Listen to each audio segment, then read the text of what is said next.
とは俺に任せて。もらった。問題超える忍びはお前しかいないと俺はそう信じた。み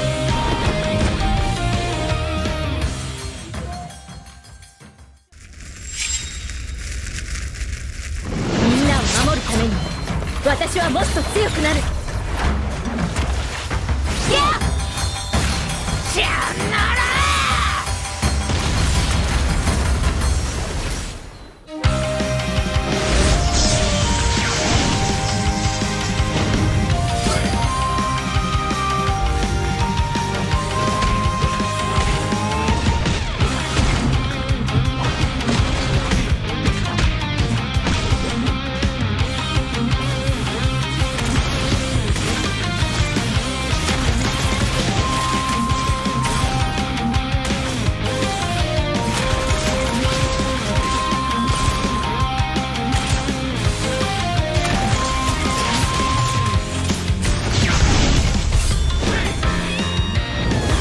背中合わせでいくわよ。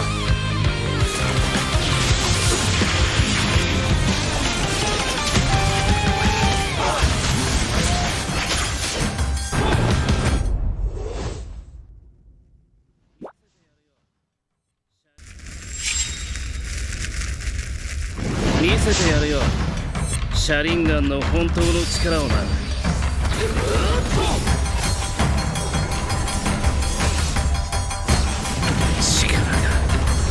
湧いてくる。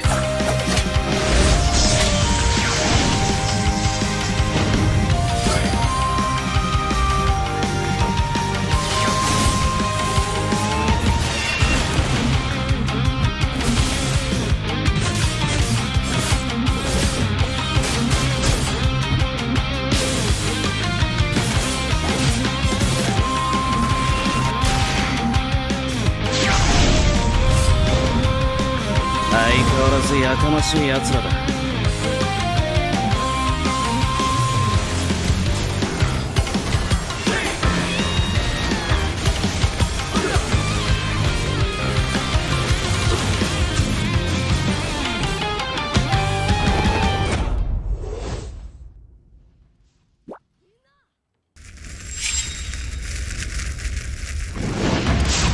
みんな、渦巻きナルトが帰ってきたぞ。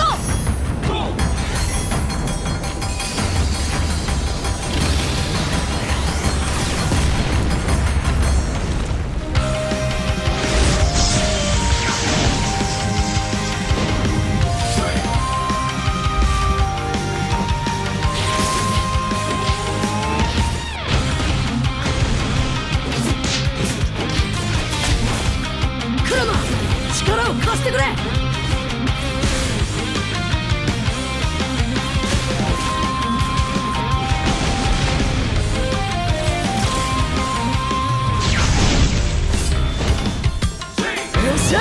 第7班、ここに復活だってばよ。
相変わらずやかましい奴らだ。今度は背中合わせでいくわよ。よっしゃ第7班ここに復活だってばよ。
Malakas, Pilipinas, malakas kahit anong lane, we become the monsters. Malakas, Pilipinas, malakas face the golden sun and ripping for the 3 stars. Look at us to the top, no ifs, no buts. Winning any game, para to sa PINAS. Di mo matitinag aming boses on your level. Nasa kalye man o mobile, you know I become a legend. Open fire, we unite, we winners. Built with pressure, like diamonds are made of. Switch na lane na parang gera, HP racing, may reset up. Built na katang buhat ni Hilda, full load SS parang Lyra.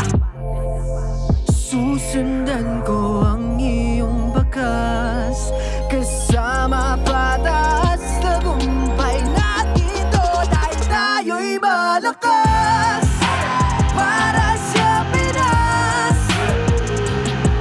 Nasa amin ang alas, hindi tuwa atras. Kinikilala sa taas kasi kami ang malakas, para sa Pinas.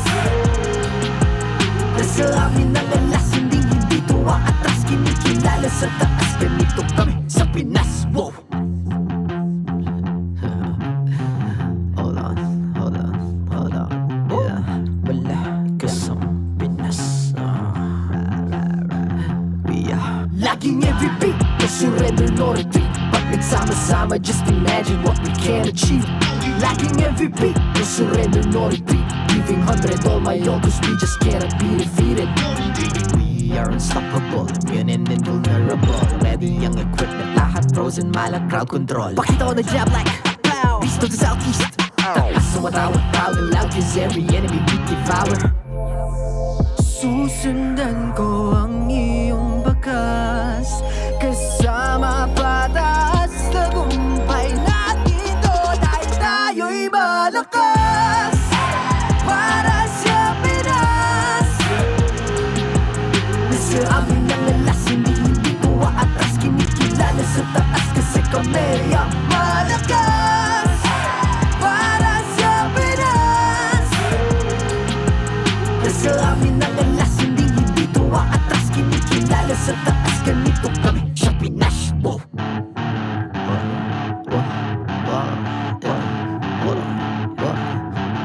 Malakas, Pilipinas, malakas kahit anong lane, we become the monsters.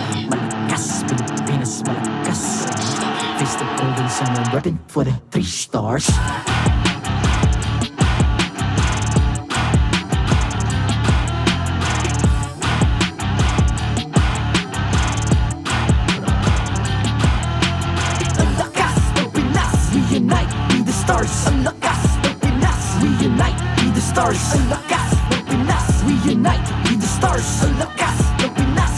we the stars. Ang lakas ng Pinas, we unite, we the stars. Ang lakas ng Pinas, we unite, we the stars. Ang lakas ng Pinas, we unite, we the stars. Ang lakas ng Pinas, we the stars. The 15th season of MPL Philippines is brought to you by the following sponsors. Infinix, the MPL official tournament phone. Lakas sa laro with Infinix. Smart, the official telco partner of MPL Philippines. BPI, the official bank partner of MPL Philippines. Mas magandang bukas, buksan sa BPI. Our partner in esports, Time Zone. Join the fun at Time Zone. TT Racing, for those who dream, work, and play. TT Racing has your back. Clear, power up your dandruff-free scalp. Supercharge with Clear. Don't miss any MPL action by following our official Facebook and subscribing to our YouTube channel. Follow MPL Philippines on TikTok for more content. Experience the Lakas ng Pinas of MPL Philippines Season 15 action live at Green Sun Hotel. Grab your playoffs tickets now via the official MPL Philippines website. Host unforgettable events at Green Sun. Enjoy the Arcade Haven promo, available from Fridays to Sundays. Book now via reservations at greensun.com.ph. MPL Philippines is monitored and supervised by the Games and Amusement Board.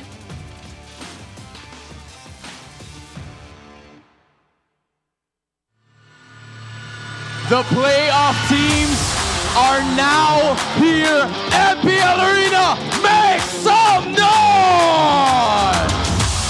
Ladies and gentlemen, this is MPL Philippines Season 15, The Playoffs! Pero papasukin na kakalibulo sa limang isaman force. Andito naman abihin sa araw. Tumama na naman. May kasamang trap. Likod ang puntirya. Andito na naman yung Direkta kay Outplayed. Sa likod Apat pa! na miyembro ba ang tutumba? Yes no! sir! Si MP na lang ang natitira at wala na ata siyang aabutan pa. Dahil ang Onic Philippines, match point na! Onic Philippines, kalmado lang. Nandiyan pa rin sila Kelra, Brusco, and Kirk. Kung pwede ata nila tapos ito, si Kayla ay kailangan ng umatras. Power up! Power up! Bibase lang na ang Twisted Mind. Hindi pa tapos ang laban. Twisted Mind takes this game. And with that, all to a score, we're going on to game number 5! Pwede na tayo King pumasok. Kong, King Kong! Sige, Kong. Nakunti lang, hindi na nakakapirmahan. Mamamatay ang dalawa. Magiging tatlo pa nga ba? Nakabawi din. At si MP na lang ang natitira. Ang pamilya ay sumisigaw na dahil sila mag-advance sa next round.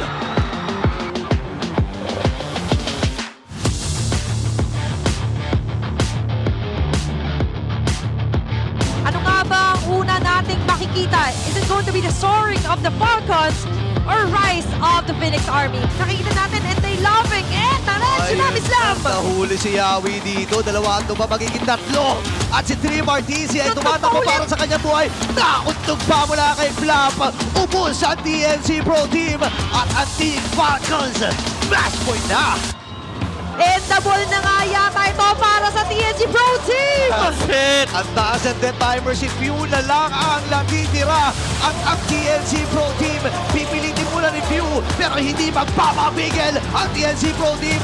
And we have a game number 5.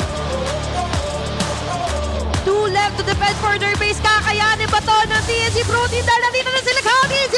Oh my gosh! Namatay si Benny Cutie at si Trimar na lang ang natitira. Pipilitin niyang pigilan ang paglipad ng Falcons, pero hindi magpapapigil at sila mag-advance sa next round.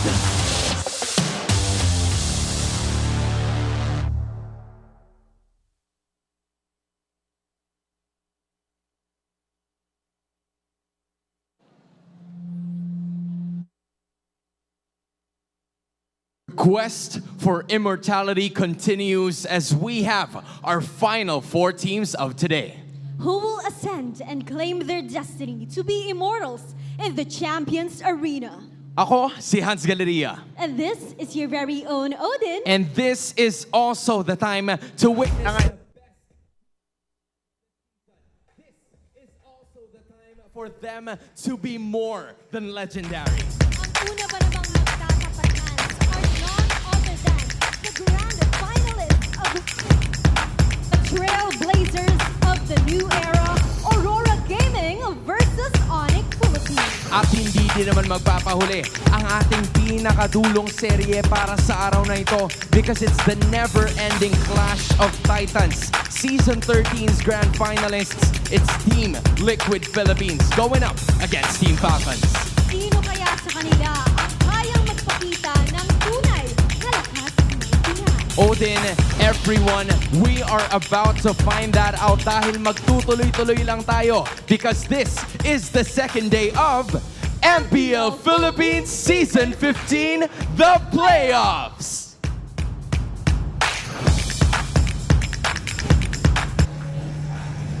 And welcome to the English panel here for day number 2 of the playoffs here. It's me, Nice2, and it's... Come on, man. They're used to seeing us sitting, man. So, Yeah. like... I already, I incredibly missed the desk, not gonna lie. I didn't realize how much it hit and it did for us. But yeah, no, I'm happy to share the panel with you. It's the first time I think we've shared like a panel style, like analyst style together throughout our entire careers. And now we're doing it for the playoffs and in a very crazy day as well, day number 2. Day number 2, man, and we were on desk yesterday. We got to see some the clips for that. It was a full day, 10 games all around, 5-game series, and it was one hell of a day to kick off the playoffs. Unfortunately, we had to say goodbye to 2 teams, and now we are here in the upper bracket semis, and we can't wait to see exactly what unfolds here. I like how Hans and Odin mentioned it too. These are some former grand finalists, in different seasons. So before that, we have to go ahead and give a thanks to our sponsors. Now, you're equipped with all-day 120 FPS system, the next-gen Infinix GT30 Pro is the new official tournament phone, powering the next seasons of the MPL Philippines. Yeah, and it's exciting because we've always just been talking about the GT20 Pro. Now we're in the 30 series. Yeah, we've upgraded. But there's also more for the MPL fans and X-fans. You guys can get ready to witness the best students teams battle for glory at the Infinix Campus Cup Philippines, the local group stage. Yeah, that's going to be live streamed from June 14 to 15, and the national finals will be on June the 28th, only on Infinix Philippines Facebook page. This is XCCPH, hashtag where legends rise. All throughout the Philippines, there have been more tournaments popping up. For the ladies scene, we got the Athena League, and it's so great. I know we've talked about it so many times before, just a lot of the collegiate athletes getting opportunities. I love that there's so much competition going around, because if you get to watch us here, of course, for the MPL Philippines, you also have every other region still competing. You guys have seen the graphics going around too, the teams locking in the spots for what's ahead of us. All the eyes are starting to get set on what's going to be happening at EWC for MSC and everything else. And we'll find out shortly in the next couple days which our representatives will be from the Philippines. Now, again, we'll be shortly taking a look at our playoffs bracket. And if you guys missed yesterday, I highly recommend, when you get some time, go check things out. You know? Go check things out. Go check those games out, because what an electrifying way to go ahead and start off the playoffs. I don't think people thought from the first series, and I know, Renmar, we talked about this on the desk a little bit, that was going to be a 5-game series. Yeah, this is the first time we ever got a 10-game day number 1 for the playoffs since the start of the franchise system, since even way back season 7, season 6, so it's an absolute first. The fact that Twisted Minds got to take Onic to the limit, almost taking them out. The fact that TNC Pro Team almost stopped the hopes and dreams of Flap TZ, Few and company to making it back to Riyadh to try and get that MSC trophy that's eluded them for so long. Well, it didn't happen. Team Falcons are the ones that went on to push on. One of them had to win that Battle of the Skies, and it was Falcons that goes forward. Now, today's schedule, once again, we're kicking it off with our match number 3 of the playoffs. It's going to be RORA versus Onic Philippines. This was the rematch from just last season to the grand final. And then, of course, later on for our second matchup, we have TLPH versus Falcons, and that was season 13's grand final. So a whole lot of action here. And if you remember, we touted that really as the Battle of the Titans. Yeah. And it's so cool because it sort of redefines what it means to play in the Champions Arena for the playoffs of MPL Philippines. Not because of the organizations or the organizations as champions, it's the players. In RORA, you have world champions, multiple-time champions. Same goes for Onic. Falcons, Team Liquid. There's so much illustrious history and so much gold on the weights and hands of all the players, the top 4 in our playoffs. Top 4, you know, and even coming into this, like our top 6 teams, I feel like you could put any of those teams really on the international stage and they're going to go ahead and compete, you know. And I think even with our first matchup with RORA, we have had that whole story of what I felt like this season was kind of like a redemption in a way for them from their last, you know, couple international appearances. They improved so much from the learnings that they had from those, and they've gotten themselves to this point. Now, our big thing yesterday was during that time off from the regular season to, you know, where we are in the playoffs, how much the teams improve, you know, and I think Aurora was already massively ahead in terms of some of their play styles and their aggression and the way that they calculated things, that I want to see what they bring now, you know, after the break here, because this is the thing about it is we can go ahead and recall what paved the way for basically the new era of last season. That was when Black Echo or AP Bren, they didn't make the grand final for the first time since season 9, and that kind of set the stage for a lot of these newer, I guess, storylines to come into place. Yeah, 100%. And it's so cool to see that we're already getting this as early as day number 2.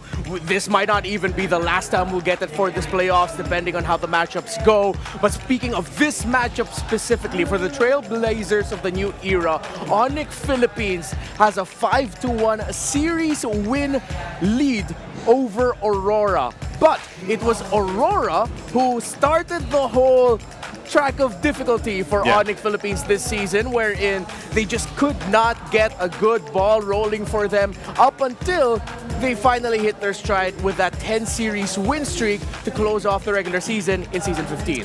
Yeah, I remember when that happened. I'm trying to think, was that like a week 3 thing or a week 2? But it was a week 1 thing. Oh, it was week 1? Yeah, it was week 1. Their very first matchup, we were already treated to our Aurora versus Onic, but then, boom, Aurora just shocked Onic with a 2-1 victory. I feel like that kind of depicted what our season was going to be like, the regular season. Like, so that upset, if you will, with Aurora, you know, making the Kings kneel for the first time in the season right off the bat was a lot of like a wake-up call to like everyone being like, all right, what are we going to expect for the regular season? And a whole lot happened here. And speaking of just what happened in the regular season, man, I feel like everybody had like a duo. Yeah. You know, we had, of course, as you can see in Aurora, we've got the Kite brothers. That's Demon Kite and Domain Kite. And across from them, we mentioned this even before, it's that KK connection. The two are really compared a lot of the times here, Renmar. But what do you think? Like, is this... What sets them apart here? Because they're both amazing duos, but what gives them advantage? Because there's a lot of advantage right now for the KK duo. Yeah, statistically for Season 15, there's still a lot more leaning towards the side for Onic Philippines as KK for Keldra and King Kong. But when it comes to the Kite brothers here in Season 15 compared to what they were like in Season 14, it's just Aurora are getting significantly more kills compared to what they were getting last season. If I'm not mistaken, we'll also get to see the Season 14 head-to-head comparison. This season is at around 8 average kills per game. Compared to the Season 14 stat line, which we'll see in a bit, it was at around 6.15. There we go. Very different story for Aurora this time around. Last season, they weren't getting so many kills, but they were winning the objective game. I remember that was the storyline we had for Aurora. It's like, you can count on them to get the objectives. It's not going to be super flashy, but it's going to be so down to the fundamentals. But then they've injected a bit of that KK connection style of play while they're getting more kills. They're a little bit more flashy. Domikite is showing up some really great things, but I'm sure you like this graphic as we go back to history when Demon Kite was still Skinny Kite, Kelro was still a kid. He wasn't the god in the gold lane just yet. Yeah, and it brings me back to my first international, you know, seeing Demon Kite there, Kings of the Sea, and then of course Kelra. Both of them have grown so much. You know, Kelra secured his first championship title, Finals MVP in 2021, and then in 2022, Demon Kite's RSG had to eliminate Kelra's then Omega to reach the grand final and eventually defend the Philippines title. I was there for it. It was heated as heck, and I loved to see it. And, you know, I was very adamant on the fact that I loved watching RSG play. I was a big RSG fanboy. Fortunately, not here anymore. But that was a lot of in credit to me liking Demon Kite back in his amateur scene when he got into the MPL. I really just liked watching him play. And, you know, but since then, PH has yet to win MSC, you know, so you can actually go ahead and really think about the advancements that have happened around the globe to catch up to that. I feel like the level and the competitiveness that we have here in the Philippines, but you know, that's maybe we talk about that another day. Yeah. I don't want to start a debate here. I'm sure I'm going to say this now. For the people who are, again, we haven't won MSC in a while for the past 2 installments, but it's because we've had to go up against some incredibly insane teams. The 2023 Onic from Indonesia, where they almost completed the Golden Road. The SRG team in 2024 that was going on that insane win streak. They continued that even past MSC 2024. So it takes a next level of teams, some great teams internationally, for us to win, for them to win MSC. Let's go ahead and say hi to our fellow casters over there. Hello, guys. How you doing? Can you hear us? What's up? Naisu and Redmar, Brigida, Rockhart, and Leo here. Chilling. We're enjoying your trip down memory lane, talking about old Kelra, old DK. Old or young Kelra and young DK. Old and young. We get it. We get it. I could barely recognize their faces in their old graphics. Yeah, man. The hair has definitely changed, you know. And guys, you hear how loud it is in here? I mean, maybe you guys are a little closer to the action. They're heated. I feel like this is almost like the grand final from last season, if I remember. I mean, we were here technically. The casting desk, we had a little flip-flop, right? Yeah, it was at the second floor. And you guys were down there. And Brigida, we were downstairs. And me and Leo were up here. Yeah. I'm getting a little flashbacks, man. Oh, I was actually somewhere else. I was at a watch party during last season's Grand Finals. And I could like feel the energy of the crowd because it was late. It was Game 7. It was all the way similar to what happened yesterday. So, you know, like it could be another Game 5, maybe? Hey, you're here. Hey. So maybe so. Hey. Let's go ahead and ask our community, guys. You can let us know in the chat right now. Is this the new era? Is it Onyx era? Is it A, it's Onyx time? Is it B, C's the win? What do you guys think on the caster desk? Yeah, I think it's still Onic time. Yeah? Yeah. Still Onyx time. How are you, Rockhart? I can kind of see the lights here. It's Whoa! Oh, and so Brigida. Where are you going, Brigida? I don't have a watch, but I also feel like it's Onic time. It's also Onyx time? Atta girl. Okay, well, it's a 2-to-1 split. Wait, is that also their match predictions? Are those your match predictions also for this one? You guys got your emotes there? There you go. Okay. All right. So bright. Show off the emotes because you guys can go ahead and grab your battle emotes right now. Don't forget to grab them while you can. They're amazing to go ahead and spam, of course, in your own games. And you can grab them for relatively cheap as well. I think they're, what, 109 diamonds or so? You know, yeah, it's for a limited time only that you can get them. But once you get them, they're going to be there with you for life. The good thing is that limited time is all the way up until August 5. So you have what? That's like 2.5 months. Yeah, quick math. 2 months. Keep getting those battle emotes. What should they not miss out on? I really like the Falcons one. What? This amazing the amazing deal. Oh. He's a Sorry Falcons about guy. That's all right. He's a Falcons guy. He's a Falcon. He's not locked in like he should be. I'm still high on that victory. That's later. That's tonight. Yeah, That's tonight. nice try. That's going to be later. Guys, I know you guys are excited about the game, so of course we can't wait for that. Keep them up, and we'll see you guys relatively soon. Again, electric here in the Champions Arena. It's already packed or nearly packed for all the teams here to get locked and loaded and ready for this one. Redmar, in just a second, we're going to be inviting the teams out here. What was your prediction? I mean, can we predict? Yeah, I think we can predict. It's tough here. I'm leaning a little bit more towards Onic, but it's so close. I think it's a 3-2. Yep. You think it's a 3-2? Yeah, dude. Hey, man, I wouldn't complain if we get another 10 games today. Like we had it yesterday. We were here for a long time. I can't wait to see what happens today. And I think for a lot of the fans out there, they would also like to see all these games go the distance, go 5 games. You guys can let us know in the chat, of course, who you think is going to win as well and predict, and then make sure you get the emotes to support your team. For me, I mean, if I was going to ask myself or you were to ask me, yes, I would probably say I'm going to have to go with it's Onic time, man. Oh, it's Onic. I think they're on this like redemption. Like, I don't know. Yeah. Ever since the win streak that they've had, and let's be honest, everyone was on the edge of their seats yesterday, and it wasn't just because we were part of the, super fan rap battle. Yeah. I was doing a whole lot there, but I am going to go ahead and say I think it's Onic that grabs this win. Either way, though, I'd love to be surprised. Yeah. That's not to discredit my boy Demon Kite, though. Demon Kite, hey.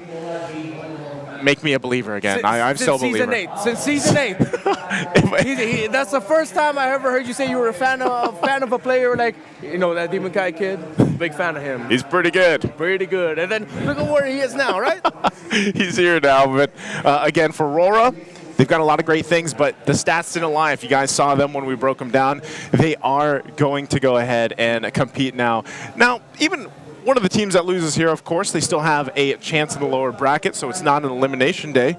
So they'll still have that option for them. And I think if there's anything that we can say about yesterday, man, the drafts were pretty spicy. Like, there was a lot of good new picks coming out. Yeah, and I'm pretty sure that's going to continue. We're still going to see Baksha, Fredrin, Lucas all contested. But Dang is definitely going to be a big player for this series. Whatever gold dinner they're going to end up with, draft spicy. Drafts are spicy, the players are ready, and let's go ahead and welcome them out to the stage for the matchup.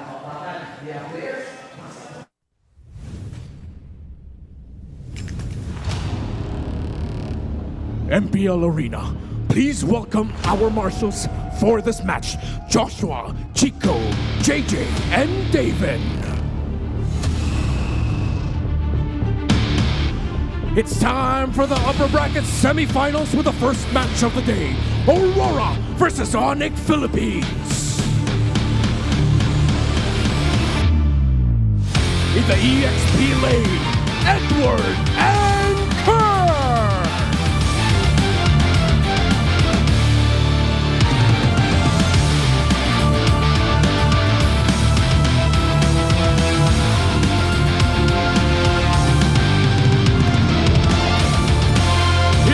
Jungle, Demon Kite, and King Kong!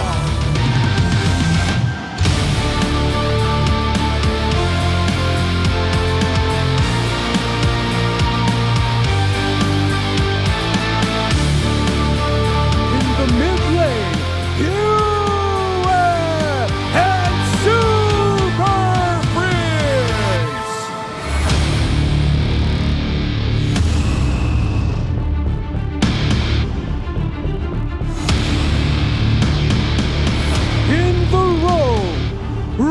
Renegade and Brusco!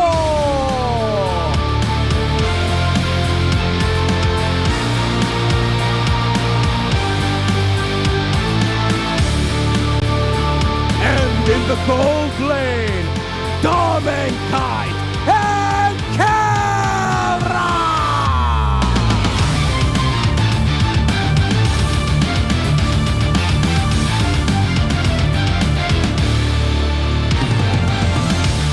And welcome their coaches. For Onic Philippines, Coach Reinhardt, and for Aurora, Coach Master the Basics.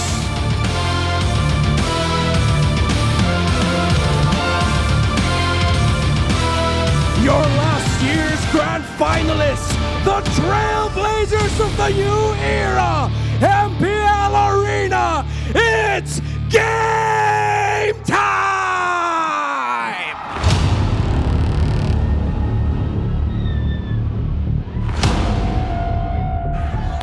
Alrighty, they are locked and loaded, and this is the lineup for RORA that we're looking at. Once again, let's go ahead and introduce them. It's Edward, Demon Kite, Yue, Renegade, and Domen Kite. Keep your eyes on the Kite brothers for this one. And not only that, I always feel like you always can't count out Mr. Consistent, whatever you want to call Edward these days. He has so many names, but he does play a big part of this. We know how important the XP lane is. Yue loves to bring out, it's so funny seeing the Sicilian there, still for that top hero pick of his. And then of course, Renegade, the hitman, the heal man, the everything man. Always brings so much to the roam, you know, and that is a high impact role for them to make work. Yeah, and for Onic Philippines with Kurt, King Kong, Super Prince, Brusco, and Kelra, actually, if Onic has their work cut out for them in terms of trying to think about what US going to end up playing in the center of the map, Aurora has the same problem with Super Prince.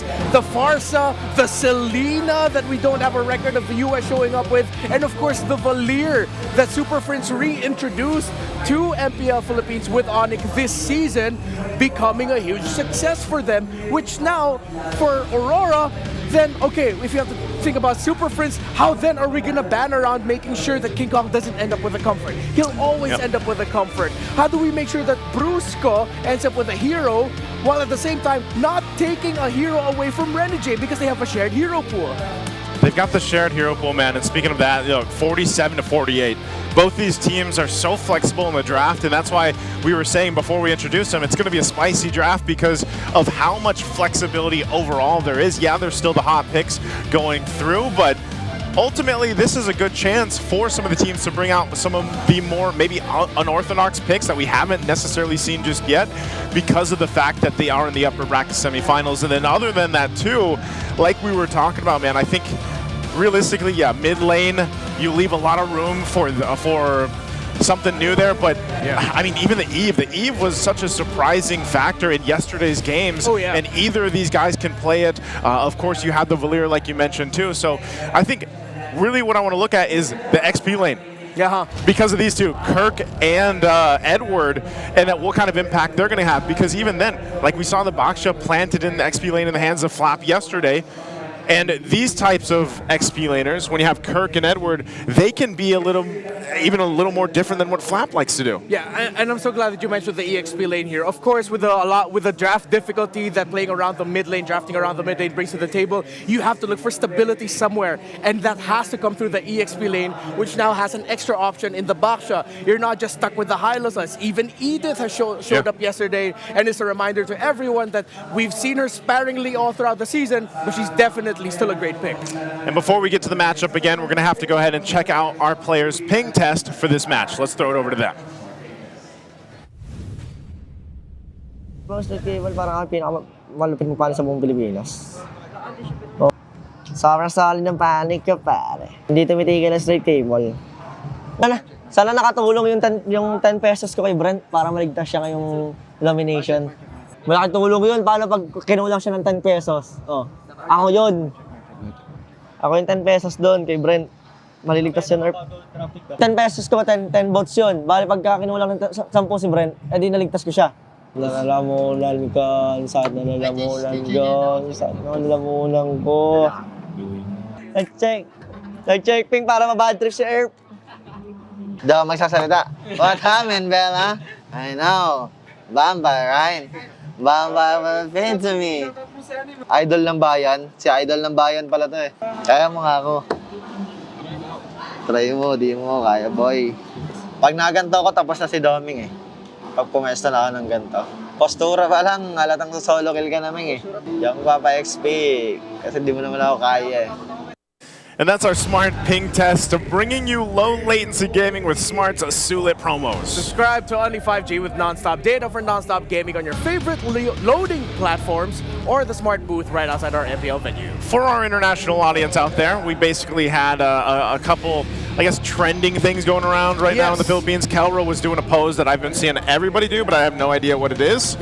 And then you had Demon Kite going ahead and doing the what's happening Vela thing right now. So, but this matchup, let's look at the Infinix keys to victory here, Renmar. Yeah, if you're Aurora, you have to definitely punish Onyx overextending tendencies. One of the best qualities of Aurora this season, as Demon Kite stares into our soul, is their capability to punish even the slightest of errors. Onyx are really great at that, but it's because they mask it with just some really good aggression, early aggression, so that you prevent Aurora's snowball. Aurora, another thing that they do very well is that they understand their timings. But if you take them out of their comfort zone, well, it's hard for them to make a comeback.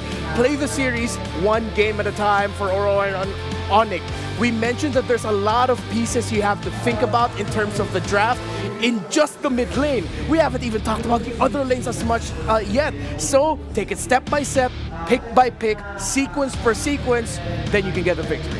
You know, I really like that last one, man. It brings me back to my days of playing sports. And I had a coach that always said that, because even when we were in the championship run, he said, guys, one game at a time, one win at a time. Yeah. Basically, you know, so you don't have to think about too much, because sometimes when you are in the playoffs and you're competing, whether that's a sport, whether that's an esport, it's all the same. You want to be able to focus and hone in on that one game you're going to play right now. You know it's a best of 5, but don't worry about the other games, possible 4 games. Yeah. Just focus on what you're doing now, and we've seen that time and time again with our players just here and of course around the world, and how they're able to stay at a high level for such a long time in the series. You think about it, we had some of the longest games yesterday to kick off the day. What are they? I think the average was 20 plus minutes. Yeah, I think on average it was around 22 minutes that we were doing it. Real quick, nice to if you were the coach of both Aurora and Onic, how would you give them like a very quick one-worded pep talk?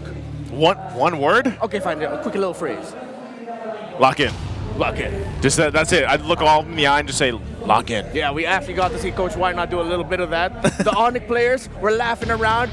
Coach Why Not gave a friendly little tap to the back of the head, a super phrase. Oh no, I think it was King Kong. And then everyone just shut up then, and everyone locked in. That's basically coach speak. Yeah. That's coach language. So, ladies and gentlemen, I know you guys can't wait for it. So we're going to jump into the draft here in just a couple seconds. It's game 1 in this best of 5 for us to kick it off between Aurora and Onic Philippines, last season's grand finalists. What will change this time around? And jumping to the draft, I think we're going to have a little bit of help here too through this, but right now you can see the band's coming out, by the way. Band's already coming out. Renmar, how's it looking here? All right, we did mention the Badang popping up, and it pops up as a band because Badang frequently showed up as the first 2 picks on the red side. Aurora, of course, taking away the 2 main comforts of Onic, which is the low Eve Super Prince and the joy of King Kong, while Onic is just doing their due diligence, but taking away the Matilda and, of course, making sure that Demon Kite doesn't end up with a Fanny. But yeah, I think, Briggy, we need some help here. Hey, they took out the Harris, so that leaves the Kalea open, which is not even a hi, Brig. Come on. Yeah, you didn't even say hi. You were just like, I'm going to go straight to doing my job. Hey, but okay, fine, because at least say hi to the Brigadudes. Come on. There we go. To Redmar and everyone watching the English stream right now. All right. Wait, so what's your prediction here for the first pick? Yeah, the Kalea is there too. But I believe the Jushin has also appeared in some cases as a first pick for certain teams. And however, Aurora does have a tendency to go for other picks. And there you go. They go for the chip instead. Yeah, that's the other pick that we mentioned. But if I'm not mistaken, the chip is not as successful as Aurora would want it to be in their hands. Highly punishable, which means Onic are looking at potentially locking in a Lucas at maybe the 3rd pick. Do they go Baksha in the first swing or no? I wouldn't knock it. I like the Baksha, but I think to be safe, they might want to consider taking the Phobius or the Hilda. Yeah, Phobius Hilda. And this is Aurora, by the way. Yesterday, we've seen instances of teams just introducing other picks to counter out lineups, including the Baksha. Yeah. There were teams that sensed it, so they took out stuff like the X-Borg and all that. But it's very likely for Aurora, considering that this is Demon Kite. He's the guy who stick with the Suyo even after the patch happened. Yeah, he's also just one of the formidable players that brought out the... Wow, they go 1-1 with the Kalea. Well, all right. It seems like Kelra has enrolled in the school of Benny Cutie. The Benny Cutie. How to play 1-1. And they lock it in. It's the first 2 picks right instantly. And of course, they get the Kalea. I think you pick up the juice. And now, if you're Aurora, or maybe something a little bit burstier for the mid, you definitely pick up comfort for Edward. There's a Phobius. Phobius and, excuse me, a Demon Kite pick has to show up here too. A lot of Aurora has to consider, actually. Yeah, there's a lot here, and interesting, again, you're building around the fact that you have this chip that you can utilize. We saw a lot of good usage of the chip, but also just kind of throwing the chip towards an enemy team can also cause havoc to you, and you lose those team fights pretty easily. But hold on, that's the Fredrin going to be locked in with the Granger here. Yeah, so I like this because Onic, I think this is them picking up the 1-1, the first 2 picks, sort of showed that a part of us kind of expected the Fredrin is coming out. Yeah. Because 1-1's great for those slow front-to-back style of team fighting, while Aurora, I like their first 3 picks. You have the surprise factor, the sudden entry, easy access for a Fredrin to go in, while you also have strong range damage for the Granger. Very balanced first 3 picks for Aurora. Yep, and Onic right now, they can definitely take out some other heroes, particularly mid-lane heroes, which could pose as a problem, considering that they have the 1-1 in their hands. Yesterday, we did see how the Farsa has responded pretty well into these kinds of instances. It's not just the mid lane heroes too that they're considering right now. Yeah. It's also the Phobies, which we earlier mentioned, since RORA decided to prioritize the Granger and the Frederick. Yeah, I think Onic has to consider taking out the Hilda, but I remember we've talked about this before. If Onic aren't careful, Edward might have his hands on a Benedetta by the end of this draft, considering there's a Fredrin in your jungle, a chip in Pick up a little damage. Get some good damage in there. You need that. Yeah, and if they really wanted to, I don't know if they actually would, but maybe even to the extent of an Edith. Like, he's one of the players that can also play an Edith there in the XP laner, but Benedetta would be great. Just, you know, go for that damage. You can see here too just how successful we've seen the Kalea in the hands of Brusco. You know, he's played it 6 times, 83% win rate. You always got to remember, the way that teams have adjusted to the Kalea for the most part is usually at least one Purify or double Purify that they can work around with. Okay, that was a quick response though from Onic Philippines That was. immediately after the Valentina ban by Aurora. So they take out the Faramis, which is another potential response to the crossbow of Tang, which happens later on. But that means that they definitely have to consider the picks, or picks like the Hilda, which you mentioned, because those are the kinds of XP laners which might be able to sustain things a little bit more. Also opt for an early winter crown if ever they want to. But I'm still open to the possibility of a damage XP lane. Damage XP. What else? Let's see. What's the last ban going to be here? Is it still going to be in the mid lane? They've got the choices here are narrowed down, but we already talked about how UA and Super Prince are so versatile in that lane. I think they have to ban either the Farsa or the Falier, but no, they're willing to give it. They want to pick up the... Oh, well, CC's actually really great against lineups with the chip, a slower style of a Fredrin, and Onic immediately picking up the Juicin. Okay, so they're not going to be going for burst. Onic's lacking burst. This is slow building up damage. The kill potential might not come in until later for Onic Philippines. You think UA plays Zask here? Sicilian, his favorite, still there Or just too. Sicilian? You know what? Why not Zask, right? Like Zask against the Jushin, you know? Last season and even in the regular season in season 14, that was the main trade. It was Juice and Zask. Yeah. It was those two that we always saw going up against each other. We saw a bit of it yesterday, so why not, right?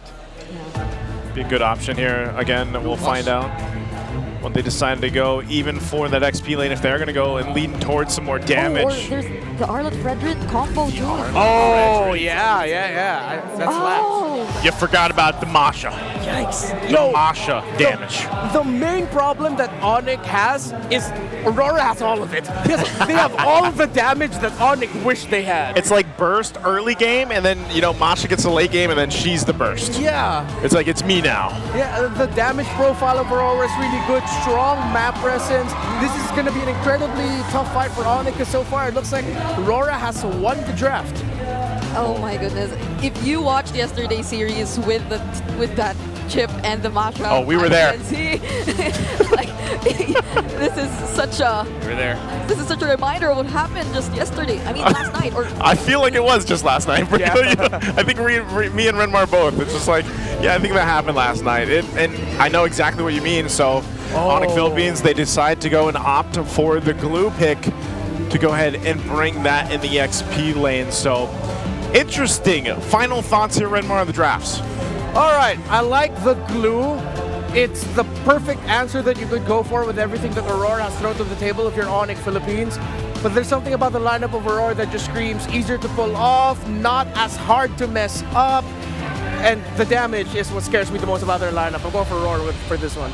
Going for Aurora for that one. Again, the Champions Arena is ready for this. We get one last look at the lineups here, and that's a whole lot of big damn for Aurora, as I would like to say it. Plus the 2 Purifies to play against the Kalea. This is going to be a tough game for Onic Philippines. We'll see if they're able to pull it off. Once again, these picks that have come through are crucial to get your foot in the right direction in this best of 5. Remember, too, that the team that has to deal with this, well, we'll go down to the lower bracket. Let's throw it over to the casters to take us into Game 1. Trailblazers of the new era in action. Game 1 in a best of 5. Moving forward through the upper brackets is the winner. It's Aurora versus Onic Philippines. Leo at your service here with Rockhart and Brigida bringing you the action. I will echo Renmar. It's very rare that we actually just agree on a draft. This is difficult for Onic to execute, even for them. yeah. Like, looking at the lineup itself, there are several counters which are already pretty much present, but hold on.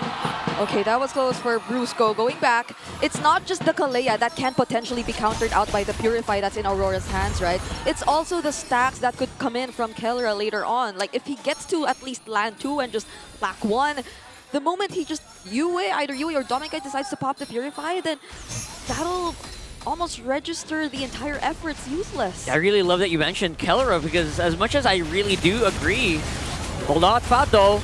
Look at that. Renegade might be in trouble here. Going down first blood. No ultimates yet. No shortcut or anything. Means he's going to go down. But Demon Kite does allow him to get a little bit of vengeance, get some of that gold back in. Well, that was interesting. I mean, it's Onic who we've been constantly talking about as a team who might be potentially lacking in terms of early game damage or even kill potential in general, but they just really went in aggressively, trying to invade even a Fredrin jungler. As I was about to say earlier, I feel like, yeah, I mean, I love the Aurora lineup, but you look at when you think about Kellera and you think about the 1-1, what do you remember, right? Like, you remember that insane 1v4 maniac play that he did on his own a few years back, and you think, you know what? This guy is scary. That's right. In the summer of 2022, this was one of Kellera's main flames, the 1-1. Personally, it's the reason why I call him the Filipino Savage, is he would play forward in your face. Now, Super Prince starting with the Crimson Beacon. First turtle up. Oh, look at that. Beautiful engagement here coming in from Kirk, but will be slowed down a little bit. Brusco can't really do anything yet. Doesn't have the Tsunami Slam.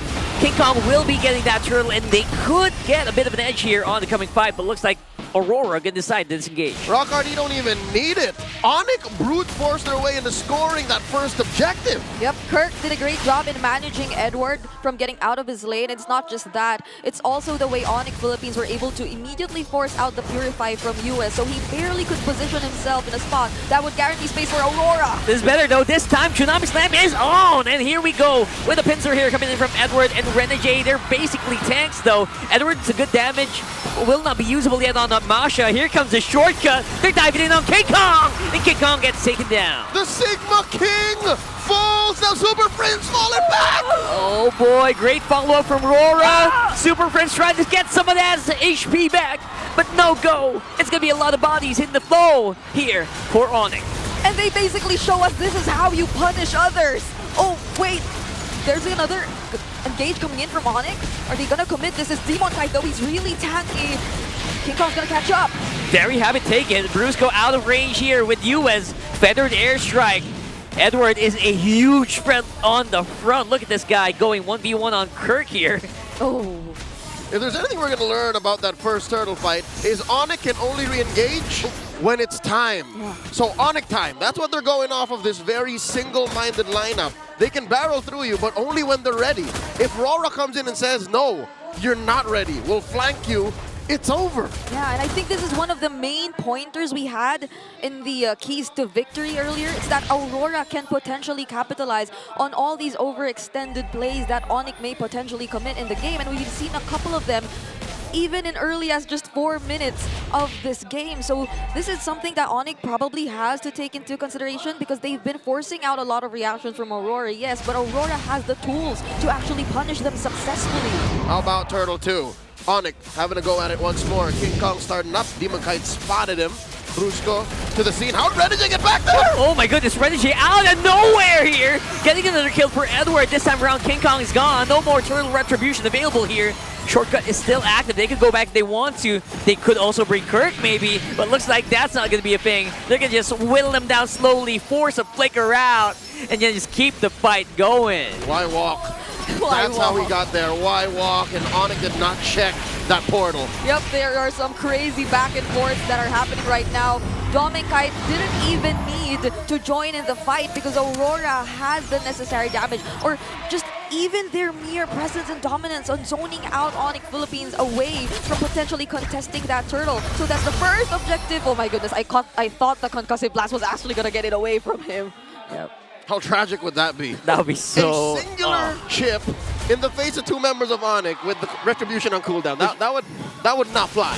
Which is normally, you know what, it's not a big threat, but then you are trying to force off that retribution coming in from your enemy jungler, that's already big. And Renegade, he's been doing this non-stop every single time he's on the chip. Yeah, I like how you mentioned that. Major flinch. That's a power play, all right? If there's anything that Onic can rely on in the face of this 4,000 gold lead Aurora's approaching, is the fact that Kelra hasn't joined any fights yet. Yeah. The fact that the chip has the shortcut means Dominkite has been an active part of all of Aurora's assaults. We're waiting for Kelra to get online. Yeah. There was just this one moment though which happened just now that Dominkite indeed did not decide to join, but it seems like it is indeed time for Kelra, or unfortunately he might just be even forced to join in on what Onic is trying to do from this point onwards, because they're being forced to defend so many of their turrets.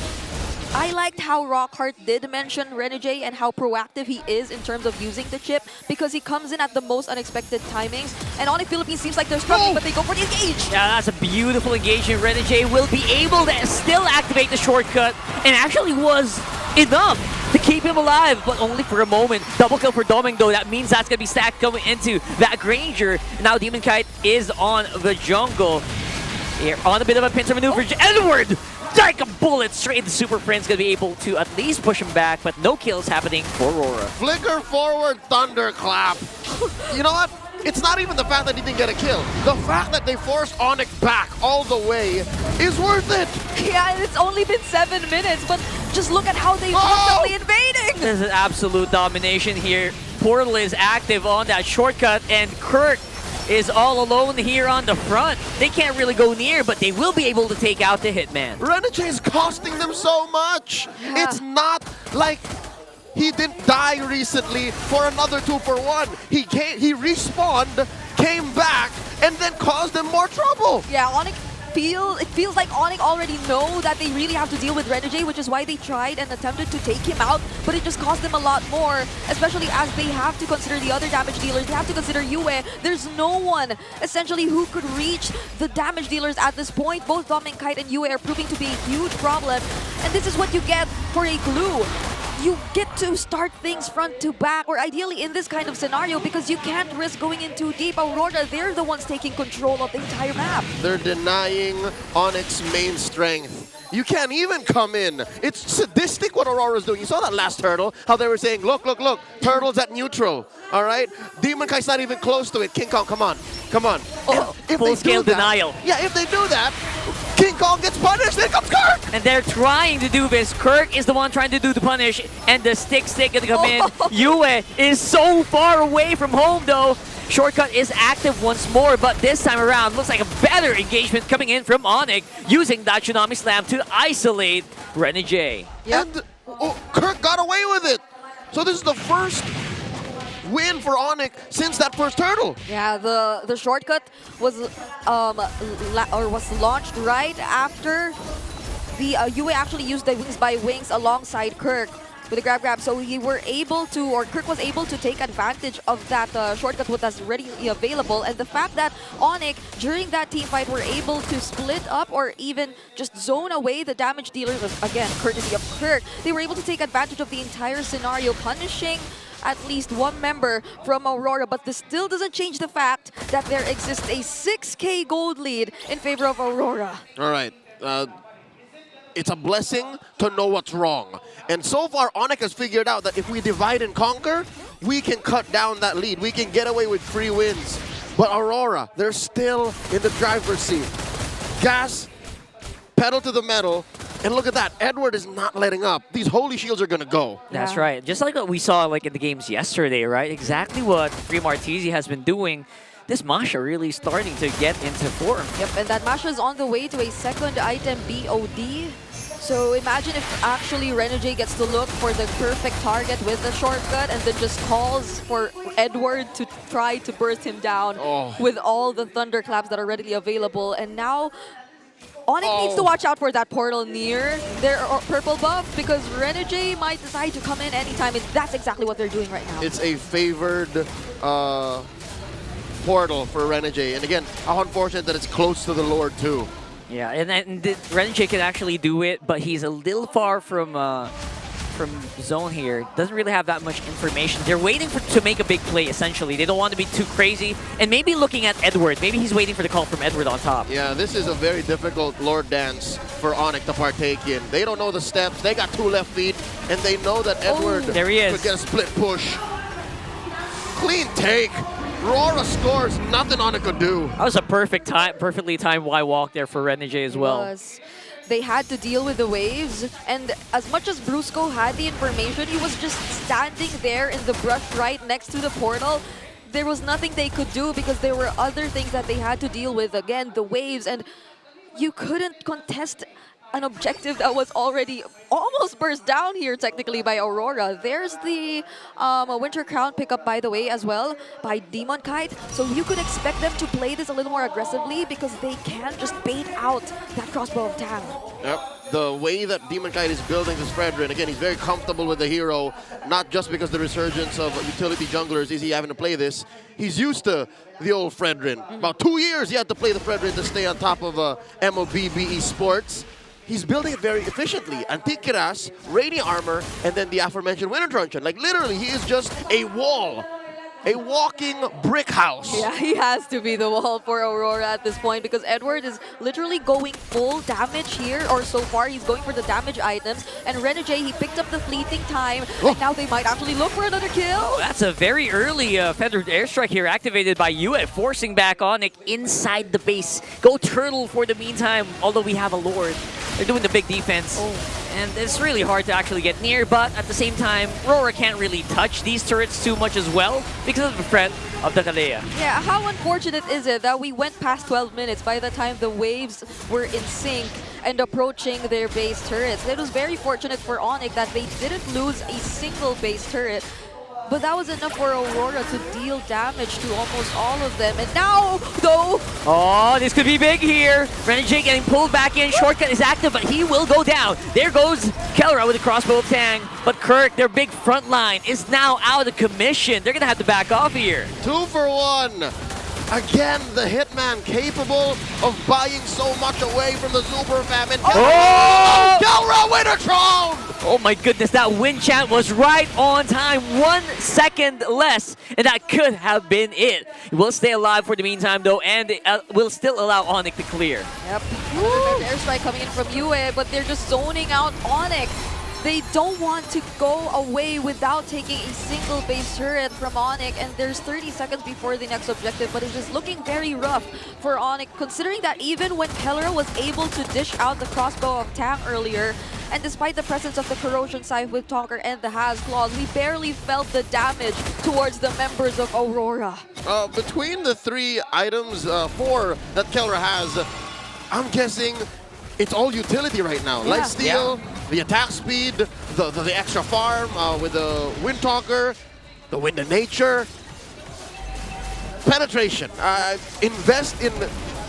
What is this? Demon Hunter Sword. Yeah. Yeah. They should. This was a build that Benny QT2 decided to opt for yesterday when they were way behind up against Team Falcons. So this is exactly what's happening to Onic right now. So we definitely see the need for them to wait a little more. There's Brusco picking up the fleeting time, but I don't think they'll be able to go for any setups and attempts for now. Just look at how Aurora's managing the macro so well through Edward. Here's what's worse. Onic's lineup isn't even really built to deal with waves. I'd put their wave clear on a scale of 1 to 10, like a 6.5. Yeah, 100%. I feel like they also know this, right? That's why they're not even trying too hard to go for the contest on that Lord. Yep. Oh God, Lord's inside the base. What a synchronized push by RORA! This is a huge push. There's just no way that you can deal with all of this. Everyone is clumped together with a big feathered airstrike from Yue, and that's gonna be it for game number 1. It's gonna be RORA taking him out. The defending champions seem to still have some thoughts about yesterday, and this didn't feel like a game that they were all in on. They came from 2 different sides, and they made it work. A shortcut on the other side, and that feathered airstrike was perfect. Let's check in with Naisu and Renmar to break down game number 1.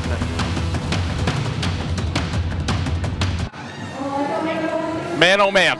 That's all I can say. What a game number one. I knew it was going to be heated, man, but RORA came out swinging. Yeah, I mean, Leo and I, we felt the same way. We were just like, dude, this is definitely going to be going Aurora's way with how they drafted and how they executed that. It was perfect. It was like if you got the best qualities of Blacklist, combined it with the best qualities of good old classic Deathball RSG, if you were there during that day. That's what it felt like watching. It felt like I was watching Season 9 RSG all over again. Yeah, and I like, again, every single time I see these kind of compositions come up, or even a change in the jungle where, you know, you bring in some of the utility, it's great to see. But this man right here, our MVP, Renegade, it was picked first in the draft with confidence, I could say, and he played it exactly like that. The Hitman was the portal man this time. Yeah, it was the most utility roam to supplement your utility jungler to supplement the entire team. It was like support on support, pro, max, ultra, with damage. Everything, pro, everything. 2-5-4. This is Renegade's first win on the chip this season. Now this win puts him at 1 win, 3 losses. All of the previous chip performances of Aurora definitely did not go their way. That's why there was a bit of skepticism when that first pick came up, but then they paired it up with a Fredrin, and it was so good. Well, it's always a risk. Anytime the chip does come up, that's exactly what you know it's going to be. We have seen it just yesterday as well. And, you know, that's the main thing, man. But Renegade played this so well because of his reliance on the team. He knew that he could go ahead and send this in. And honestly, when you go through that portal with a shortcut, you've almost got like a green light to just take whoever you want because of this lineup. I mean, the Fredrin can just kind of lead the charge. Eventually, Edward can go through it and just kind of stomp down on someone. And we didn't really see an answer from that from Onic Philippines, you know, through this. So, again, the lineup was so well-rounded, and that was a big point of it. Like you mentioned, even in the draft, you got that early damage from the Farsa, but then later on, you got this Masha that is just popping off, and it just didn't seem like there was a room to breathe for Onic Philippines. Yeah, Renegade provided so much space. Yeah, he's 2-5-4, but everything that he did, every lead that he had was a trade. It led to Aurora getting more things, them getting more kills, building up more stacks for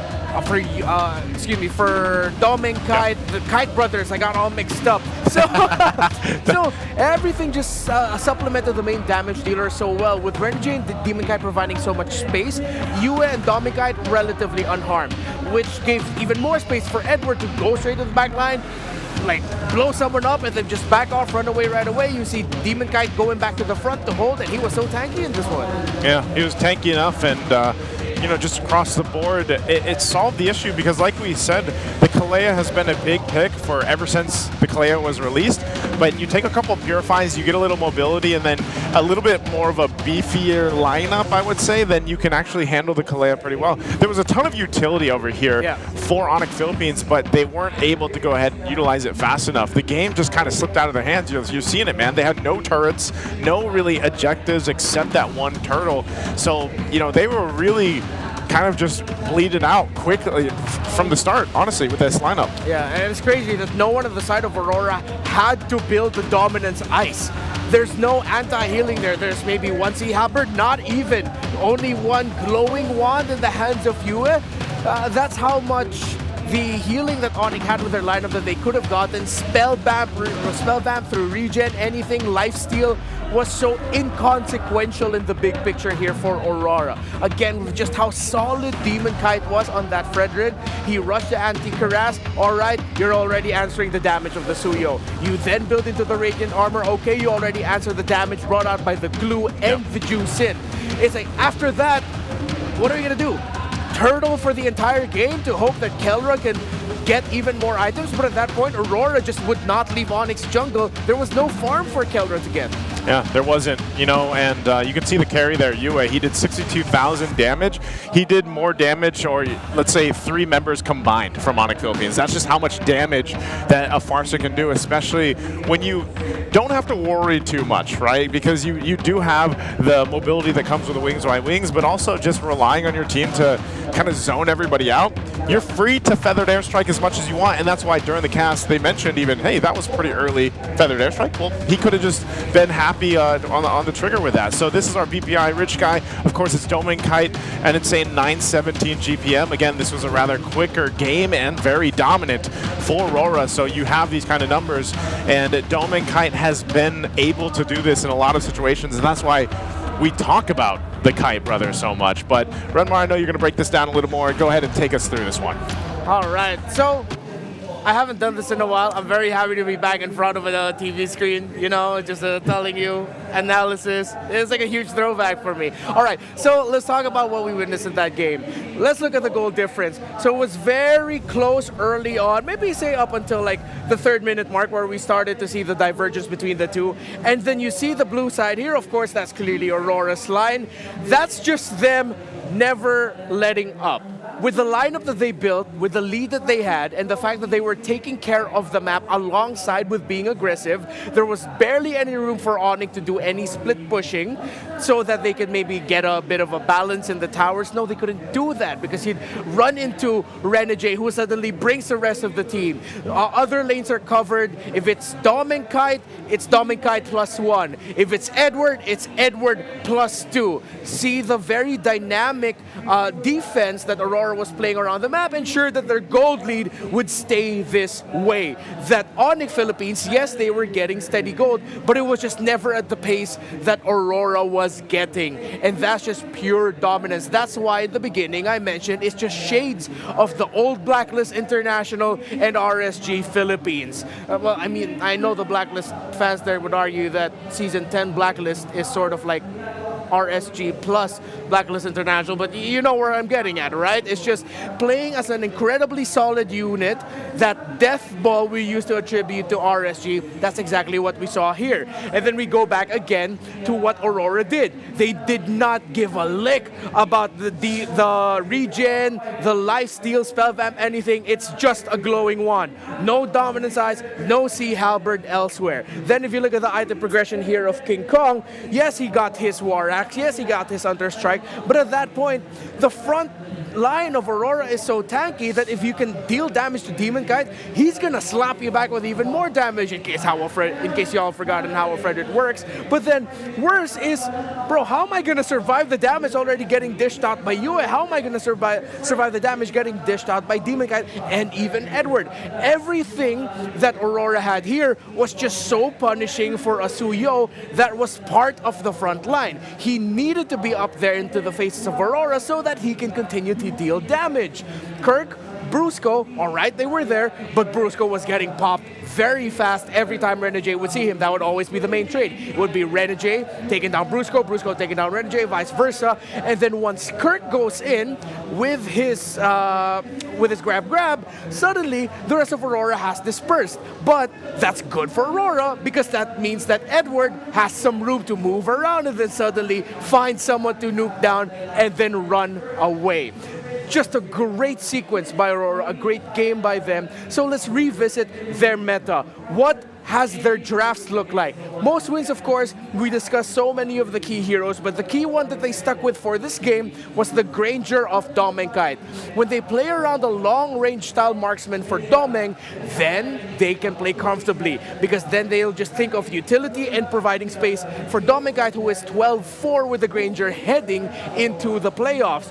If you look at their most pick, those were their most wins, you see there's a lot of utility. You have the Hylos, Phovius, and even the Sicilian there in the mid. So if you go back to the main picks of Aurora, and you look at the draft that they showed up here, it's still very much within their identity.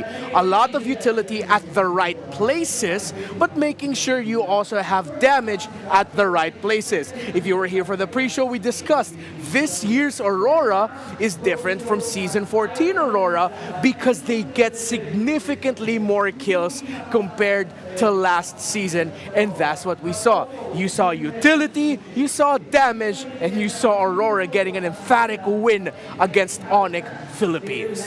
I like it, man. I love the breakdown here. It's nice to see on the screen again right there. Yeah, it felt good. I miss breaking down. I mean, I've still broken down recently, but not like analysis. that. But not analysis. Not like that, right? Good, yeah. It's different when you got of course, the telestrator with you, and it's good to see how things, like those those details. You know, someone who might not go ahead and pay so much attention to that stuff, I like to have it go ahead and broken down. It's, even for myself, really interesting to see how the teams, the players adjusted to some of those things happening in the game and breaking down in detail. So thank you for that. In just a bit, we'll be throwing it over to see exactly what's happening in the audience, because it's packed.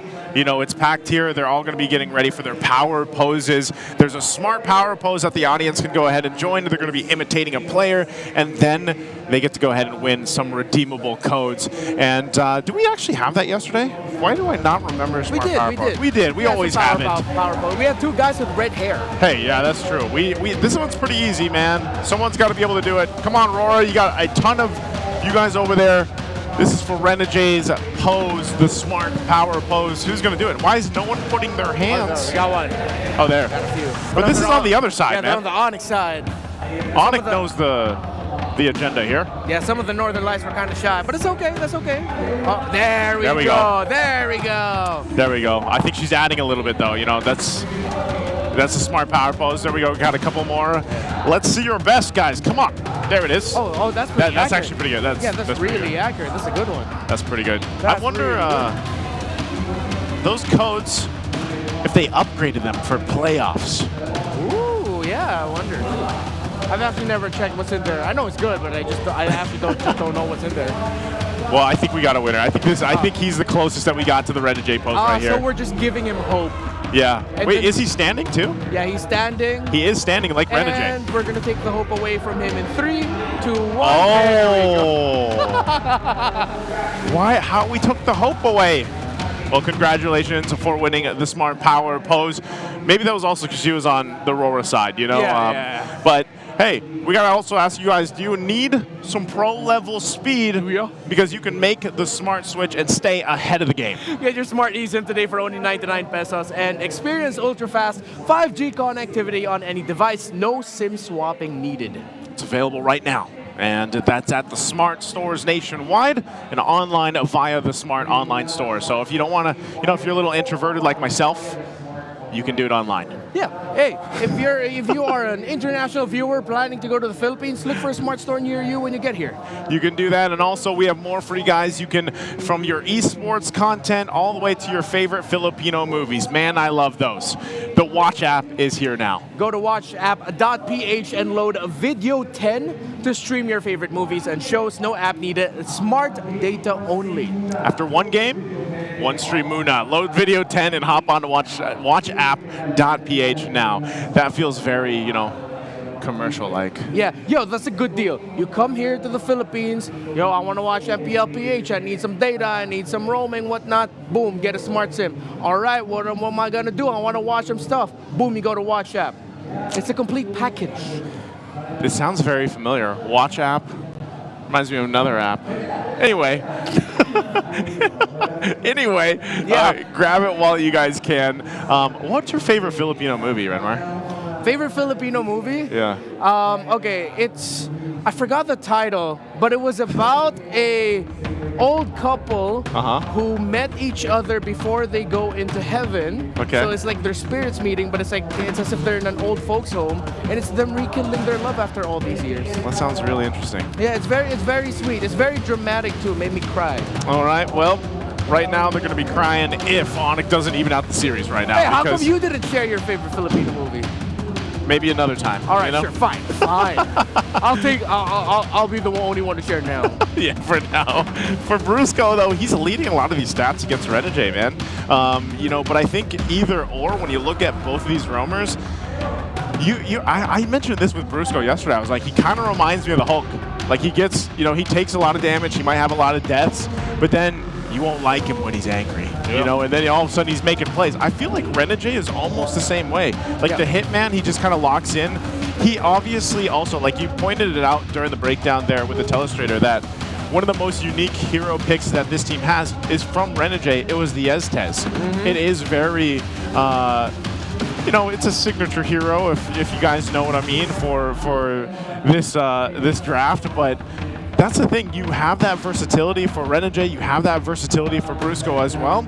And they bring it to the playstyle of the teams. Now, looking back at Game 1, RORA was so dominant because I just feel like they've taken that flexibility of their draft and they've refined all their lanes to an essence of, you know, we're so confident in our own laning capabilities, but the rotations, the timing, the being able to follow the shot calls, because we've heard it in the mic checks all throughout the season, man. Yeah. You know, a lot of these teams that, especially the top 4 right now, their comms are so clean. I know for our international viewers, sometimes it's all in, you know, Filipino, and they might not be able to understand it, but relatively well, it's very clean comms, and they're able to go ahead and secure wins that way. So, again, Game 2 upon us, RORA dominating in Game 1. Will Onic Philippines be able to go ahead and lock in and even out this series here? That's what we're going to find out. And once again, as we jump into the draft here, in a little bit, we're going to be inviting Brigida. Brigida, I don't know if you can you hear us, Brigida? Yes, and I will say hello. Yeah! There you go. There you go. Thank you. Thank you. Thank you so much for inviting me to be part of this. Anytime, all day, this day. Oh, well, and if there's one thing I'd request, I hope I get to hear Nice's favorite too later on. Oh, you want to hear my favorite movie? Yeah. All right. We'll talk about it later. Yeah, for later. Oh, okay. All right, Kalea right away, of course, for Renegade. I think this will significantly change how the game is played for RORA this time around. Well, Onic immediately just fast picking the Baksha and the Juice in. Oh, that was fast. Baksha immediately appears for Onic Philippines, and there are still other options in the jungle for Demon Kite if he does want to consider that now. The Fredrin is still available as well, but I feel like it's gonna be quite difficult if you look at the first 2 picks so far of Onic Philippines, especially with the mere presence of a Jushin already in their lineup. And like, you know, we don't know just yet if the Baksha is going to go flexed, but imagine this, it's actually in the hands of King Kong, and we have a Fredrin Baksha jungle showdown. Yeah, we do! That's what we get! Is that what we're getting? Yeah, it's a Fredrin Baksha showdown! Bro, I swear, We've come back the long way around. But what if it's flex in the XP?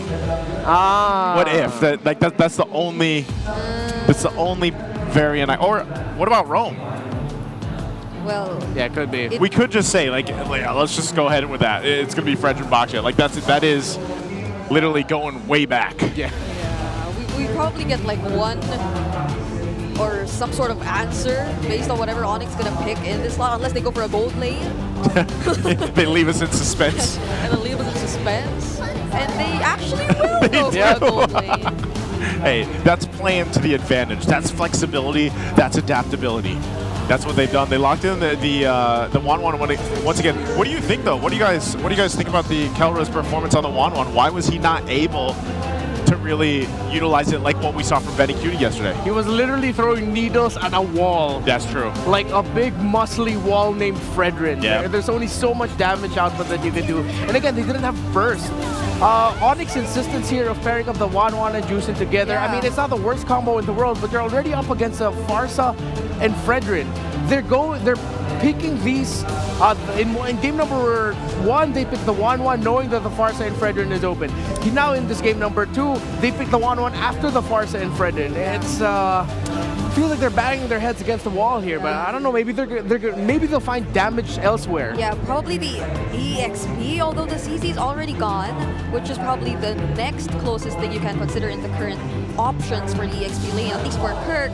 Because we do suggest that the potential of a damage XP laner is out there, and they do have the Baksha, which has a potential to go into the jungle, so there's a chance that happens too. But for Kirk, right? Like, what options are they going to If he just goes Edith. Yeah. Maybe Edith. That's something that Kirk likes to pick up. Yeah. If you guys need damage, Edith might be the best bet here. Hilda might struggle. So you usually pick the Baksha in the EXP if you want to disrupt an assassin jungle. Since you're up against a tanky jungle, putting the Baksha in the EXP is a bit of a, shoot you. So now it could actually go into the hands of Brusco in the roam. But the Kalea versus Baksha together might be okay. So that is what we might see. If we want to go throwback, we saw King Kong pick up a Lance yesterday. What if we see a classic Lance-Fred battle, which, although historically it never went well for the Lance, that's why Fred was dominated the meta for a long time. There are other XP laners though that have been popping up against the Fredrin too. There are the likes of the charisma, like just directly answering back. But I don't think Onic is going to be opting for that, especially in the situation where they definitely need to show us a bit more of their damage, unlike what happened in game number 1. They definitely wouldn't want the same exact scenario to happen again. We'll see how they decide to go with this. Next pickup now for the second phase. This is going to be a telling sign, I feel like, because it's either going to be that it shows if where this Baksha is going to be going. Maybe they pick up the XP laner here too if they decide not to put Baksha in the XP lane. Again, this is Kirk, who does have a pretty good hero pool, and it's going to be the Phobius. We kind of forgot that the Phobius was open. Yeah. Honestly, the only thing I can think of is why though. Why though? You don't see a lot of dashes. Are you thinking it might be a Harith on the side of Aurora? Like, does it just deny the focus into the 1-1? Because, like, there could have been others, too. Yeah, that's true. Okay. Interesting choice. Not the choice I expected. Although I'm still leaning towards the idea that we might be seeing a good old Baksha Fred jungle matchup instead of a Baksha in the roam. I hope we see it, man. I hope it is. Like, if I have a checklist, a wish list for this playoffs, please, Baksha Fredrin, at least one game.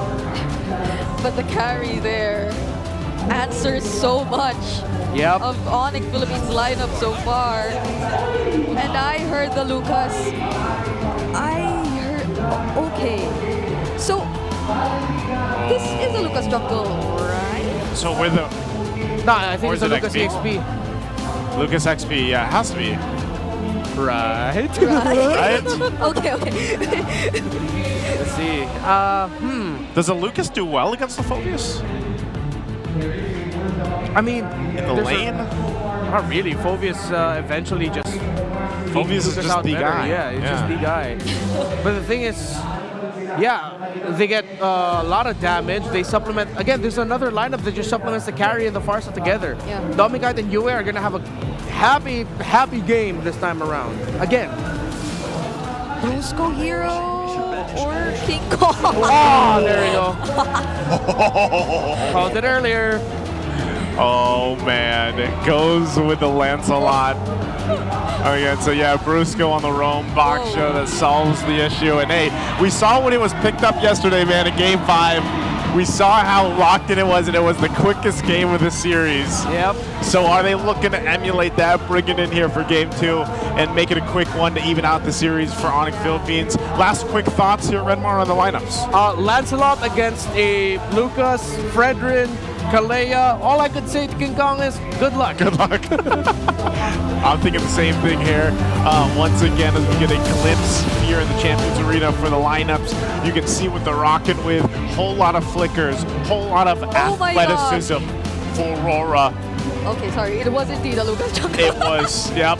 Hey, let's go ahead and throw it over to the caster desk to go ahead and take us into Game 2.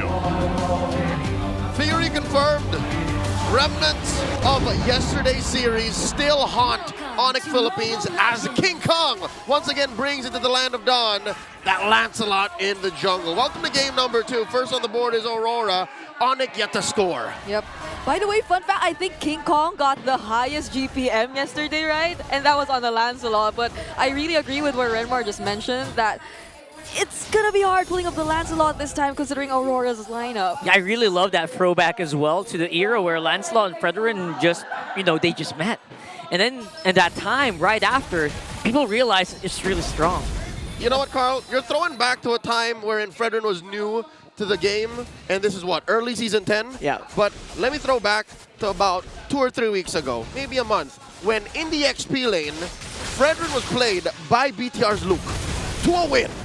So this is not weird in the current metagame. Like, yeah, it's very exotic, but it happens. Yeah, it does. And I feel like it responds well against the lineup of Onic, who really needs to almost always close in towards Aurora's lineup for them to actually pull off a team fight. I mean, Jushin in itself is kind of mid-range, and we did mention that it can be quite difficult, but for a team that, or for an idea which is just simply trying to stop Onic Philippines, then I feel like it's going to be really effective, or even just catching Brusco or stopping him in his tracks. Oh, speaking of getting stopped in his tracks, Renegade might be in trouble here, forced to use a flicker to get out. Make sure it doesn't die, but that is a huge resource. And very basically done here by Onic. Amazing dodge from that Phantom execution. He saw it a quarter of a second before King Kong pressed it. Yep. Fortunately, there was the flicker indeed that was available, but now it feels like just because of that simple resource that Onic Philippines knows is unavailable for Aurora, they will be the ones to try to scout the area first. But Demon Kite, he's quick to respond, and he's the one starting things up. They're actually getting started here, and they're focusing on the Frederick. Very interesting choice here. And now they're fighting with very low HP bars, and King Kong will be able to get that turtle and just buff up his teammates just a little bit more, forcing Aurora to disperse. Icing on the cake, King Kong focused on the turtle, helped his teammates by scoring a shield, which allowed for them to push on forward. 2 free kills, big objective. Super fam on! And I feel like we've seen this yesterday too. King Kong, even on a Lancelot, just being set on taking the necessary objectives, avoiding the team fights early on, going for the turrets, and with the Demon Slayer emblem in his emblem combinations too, it feels like they just know that this is the way to go, especially if they want to avoid the struggles or the challenges they'll probably face up against Dynam or Aurora if they decide to fight them head on. Yeah, it is Throwback Thursday. It was called Demon Hunter. Now it's Season Hunter. Oh, yeah. It's the same icon. And this is what SDZYZ then in Season 9 used on this very hero to show us that, hey, you can play Lancelot to a utility form. You can't play it like this, just objective-wise. Now, Renegade gets caught once more. Yeah, Renegade again in trouble here. No flicker to save him this time around. Oh, actually, he's back on. What? Wow. That was a short cooldown, but you're not going anywhere. Super Friends pulls him back. They just don't let him get away. Now this is clearly Onic Philippines being the ones to rotate faster, especially considering the backers in their hands. But you win! Oh! That was so good right there for King Kong. Gets answered immediately by Demon Kite, but it feels like Aurora are just trying to cauterize the wounds here. They'll get another kill into the Super Friends. He's on a killing spree, Leo. Super Friends and Brusco, 2v1. Those are 2 support heroes taking down Demon Kite. Super Prince feels like he's mad. It reminds me of the way he just suddenly played the Selena so aggressively after a loss in the regular season. And now they're again back at the quick rotations, even stopping Edward right here. Yep. Gonna go pulling it back for the next possible turtle fight, but I don't know. Aurora doesn't feel like they're ready to take this just yet. No, despite having a Fredrin again in the XP lane and a Lucas being so strong when you're fighting in the paint, Aurora seem to be doubting their early game strengths. Onic has single-handedly used the Lancelot once again to full effect. It wasn't a fluke yesterday. That wasn't a fluke. That was a fluke. Oh my goodness, it's already a 3K goal lead for Onic Philippines. And they know fully well where Aurora is. And you could say the same for Kellera this time around, but it's Onic in the lead, so you could expect him to go online a little bit earlier compared to game number 1. Check it out. Edward's first and last Fredrin game was back in Season 12 in a playoffs match against Onic. This very Onic. Wow. Wow, that's a big throwback. I'm very glad our stats people got it. It wasn't weird. It wasn't weird. It wasn't weird. It happened. We're not Mandela affecting y'all, all right? It is Throwback Thursday, and our production is confirming that this did happen. Yep. Right now, we're looking at the items so far for both of our teams. Only one has already, or only King Kong and Dominic have already secured their first core item so far. But this is Onic Philippines paying full attention to the gold lane. Fortunately, Renegade is here to guide and protect Demon Kite, but I feel like they won't be letting Demon Kite freely do his farming any further. Yeah, just to add to that, there's not much Renegade could do. Demon Kite senses it. Here's the conceal. Super Prince still engages. Oh Man, Super Prince, like we're gonna mention, is very, very mad, or looking like it, inside the Land of Dawn here. Just even diving under that second turret. Oh, force him to fight on top side though. Beautiful engagement. 3-on-1. No chance for King Kong to make it out. That was so quick. The flicker into the title strike. Even with barely no vision on where exactly in the bush he was. In other words, pulling back Brusco as well. Super Prince still has some pretty good DPS even on his own. Putting Renegade on almost half. Look at that. This is probably one of Super Prince's most scariest forms. Like when he's able to do all this on the Jushin, without being or without any fear up against Aurora, despite the potential presence of like a setup into the burst damage that can be provided by UA. They just seem to know that they're way ahead for them to fear that. Super Prince is here to prove to us that this lineup works, again, despite the lack of burst. Again, the conventional understanding what burst is in the current metagame, the Super Fam has a chip on their shoulders. They want to make this lineup work, and so far it is. 2 turtles in, a solid 2,500 gold lead. Junglers are meeting up. Yeah. Speaking of junglers, look at those 2 junglers on top side. King Kong and Demon Kite, a little bit of a high five to each other. And look at that as well. Onic forced out the feathered airstrike, so I think that's a very confident turtle going over to King Kong. And it was Brusco who started it all. Now they're going for mid. Big knockup into the Tsunami Slam, but there's just no coordination whatsoever on the side of RORA. Everyone is just running for their lives, Leo. Unfortunate. To be fair, I think Renegade was taking away Onic from his backline, all right? That's why he brought him there, but it cost him his life. It was worse. Even Edward had to pay the price, but Que sera, when you're down 4K like this, fresh off a turtle take, and Onic means business, this is what you can expect to happen. Yeah, and it was really surprising to see that the crossbow of that was still casted. And there you go. This time around, no fear whatsoever in the eyes of the Super Fam. Looking at Aurora head on and looking at them under their towers. It's only been 8 minutes, but look at this. Even Renegade, he's feeling the damage from the single Thorned Rose that King Kong is able to dish out. Super Fritz, you're a mage. You're not supposed to be underneath a turret with no minions like that. Okay, in fairness, one of the tankiest mages in the game, but still, right? And the guy who introduced the entire Brave Smite concept, tanky emblem combinations for a mage. So it's surprising to see that he's not higher up there in the damage taken leaderboards, but you know. He's remixing his own rendition of the Zushin. It's a remix of a remix. This is the 2025 version of how you play it. And here's the thing. Here's what I'm afraid of, all right? Kelra's only been getting assists. He hasn't really even taken to the skies to actually get kills. Yep. And compared to earlier, there was no need for him to go for the Wind of Nature immediately, but Renegade... Oh, straight into the fight. I think that was a pretty forced Tsunami Slam. He's gonna go down as well with a few easy hits. King Kong playing it under these 2 turrets. And again, no fear whatsoever in the eyes of the Super Fam. Cydek Perez almost gave everyone from Aurora a signed face photo cards. Just, here we go, shing, shing, shing. Look at that, just using these feathered airstrikes to clear the minion waves. Aurora is trying their very best to survive. Yeah, this is a huge problem though. If your lineup is like this, oh my goodness, and they get to slow you down really well, enough for Kelra to just freely throw out his arrows. Like, this doesn't normally happen. The 1-1 gets bursted down, but in this scenario, Onic Philippines, through the Jushin, through the Baksha, whenever Aurora gets a little close, they almost always find a way to stop them from getting back safely. Again, hindsight is 2020, but I think this is what Onic was going for in Game 1. This kind of play style. I mean, it's pretty similar, right? Zushin on the core of it as well. The 1-1. The 1-1, exactly. So that probably was the plan all along.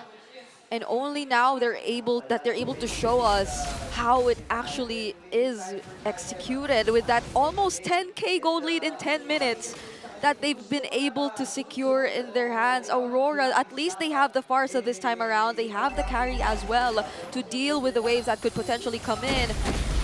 But they have to be careful of Kelra and the crossbow attack. He is applying pressure alongside Brusco. I don't know if RORA knows that Kelra is here with the Bruiser. Lord spawns in mid, waiting to march in. 10K up. This is Onyx's game to lose. Concealed by Brusco. 11 minutes on the clock. They are diving in with that Lord. 2-man knockup by Kirk here. Edward is in trouble. His brethren can't really stand the DPS for long.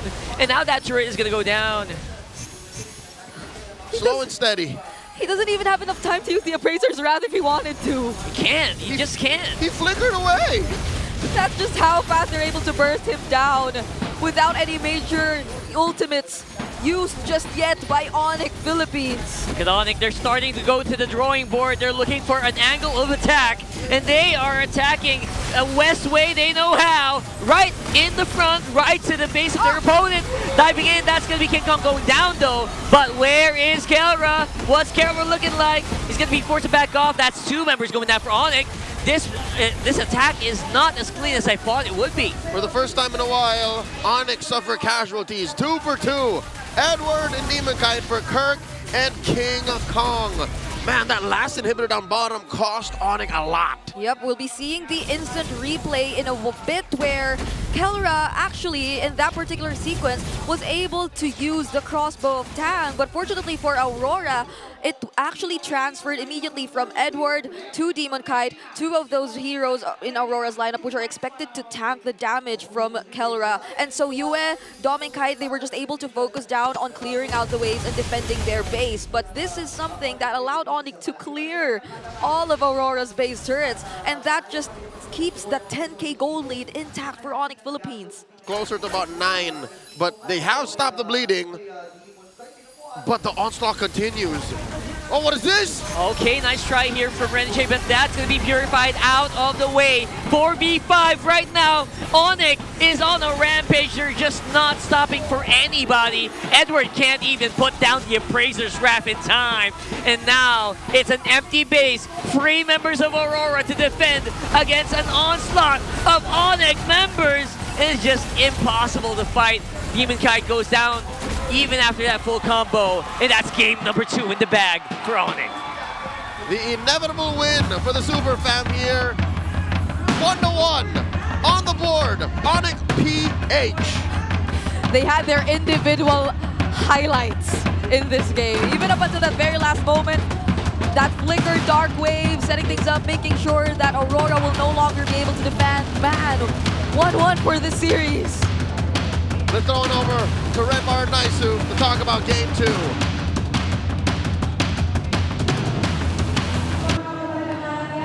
And there it was, man. You know, quick game 2, dominant.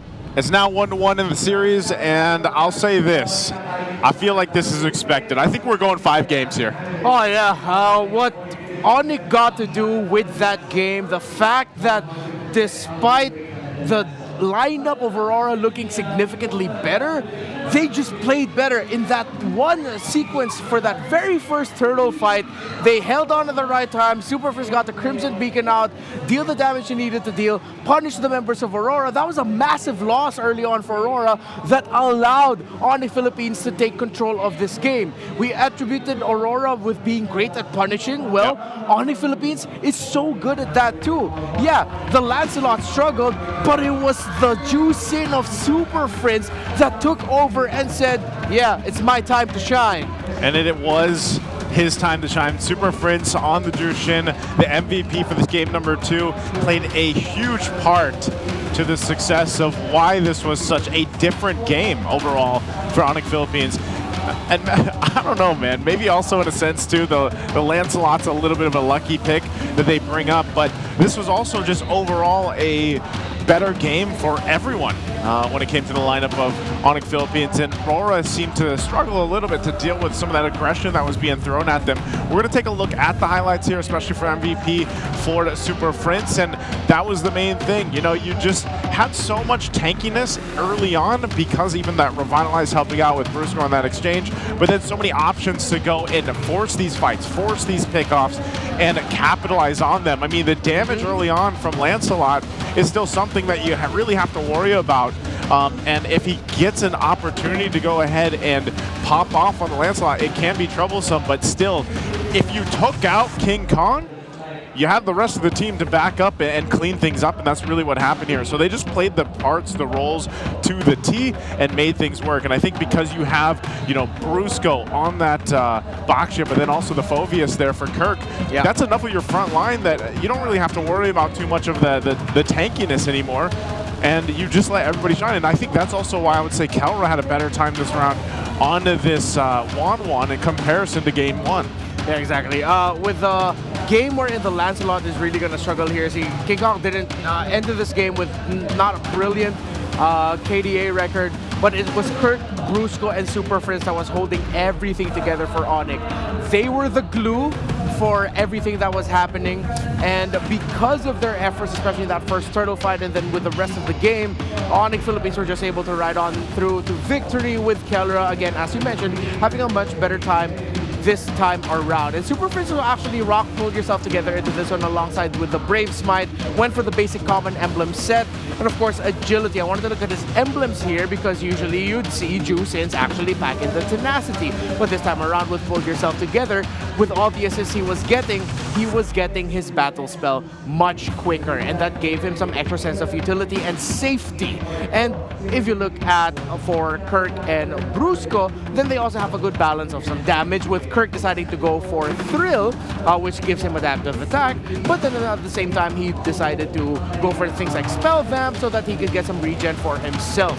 Again, with Super Friends building Pull Yourself Together, even though there might be times he could get caught, even though he was bulletproof in this game, he almost always had access to his Purify. Yeah, it's interesting how the contrast between, and the similarities between Game 1 and Game 2, but you know, Onic Philippines is the one, ends it around the 13-minute mark, but even down to the breakdown of the game, you know, 10,000 gold lead that they had, they're very dominant, they had all the turrets down, while meanwhile, Aurora only had the one, and you know, they took all the major objectives too, so it's just, it goes to show that when you get these kind of lineups that are meant to go ahead and pop off early on, and then you don't let that lead slip, how fast you can end games in comparison to what we saw yesterday, where it was like, you know, there were these games that really dragged on longer to the 20+ minute mark. And that just highlights the play style, but also the decision making of both Aurora and Onic Philippines. And so it also kind of throws up the question of what's going to change in Game 3, right? Because I think that's a big thing here. The idea for Aurora's lineup, I would say overall it was interesting. They even had that fun fact about Edward. The last time he played the Fredrin in the X Beam was what, season 12? Season 12 against Onic, it was, of course, in the EXP lane too, Yeah, and you know, it just didn't seem to be enough. Maybe there could have been a better pick even for Edward, although he was the sandbag. That's what Fredrin does, right? You just tank all that damage up. And of course, you have Super Friends this time around on the carry, as well as the wingman. The BPI rich guy is going to be a Kelra with that GPM of 890. And maybe for him, obviously, because of what he had in Game 1, this was a much better feeling for him in Game 2 on the 1-1. I don't know. Are we going to see the trend in the playoffs where teams are just really going for the 1-1 instead of the typical Harith Granger, or are those still going to be the dominant picks? They're still definitely going to be there. It's just, what do you feel like playing for today, and then what have we banned out? Because with the Harith Granger, it's you get damage. Yeah. You know what they bring to the table. Something like a 1-1 gives you a pick that is just so good with the extended team fight, wherein suddenly, if in the early to the mid team fight you're not winning, one ultimate from the 1-1 would just completely change things up and turn things around. So we're back on the good old telestrator here. So what I like about what Onic did is that the moment they got to turn things around quite early on, 2 minutes in, was that they continued hunting down more resources. If you look at the timeline here for the objectives, it was at 4 minutes and 41 that they were able to get, if I'm not mistaken, that is Turtle 2 already. 14,000 gold lead. Then they converted it to a tower. They got the third turtle at 7 minutes and 32. They converted that into another tower. So this little exchange right here, the fact that they were able to convert the third turtle into a tower right away, that is something that you want to look for. Third turtle is your transition to the late game already. If you can get a tower after that, usually it's third turtle, you get the mid tower. Third turtle, you get the tower closest to the turtle then. That's what you want. And that solidified the lead that they had, wherein they went from 21 gold. Just 13 seconds later, they went to 24,000, climbing all the way up and never letting up after that. So we look at the key idea here for Onic, which is number one, objective conversion. Because yes, they were winning the skirmishes, yes, they were getting kills, but you get the objective so that you have more space in the map, and of course, obviously get more gold. I want to look at the item progression here first of the Fredrin of Edward, going for the anti-Cuirass first. He then had to build into roam boots to maybe hopefully get a little bit more resources, maybe because they needed to play catch-up. That's why you see them pick up roam boots usually at around after the 10-minute mark, when it really feels like, oh, the lead has completely gotten out of hand. We need to try to build resources for ourselves so that we can potentially catch up. It's not a sure thing that you will catch up. It's a potential catch-up if you can get a roam boots early on. And then let's look at Demon Kite and his Lucas. He got his War Axe 8 minutes in. That's a long time for your very first item. And then Hunter Strike later at 10. Just goes to show how much they struggled in this game to get resources and to get the gold they needed for Demon Kite. When they saw the Phoveus get shown in the draft, they decided we don't want to play the matchup of the Lucas into the EXP. We need to play the Lucas in the jungle instead, so that we'll be able to get a good source of damage to scale up, and then the Fredrin will be in the EXP lane. But then that just meant Kirk was more impactful in this game this time around. So if we look at Super Friends, let's look at his mid-game stats 8 minutes in. So average for patch 1.9.64 ever since that drop is at around 2.79. That's kill plus assist, kill participation at 79%. He got the MVP because look at where he is at game number 2. 7. That was 5 kills, 2 assists if I'm not mistaken, and then 100% kill participation, knowing that they needed to play around this juice in.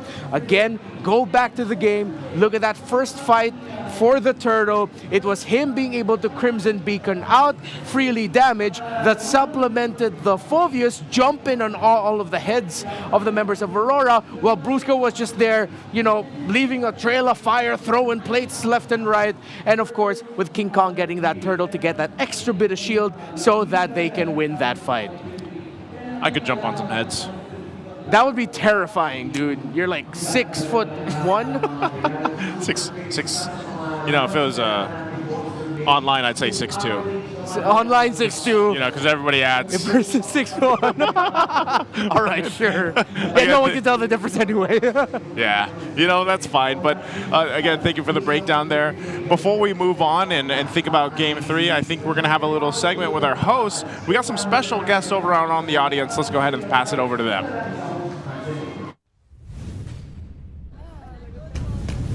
Maraming salamat sa ating mga casters. And now, we have our esteemed guests bago tayo bumalik sa ating mga laban. Everybody, Champions Arena, please give it up for your Cherry Tigo crossovers! Of course, we have Ara Galang, Abby Maraño, Maylene Paat, and of course, Alina Bicar and Zaka Randang. Guys, kamusta naman kayo? So nice to have you here with us today. Sobrang saya ng experience manood ng MPL all the time. Andito ka na naman, Changa. Yes, second Welcome time. back! Welcome Thank back, you. Miss Abby. Ano yung difference ng experience mo before sa ngayon na experience mo dito sa Champions Arena? So tingin ko same lang yung spirit kasi sila pa rin yung magkalaban the last time na nanood ako. Pero mas exciting ngayon kasi kasama ko yung mga teammates ko. Maglalaro. Ano na no? Of course! Exciting kahit iba-iba sila ng bias ngayon. Oo nga eh. Parang nakikita ko eh. Tinakpan. Nagpupuksaan kami kung sino talaga yung... okay. Ano nangyayari? Pero sige, you know what? Let's talk about kasi paano kayo nakakahanap ng schedule to play? Like, do you guys really play ML or you came here to support? Every after training talaga. Yun yung pampalipas oras namin eh. Pampalipas oras. Okay, let's talk about roles. Since 5 kayong nandito, sino ang XP? Alright. So, si Ara Galang ang XP. Diroth main daw. Ang jungler. Okay, si Sarina Karandang. I like it. Main mo is? Granger po and Helgert. Ay, Granger. Parang hindi ka naniniwala. Alina. Okay, mid naman. Sino ang mid? Mid lane. Support tsaka mage. So, sino ang nagpaparaya pag sabay kayo naglalaro? Ako talaga. Nagra-roam yung isa. Hindi, ako talaga. Ikaw kasi talaga. Kung saan ako napupunta pag ito nag-aagawan sa mage eh. Nakakatuwa no, Odin. As in, lahat talaga sila naglalaro. Naglalaro sila lahat time. Sino may pinakamataas na rank sa inyong 5? Ako, syempre. Ilang stars? Oh, ilan stars? 50? 50. 56 ako, sorry. Ilan? Ay, grabe. 56 ako, sorry. Oh. Parang ang tindi nyo naman. Kailangan namin kayong mayaya next time around. Ano ba, how does it feel that now, you know, we're always seeing you guys play. Madalas kayo yung pinapanood and you gave so much time and you gave your time para magpunta dito ngayon. What makes you guys wanna support esports in general and MPL Philippines?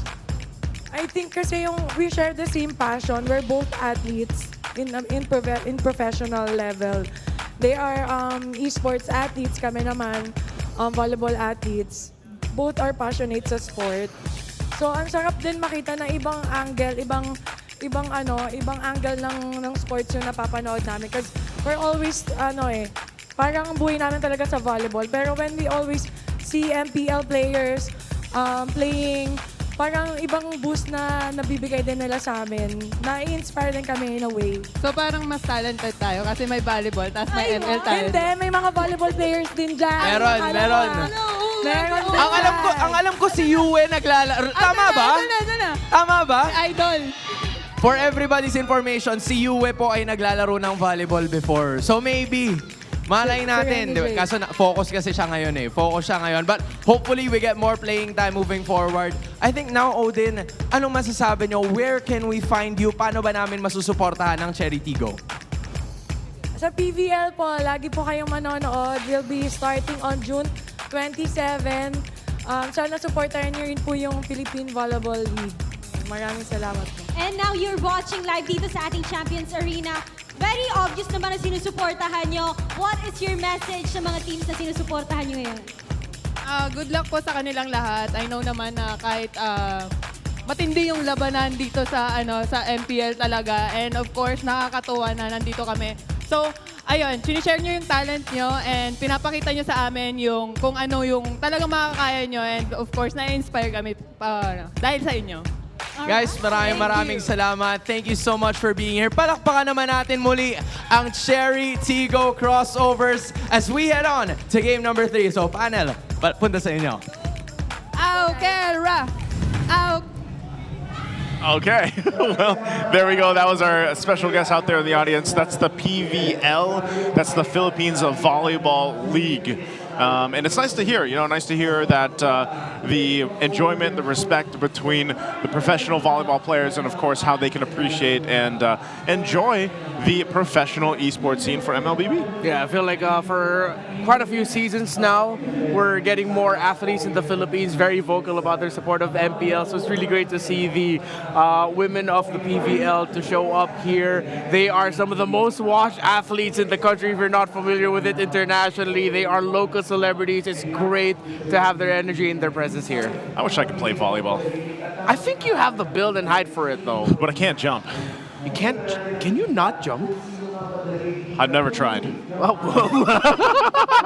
As a guy who played football in high school for 4 years? Yeah, well, I don't You jump. never got to jump? Dude, I just run into things. I don't jump. I'm not jumping over All right, guys. fair. Just run into them like we're going to run into the draft right now for game 3. And we're going to be welcoming Brigida with us once again for the draft. Brigida, can you hear us? Good afternoon. One of these times, Brigida, you're going to do it right, okay? You're going to say good afternoon, and you're going to address the Brigadudes, okay? You have to say good afternoon, Brigadudes. Oh my goodness, I've got to address everyone. Okay, I'll do it next game, but All for right. now... Okay, next game. Good afternoon. No, Let's go to the draft here. Bands are coming out. It's looking very similar here, right? But this time around, they're taking out the MVP hero from the previous game, that Jushin. You broke it down. It's such a menace to deal with. Yep. They've always banned the Fanny too, so it's most likely that they're gonna ban out the Fanny for last year in Onic Philippines side, and that'll leave again the Kalea open, but Aurora, do they want to go for that again? Oh, they open the Fanny. Fanny's open. They're willing to give it. What if we get some good old early chose? What if we throw it back? You lock in the Fanny for the first pick of Aurora, then suddenly on the side of Onic you hear, see value in me? You should. What is the line? See value in me? You should. You should. Oh, that was more accurate. All Oh, right. yours was pretty accurate. Yeah, that's pretty good. I'll give it an 8 out of 10. All right, come on.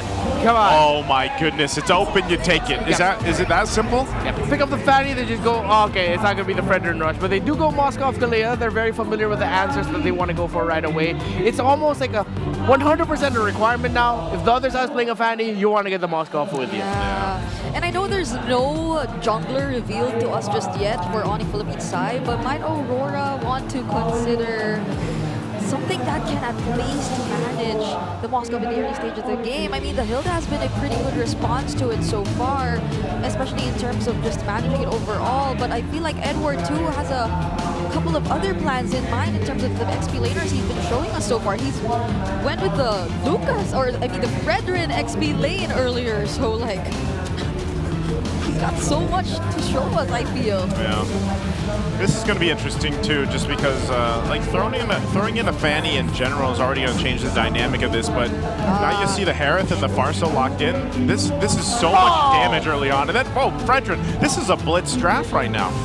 Onic, they knew they wanted to get the Fredrin. They knew they didn't need to rush it. The moment the Harris showed up and I saw the Fanny, it's like, come on, it has to be a Fredrin for Onic, right? And there they go, they lock it in. So they have a good solid front. I think it's going to be up to Onic to decide whether or not they'll want something that can invade the jungle, which is you pick up the Hilda for Kirk, or you want another solid wall so that you're going to be putting everything onto the Moskov and whatever the pick of Super Prince will be. So it's either damage or tank. That's like the main choice right now for the Onic EXP lane. And we still cannot turn off the possibility that the Fredrin might actually go to the EXP lane, similar to what Edward and Aurora did in game number 2. Oh, if even Onic does that, then I'll be just open to endless possibilities for the upcoming draft that we're about to see in the playoffs. But yeah, I agree. The Hilda works really well for Kirk, although there also is still the Phobias if they ever want to consider that, since there's the Harith and the side of Aurora, and it's still open to his point, but that could also be a potential ban for Aurora heading into the second phase, I feel. It's interesting too, because when you think about the flexibility for Aurora specifically, especially in the roam, what do you want to pair up with having a Fanny, knowing that you really got to be able to take care of it? Because obviously some more of the bans, I mean, look at already the amount of roam. Whoa, that's an interesting one. That's Bad Veil? That's the old Gara right there. Yeah.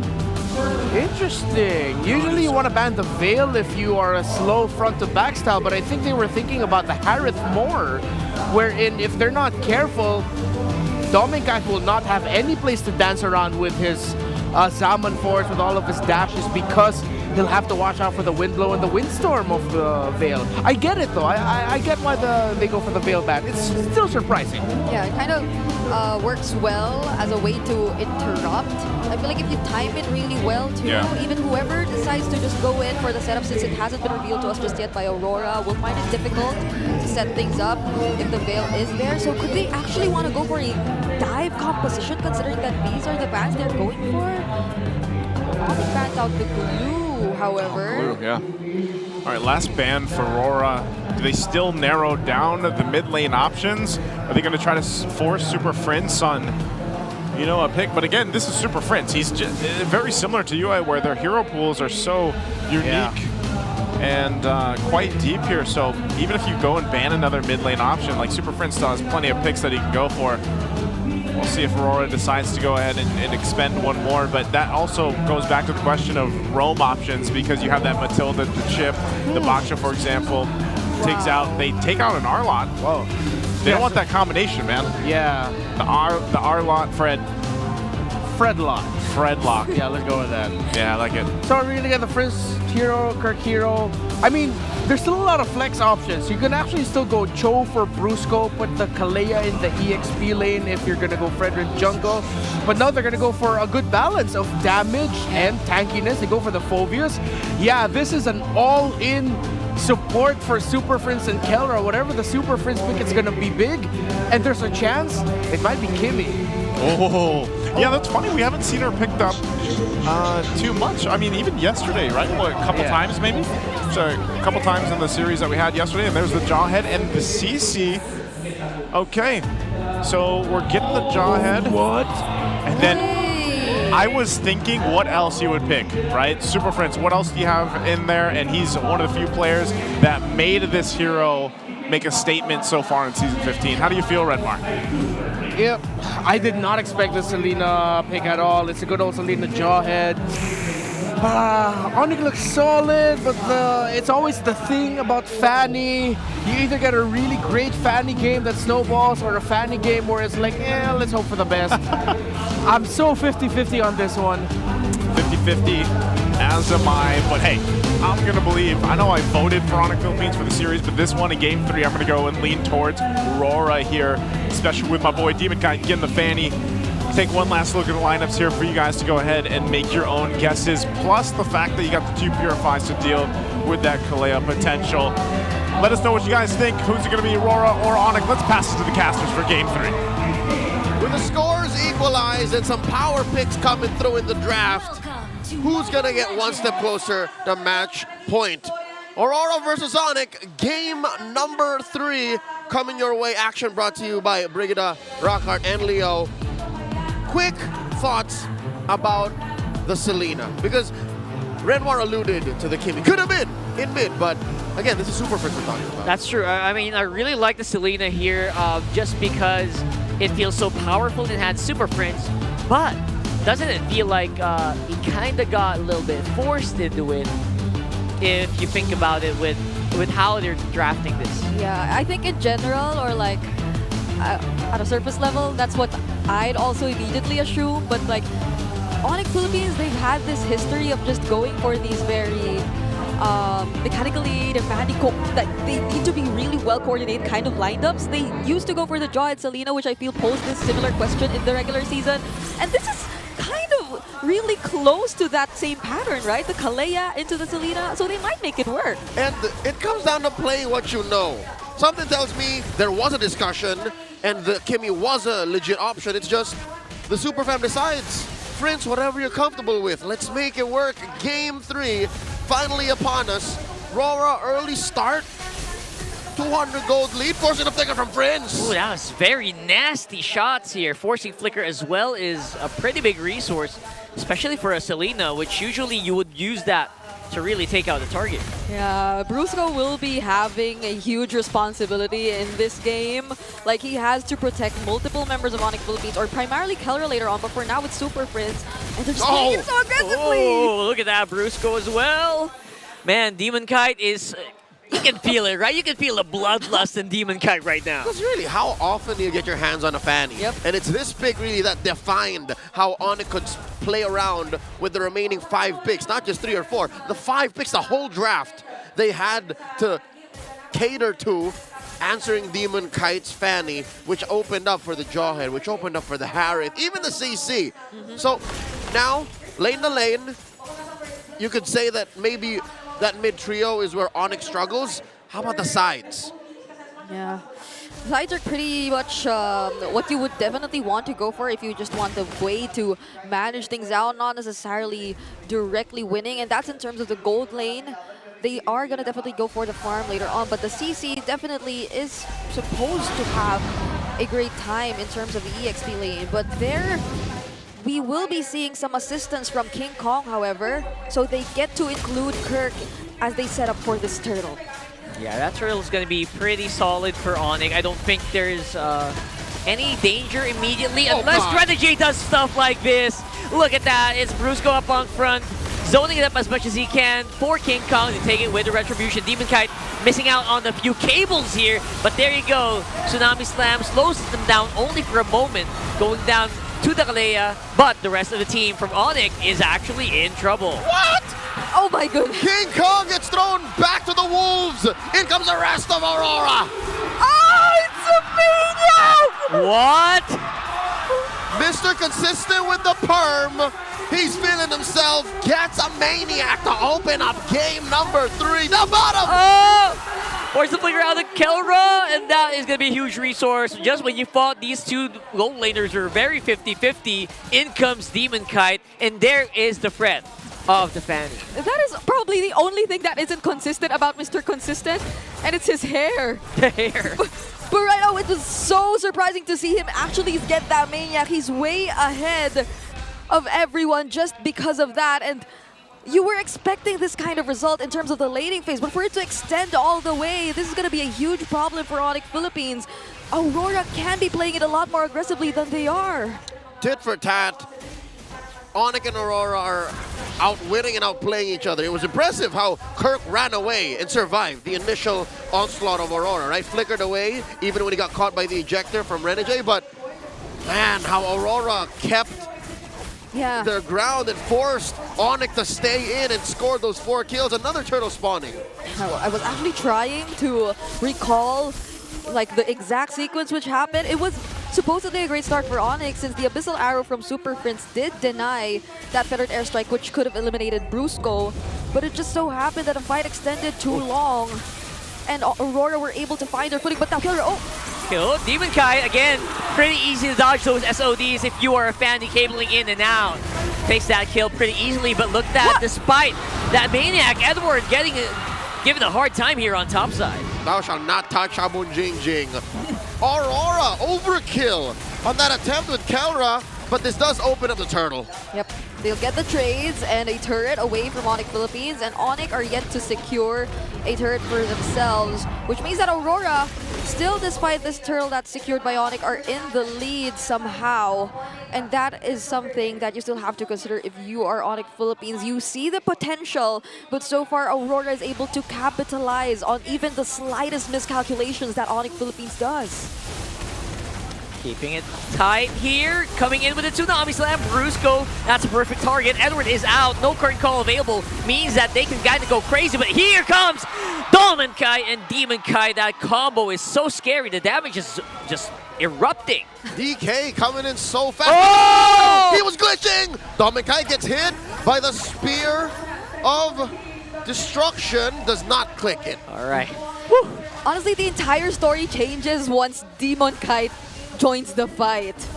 So Onic have to be very calculated in terms of whether or not they want to fully commit in the team fights, knowing fully well that Demon Kite can just follow up any moment, because that's where the cleanup can come in. The damage that Demon Kite is able to provide at this point is something they should definitely take seriously. He's a level ahead of King Kong, and now Aurora's looking to take another turret away from Onic.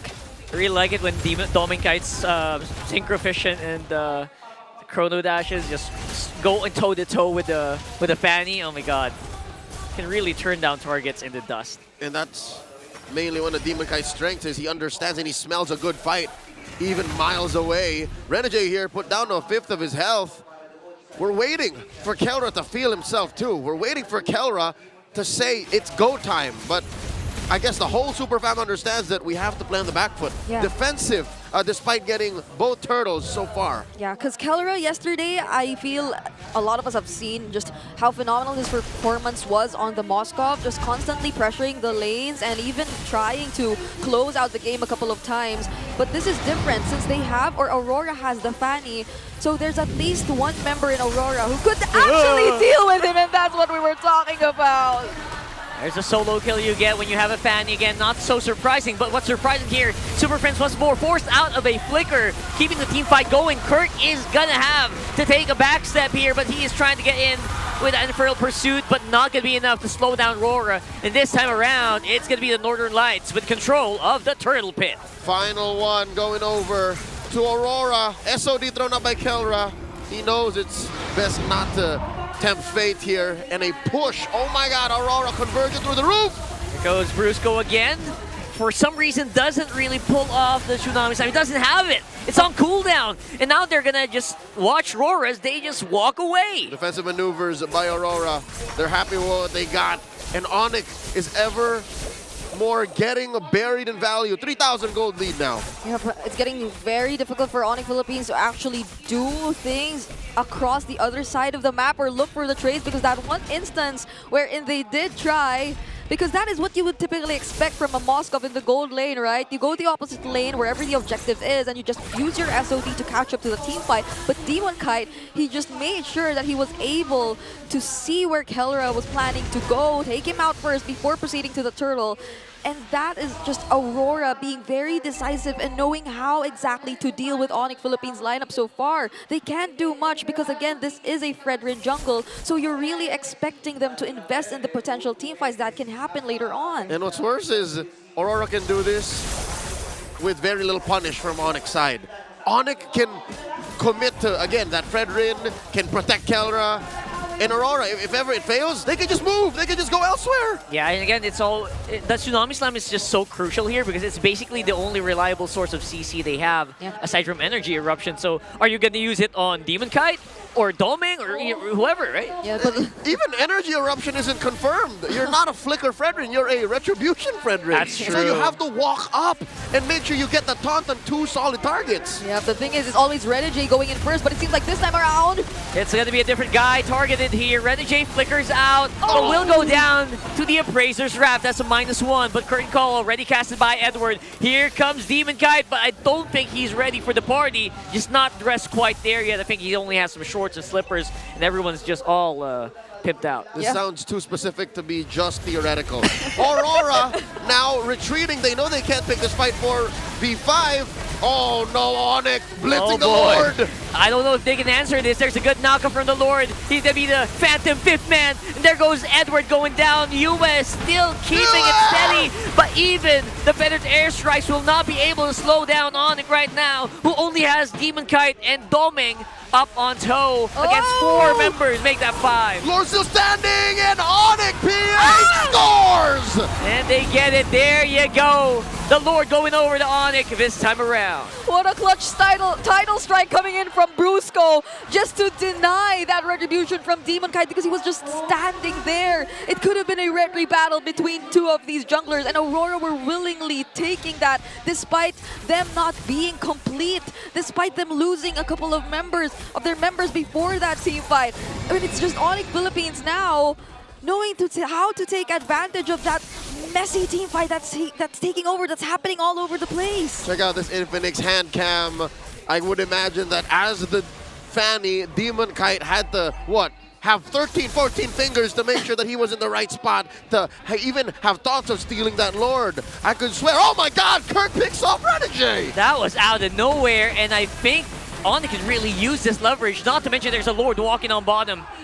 Oh my God. Very bad for Onic. Nowhere the comeback for the Super Fam, the capacity crowd here in the Green Sun Hotel, the Champions Arena, are feeling it. Suddenly, the defending champions are on the offensive. Yep, everything changed the moment they decided to engage in a full-on team fight with Onic being prepared. That's what happens when they're actually able to position themselves first compared to Aurora, because the moment Renegade decided to check the area, they were able to punish him to some extent, forcing them to hesitate somehow before actually taking on the next fight. And that is a very similar scenario to what happened in that objective.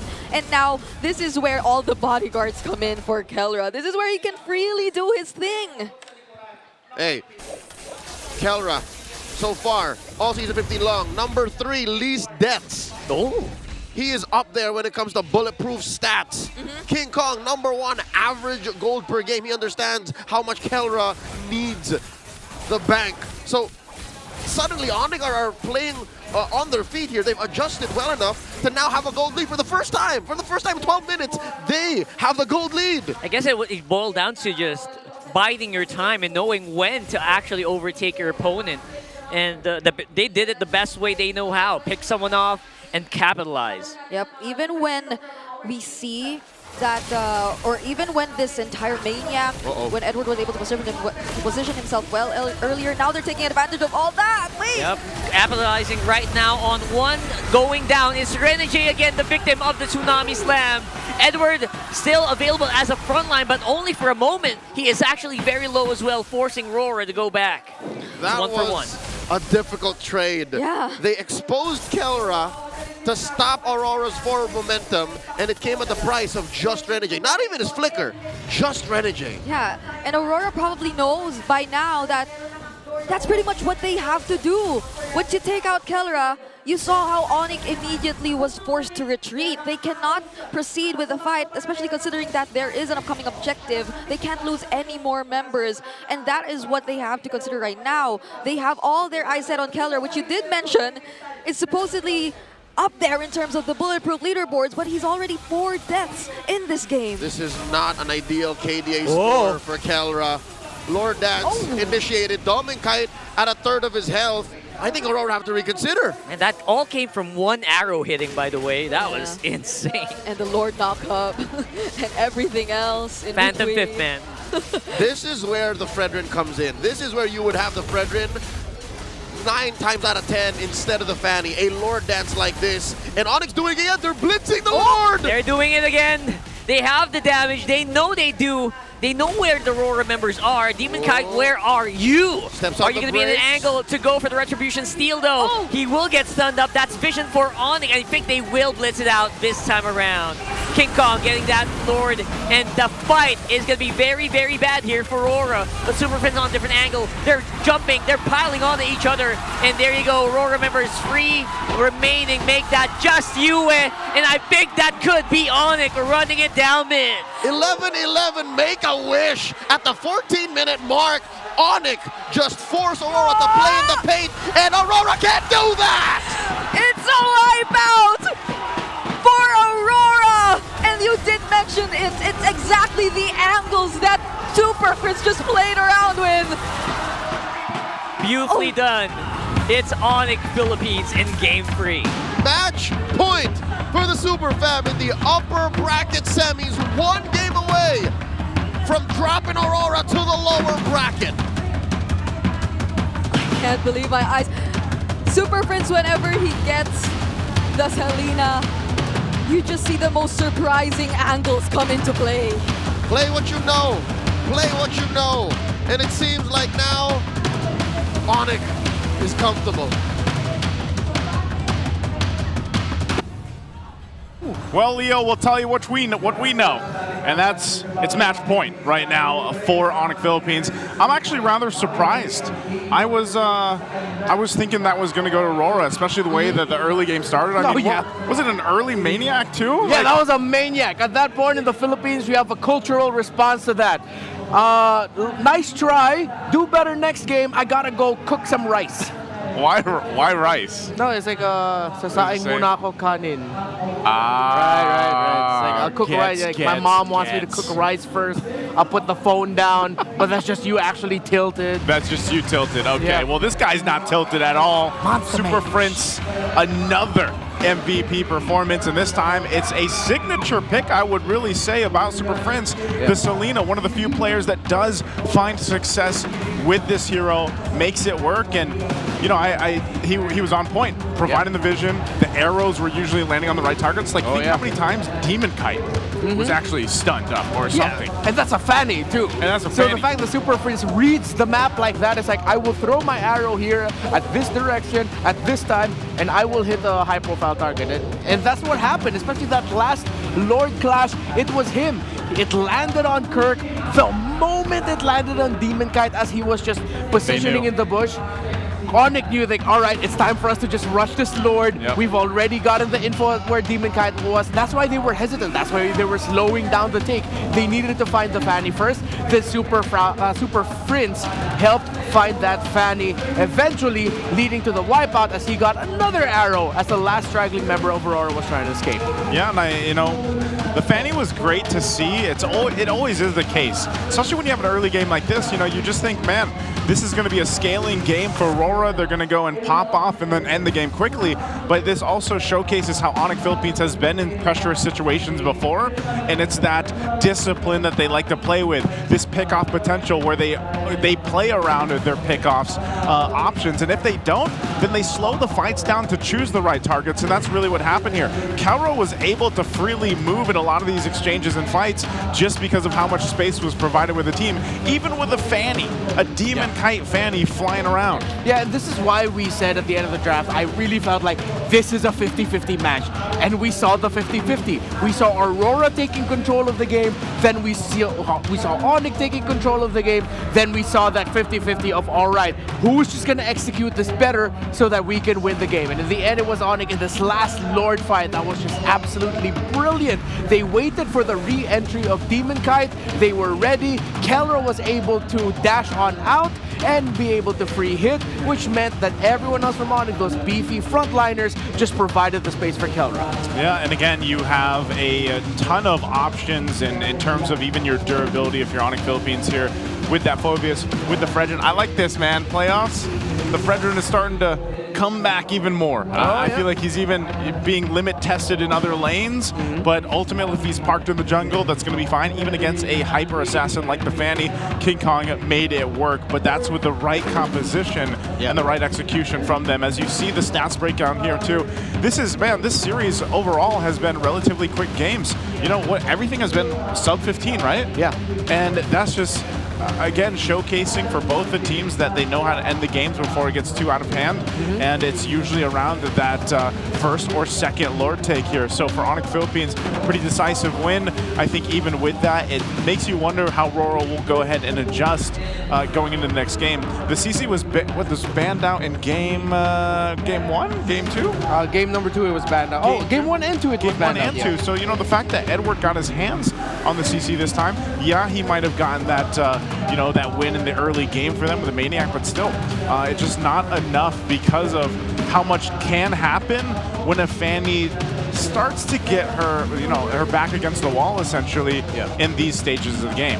Yeah, and it's reflective of the relationship between Jawhead and Selena. Call back to when Jawhead and Selena was the main trade and main focus bands of MPL Philippines Season 8 then.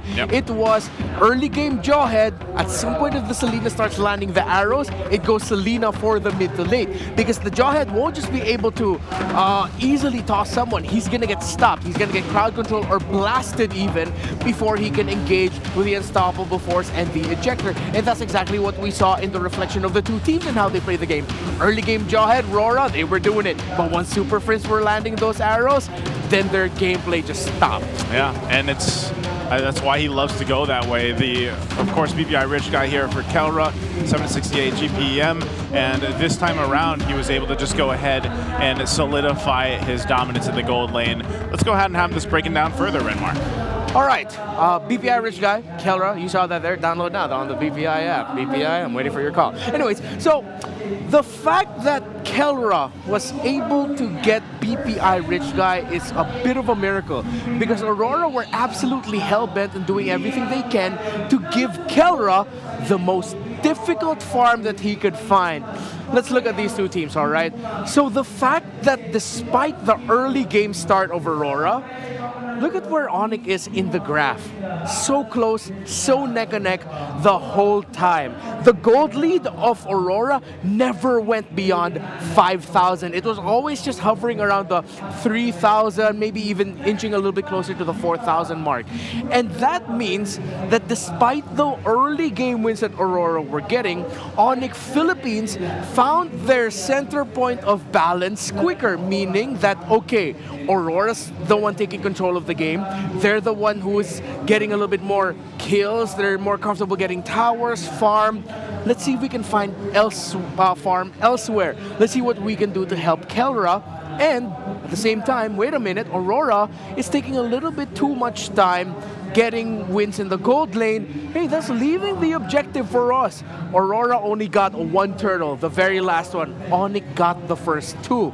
This would have solidified the lead, but it wasn't a massive conversion into a tower. It took a minute plus after the third turtle that Aurora was able to get another tower take, their last tower take of the game. While for Onic Philippines, you can see after getting the Lord, it was just tower conversion after tower conversion to the win in the second Lord and the win in the game. Conversion of objectives, conversion of kills. key theme in this game so far. I want to keep looking at Kelra and Dominkite comparing their farm. So Kelra, of course, would be getting the Corrosion side first, and Starlium for Dominkite a little bit later on. Still within in pace. Golden Staff at 8 minutes.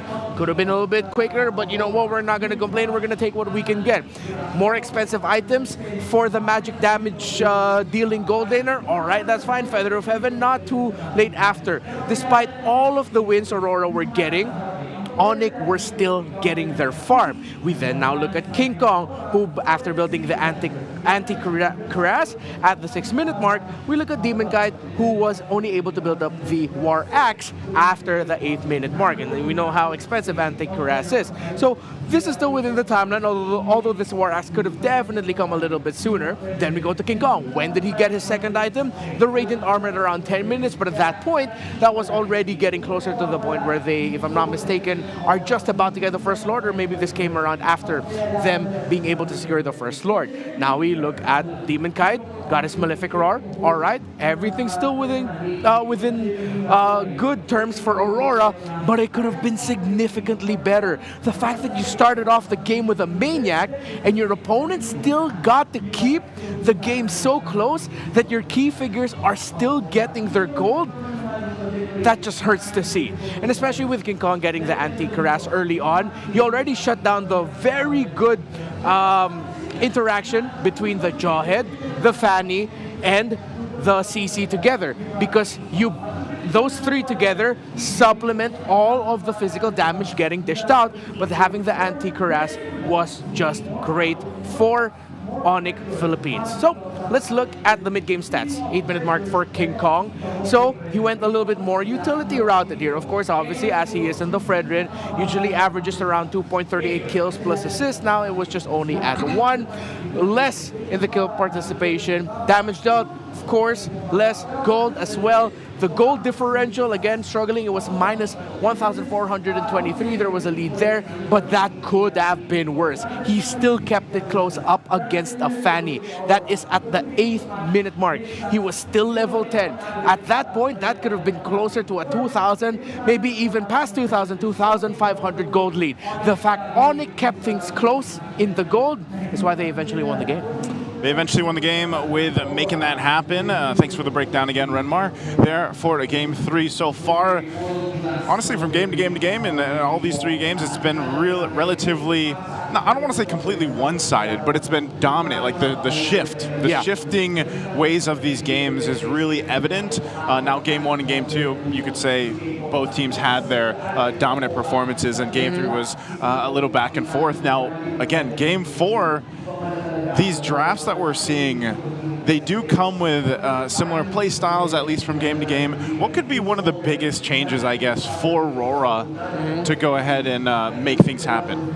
I think that at the times where if it's still close in terms of the gold, I think we're seeing RORA getting a little bit more into their systematic approach. I want to see a little bit more surprise factor similar to what they did in game number 1. That's why they shown in game number 1, is because once they could see that angle, they immediately took it. In this game number 3, it was more of like, should we? It's still starting to get a little bit even out, a bit of his hesitation here and there. Yeah, exactly. It's because they only have the shorts and the slippers. Yeah, to the party. Like Rockhart mentioned. They showed up to a white tie, a black tie party with shorts and slippers. Shorts and slippers, man. You know. So maybe they come in the full outfit for game number 4. We'll find out here, but we are going to get a little bit of an update on what's happening over on our MPL Playgrounds, which is happening here at the playoffs. Let's go check this out. You say playground? Playground. There, super fans! Your girl is back here at the MPL Playgrounds and nasa day 2 na tayo ng MPL Playoffs. For day 2 ay nagkaroon ng activity ang ating super family ng Onic Philippines, wherein nagpalaro sila sa ating community stage ng Hep Hep Hooray with a twist. Instead of saying Hep Hep Hooray, they said Super Fam! Super Fam! And I'm sure kayang-kaya nyo rin yan. And apart from that, we had MPL Karaoke Challenge na naglalaro sila ng brawl. So talagang na-test natin kung talaga ba magaling ang maglaro ang ating mga players. At the same time ay kung may talent ba ang ating mga super fans. So standby lamang, pumunta lamang kayo dito dahil everything is for free. And everyday may featured super fans tayo na magpapalaro at magbibigay kasiyahan dito lamang sa MPL Playground.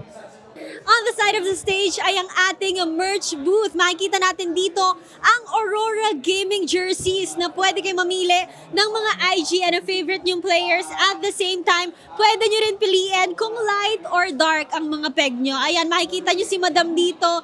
Mag-visit na kayo. And dito naman sa katabi ng Aurora Gaming MLBB na merch booth, we have our Falcons merch booth. Smile ka naman kuya, oh. Pwede kayong mamili if yung jersey nila na may collar or yung t-shirt for more casual look. And on this side naman, we have here the TNC merch booth, ang kanilang leather jacket. And we also have here ang ating water flask. Meron din silang jersey na may collar and this is embroidered, ang logo ng TNC. And on the side, we have Smart Omega merch booth. Pwede nyo rin piliin ang mga IG at ang mga favorite yung players at the back of the jerseys. At meron din silang mga photo cards as well as the jacket. And meron din silang jacket ng ating female team ng Smart Omega. Mag-TP naman tayo on the other side of the stage. We have here TLPH merch booth. Makikita nyo rin ang kanilang light and dark na jerseys with the colors. Embroidered rin ang kanilang logo. At hindi lang yan, they also have here ID lace. They have belt bag, socks, photo cards, cap. At meron din tayong different choices ng t-shirts. Iba-ibang kulay yan. And on their side ay ang Twisted Minds merch booth. So kasama ba to pag binili? Kasama yung gift bag pag binili nyo yung jersey and ang kanilang hoodie. Ganda ng hoodie! Grabe ang quality ng ating mga merch dito. And lastly, on the merch booth, meron tayong Onic Philippines wherein you can choose between the yellow and the black with yellow. So, eto lamang ang meron sa ating merch booth. Drop by and mag-shop na kayo ng mga favorite merch nyo from your favorite teams. Here at the MPL Playgrounds, maswerte rin nating mapapanood ang ating MLBB cosplayers. And not just that, bibisita rin sila sa Champions Arena. Kaya if you're here at MPL venue, don't miss out the chance to visit MPL Playgrounds because we have games, booths, exciting giveaways, and dito lamang sa Green Sun Makati, libreng manood ng watch party hangout with Ben Things. So come over dahil first come first serve basis, pero libre again. So see you at MPL Playgrounds. Hey, we're missing out, Renmar. Yeah. We have not been to the playground in some time, but this is a playground that I would go to. You know that MPL play? No, I've been to playgrounds. No, not recently. And yeah, anyways. So the ones downstairs, it's a test of willpower because I want to buy everything. You want to buy everything? I wish I could buy everything. There's just you're surrounded by merch, dude.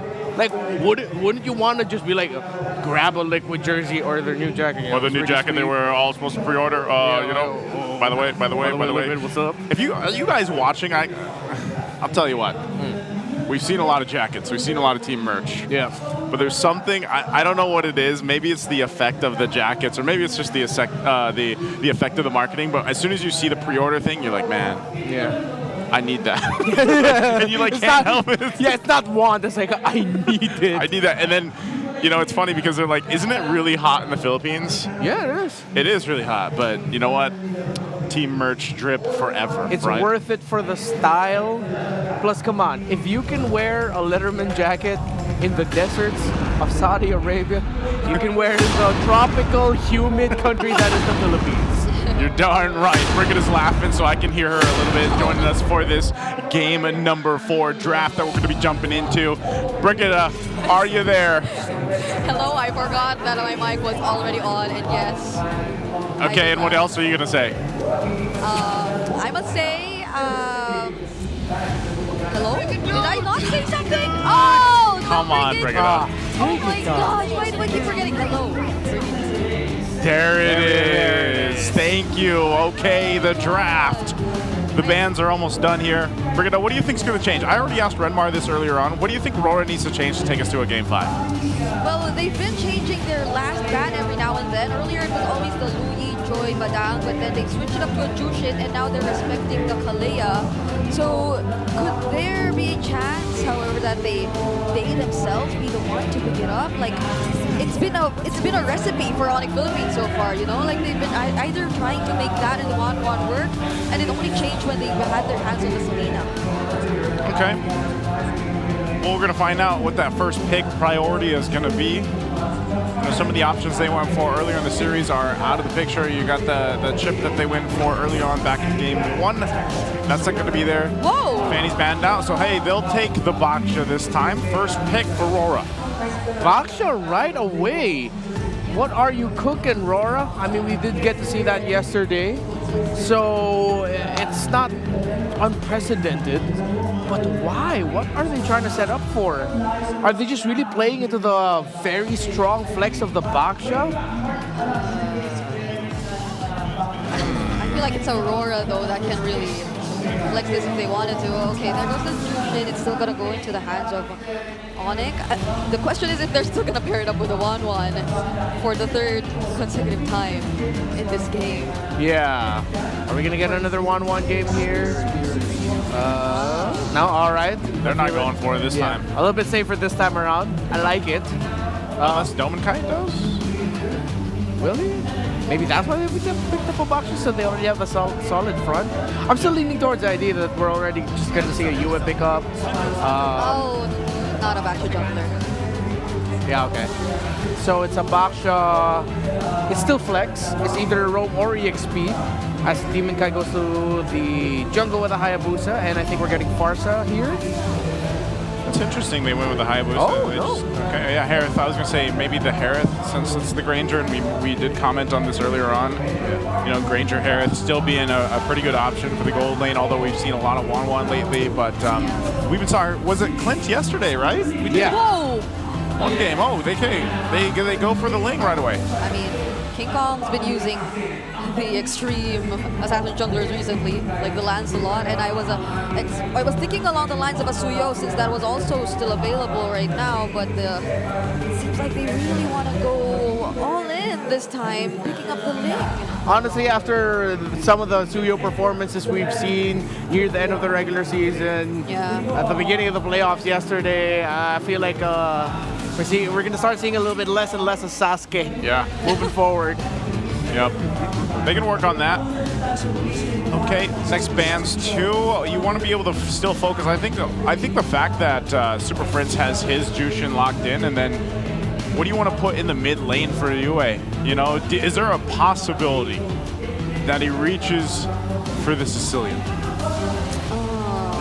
Is he just out of the... well, technically, Yue was playing the Sicilian before it was really meta anyway. Yeah, and against the Ling, that might be a good option. Yeah. Although if they want to play the more unique and effective mid laners, which have been popping up recently, the Zask is there too, and that works well with the Harith in terms of like just making sure he gets to dance with the Zaman cores and create the space for it. The Farsa is also still open. Although, I feel like Brigitte has convinced me with the Sicilian pickup for Yue. She convinced you? Yeah, I mean, you brought it up. I didn't convince you? She explained it. You brought up the Sicilian, I was like, and then she explained it, so I was like, all right, yeah. All right, that's Brigitte's job, that's true. And considering that it is for the Ling, if you mess up your entry, Sicilian can be incredibly punishing for a Ling.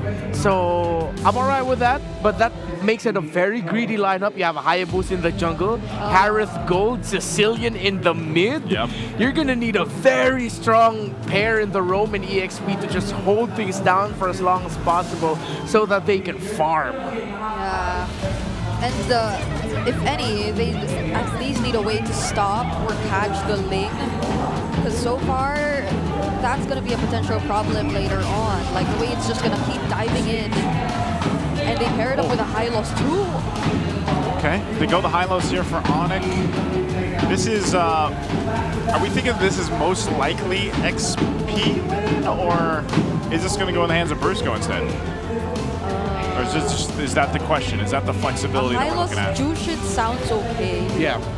Hylos, Jushin, Ling are a very strong invade combo. Yeah. Plus the Ling's quite protected in the jungle if you put the Hylos in the roam. So that might be the route that we're going for. Aurora, they could shut down a Hylos EXP if they pick up something like a Esme. Oh, there's a Ling, so the Valir can be. Yeah. Playing a Valir up against the Ling isn't enough. Whoa, they're going Cho? Wait, okay, so they go Cho, they're putting Baksha in the XP, right? Yeah. And then they picked up the Kimmy. Yeah. So this is a Brusco hero we're looking for? Yeah. Or no, a Kirk hero or Brusco. Oh. Yes, it's still flex. Whoa, Khalid. The old signature. All right, Renmar, how are we feeling about this one? How's the draft? It's match point right now for Onic Philippines. Is this enough? It's down to Renegade and Brusco. I'm gonna leave it as simple as that. Better roam, better positioning, better vision given, you win. You win. It's a different story now. We're seeing the Kimmy finally back. Yeah. At least there's a quick sand guard though. So like you get to sustain yourself a little longer, but if it gets out of hand, yep. Kimmy guys go crazy. Well, we'll find out here. We're going to get one last look for you guys for this game at number 4 draft. Once again, we get a little look at the index here. I feel like this is the first time we've seen the index for the series, or even possibly from yesterday. But let us know which team you guys think has the better draft here. Is it RORA to take it to the game 5, or is it going to be Onic Philippines to win this series? Let's go ahead and throw it over to the casters to take us into the land of dawn. The Super Fam is at match point. Playing out of red since yesterday when the playoffs started. They're looking to use their old lineup, like nothing changed really here for Onic, to take it all the way, moving through the brackets. RORA, they got an ultimatum. Welcome to game number 4. Brigida, Rock and Leo at your service here. How do we feel about Kimmy coming back? Well, I've been seeing it a lot, you know, like in other tournaments during the entire 3-week break, like it's been a common pickup or a priority even in the first pick, and that was something I was looking at heading into the playoffs, but it appears that teams are being a little more careful about picking the Kimmy, and it's usually paired with a Gatot Kacha in the previous games that I've seen it go, but it's different this time. Funnily enough, I was actually saying yesterday, where the hell are these Kimmys hiding? And yeah, we finally see it. And usually, lineups that love to play against Kimmy usually love to pick the Baksha, but this time around they're on the same team. So that's a very interesting thing that Aurora did. This is the Filipino flavor of the Kimmy, which is, again, often seen in our neighbors. MPL ID has a very strong Kimmy presence, mostly played in the mid. I'd say 7 out of 10 Kimmys are played in mid, then some in gold. But if they like their Kimmy, MPL MY love their Kimmy. Almost a 90 to 95% contest rate since she came out of that initial ban when she got reworked, and they mostly put her in mid too. Yeah, and I feel like even despite it not being a Gatot Kimmy type of combo, I feel like there are a lot of possibilities that we can expect with the Cho and the Kimmy, because the Kimmy in itself can actually do some insane chain CC, you know? And you pair it up with the Cho, there's a lot more that can happen. Speaking of pairings, look at that powerful combo of the Hylos and as well as the Khalid, just pushing back Renegade as well as a Hayabusa from Demon Kite. But again, they can't kind of just go around this here. No Raging Sandstorm yet for Brusco means that they're not so scary yet. Demon Kite, though, could have Super Friends in his sights. Crimson Beacon away. Friends pulls the trigger. Edward holding his ground. Goes for the Baksha Unite. I wonder if they know that King Kong is still taking his orange. Both teams taking their time. I think they are. They do feel that. Where is King Kong right now? Is about to get into the fight, but it's going to be Brusco going down. Might be a little too late. Super Friends going down as well means that King Kong will probably just back off for the meantime. Oh no, they caught Kirk. Onic took too long to make a call, and a lot of them fall 3 for none so far, and they're not done! Oh, they're not done as of yet. Tempest Ablaze being forced from King Kong means that, you know what, that's a bit of a statement here for Aurora. Get back in your lane. Oh my goodness, even the mere Jeet Kundo into the Traction Pulse, or the Traction Pulse first, then being followed up by a Way of the Dragon from Renegade. Those are just some of the possibilities that they began to show us 3 minutes into this game. And it was fortunate, supposedly, for Onic that the first traction pulse didn't connect. But for some reason, Aurora just played it aggressively. They just brute forced their way into forcing a fight. And now they took advantage of Onic. And again, as you mentioned, King Kong still taking his time on the purple or the orange buff. Yeah, I rarely say this, but it feels like that was more on Onic. They took too long, and Aurora punished them for that. Yeah, that was taking a lot of time on the orange buff as well. Some people would say not really the biggest priority, especially if you already have your purple. So yeah, they really suffered for that, and looks like they're going to suffer even more, but at least King Kong still gets his purple. Clutch. Demon Kite forced him to do that. Hell, Demon Kite even used his own retribution, and that's when you know Aurora is in the driver's seat. That's when you know Aurora means business is, all right, I'm willing to go throw away my retribution to risk yours. Yeah, and honestly, if you look at all the lanes, it feels like it's working so well for Aurora. The backshot into the high loss, he's just managing the lane so well. And Dominic, all he needs to do is just really get that farm, just clear the lanes, and potentially even go for the double lane because he's being guided here by Renegade. And so when it comes to the team fight, now that they're in the lead, there are less things to worry about for Aurora. Yeah, long and short of it, Aurora now 2,000 gold lead approaching. Oh, traction pulse started! Oh, that is a beautiful ulti for Yue. Again, Super Prince being picked off over and over again by Demon Kite using that shadow kill. I was going to say, Aurora living rent-free on Onyx side of the map. And that was just such a small thing, but imagine landing the shadow right into the timing of the traction pulse, capturing Super Prince at that moment. This is pure dominance that's being shown to us by Aurora so far. Kite Brothers online. Second turtle scored up top, down bottom. Even forcing a flicker out of Kelra is already massive enough. Renegade and Yue close by means that Kelra feels like he needs to back off now. Oh my goodness, this is terrifying. Again, Sky Piercer first pick already online for Yue. So they have to be extra careful about the kills that he's gonna get. Look at that, 4-man squad, make that 5. Trying to block the purple buff from being stolen, but I don't think it's gonna be enough. King Kong actually loses his purple, and Aurora will also get a kill on Brusco there with a beautiful placement of the Zaman Force. And of course, it's Aurora asserting their dominance once more, displacing Onic from their own jungle. King Kong knows what this feels like just yesterday. He was bullying a Ling. Perk trying to defend, they're trying to fight back again. Edward gonna get a lot of tower hits and will not be able to survive long enough, but look at that. The pushback is very, very strong from RORA with a kill as well onto Kelra. Oh, they're not done. Super Prince! Oh my goodness, they're just going back for more here. Even under the turret, Aurora are just firing on all cylinders. Imagine having to lose 2 bodies just to defend that mid lane turret. And King Kong, the only thing he could do was go for a trade at the top lane. You know it's bad because I'm looking at Demon Kite's items. He's on his way to a Sky Piercer. Yeah. Oh my there it is. goodness. He built it. 2 Sky Piercers already for Aurora. But Edward again being caught up, but this time around the turret will be falling. He's gonna go down as well. But look at that. They're trying to punch him back. Demon Kite misses a few shots of that shadow kill, and now it's Onic who are on the hunt. That revitalizes helping a lot. Okay. That's going to be the red carpet to push back Aurora. But you know what? Onic are pulling back the goal lead 1 at a time. Yep, Renmar mentioned it, breaking it down. As long as that's a manageable 4K, 5K gold lead, maybe we're talking. But Demon Kite now, forcing the issue, putting Kelra down to 1/5 of his health. Final turtle. I'm feeling that Onic might want to contest, but I don't think it's a wise thing to do. Yeah. King Kong probably knows his timings as well. And this is very similar to how he played the Lancelot even. It's just really being extra careful, not until there's a clear window of opportunity for them to capitalize on their lineup, then they're not gonna risk it just yet, especially considering that Aurora, whatever you say, they're still in the lead and they have all their tools ready for whatever may happen in the next few seconds. All right, pushing it forward. Bottom lane, Rora's focus right now. There's nothing Onic can do here. They just have to accept the fact they can't fight this. Yeah, they're losing turrets non-stop here, and Onic are just looking. Again, this is pretty similar to what they did in the previous games as well. Just biding their time, looking for that perfect moment to strike. They're very disciplined still. Yeah.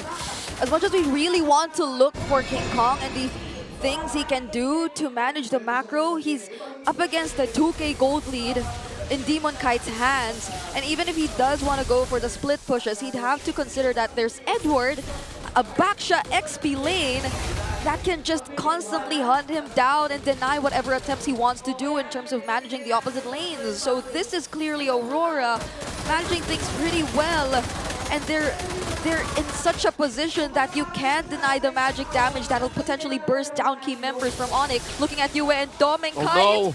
Uh-oh, speaking of getting bursted down, that was very, very close. With the jump from Edward, barely missing King Kong. Here comes the Traction Pulse, pulling back Brusco as well. Again, forcing him up, but look at that. That was a feint. They were busy with Kelra on top. We missed the sequence, but Renegade caught the Way of a Dragon. That cost $1 million. Kelra was underneath the turret. I would wager he was underneath there thinking it was safe, and then Renegade, nah. Nah, indeed. And look at that, RORA. Again, no reaction, no way to actually clear quickly the minion waves means that Onic will have to look as their turret has fallen again. I would give their wave clear a D-. That's pretty rough. I mean, look, how else do they clear waves? This is a fighting lineup. Like, there's no way they're managing waves. In game 3, the Zushin had a pretty good DPS, I think. So that was excusable, but... And they were winning for the most part. Yeah, like, they were winning. As soon as they picked the fight, they were winning. But now, oh my God, RORA's breaking the 5K gold lead threshold. And they're taking Lords like it's nothing. Yeah, and I was honestly about to take what I said, take back what I said. Oh my goodness, did he get... Dude, Yue just took it. He just took it. And King Kong spent his retry. Oh, that was painful. Yeah, this is pretty tough. Even if King Kong does get out, he'd at most get to deal with one wave that will be immediately answered back by Aurora. And this is no joke considering that they're way up ahead. 6K. Demon Kite always lands the shadows, the Ogi Shadow kill on the right targets, and there's no clear source of crowd control to immediately respond back to Dominkite once he decides to just use the Zaman Force freely against Onic Philippines. That's not very Sigma. Not very Sigma. Oh no, Lord crashing through mid, popping that holy defense. Onic's gonna lose something here, one way or another. That's right, and the Traction Pulse again, pulling back Brusco is gonna be fighting back with his own Raging Sandstorm though. Look at that, Edward now on the mercy of the turret. Demon Kite trying to get some damage in, but no casualties at least for now here. Oh my God! But it's King Kong on the back. He's looking for blood, but will be answered immediately almost by Demon Kite. And that thing that they were gonna lose was the Sigma jungler himself. King Kong falls, but traded for two. I'll say it's worth it. Yeah, I even thought it was going to be Brusco, you know? But the mere fact that the Way of the Dragon was still intact, it could have been different for Onic Philippines if only Renegade decided to risk something in that Lord Siege. But he was very patient and careful in terms of whether or not he will be using it. And the moment they spotted out King Kong trying to do something, they knew they had other ways. They knew they had other things to use it for. But Demon Kite! Again, it's 1v3, but Demon Kite feels very confident to just take this, absorbing so many bullet hits, but getting pulled back at the last minute by Super Prince. Demon Kite walked into the wrong street and got ganked. He got shafted by the Super Fam. And that 6K gold lead we were talking about earlier, it's almost down to half now for Onic Philippines. They're slowly regaining their confidence of going out of the map and looking for things to do, especially as time goes by. King Kong, he's getting his hands on the necessary items. You're starting to feel his damage, especially towards the backliners of Aurora. I'd say King Kong needs maybe one more item. He's about a Trinity in to this Ling build. If he gets one more item, and if some way, somehow, Onic can do just that. Again, trick Demon Kite or Yue into walking down some weird corner of the map. Even Dominkite hasn't died yet. If they can do that to Dominkite, then maybe we can talk. Then maybe Onic can come back. Yep. Demon Kite, though, just picked up the Blade of Despair as well. So he's still undeniably up there in terms of the gold leads. Although King Kong is really starting to catch up. Now, this upcoming Lord is definitely going to be a very contested objective. You have to watch out for the setups from Aurora, and Kirk has to start things up. Yeah, Lord started to set up already with a two-man knockout for Edward and Demon Kite. King Kong is close by. He's joining the fight. There goes the red carpet. And Dolmen Kite is very happy to just take these targets one by one. Two will fall, but the retribution on the Lord will go over to Onic. They're going to have to run, though. They are running. King Kong's getting chased down. Yua with the flicker as well. The energy, just with a little bit of flair, takes down King Kong as well. Aurora are taking no prisoners. It's just Super Prince left, and yes, Onic do score a Lord, but Aurora want to end. They're looking at that turret. They are spamming all the emotes they can, waiting for the perfect time to wait for that Lord and take care of it, clean it up. But look at that, Demon Kite. Oh my God, did he get killed by the foul hit? Yes, he did. Oh no. They wanted to end it. Two members of the Super Fam respawn just in time to hold him down and punish the rest of Aurora. That was close. They could have lost more. That was probably a fight Onic Philippines willingly took. It was risky. It was a retry battle. My eyes were glued to these two junglers who were just trying to contest for that Lord, all the while their other team fight was happening near their base. But they knew it. The death timers, they weren't that long just yet. We're less than 15 minutes into this game, and they could probably catch up to Aurora, who definitely tried to force their way in. I won't lie, no cap, fur. That last sequence felt like deja vu. That's the kind of thing Onic would do. They would send King Kong all the way to the back, steal the damn Lord, and then we'll play from there. And here they understood that the risk was worth it. Here they knew that if our frontliners died and King Kong were to fall too, Prince can hold the fort down, and they live to fight another day. Yeah, Super Prince definitely has the right hero to actually deal with this. And something makes me wonder, did RORA wait a little bit too long for that push to happen? They needed minions, man, before they could break down mid, and then they got the minions. But again, picture perfect, frame by frame, second by second. Onic held on. They knew that these two would respawn, Kirk and Brusco, and that's where we are now.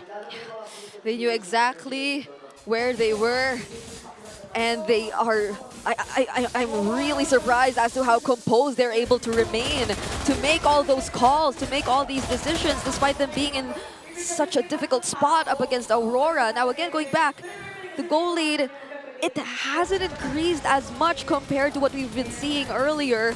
And King Kong also just picked up his Blade of Despair earlier, but the purple buff, they need to contest for this. Oh no! Oh, look at that, happy to take it 2 down, pulling him back with Attraction Pulse, but now they are gonna have to run with the help of the Glorious Pathway from Kirk.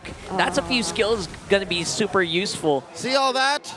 Just to deny King Kong the purple. They know that if ever they let him have it, that could be Onic suddenly turning on them. Yeah, that could be like a big split push. Yeah, stepping on the clutch saying, hey, we're gonna fight now. And Aurora can't take that. They won't let that happen. Lord spawning lower quarter. So far, Lord apiece for Aurora and Onic. Looking at the stats, it's Aurora who has the Lord take lead over the Super Fam, and they're looking to blitz the Lord, less than half health. They are blitzing it, but looking like they're trying to go for Kirk as well.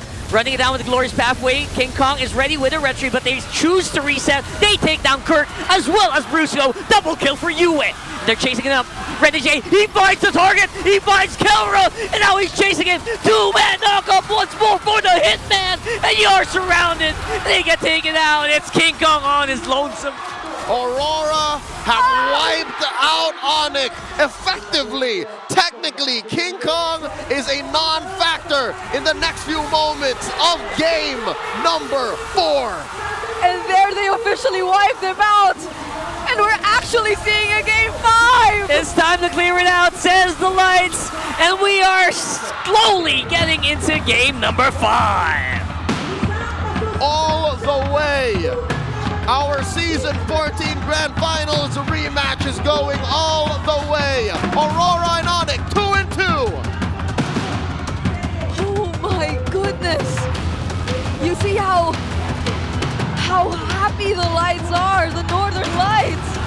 This feels so nostalgic. It feels like just a couple of months ago that they're able to make the World Champions kneel again. We're approaching a year to the very moment. Let's go over to Renmar and Naisu to talk about game number 4. Man, oh man, there's a lot to talk about here. And I gotta say, we said this earlier on, that this is gonna feel like the grand finals. Yep. I mean, it does. Not only is this a rematch from last season, but now we're sitting here once again at the Game 5 upon us. We had 2 of the series go the distance yesterday. And I think it's going to happen here today because even the second match is going to be amazing. Well, I don't know, man. What do you think about this? Bro, after a day and a half of MPL Philippines Season 15 playoffs, we've already played 15 games of MLBB Esports, and it was crazy. Aurora were just dominant from the beginning. And bro, I said it at the end of the draft. Better Rome wins game, and in this specific game, Renegade was the better Rome. 1-0-12 on this show. The hitman, the kick man, found exactly who he needed to, and it looked a little like, honestly, at some points of the game, it looked a little spicy, where it looked like Onic Philippines was able to be, pulling off some of these team fights or some of those skirmishes, but Renegade was able to find the right targets, and you saw at the end there too that the way that they kind of pushed and pulled with the ultimates that came with this lineup from RORA versus Onic Philippines, and they played it well. Sometimes they just got the ultimates out, and then Renegade was able to follow in even with just a G Kundo. So looking at the MVP highlights here early on in the game, that's when the momentum started for them, and you got to really see, I mean, at this point already, early game, they were online, man. They were locked in. They were getting these kills. They were making plays happen. Yeah. And it felt like Onic Philippines was just playing on the back foot for the majority of the game. Yeah, it was really tough for Brusco. He could not find the right time to really just catch up to what Renegade was doing across the map in tandem with Yue and or Demon Kite. Yeah. And I like also that if you look at the positioning of Edward and Renegade together in this game, if they're not together, they're in separate quadrants of the map to try and get different information, just to make sure that things are covered when they need to get covered. This was 100% going to be determined to how good Renegade and Brusco would be in this game. And in the very first sequence, the very first turtle fight, Cho was just the better man here. Onic took their sweet ass time trying to dance around the turtle. I don't know what for. Were they just trying to force a reaction, overreaction out of Aurora, but Aurora had their jungler much closer to the turtle in that scenario. Oh, this is crazy. King Kong was so far, and this is where we thought like things would get turned around, but no, Aurora held on here and maximizing the crowd control capabilities that the Joe has over a Khalid. Yeah, over that, but also it works so well with the Kimmy. I feel like that was a big part of it too. You have that Kimmy, the utility that brings to this table here. Relatively closer game, I would say, throughout it. We got a little bit of a longer game too at the 17-14 minute mark here. And again, Onic Philippines showed some signs of trying to come back into that, but ultimately, I think RORA Onic couldn't keep up with Aurora's pacing, and the team fights alone were so difficult for them to deal with. So, I don't know, man. Game 4 is exactly, I feel like we've been going up in intensity every single game. Game 1 and 2, one-sided for each team, right? They get the 1-1. Game 3 is a little more even, and then you get Game 4 now, and it's RORA showcasing just how solid they are. Even with a draft like this, if it's going to be pick-off potential, if it's going to be more of a slow burn or burst style, they'll make it work. So what does that leave in store for Game 5? Only time will tell once we get there. But again, great showcase here for Aurora. Yeah, and with Aurora having two very mobile presences in their lineup, of course, Kelra can only get 4 assists in. It's tough for him to get a kill with everything that he has to watch out for, the entry of Demon Kite, the entry of Renegade. A quick little callback to the history of MLBB as a game. Back when there were an insanely amount of overpowered heroes that we had, it was Cho and the Hayabusa together as one of the main combos that people would dread to go up against in the ranked game space. I'm talking 2018, 2019. So if you see a Cho and a Hayabusa together, good luck. You're probably going to lose that game. You're already thinking about the next game that you're going to go into. So here in more modern MLBB, yeah, it's not the sure win, but it's in the hands of two very capable players. With how Demon Kite was just so unashamed to dive under the tower, take Super Prince down early so that it stops their rotation even more, with how Renegade was supplementing that with really good vision, saying, Kite, Kite, Kite, go here, go here. It was really good. It was really good. BPI Rich guys, Demon Kite, and I know you'll break this down further. All right, beauty of a game played by Aurora, wherein I was going at the end of the draft, yes, emphasis on the two roamers, because let's go back to what Cho and Khalid bring to the table and why they are one of the major trades in terms of the roam space. The speed of their rotation, how they can go around the map. RORA got hella objectives, as you can see from this list. It was only 2 towers and 1 Lord that Onic was able to secure at the 13-minute mark. But again, we go back to the goal difference timeline. Onic PH has an uncanny ability of keeping the games close in terms of the gold, supplemented even more by the fact that they have a fast roaming roamer that, yeah, did not have a good game, but at least you can get to the spaces quicker to tell your gold laner and your jungler, hey, go here. Speaking of the jungle, you have someone who can just freely split push, go to the furthest lane, try to equalize the farm out there. That's why, even though Aurora was winning the game, similar to the previous game, Onic Philippines still kept it close. But Aurora stuck to the strengths of their lineup. The sheer crowd control advantage that they had with the Cho compared to the Kali. And of course, the Cho paired up with the Baxia even more so. So the Baxia and the Hylos together provided the same role here for Onic Philippines and Aurora. Both have revitalized, both will literally just hold the front line. Their ultimates provide slow and utility. See, same kind of hero. That's why Baxia in the EXP lane works, because it's technically just another version of the Hylos and vice versa together. But with Aurora being able to go around the map much quicker, plus getting kills because of this man being hellbent into forcing game number 5 and hunting down Super Friends and that Jusin, which is the key figure of being able to transition to a more comfortable portion of the mid to the late game for Onic Philippines. It stopped the development of Onic PH as a team, because Demon Kite got to stop Super Friends. So let's look at the item development. It took 8+ minutes for Friends to get his very first item in the glowing wand. You see, Yue got his Sky Piercer very quickly early on.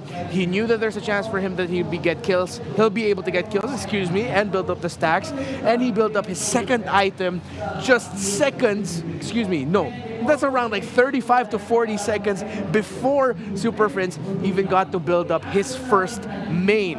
His first component, of course, was the Elegant Gem, typical part here of a Jusin. But this took way too long. That just really showed how snuffed Super Friends was in terms of getting gold.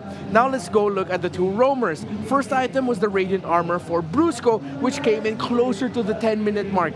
At that point, Renegade was already well into building the Radiant Armor, being able to already build the Silent Robe by at around the 10-minute mark already. Considering that they had the lead, the Antique Cuirass plus the Silent Robe means that's enough magic defense built already to further make sure that Super Friends' effect in this game is taken out. Components are so important in MLBB now. That's why Ben Things, / Kyrie, did mention components. The Chop Suey meta is where we are at right now. Let's look at the early game stats for Yue. This time around, of course, much better compared to his season average after the latest patch drop. 3 in this one, and damage taken significantly lower because of everything going on for the rest of the team. Yue had a much more comfortable time being able to survive, avoid taking damage while dealing an insane amount of damage. Look at the comparison between his average after the patch and of course here in this game number 4, close to 10,000 damage dealt difference, 5,000 in the average. So that just means that Yue had such a much better time here, again because of how Demon Kite and Renegade were setting the tempo for the rest of the team. Now as we head into a pivotal game number 5 to determine which of these two teams will make it to the upper bracket finals first, let's look where we are at in terms of their team stats. Blue side for Aurora favors them so far, 15-8 in win-loss. The red side of Onic, 17-12, quite close to 50-50. If I'm Aurora, you'd want to go blue. If I'm Onic, you really just have to make sure they're ready to respond in the red. If ever we are still gonna stick there, because the entire series has been determined by RORA blue, Onic red side. So let's see which side these two teams will pick up. Oh, I am excited to see what the draft is going to show because so far, Demon Cat has been absolutely on point with being able to play with the Assassins, and then at the same time, he's shown flexibility and diversity in this game as well. Similar to King Kong. Honestly, if I'm Onic, if there's a way to bring back the Lancelot for King, Game 5 might be the game to do it. Oh, like clutch it again? Yeah, like just clutch it again. Like yesterday. Well, here, what was it? It was game 2 where they did it, you know, so they made that work. Yeah. I'm going to translate this one because it's totally in Filipino, but we want to go ahead and welcome everybody to join our BPI. Level up your savings account. You can get it 1,250 diamonds as well. You can open an account now, scan the QR, and also get a chance to win because you can level up now. Yeah, they have so many products, digital deposit accounts, insurance, investments, loans, and more. You can start saving up so you have a much more epic tomorrow. Just open up a hashtag save up account today via the BPI app, one ID, and a bunch of whole stuff. You actually don't need a lot. We're just going to run through this. You know what? I might as well just read it in Filipino, man. Yeah. Mga ka-ML, we have an epic news for you. So Vibe app, for the Vibe app, you can also pay by using the QR code. You can pay your bills, you can pay your funds, you can claim rewards, and everything on the BPI Vibe app. Pero teka, there is an epic bonus as well. If you sign up, you have a chance to win 1,250 MLBB diamonds. Oh, diamonds. And a skin, and an upgrade. I'll have to translate this in my head, and you can do it to flex. Yes. So what are you waiting for? Join the Vibe and download today. You can be epic tomorrow. And you open VPI. Man, that's kind of hard to do. It's for a more epic tomorrow, not you can be epic tomorrow. What kind of tagline will that be if like you can be epic tomorrow, not today, tomorrow? You know what I mean, right? Yeah. You guys know what I mean. Of course, again, thank you to BPI and all our amazing sponsors for making this possible. Now, taking a look at this. Woo! This is Navi PH. They are one of the PH reps for MWI at EWC 2025, and it's going to be amazing, man. We are going to have them competing and representing. These are familiar faces, by the way, right, from the last MWI. Yeah, this is the team composed of the former Smart Omega Empress players who so iconically stopped the long-held win streak of the dominant then Team Vitality in the MLBB Women's Invitational Grand Finals, sweeping Team Vitality then. Yep, they dethroned them last time, and they're off to go do it. Yes, they are familiar faces, but with a new name, it's Navi PH. So don't forget to go ahead and support our Filipino representatives and see them at MWI at EWC 2025. They got a crazy game win-loss record. I mean, even the match record, 9-0-1. Just amazing to see. And I know other teams are qualifying pretty soon for MWI's course. Yeah. We have our teams fighting for that qualification right now for MSC 2025 at EWC. Yep. So there's just a whole lot happening in the next, month or so, I would say, for everyone around the world right now. Of course, too, it's really exciting to see that there are some new countries and teams that we'll be showcasing and talking about more later on, even in the wild card once we get there. But it's definitely an exciting time for everything happening ahead of us. So hope you guys get to go and tag along and keep an eye on everything, because if you're a fan of the MPL Philippines or just MLBB in general right now, the past day and a half so far have been probably the best we could hope for. You know, this is another Game 5 series. Oh yeah, definitely. I did not expect our playoffs to go like this. I thought we wouldn't start getting 5-game series up until we got to the top 4. Well, it's top 4, right? Yeah, top 4. So I thought day 2, but then Twisted Minds, the TNC Pro team, showed up yesterday up against Onic Philippines and Falcons, and then now Aurora and Onic are delivering another instant classic. Again, it's cool because, as we talked about, they've traded dominating games. There was that one very even back and forth 50-50 game. The last one, yes, Aurora won and dominated most of, but there was also another glimmer of hope that really looked like Onic Philippines would be able to crawl back and turn things around. So it's been a fantastic series so far, an absolutely banger of a playoffs.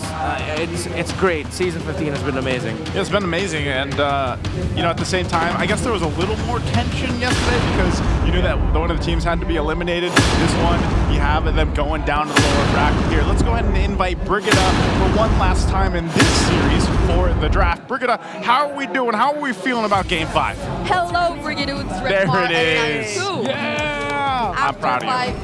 After 4 games, finally, I got it right. You got it. How are you feeling? Like, okay, you know, you mentioned some of your ideas last time. This is another Baksha first pick for Aurora in Game 5. Are they doing what they need to do to solidify this series for them?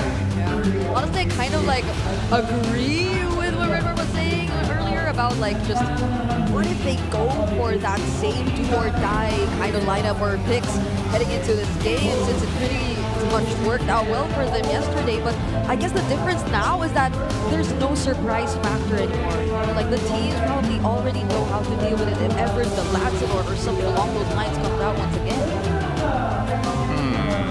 Okay, so the Juice and the Harith getting locked in. Yep. Baksha, what route are you going to go for? Just pick up the Hayabusa rush right away for Demon Kite?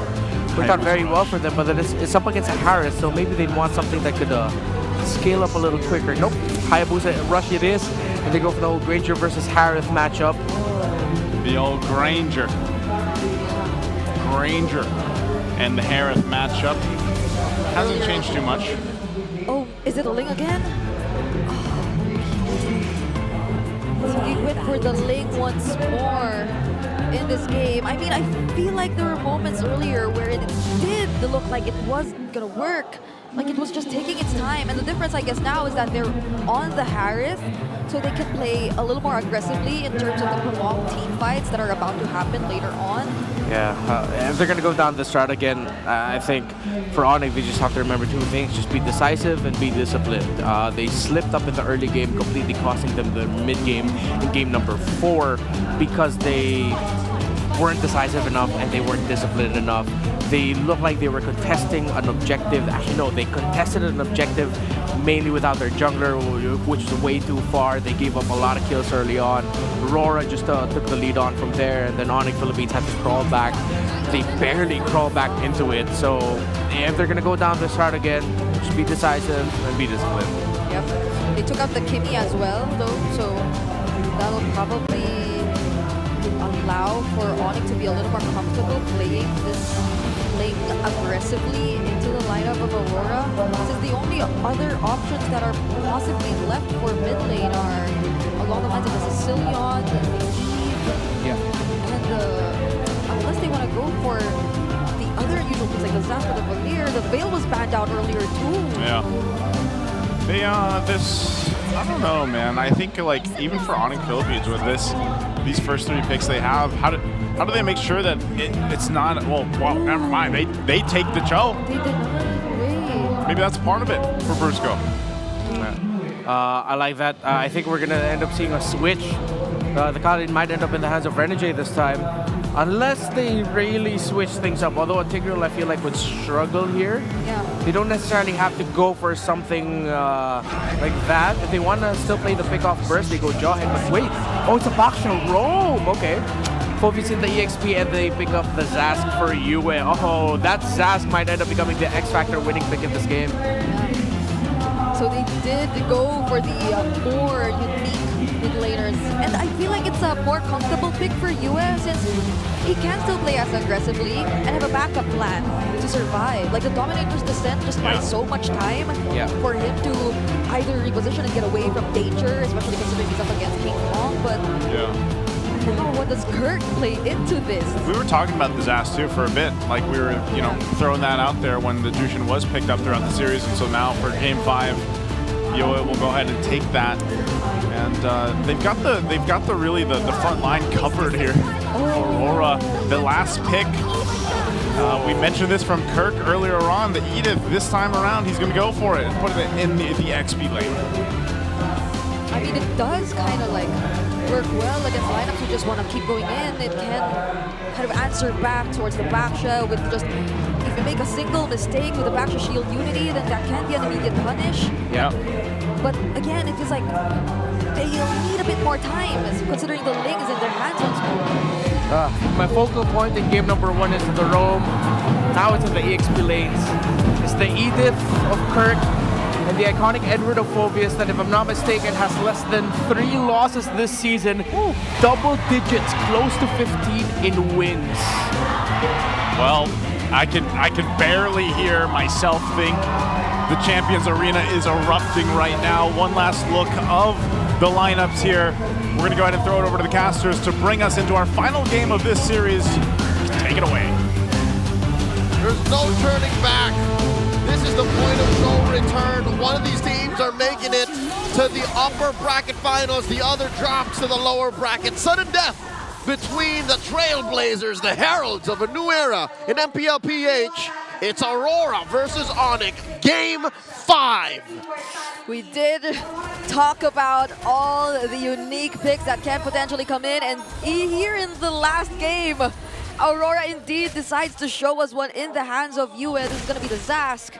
And it was indeed mentioned that it could potentially be the X factor for this game. But I'm really looking at what can we potentially expect as well. Since we did lay in the gold lane, since we did lay out like the typical, this is a standard matchup and all that, but earlier it felt like it wasn't entirely the Kelra performance we were expecting from him, you know? Yeah, like, it didn't feel like its full potential. Absolutely. I was actually looking forward to the Kelra performance. I gave it the benefit of the doubt because, you know what, Renegade was on the show, and he was hunting down Kelra very severely in that last one anyway. So let's see if he's going to have a better time here. Obviously, he's on a very comfortable pick that is a little bit more, you know, a little bit more self-sufficient on this Harif, so maybe that'll help a lot. And he does decide to play it safer, picking up the Purify, since the Purify hasn't been much of an option recently for Kelra in the previous games, but that's also taking into consideration the kind of hero he did pick up. But hold on, Edwards? Yeah, very early on, 2v1 with a Phobius that doesn't really have the ultimate, but it looks like it's going to be a trap. It's Demon Kai to the rescue.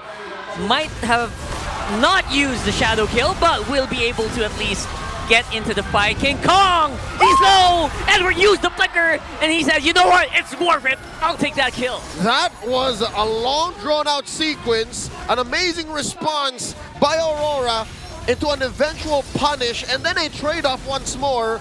And the fact that Demon Kite is still on the map makes it worth it for the Northern Lights. A turtle scored by Demon Kite here, not even needing the retry. So unfortunate for Onic Philippines. They showed how decisive they actually were in trying to get the advantage, potentially setting up for the first objective of the game.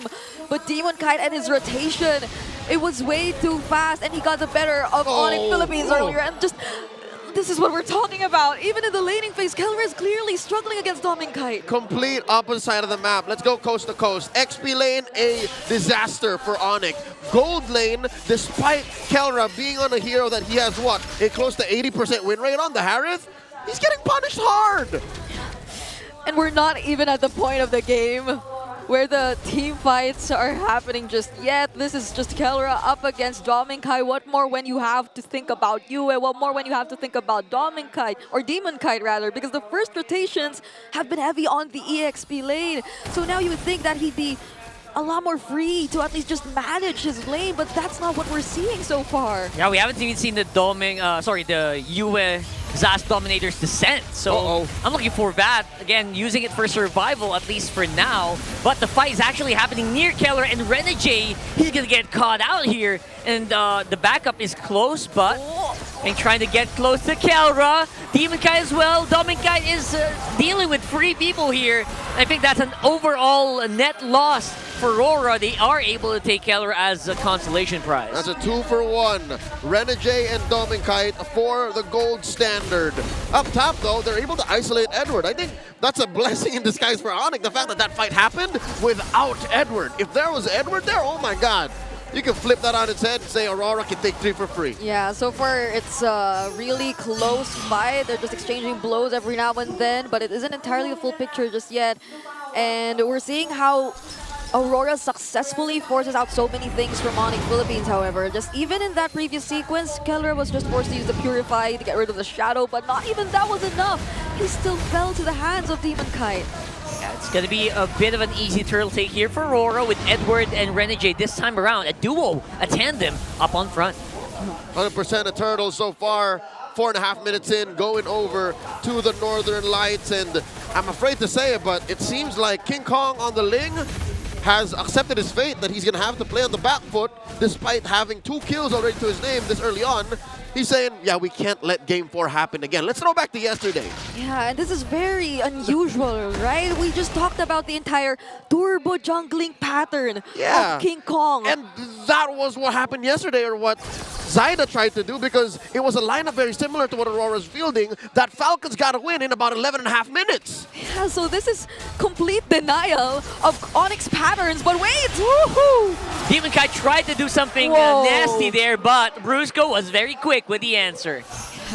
Fortunately, he was there, so they had a way to directly answer back. But the Dominator's Descent will be able to defend this mid lane turret for Aurora. And Kelra's holding on to the bottom lane as well. Will he really take them on? Well, Renegade proving to be a very tough target, but with the help of the rest of the squad, you know the old saying, nothing is really, really tough against 4 opponents. I think that's a Filipino saying, but yeah, you translated it. I'm sorry, I had to. It still makes sense. That was literally 4 members of Onic just trying to puncture the wheel, man. Now the fight continues once more. Edward jumping on the 2. Super Prince pushing them back. Here's the thing is, we talked about how US Dominator's Descent should be the game changer, right? But just Demon Kite being a man possessed, just Aurora all in all being more in sync compared to the Super Fan being more on time, it's letting you as Zask look like it's taken easy. You know, just relaxed and just very chill. Honestly, on top of that, it feels like he's almost always in the middle lane. Like, we haven't been seeing much rotations from him just yet, and it's also probably because by him being in the mid lane, Onic Philippines get to immediately see how they're able to force out that Dominator's Descent from Yue, but this is different. He still has it this time, so they can play aggressively if they want to. Yeah, and has vision with the Nightmaric spawn on the far left, so now they can focus on the right. And Edward is jumping in, trying to get maybe someone to take the fight, but no one's actually biting here for Onic. That's a conceal though. Are they going in?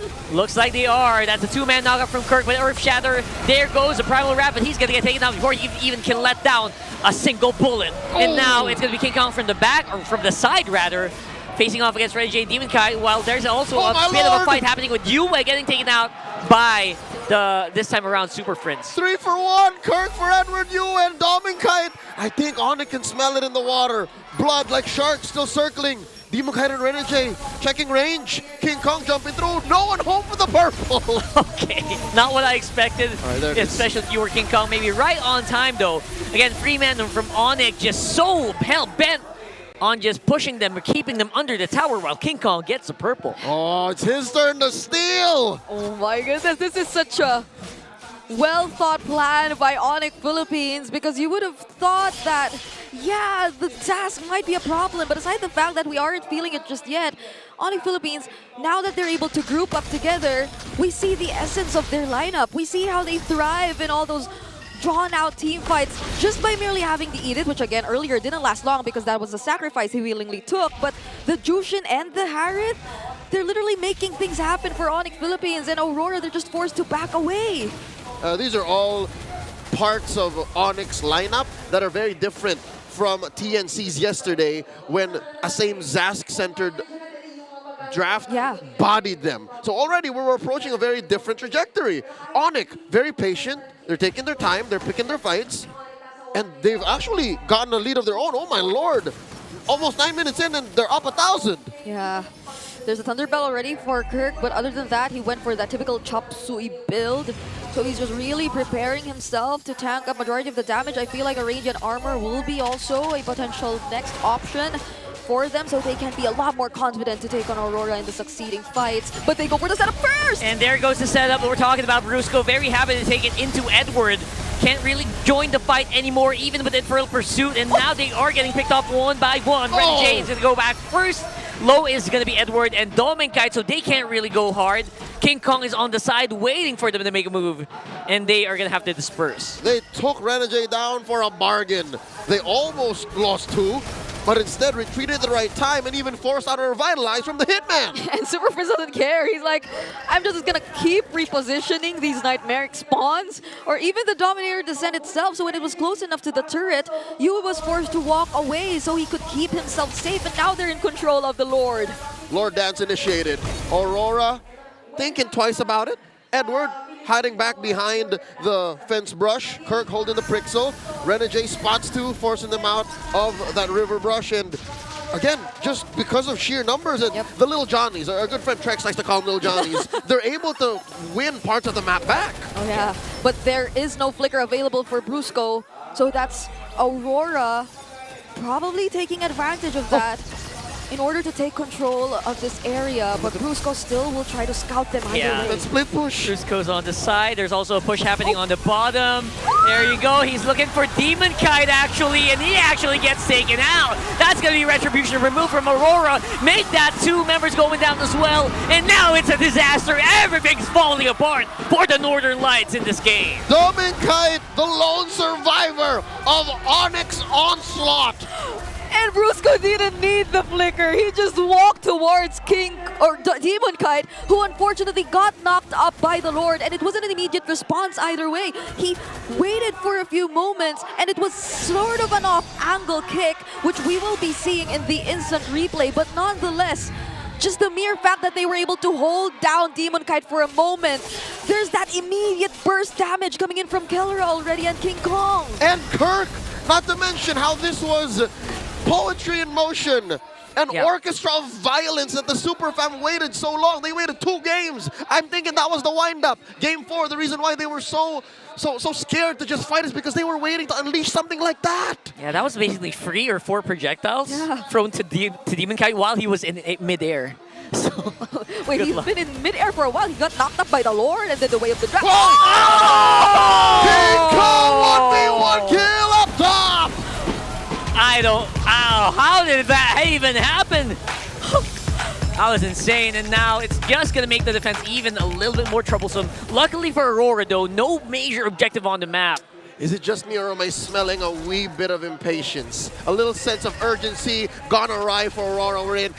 We're out of our breath. We're not in control. What do we do? And then they just they send resources where they shouldn't be. Yeah, now Super Prince picked up the clock. He's a lot more tankier. But Renegade, oh no! Definitely tankier. King Kong is in the middle there. He's distracting 3 members of Aurora, actually getting the kill for Demon Kite as well, or Domin Kite rather. And now they're gonna have to just watch as the tower on the bottom will fall. King for Renegade and Domin Kite. I'll take that trade any day, twice on Thursdays. They have a wave still incoming. Still have a wave. Mid-lane. Brusco 2 has the flicker. No fear with the Dominator's Descent. That's going to be the ultimate from Disaster, removed from the map, as well as its owner, Yue. And Demon Kite and Edward are going to be left on his own. I don't think that they're going to stand a chance here, and they're going to focus it down. Edward trying to keep them, trying to push him back, though. Oh my goodness, it's a double. And that's a wipeout for Onic Philippines. RORA's running in. They're taking no prisoners. King Kong just respawns in the nick of time, but technically, that was a wipeout. Why do we keep saying Throwback Thursday? This is a different version of what we saw the last time these 2 teams met. It's the complete opposite as ever. Aurora are able to successfully pull this off, but the timers are still low. It's a very similar scenario to what happened in the previous games. Onic can still get back in this. Could have sworn Rockart thought it was over.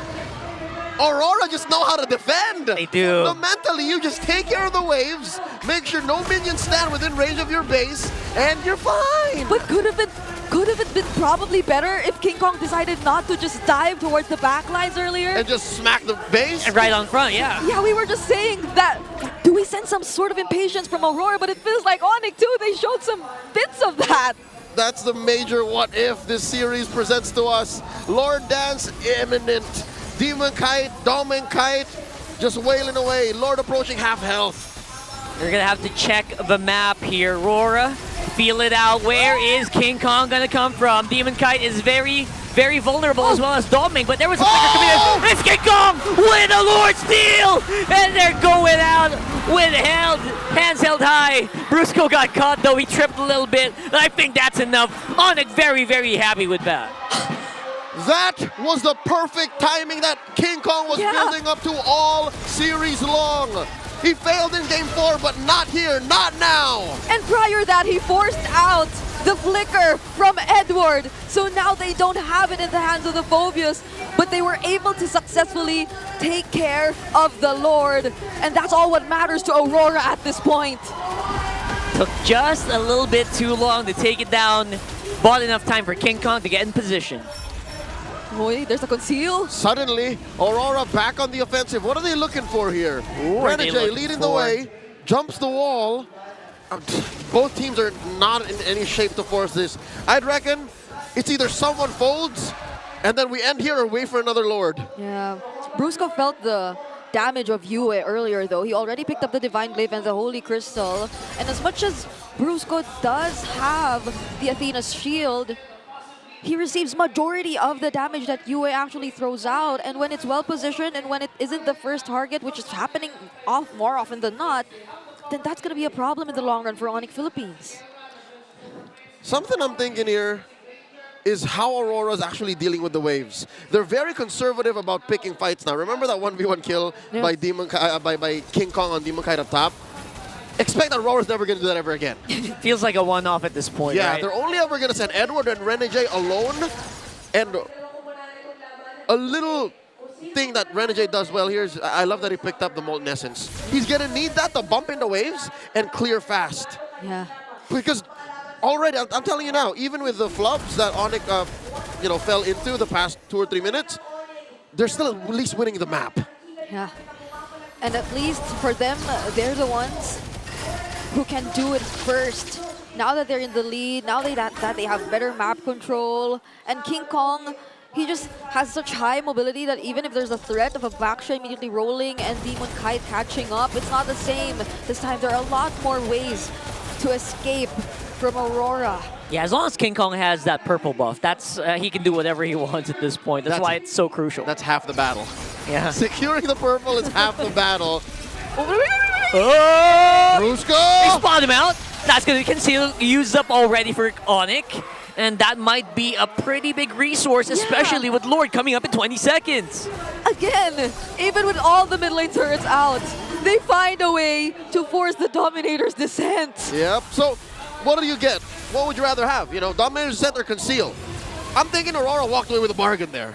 I think this is a safe go, and that's going to come off of cooldown. Onic is just going to blitz it. Oh, Lord, they're blitzing it. They are blitzing it. We don't need conceal if they can see us right here in their faces. Edward going to be pushed back a little bit with the Zushin. Again, they're waiting for someone to make a move. Who's it going to be? Brusco is on the right side. Doesn't have conceal, but he might have it up very, very soon. Might boil down to a 50-50 on the retry here. Oh, by the way, these are enhanced minions in the mid and the bottom lane. Oh no, they're gonna have to take care of that. Big boys and carts, and the wave should take care of itself, but do note this is the first time in a while that a Lord Dance happens. Yeah. That RORA knows exactly where King Kong is. He makes himself visible here. Pushing up top. Shows himself on the map. Renegade getting knocked up non-stop here, forcing to use the Revitalize, but he's not going to be healthy enough to actually tank any hits here. Will be forced to maybe back off and regen for now. All right, Lord evolves. King Kong secures his purple. Demon Kite just saying, hey, Dominic, take my purple. This is your go now. What's Dominic Kite to do here? Yeah. Oh no, they're still going to. Okay. Still going to DK. All right. Keeping their distance, Kite Brothers together, and the Dominator's Descent is already available again for Yue. So Aurora was successfully able to buy enough time. But that doesn't prevent Onic Philippines from potentially setting things up. The flickers are all available, be it for Kirk or be it for Brusco. Renegade on the back. He's trying to do a pincer maneuver here, but will be spotted out. Onic up on front. He's going to get knocked up non-stop here. Popping up on the Immortality.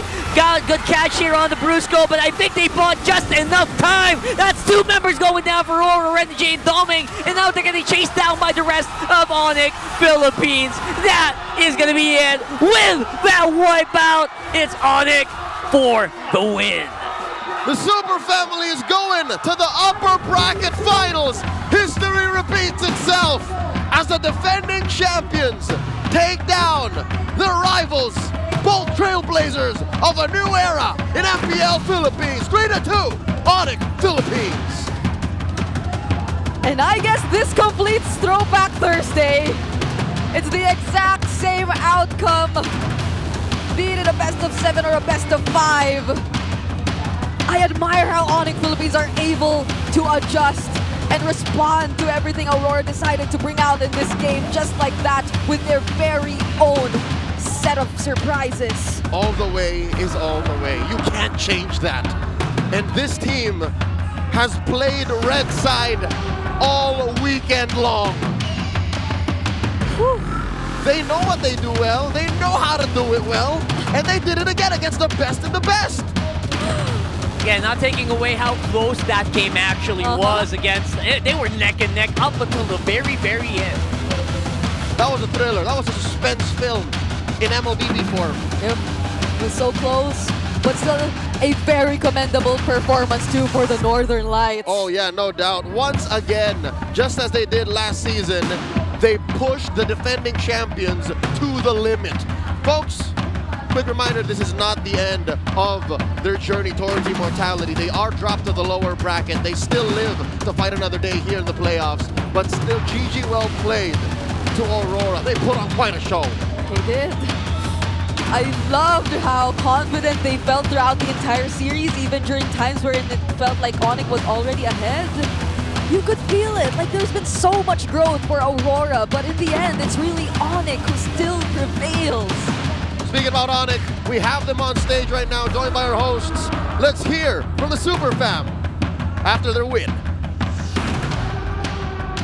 From starting in the play-ins to now, one win away from the grand finals. Give it up for your winners, Onic Philippines!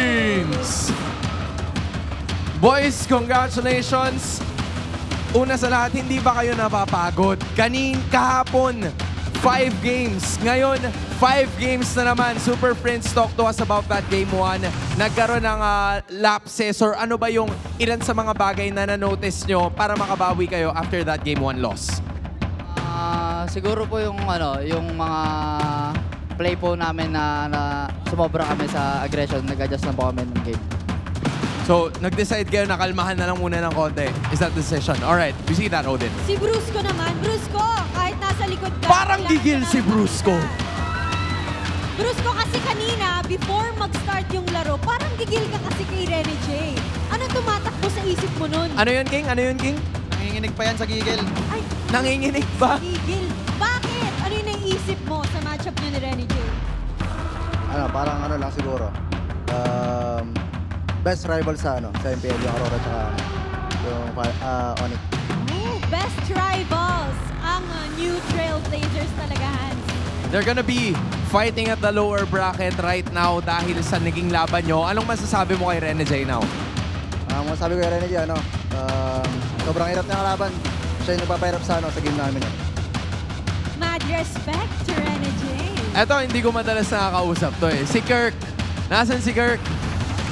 Kirk, parang... kasi madalas, sila na lang yung nakakausap namin. But now, you're here. Sabi mo sabi nyo sa interview kahapon na yung mistakes nyo with shot calling, those were the things na kinailangan nyo talagang i-adapt at matutunan moving forward. So with that being said, bago kayo pumasok sa matchup with Aurora, were there a lot of preparations or sobra ba yung naging paghahanda nyo considering na madalas nyo naman na silang nakaka-encounter, especially with finals before? Wala naman special sa ginawa namin. In-improve lang namin yung yung katulad ng game namin kahapon. Wala naman masyadong preparation since they're already familiar with that. Just, fortifying kung ano man yung strat nila. Si Kelra naman. Kelra! Ay, ikaw, ayan ka pala. Kelra, kahapon nag-5 games kayo. Today, 5 games. At sabi mo, hindi pwedeng mapagod. Galing ka na rin sa MSC before. And ngayon na ang mananalo dito ay road to MSC. Ano sa tingin mo yung kailangan yung gawin para makabalik doon?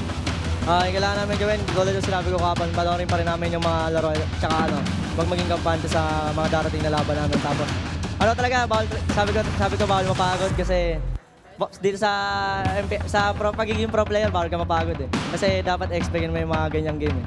Kumbaga, pinapractice din namin yung game. very mature na ang Kelra na napapanood natin. I like it. Compared nung last MSC na sobrang bata pa ni Kelra, right? Well, there is still a possibility na makapasok sila doon, Kelra. Speaking of which, mamaya maghaharap ang Team Liquid Philippines and ang Team Falcons. Sino sa tingin mo ang makakalaban nyo bukas? Seriously. Hindi ko masabi kasi maganda rin yung laro. Feeling ko dikit eh. Mahirap kasi parang mahirap i-predict kung sino yung mananalo eh. Pero bahala na sila dyan. Bahala na sila. Iiwan mo na sa kanila yon. Alright, we'll give it to them as well. I think I talked to Coach Wolf kahapon. But if I remember correctly, may bumulong sa akin eh. Birthday daw ni Coach Hayes today. Oh. Coach Hayes, dito ka naman. Alright, Champions Arena, can we please greet Coach Hayes a happy birthday, Coach Hayes, in 1, 2, 3. Happy birthday, Coach Hayes! There we have it, Coach. Happy birthday. This is a win that you need. Ikaw naman ang magpasalamat sa lahat ng sumusuporta sa Onic Philippines. Ano masasabi niyo sa kanilang lahat? Thank you. Thank you. Thank you! Maraming salamat then. Once again, your winners, Onic Philippines! You may now take your walk of victory.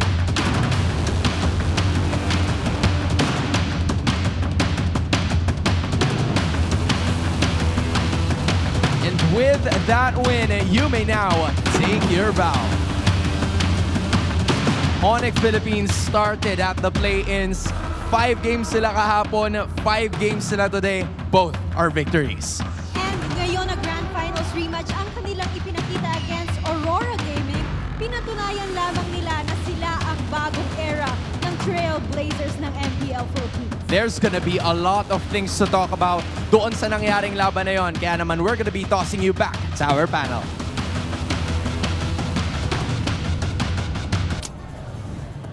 Congratulations, Onic Philippines, for winning the series there. Another 5 games for them. They played 10 games in 2 days, man. Congratulations to them. I feel like the old saying continues. I'll say it in English. It's so difficult to win in the Philippines. And Kilra said it best. In the life of a professional esports player, you can't get tired. And they couldn't have gotten tired here, because if they would have slipped up, and they almost did, almost, Aurora would have capitalized greatly. There was that one moment, I think it was just like King Kong left alive. Yeah. And I know myself and probably everyone else was just holding their breath to see if Aurora was actually going to be able to end the game there. But again, the timers weren't that long for the death timers just yet. So nonetheless, that is a game 5 that I want. That's how I like to see the game 5s go. And our MVP for game 5, of course, is going to be Brusco. He had some words there too, of course, to the opposing roamer in that matchup, Renegade, and he loves to go ahead and have those rivalries with the roamers, you know, and specifically Renegade, really respectful there, again, on what these roams are able to do. You comment on this earlier on, the impact of the roams in general, but especially Brusco and Renegade and how much they bring to their team. And this time around, I like that he took the choke after the performance that Renegade had in Game 4. Yeah, I think the thing that really solidified him getting MVP here was one play. Lord won, Bruno kicked Demon Kite. The fight for the first Lord, not Bruno, Brusco. Brusco was able to find Demon Kite and take him down. And that's what solidified Onic being able to march into the base of RORA and really take control of the game moving forward. But I'm still gonna go back to the presence of Kirk here on this Edith. After the entry of Brusco being able to kick Demon Kite, it was followed up with a really great flicker Earth Shatter forward to knock up 3 even more. And it was this play as well that allowed Onic to get a little bit more control of the map. Kirk sacrificed himself, King Kong was able to get 2 kills, and it was this play right here, bam!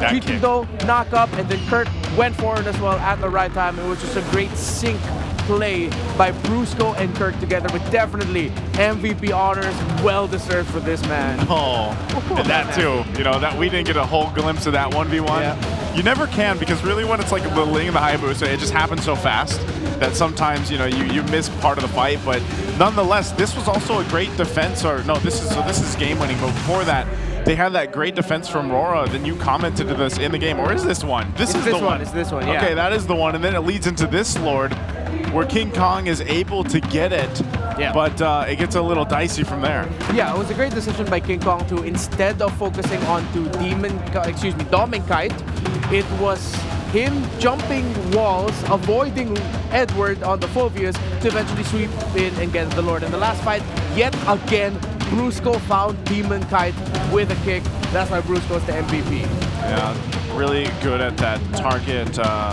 acquisition on the Cho from Renegade in Game 4.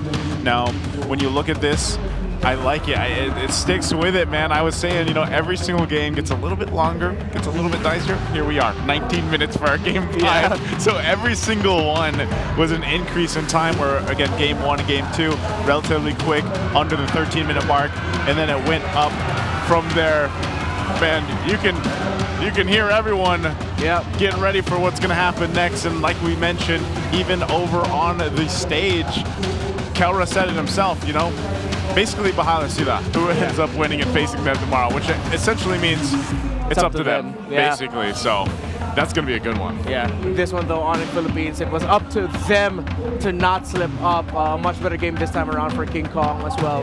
And of course, again, supplemented with a very strong front line with a lot of crowd control, big ticket crowd control, multiple sources of setups, which meant that King Kong and Kelra would be able to have a good time, as well as Super Friends being able to supplement even better. Even though it wasn't always a slow front-to-back style team fight that you'll be getting, Juicin has enough mobility and repositioning with the Crimson Beacon, and the fact that she can move her second skill as she moves as well. It's a perfect type of hero for these kinds of lineups, and that's why she's so versatile and so highly touted in this current metagame. Yep, and as you can see here too, the breakdown for the top 4 stats. BPI Rich Guy for King Kong, of course, playing the part, and that's so difficult too when you think about it with the Ling. Sometimes when you're fighting for your buffs and you got to rely on the rest of your team to help you get that, or the decisions you have to make to push across the map. So again, as BPI Rich Guy for King Kong, back on his old hairdo when he still matched the colors here. He had an 893 GPM, and yeah, part of this again was his own decision making, because a lot of the times when the fights were breaking out, and this is more so in the mid game or even towards the late game when they were in the base, he was so good at putting pressure on Dome and Kite. He was really able to put pressure on Dome and Kite and usually win that. So let's go ahead and break it down further, Renmar. All right, as the series went on, we really got to see these two teams hell-bent on doing one thing right, getting the first turtle right. Because as we saw all throughout the series, if you mess up badly in the very first turtle fight, you get punished, but you can recover. One thing that we've understood and learned about Aurora and Onic this season, we mentioned it mostly as an Aurora thing, but I feel like maybe that's one thing that Onic Philippines got to improve heading into the playoffs was the age-old idea of understanding your power spike. So these two teams were just trading blows for majority of the game, kept things close. The main divergence point happened around the 10-minute mark, that first Lord fight when Brusco was able to find Demon Kite, kick him, and make sure that Onic gets the first one. That happened at 10:26, and that's why you see the gap here. As it goes on even more, it got even closer because of that moment where Aurora was able to defend and Onic Philippines overstepped just a little bit in trying to end that game. Game dragged on even further, but it was Onic who was able to come out on top with great target acquisition and lockdown by Brusco onto the Hayabusa of Demon Kite. So when it comes to the major objective team fights, we have to then go back to a very simple idea. Each person has their own assignment. Let's look at the two roamers. Between the Baksha and the Cho, the Baksha is someone who can get info safely. If he's the one who gets kicked by the Cho first, he'll be able to survive long enough considering that he has to revitalize with him and he is incredibly tanky. At the same time, he can pop his ultimate so that the members of Onic eat that up, which means that Onic Philippines are going to be playing at a mild disadvantage. So Brusco locked in on making sure that he could get Demon Kite down instead. You don't want to kick the Baksha so much. Edward, maybe, yes, but then that takes time as well. If you can save your kick for the right moments to find the jungler you get it. So that's the difference between the two roamers here. Renegades like that, just that safe option for being able to hold the front line. Brusco is going to be the set man, followed up by another set man who can do the same job. Again, we've talked about it all throughout the season, the interaction between the roamer and EXP, juggling who goes front line, who stays back line, so that they can follow up with even more setups. Now, as we look at the items for both of these two teams, let's look at the item progression of the main carries because of the efforts of the front lines. You look at Dom and Kite, you look at Kelra. Still very close as to when they got their key items. Understandably so that Kelra would take even longer to get to the Holy Crystal because of how expensive it is compared to the Sea Halberd. Most expensive item in the game, by the way. And then, as we progressed even more, we then look at the two EXP laners and where they're at as to why it felt like Edward had a slightly more difficult time here compared to Kirk. Thunderbelt first item, Radiant Armor by 12 minutes, Dominant Size, Radiant Armor. Edward was getting his items a little bit quicker here compared to Kirk because Kirk was playing that sub-roamer role alongside Brusco. They were trading that up. Edward was getting his items faster, but still that applied a lot of pressure onto him because he'd be in the thick of the action a little bit more compared to Renegade's Baksha. So, just a few things. There could be so much more here, but I'm a little bit more interested to hear how the players deliver their comms and key moments.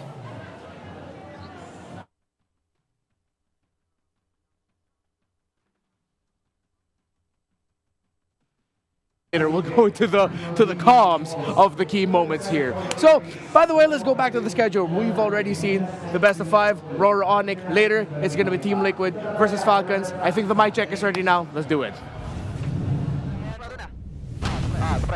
Nice. Andoy ako. Dito na ako. Copy. King. Andoy. Miss Paul Granger. Baksha. Ulti haya. Pasipa. Tingnan na Granger. Patay Granger. Reverse ka, Lord. Wait lang. Go. Reverse ka. Baksa.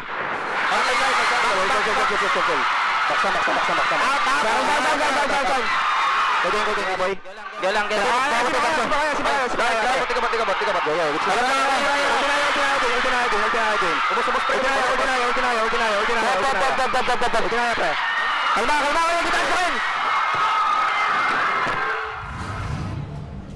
And there's that winning mic check there with Onic Philippines. Again, a great breakdown there of game 5. And yeah, you could hear, I don't know if they have noise canceling or not, man, but that was one of the first times that I hear the crowd that much come through the mic check. Yeah, I think they do hear the crowd in some key moments, but not so much. It's still going to be really muffled. I feel like from their perspective, it's just really loud.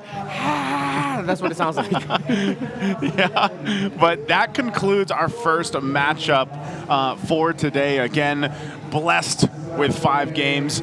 We have another matchup here, and this is what we like to tout as the Battle of the Titans. It's TLPH versus Falcons Philippines here. And that's the thing, man. When you look at this, too, this was back in Season 13. Yeah. This was the grand finals of Season 13. So it's like we are, what they call it, Throwback Thursday. We are going through Throwback Thursday. So we just completed it with our old grand finals from Season 14, and then we get to see Season 13 grand finals. Yeah, it's really cool. For the longest time, Team Liquid Philippines could not get Team Falcons back. Yeah. The last major win they had was in the grand final Season 13, but in this season, it's been Team Liquid Philippines dominating Team Falcons. So it's going to be a tough climb for the Birds if they want to take down the Cavalry.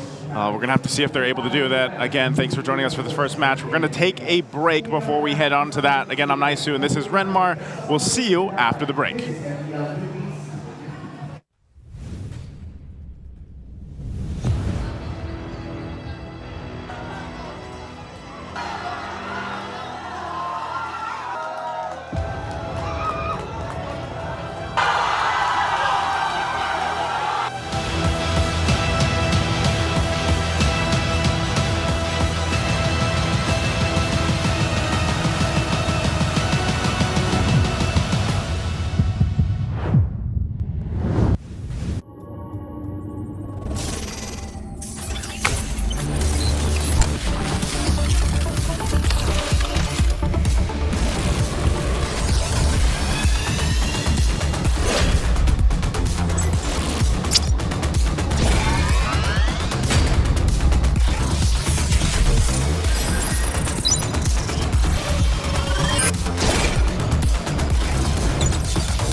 ang mga batang yan. You make a move.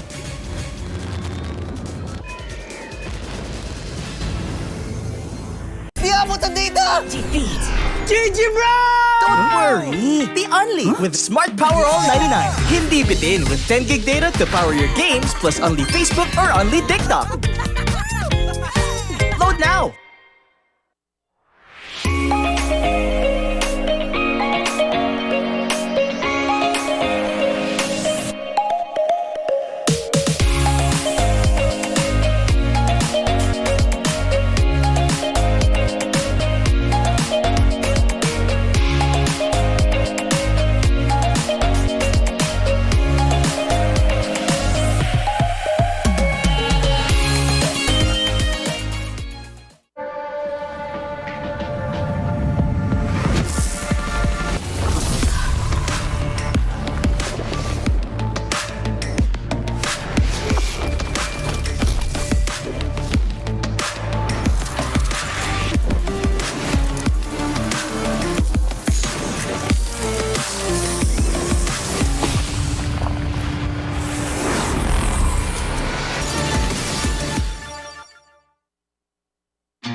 To go to a concert when you can own that stage with your friends. Enjoy a night of impromptu bowling tournament.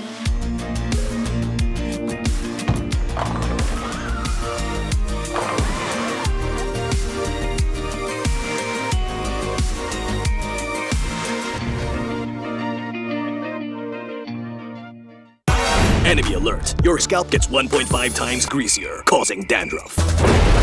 Get triple anti-dandruff power. Supercharge with Clear.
俺に任せて。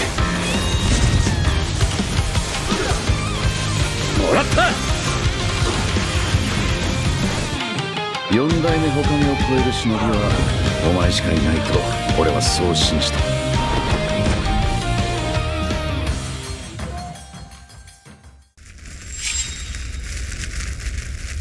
みんなを守るために私はもっと強くなる。シャンナラ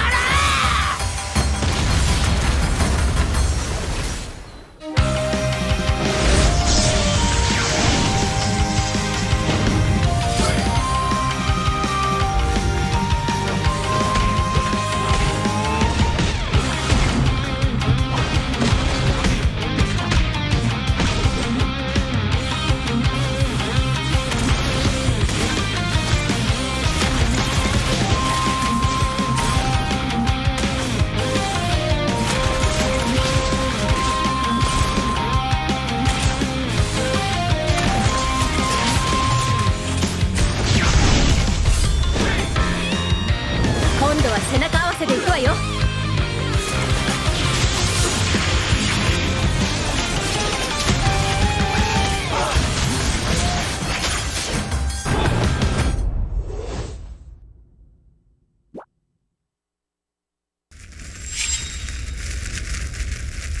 見せてやるよ、シャリンガンの本当の力をな。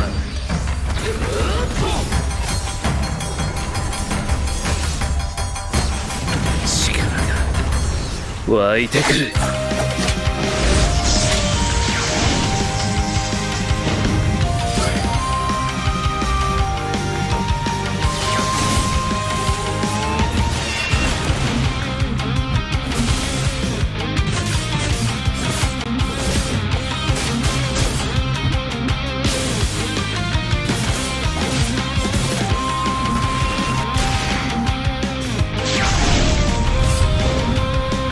相変わらずやかましい奴らだ。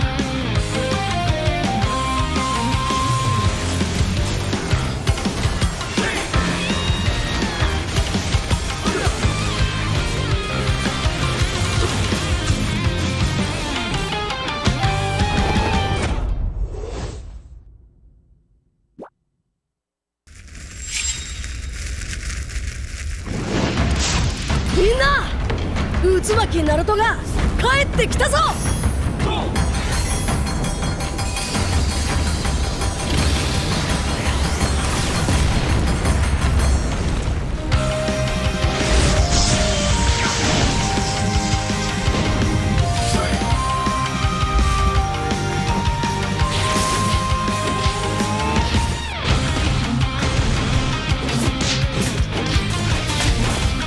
クラマ、力を貸してくれ。よ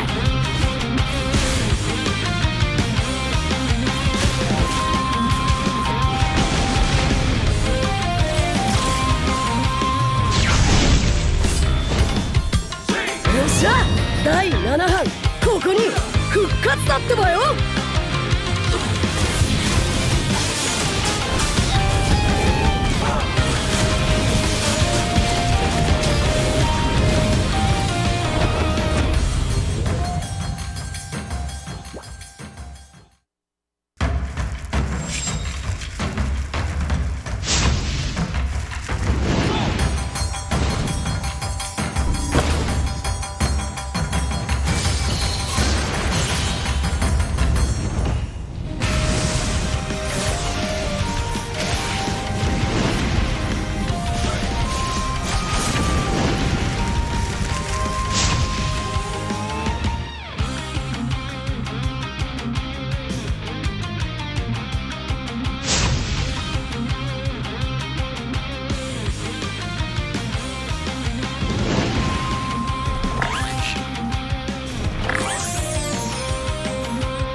相変わらずやかましい奴らだ。今度は背中合わせでいくわよ。よっしゃ、第7班ここに復活だってばよ。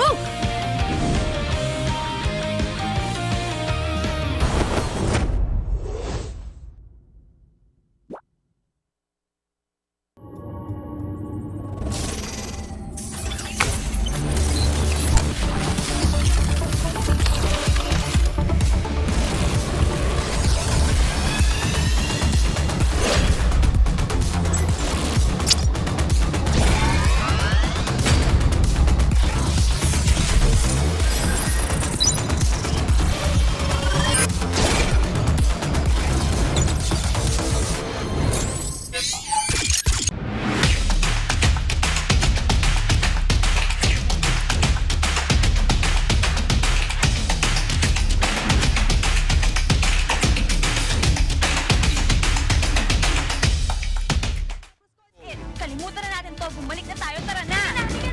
Teenagers? Ako!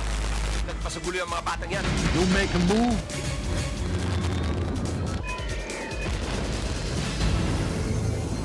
Di abutan dito! Defeat! GG bro! Don't worry! The Only with Smart Power All 99.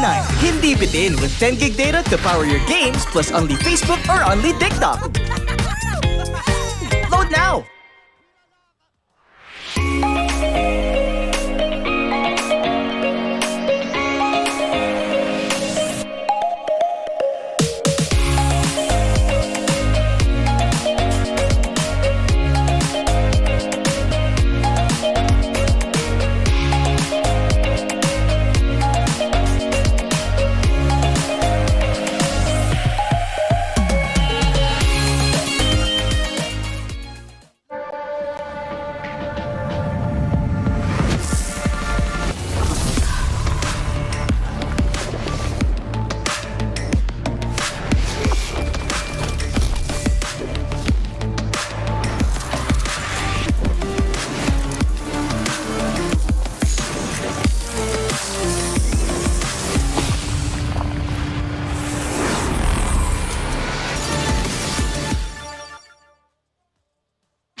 To go to a concert when you can own that stage with your friends. Enjoy a night of impromptu bowling tournament.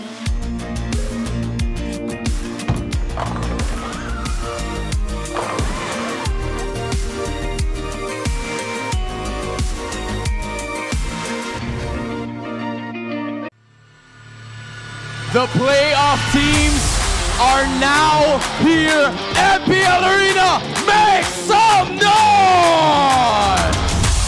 Ladies and gentlemen, this is MPL Philippines Season 15, The Playoffs! Pero papasukin na kagad ni Bruce ng Isaman Force. Andito naman ang bilis sa laro. Tumama na naman. May kasamang trap. Likod ang puntirya. Andito na naman ang bilis. Direkta kay Outplayed. Sa likod pa! 4 na miyembro pa ang tutumba. Yes sir! Si MP na lang ang natitira at wala na. Ata siya kaabutan pa. Dahil ang Onic Philippines, match point na! Onic Philippines, kalmado lang. Nandiyan pa rin sila Kelra Brusco and Kirk. O pwede ata nila tapos ito. Si Kelra ay kailangan ng matras. Power up! Power up! Bibase lang na ang Twisted Mind. Hindi pa tapos ang laban. Twisted Mind takes this game. And with that, to a score, we're going on to a game number 5. Pwede na tayo King-Kong! Naku, tinahin na nakakatapirmahan! Mamamatay ang dalawa! Magiging tatlo pa nga ba? Nakabawi din! At si MP na lang ang natitira! Ang pamilya ay sumisigaw na dahil sila mag-advance sa next round!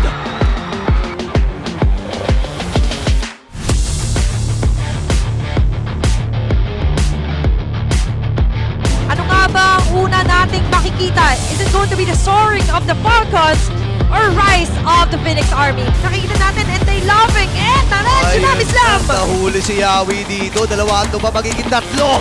At si Trim Artesia ay tumatakbo para sa kanyang buhay. Nauntog pa mula kay Flap. Ubus ang TNC Pro Team at ang Team Falcons. Match point na! Endable na nga yata ito para sa TNG Pro Team! That's it! Ang taas ng death timer, si Pew na lang ang natitira. At ang TNC Pro Team, pipilitin muna ni Pew, pero hindi magpapabigil ang TNC Pro Team. And we have a game number 5. 2 left to defend for their base. Kakayanin ba to ng TNG Pro Team dahil nandito na sila ka-TNG? Oh my gosh! Namatay si Benny Cutie at si Trimar na lang ang natitira. Pipilitin niyang pigilan ang paglipad ng Falcons, pero hindi magpapapigil at sila mag-advance sa next round.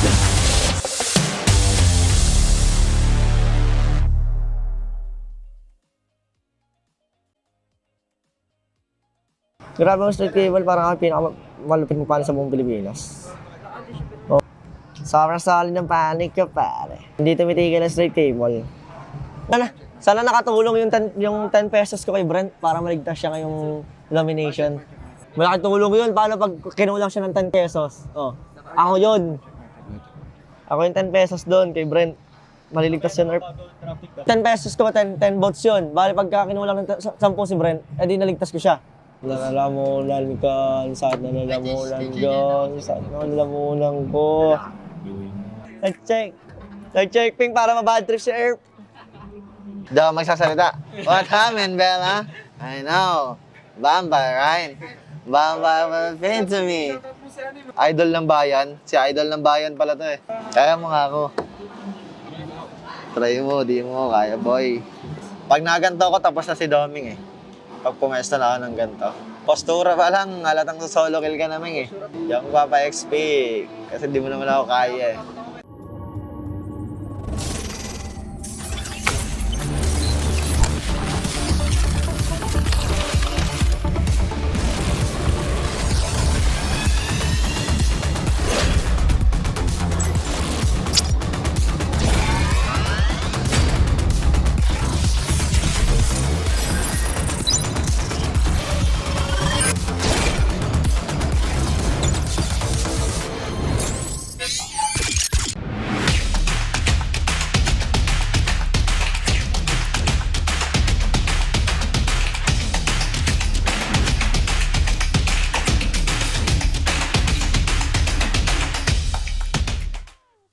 Kalimutan na natin to. Bumalik na tayo. Tara na! Teenagers? Ako! Nagpasugulo yung mga batang yan. You make a move.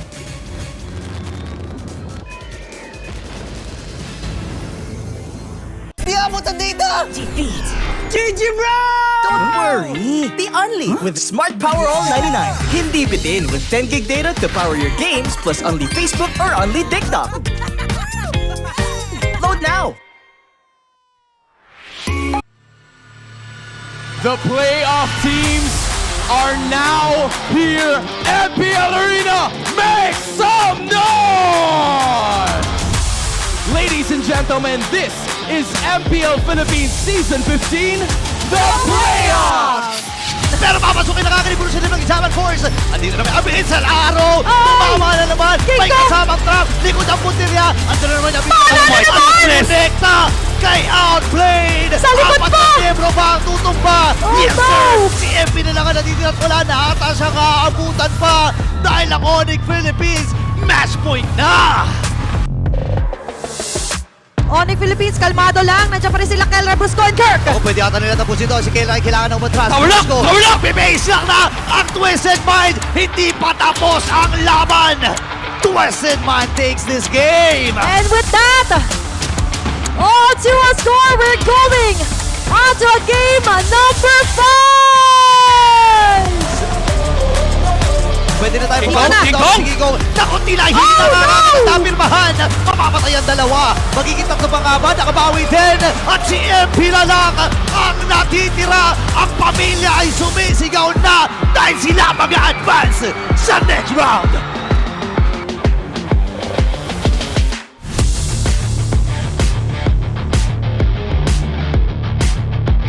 Ano nga ba ang una nating makikita? Is it going to be the soaring of the Falcons?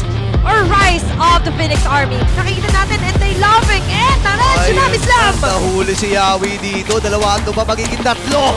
At si Dream RTC ay tumatakbo para sa kanyang buhay. Nauntog pa mula kay Flap. Ubos ang TNC Pro Team at ang Team Falcons.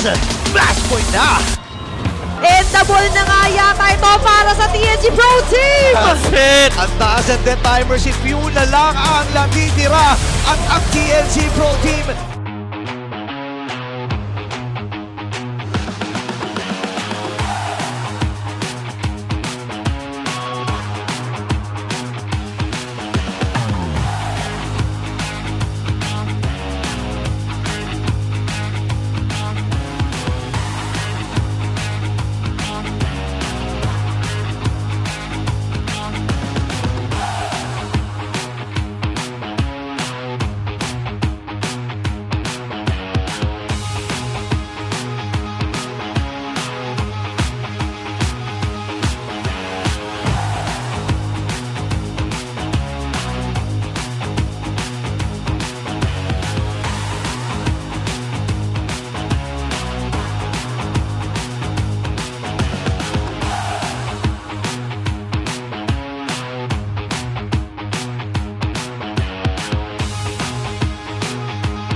Malakas, Pilipinas, malakas kahit anong lane, we become the monsters.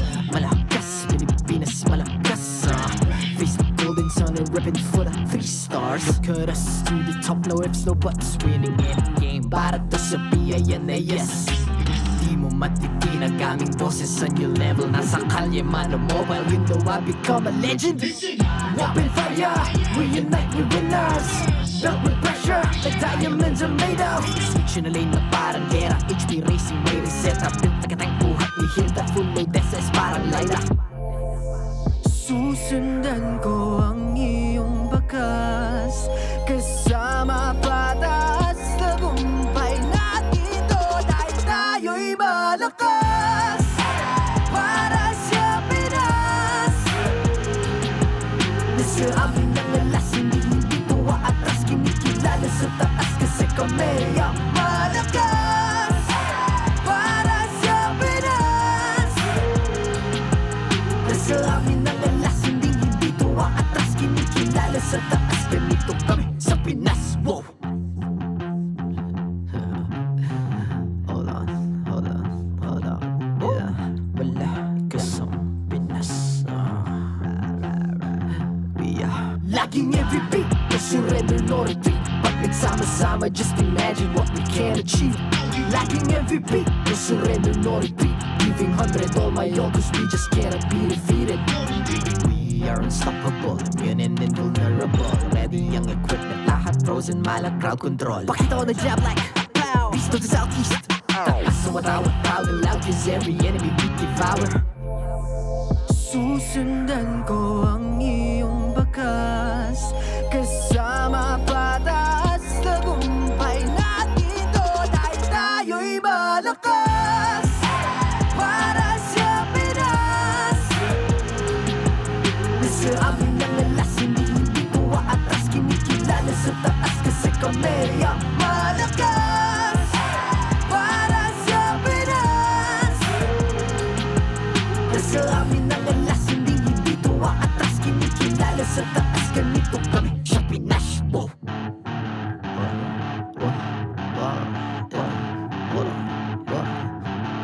Malakas, Pilipinas, malakas kahit anong lane, we become the monsters. Malakas, Pilipinas, malakas face the golden sun and weapon for the 3 stars.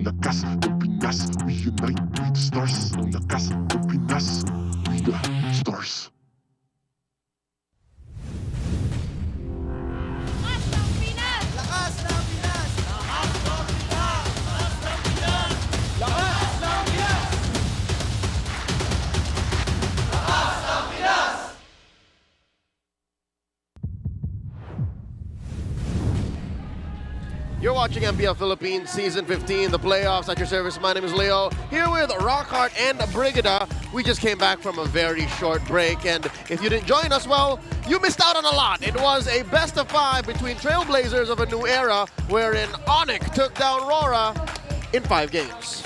They completed Throwback Thursday. Yeah. Throwback Thursday again. Basically 15 games since we started yesterday. And counting. Wait. Yeah, that's right. I just did the math. Okay. And this is likely Gee, I wonder to be why. another one, you know. I kind of know why, but yeah. No, it's because the Filipino teams are so strong. Exactly. Yeah. And we all understand how the metagame works and what we're good at, and that's where we stand. You know, there's no curse. No. There's no such thing. None at all. But all the fans of Aurora should not fret because they're still in the tournament, all right? They have dropped to the lower bracket and will be fighting for a tournament life. All the while, the Sonics all over the world should rejoice because they are but one best of 5 away from punching their ticket to MSC. It's been 5 games, which compared to yesterday, were quite faster, you know? So I'm wondering, what are we to expect for this upcoming best of 5? Another match coming your way, but first let me remind you, the Time Zone has an exclusive promo just for you. Get 400 pesos worth of power load for only 200 pesos. And all you have to do is register on the Time Zone Fun app. Insert the promo code TZXMPL. Again, just TZ as in Time Zone, X as in, you know, your favorite social media, and MPL, and redeem the voucher at any of your favorite Time Zone venues. And so, don't miss out on this amazing deal. Hey, I got it. Hey. Oh, was it? I'm sorry. I thought I was gonna finally say, maybe I can. You will, eventually. We got another deal for y'all. Get a 2,000 peso discount on your next purchase by using the TT Racing X MPL Philippines exclusive voucher code MPL2000 over at ttracing.ph. Plus, don't miss out on exciting TT Racing Gaming Share giveaways during MPL Philippines. So stay tuned for more information. Don't miss out on this amazing deal. Just remember, for those who dream, work, and play, TT Racing has your back. We usually put it at the end, but we'll allow it. I was too excited to say it. Yeah, no, she really wanted to put in there. But yeah, folks, we got another best of 5 coming your way. It is what they call the Clash of Titans. 2 former world champions, 2 former MPL champions in grand combat for your entertainment on its way. But first, a recap of what the current brackets look like. Again, this is the franchise bracket wherein 4 teams will be going through a play-ins, and the 2 teams will be waiting in the upper bracket. Sadly, one of those upper bracket teams have already fallen into the lowers. That's right. And that is going to be Aurora, who really pushed it until the very end. I got to admit, that was closer than a lot of people actually expected.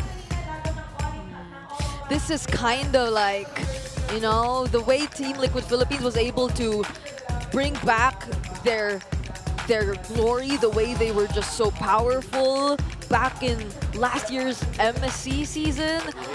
It's so similar to how we're seeing them right now, although with a slight change in their roster. But for Falcons, we're yet to say completely the same. Like, they're on the road to getting back out there, but they have to go through much more compared to Team Liquid Philippines. Again, they weren't in the upper bracket. You know? They gotta survive this stampede for them to go on another world tour, all in pursuit of the Immortal Cup. That's smack dab right. Is it there? Is it? It is right there. It's right there. All right, cool. Camera can't catch it. It's behind this huge podium, right smack dab in the middle of the Champions Arena. So, folks, we got another best of 5 coming your way, an upper bracket semis match. You're not gonna want to miss this. Once again, on behalf of Brigade and Rockhart, my name is Leo. We'll throw it over to these lovely gentlemen, handsome studs, Naisu and Renmar. You know what else is here? Us. I thought you were looking for us, Leo. What's up, guys? It's me, Naisu and Renmar. We have refreshed after another 5-game intense series, and hopefully we get another one between another throwback matchup that we're going to be seeing back from Season 13's Grand Finals. This one's going to be amazing. Renmar, how we doing? I'm doing good. To translate what Naisu said, we ate, now we feeling it. Now we are. But again, from Trailblazers of the New Era, this is now, that was from last season. We're now going to the MPL Philippines Season 13 Grand Finals rematch between the Titans of MLBB, that's TLPH and Falcon. basically, this rivalry, when did this start? M4? And then, like, when did this start? Because they were the M4 champions, and then we have the M5 champions. Yeah. And then we have the amazing legends on these teams as well. I think it was in Season 13 when we really started following the journey of these two. I know because of what the former roster of Echo did in M4 and what AP Brent did in M5, of course. Once we headed to Season 13, that's when everything started, because then they faced off in the upper bracket finals, then the grand finals, then many tournaments across the world, from Asia to Eurasia even. It went worldwide, their rivalry, and most of the time it was Falcons coming out on top. The last major victory being Team Liquid's win over them, this roster, in the grand finals of Season 13. But as we mentioned earlier, this time around, Liquid looks like they have read Falcons like a book, and are just so familiar with them now that they've dominated them all throughout the season.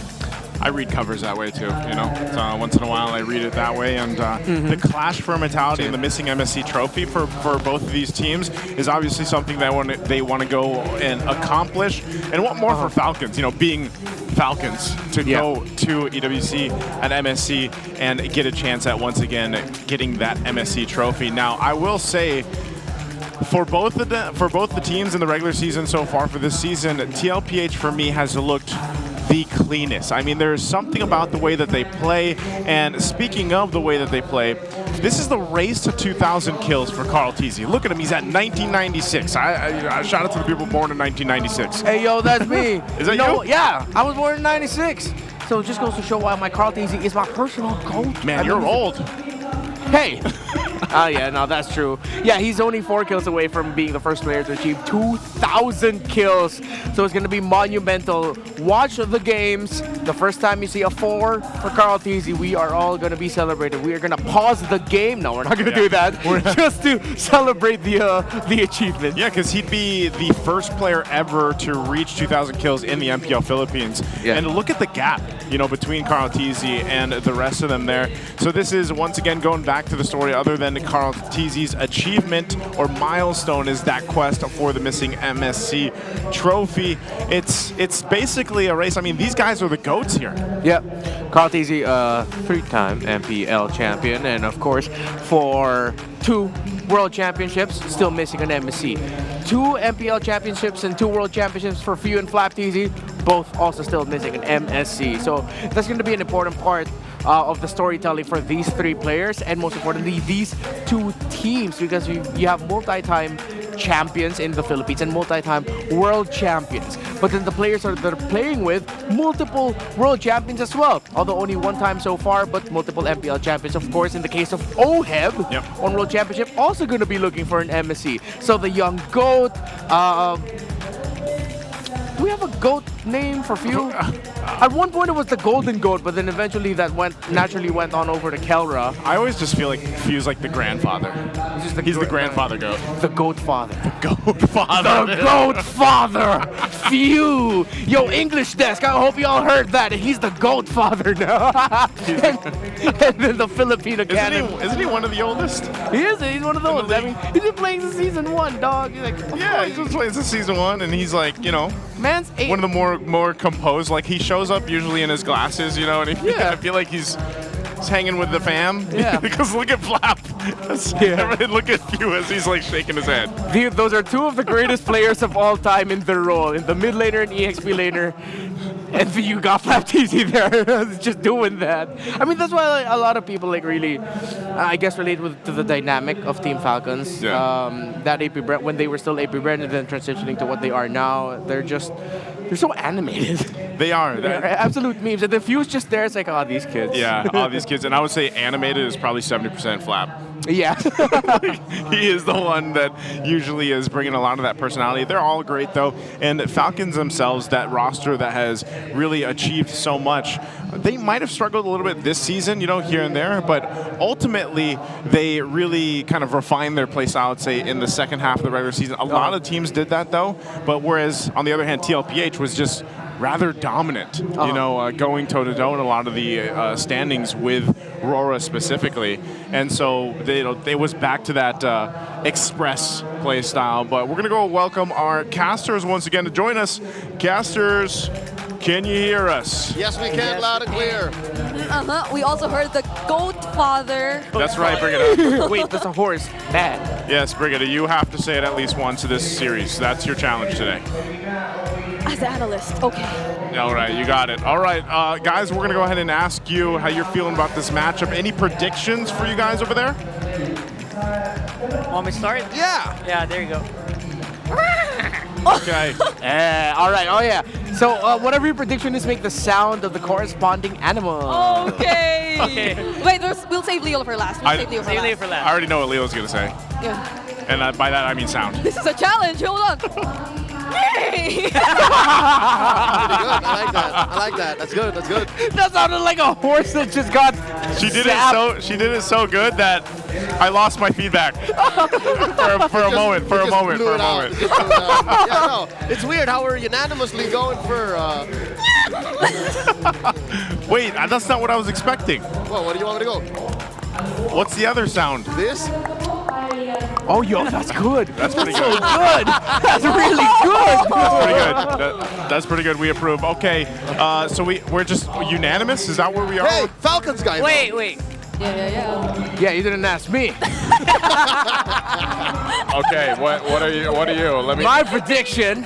And I was waiting for this all day. Oh, no. Y'all know what it is. I'm not wearing my Falcons jersey. I'm sorry. No, but yeah, it's Falcons. I'm predicting Falcons. That's what I'm going for. He's a Falcons guy, remember. Nice try. Oh, wait, I have to make the sound, right? Yes, please. Wait, that's a crow. Okay, you guys, don't forget you can grab your emotes as well while you can. So make sure you get those for 109 diamonds. We got a community poll question for you guys, though. Who will inch closer to immortality and the MSC trophy? Is it going to be A, Falcons are here, or is it going to be B, Let's Go Liquid? If you guys are sitting at home and you feel like joining us and making the sound while you vote, feel free to. Your family won't think you're weird, we promise. Take a video and send it to Naisu's Instagram. Yes. Please do. Please don't. My Instagram is being flooded with other things right now. So, Not nice of you. so we'll leave it at that. Leave your sound effects out of there. Hey guys, I hope you guys enjoy the series as well. Enjoy your sound effects. We will be seeing you guys really soon. And we're going to take it away over here to finish things up. So enjoy the series and have fun casting it. Renmar, I have to throw mine out too. You went with Falcons, yeah? Yeah. Yeah, this is But hard, I man. understand why I am outmanned here. That unanimously it is a liquid desk. I acknowledge that. I acknowledge how great Liquid are. My Falcons heart tells me to believe. My analyst brain tells me, what are you doing, Falcons guy? Why aren't you predicting for Liquid like everyone else is? Because they're just so good this season, right? But the Falcons guy heart in me believes. So you got a Falcon heart. Yeah. Dude. Did you know that based off the Geographic Channel, they have one of the smallest hearts out of all the birds? That explains a lot. So keep it going. I'm going to go with Team Liquid, though. Gotta get that check. And that's my vote, man. Team Liquid, I think, I'm going with the Stampede. They've been in the Express version themselves. Mm-hmm. And I can't wait. Understandably so. They've just been so sharp. They've been clean. Not the cleanest, but they're clearly far and beyond the best team at the end of the regular season. That's why they're top one there in the standings. So strong.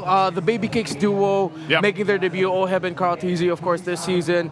San duo really strong. They're just way too good. I'm going to have to let you, because I told you earlier, the sound effects blew out my ears, bro. Oh, it blew out your ears? They blew out my ears. All So, right. You take us in. All right. So, it's time for the Clash of the Titans. Liquid versus Falcons.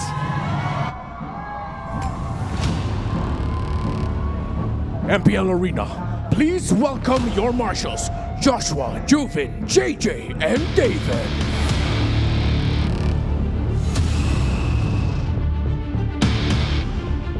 The next teams that will battle to claim their right to be immortals, Team Liquid Philippines and Team Falcons. The EXP laners, Sanford and Flaptize!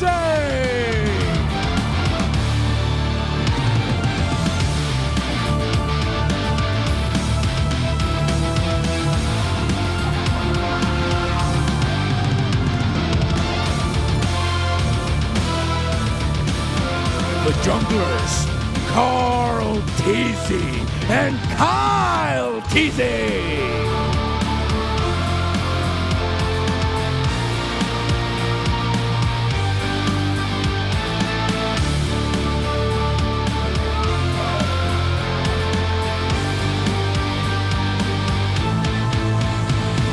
In the mid lane, Sanji and Few.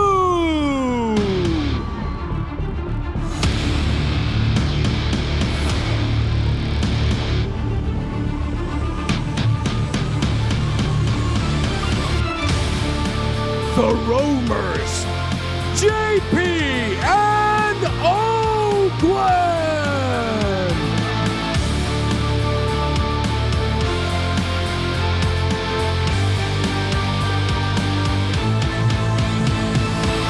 And in the gold lane, Oheb and Super Marco.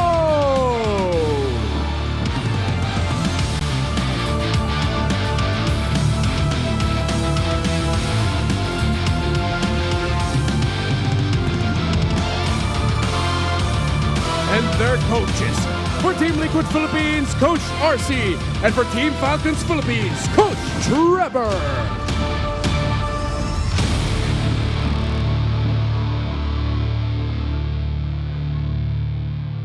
The Cavalry versus the Falcons. The classic clash of the Titans in an epic rivalry that began seasons ago. Which team will ascend to go beyond legendary Champions Arena? It's game time!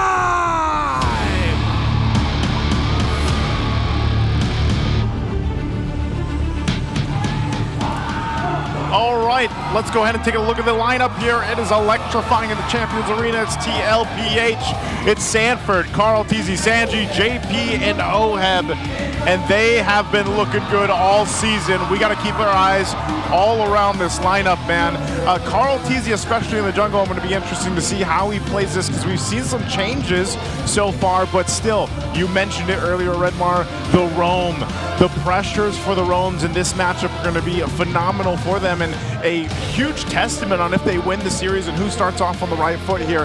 JP has to be that guy. You can see he is one of the players that like to play the jawhead throughout the regular season, even the high-lows when he was a standard in the earlier weeks, but so does Ogwen. Let's go ahead and introduce Falcons. Yeah, I'm glad that you brought up JP and then you linked it to Ogwen as well, because these are two roamers that to me are very similar in terms of how they like to play, how they like to set the tempo. Although Ogwen is a little bit more temperamental compared to JP. He might be the old master style, despite JP playing longer. That's what he's going for. But for the rest of our Falcons, Flap, Kyle, Super Marco, and Few, their play style is very clear. They all just want to build advantage ASAP. That doesn't necessarily mean they play fast. It's just that the moment they see that little moment, they'll take it. They'll take it, and one of the things that stands out for me is look at the hero pool difference between the two teams here. 37 for TLPH and 51 for Falcons, and that just goes to show that, you know, TLPH, they stuck with kind of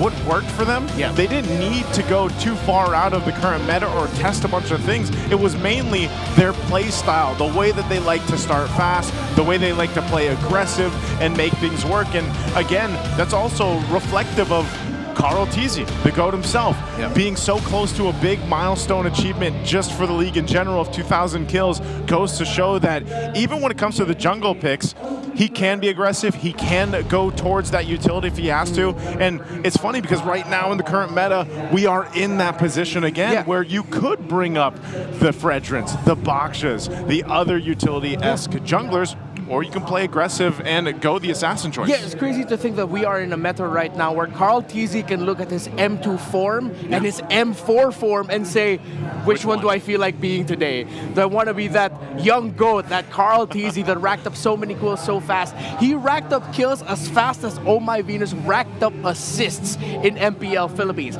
That is insane. That just goes to show how much kills he got for the entirety of his career. You know, it'd be amazing if he gets the milestone 2,000 kill, the 2,000th kill. Yeah. With like an Akai. Or just something, you know, something like most people be like, no, it's got to be the Lancelot, or it's got to be this or that. No. Let it be something like the Akai. Yeah, they just end up going for the utility instead. I mean, like, why not, right? Like, he thrived during that meta as well. But then at the same time, Kyle TZ is the same player. He went into a league that forced him to change. Yep. Kyle TZ went in MPL Philippines Season 10 as a guy that shined with assassins. And they struggled somewhat, shined somewhat, but it was his change into becoming Fredrin Man and Akai Man that really solidified them as world champions in M5 here in Manila up against a legendary Onic Esports squad. So now, as we look at the infinite keys to victory, let's look at Liquid. Showcase Turtle Fight Mastery to execute the Liquid Stampede. Put it simply, get turtles so that you can go fast. You know, ride the momentum from your victory against TNC, Team Falcons. You've already been tested. You saw it earlier even. Onic Philippines, the defending champions, got tested. If they got tested, you got tested. Who's to say that you can't get your revenge against Team Liquid, a Team Liquid squad that has beaten you all season long? So for both, adapt and adjust on the evolving playoffs meta, the point that we were both making here. It is now rewarding to go as crazy as you can get. Of course, within the boundaries of, you know, what's actually acceptable within the game. Just don't pick Layla right away. But be adaptable and be flexible. And that's what I like, you know, it's interesting because when we go into the playoffs here, usually you have your mindset on, okay, the meta is like this. Yeah. But now, there's still that breathing room. There's still, honestly, a lot of those picks that you can bring to the table here. And like I was saying earlier, this is one of the days where you can go ahead and maybe test some of those limits because, again, the losing team here in this one will go down to that lower bracket and fight their way from there. But that's also to be said. You know, I think in the current standings of things and everything else between both teams, you got the Falcons going from the battle of the air and the skies yesterday. Now they're going to be going against TLPH, the cavalry here. The adjustment's going to be interesting too because the playstyle, I feel like, between TNC yesterday for Falcons is different when they have to approach TLPH here. They have to be a lot more decisive and also just kind of calculated on how they approach this. We're going to jump into the drafting phase here. I believe once again we're going to be joined through this series by Brigida. Brigida, knock knock. Who's there? Wow, you're great. Okay. It's us. I thought I was supposed to say hello, Brigadoons again, but the right response was, who's there, right? Yeah, but you can if you want to. Okay, hello, Brigadoons. Who's there? Hello, Naisu and Redmond. All right, welcome, Brigida. It's getting longer. Thank you. That's good. Welcome to the draft. All right, bans are already out. Fanny, Baksha, taking out TLPH is on the blue side. Falcons over on the red. They took out the Phobius, the Joy. What is this going to leave open? Because this is already a little bit different than what we've seen from the previous series. Yeah. I wonder if TLPH are going to be going to a first pick where Mathilda is going to be open. Although we have seen scenarios where Mathilda wouldn't even be locked in as a first pick right away. But as Team Liquid, it goes so well with their playstyle. Plus, you're talking about flexibility. They're really opening Mathilda up. Is she going to get picked right away or later? Yeah, and I like how they banned out the Harem since the Phobius and Joy bans set up perfectly for that. But it seems like they're prioritizing the Kimmy as their first pick. No Kalea either. Yeah, interesting decision there for Coach RC. Juice and Lohi all open. But he decided to go for the Kimmy instead. Is he thinking of it as a flex pick? I mean, one of the strengths of the Kimmy is that you turn off the opposing squad from wanting to actually pick up the tanky fighter junglers, while at the same time, if you want to go tanky fighter jungler yourself, that pairs so well with the Kimmy. Especially the, the Fredrin, you know, since the Baksha is not there anymore.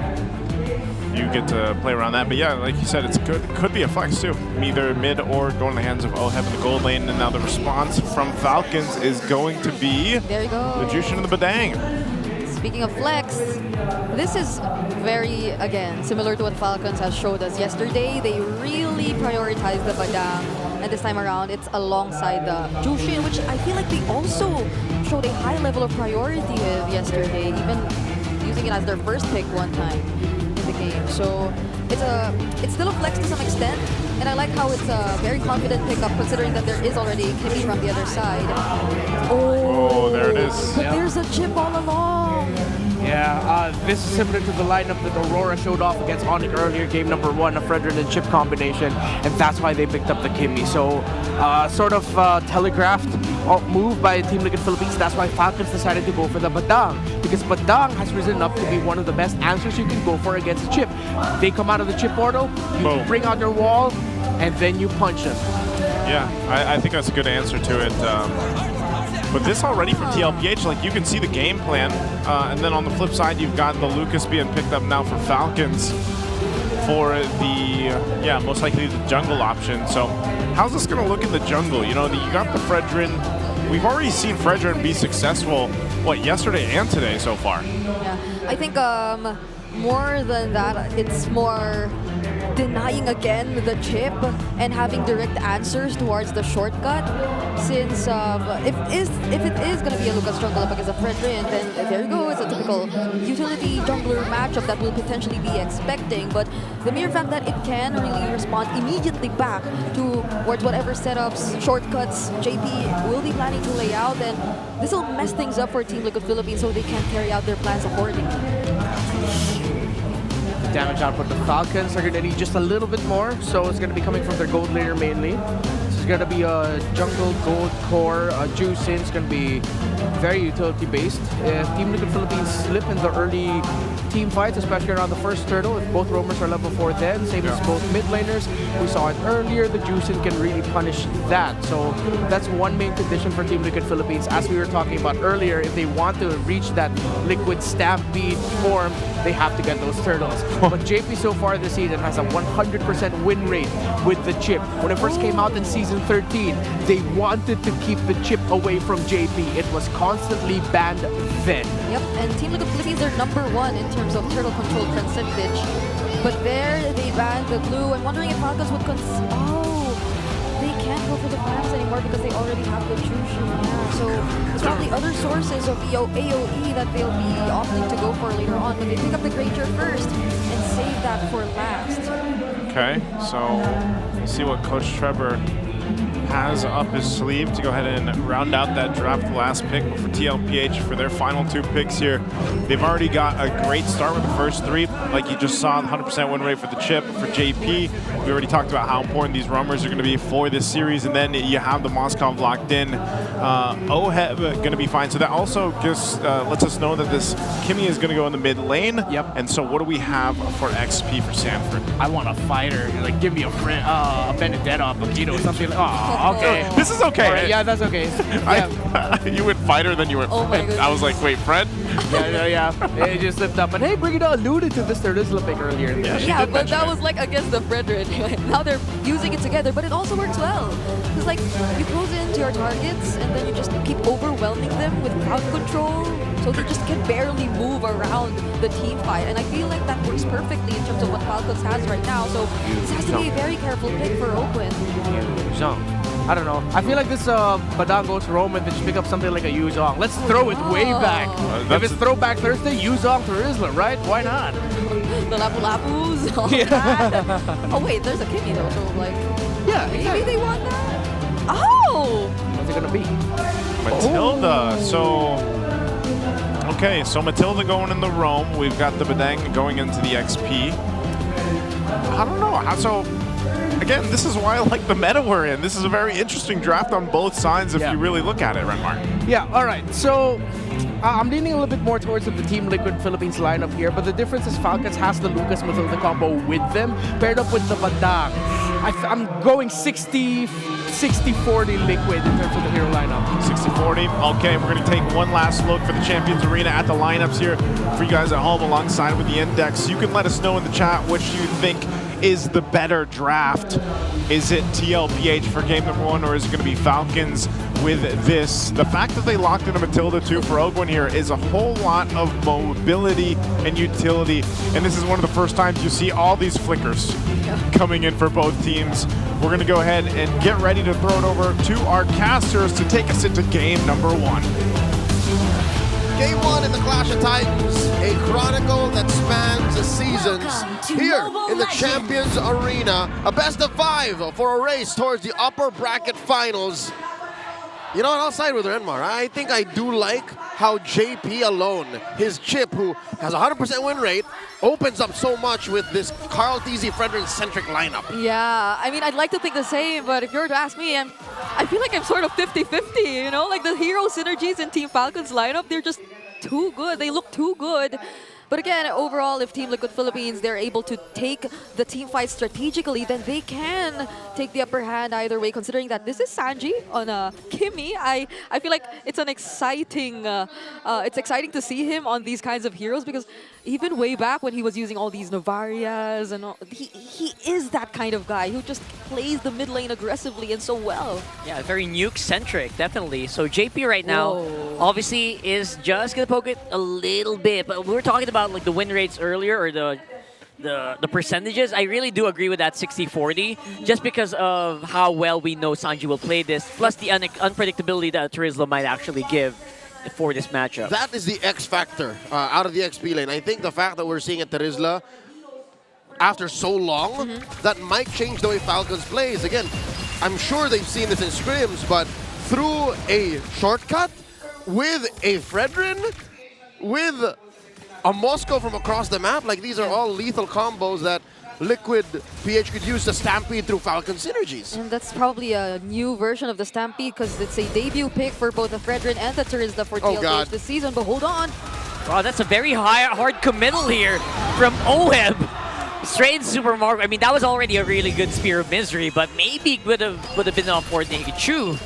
Luckily, he was just shy of one hit away. Quick shift up top near the turtle.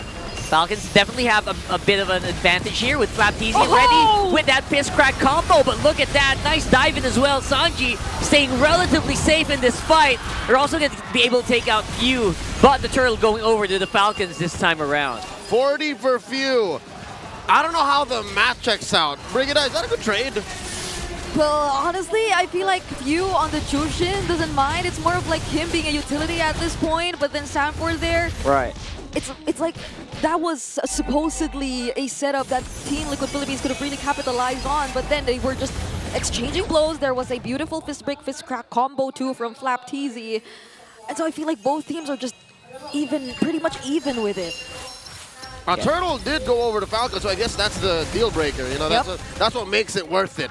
So now 3 minutes in, 1,000 up. Falcons are a kill apiece. Look at this, what's going on bottom? That's a very crazy shortcut here, right in between two turrets. It is a very confident TLPH fighting it out. Flapteasy gonna get caught out here a little bit, will have enough movement. Few to the rescue, and there you go. There's gonna be some punishment coming in from the Falcons this time around. Oh God, you saw what 40 tried to do again. They were in too deep and they already overcommitted. I think 40 needed like a second more to just get out with the shortcut. But Few denied him of that 1 second. He just made sure that there was no way 40 was getting out of that, and now he's currently on a 1-2-1, but wait! JP is gonna be taken out here with just some really good firepower coming in from Super Marco and Ogwin. Those Wisps really do hurt in the early game. Can't really ignore those. Yeah, we're starting to feel the hero synergies. Like, how will Ogwin complement these heroes of Team Falcons, who by themselves have some pretty good and reliable mobility already, but he just amplifies all that so they can just immediately go to positions that Team Liquid Philippines can just immediately catch up to. Oh, that's another flicker. They are really bearing down on Oheb. Babycake's duo currently not online, nowhere to be seen. It has been quite a while since we've seen Carl Teasy and Oheb do great things as a duo. Towards the twilight of Season 15, the regular season, they kind of just did their own thing. Now with Carl Teasy on the utility jungler, he's just focused on getting subjective. Feels like a different fight right now. Carl Teasy really good on the retribution still. It's 5-man for Falcons. They have the capability to really punish out TLPH here. And there you go with a fist break. Gonna be catching so many members of TLPH. They're just running. The cavalry are just running for the hills here. 2 down. for the Cavalry. FLCN has dynamite in his hands. The Filipino cannon has unleashed into TLPH in their orange buff side of the jungle, and oh no, they might steal it away from Carl. Yeah, they're definitely going to have enough firepower. Look at that. It's going to be JP from the back with the shortcut. And there you go. Good enough projectile. Traction Pulse pulls it back. And that's another 2 answering really quickly by TL. Yep, beautiful answer provided to us by Team Liquid Philippines here. Traction Pulse also thrown out, and they are immediately able to trade out a turret from Team Falcons. Earlier, it felt like Forty had such a great responsibility. It seems like every single time he goes in with the penalty zone, he already has to expect that he's going down because he'll force out the Unleash the Beast. He's forcing out every single reaction from Team Falcons, and he's the first to fall. But in that moment wherein Team Liquid Philippines was able to regroup, that play by JP coming in all from the back lines just to set things up for Team Liquid Philippines to go for the fight and the punish, now they're able to somehow turn things around against Team Falcons. Again, a fundamentally broken hero when it comes to map mobility. Oh, SOD thrown out! Oh, SOD straight to the face here, but a nice intercept coming in from FLCN, making sure he has to force OHEB back once more. And there you go. They have enough sustain because of the Matilda and no injuries at the very least. Hold up. Did he catch OHEB mid-air with a fist break without using flicker? That was crazy, but yes, he did. Exactly, right? Like, how does FLCN do all this on the Badang? It feels like his warm-up's complete after using it multiple times yesterday, that he's able to interrupt so much, deny so much from Team Liquid Philippines, in as much as they want to take the team fight strategically step by step, or systematically even. How do you do that when there's this Badang constantly trying to deny you of that? Yeah, they're doing it as much as they can, right? They're grouping up so hard, but there you go, a flying QB! And they take out OHEB in just one combo. Right up on front is Sanford. It's going to be Carl TZ trying to soak up as much damage as he can. A Princess Rat goes down, but he will also fall. Dear Lord, a flying Unleash the Beast tracking towards OHEB. Of course you have to concede the last hurdle of the game. Of course, Kyle TZ will take it easy. Wow, that's a solid hit from Super Marco here. They're going to be taking out this turret with ease. Yeah, Team Falcons at this point, they're just constantly able to bypass every single member of Team Liquid Philippines and hunt OHEB down. OHEB is having a very difficult time trying to position himself in the team fights. If it's not Flap that's after his life, it's Kyle TZ, who barely minds anyone else from Team Liquid Philippines. Once he gets his eyes set on OHEB, that's all he needs to know. He's literally just going for it, whatever happens. What? Is FLCN just walking it up from the back here? What are you doing there, brother? You usually come through the other side. That's where your side of the map is, red side. But oh my lord, the Filipino cannon. He's a loose cannon. They spot. Do they know JP's here? I think they... I don't think so. I don't think so. Flap's a little too deep here. But again, he seems to be very confident in how tanky he is, you know, walking up on the turret. But look at that. Because of Falcon's attention to the top lane, they forgot that OHEB can just do this. Yeah. He pushes it all the way, tier 2 down. Yeah, but I'm liking how OHEB decided to do this instead because they can't afford to risk the fight anymore. Here it goes again. There's a retreat, perfectly timed Spirit Misery, but the catch-up is really, really strong. Plus the confidence you get because of Ogwen's Matilda. That's going to be OHEB getting removed here. And there you go, JP again, all alone. There's just no answer for TL. How do you answer a rampaging Falcon squad like this? Here's the thing. You see a Liquid Stampede, it makes sense. They're horses, right? But what if a flock of Falcons just come down from the ground and start attacking you? What do you do? I can't believe how Kyle TZ looked so decisive. He just... This is a problem for OHEB. Definitely, we mentioned it earlier, but all the more now. Luckily for Sanji, he barely, or he hasn't died just yet, but he could be next, you know? Like, if Falcons gains that much of an easy access to OHEB, then that pretty much denies Team Liquid Philippines of getting their power spikes early on. Then what more now? For Sanji, there's such a huge role he has to fill. Right now, it does feel like TLPH trying to set up the team fight that they want to happen. Here comes Kyle. He's actually quite low, but he will still be able to secure that Lord. But that's going to be jungler down. How's the fight going to look like here? Sanford is very low in the middle of the fight. Actually, most TLPH members are super duper low. They're getting chased down by Falcons. Sanji, he's kiting. Fist break misses, but will be caught by JP. Sanji survives, but JP is going to fall. Falcons' front line is just too sustainable. They are pushing forward despite being at less than half health, and they shrug it off like nothing happened. Pop and Holy defenses, after taking that Lord, again, giant birds from the sky, taken to the ground to take you down. Yep. What do you do in that scenario, right? Big 5 birds. They're like 200 pounds. If you're Team Liquid Philippines, you gotta wait probably. Like, you mentioned it, the front lines, they're too sustainable. And Team Liquid Philippines, their damage output, it takes time. It takes time before Team Falcons actually gets to feel the damage coming in from Team Liquid Philippines. So that just goes to show that they definitely need to take a little more time, get those items in for OHEP and Sanji, because at this moment, no matter how good of a setup Sanford is able to provide against Team Falcons, there will always be the counter setups too from Team Falcons, and there will be that lack of damage that wouldn't do any good for the cavalry. Rockhart, 11 minutes in.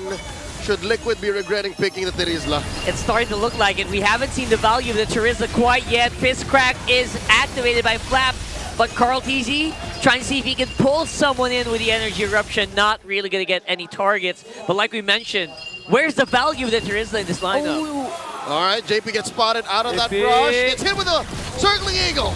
All right, he has shortcut. Will use conceal as well. But again, going through that shortcut feels like a really risky play. Sanford, though, is, I guess he's tanky enough to do something. Spear of Destruction hits Super Marco. I don't think they're going to pull it. And speaking of pulling, no one gets pulled in by the traction pull. I think they were considering trying to go for the fight since they knew that Kyle TZ was getting their orange buff. But even then, you feel the hesitation. They can't fully commit just yet. They weren't in the right position. And Team Falcons, they're still the guiding wind. Those ults, that sequence that could have happened here in Liquid Philippines' purple side jungle, I think they were all like 2 seconds off. A shortcut into the penalty zone. The SOD into the full collapse. Like, those could have worked out. It's just Falcons never allowed it. Like, they always kept themselves scarce. Yeah. They were at the same time. They weren't enough for Team Liquid Philippines to feel confident enough to taking that fight.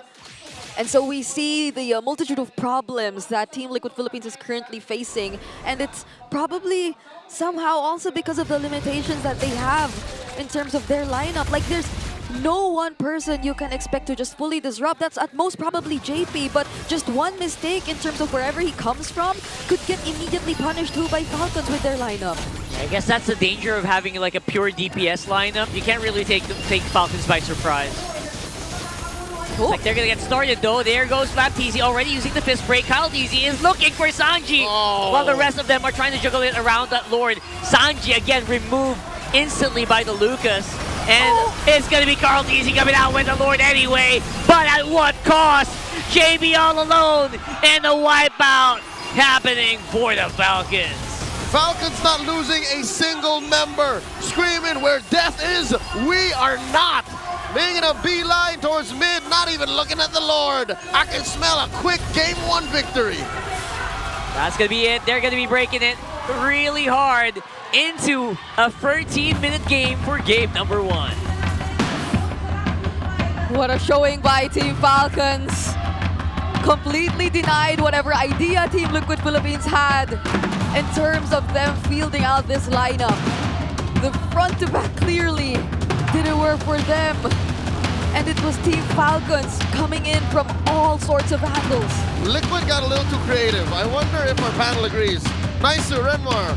How y'all see that Terizla? I want to say, I think the Terizla was afraid of the 5 big birds. Yeah, I mean, I know he got a big hammer and he has a wide arc, but there was some big birds, bro. You know, at that point, Face everywhere. it was. Yeah. And they were technically led by a bird woman or like whatever. That's true. Matilda is. Yeah, Matilda. Yeah. I don't know. I think she's just a woman with bird-like magical powers. With a circling, just say circling falcon. Yeah, circling falcon. There's no more circling eagle. Our MVP Super Marco right here on that Granger. Just a great performance. Of course, 7-0-4, didn't die, and a big part of that was because of Matilda. The utility, the shields, the mobility that is all offered through that, and just the momentum that this lineup that Falcons brought into Game 1, they played it perfectly there. Yeah, simple math equation. When you add winning the lane with also getting help, that usually means happy gold laner. Happy gold laner. He was beating Oheb in the 1v1, and then once it got into the rotations, it was Falcons being able to help Super Marco more and Super Marco first, because again, with how fast they can get around the map with the Matilda and the Lucas together. In the words of Carl Teasy, it was a flying QB, man. It was. There was, I mean, there was that one moment too where he almost killed Oheb earlier on, but even without that, you just see Super Marco play the lane so well, but then also be supported so much from the team. And anytime you think about Super Marco's performances in the gold lane, it's usually because of that. He's such a good gold laner on his own, but then when he does get that support from the team, that's usually when he's able to go ahead and make these plays and make moments like these highlights that we're seeing here. Yeah, with all the space provided by Open, Kyle, and especially Flap, who timed the usages of his fist break and his fist crack together, the fist win, his full-on combo, there was just so much space for Super Marco here that yes, it was hard for him to at times get the right lineup, but there was always someone in front of him that was at least taking damage for him, so that he'll be able to, if not make the most out of the Rondos, the Rhapsodies, at least he'll be able to get some basic attacks in. So it was just so much setup for a gold laner that, of course, had a great time. Yeah, and this is one of those instances too where, you know, we do have to kind of talk a little bit about the Terizla. Brigitte mentioned this earlier on back in the first series. I don't know, it seemed like early on Sanford was able to get a couple good penalty zones and maybe lockdowns, but it just didn't seem like you really saw the effect or the value of having that Terizla there. And maybe even with the chip, again, this is JP's first loss on the chip because he was 100% earlier on with those 2 games that he had win. But I don't know, it just seemed like there, in this kind of lineup, there was a disconnect. I mean, even to the sense that Sanji on this Kimmy really wasn't able to utilize like we've seen it before in the mid lane.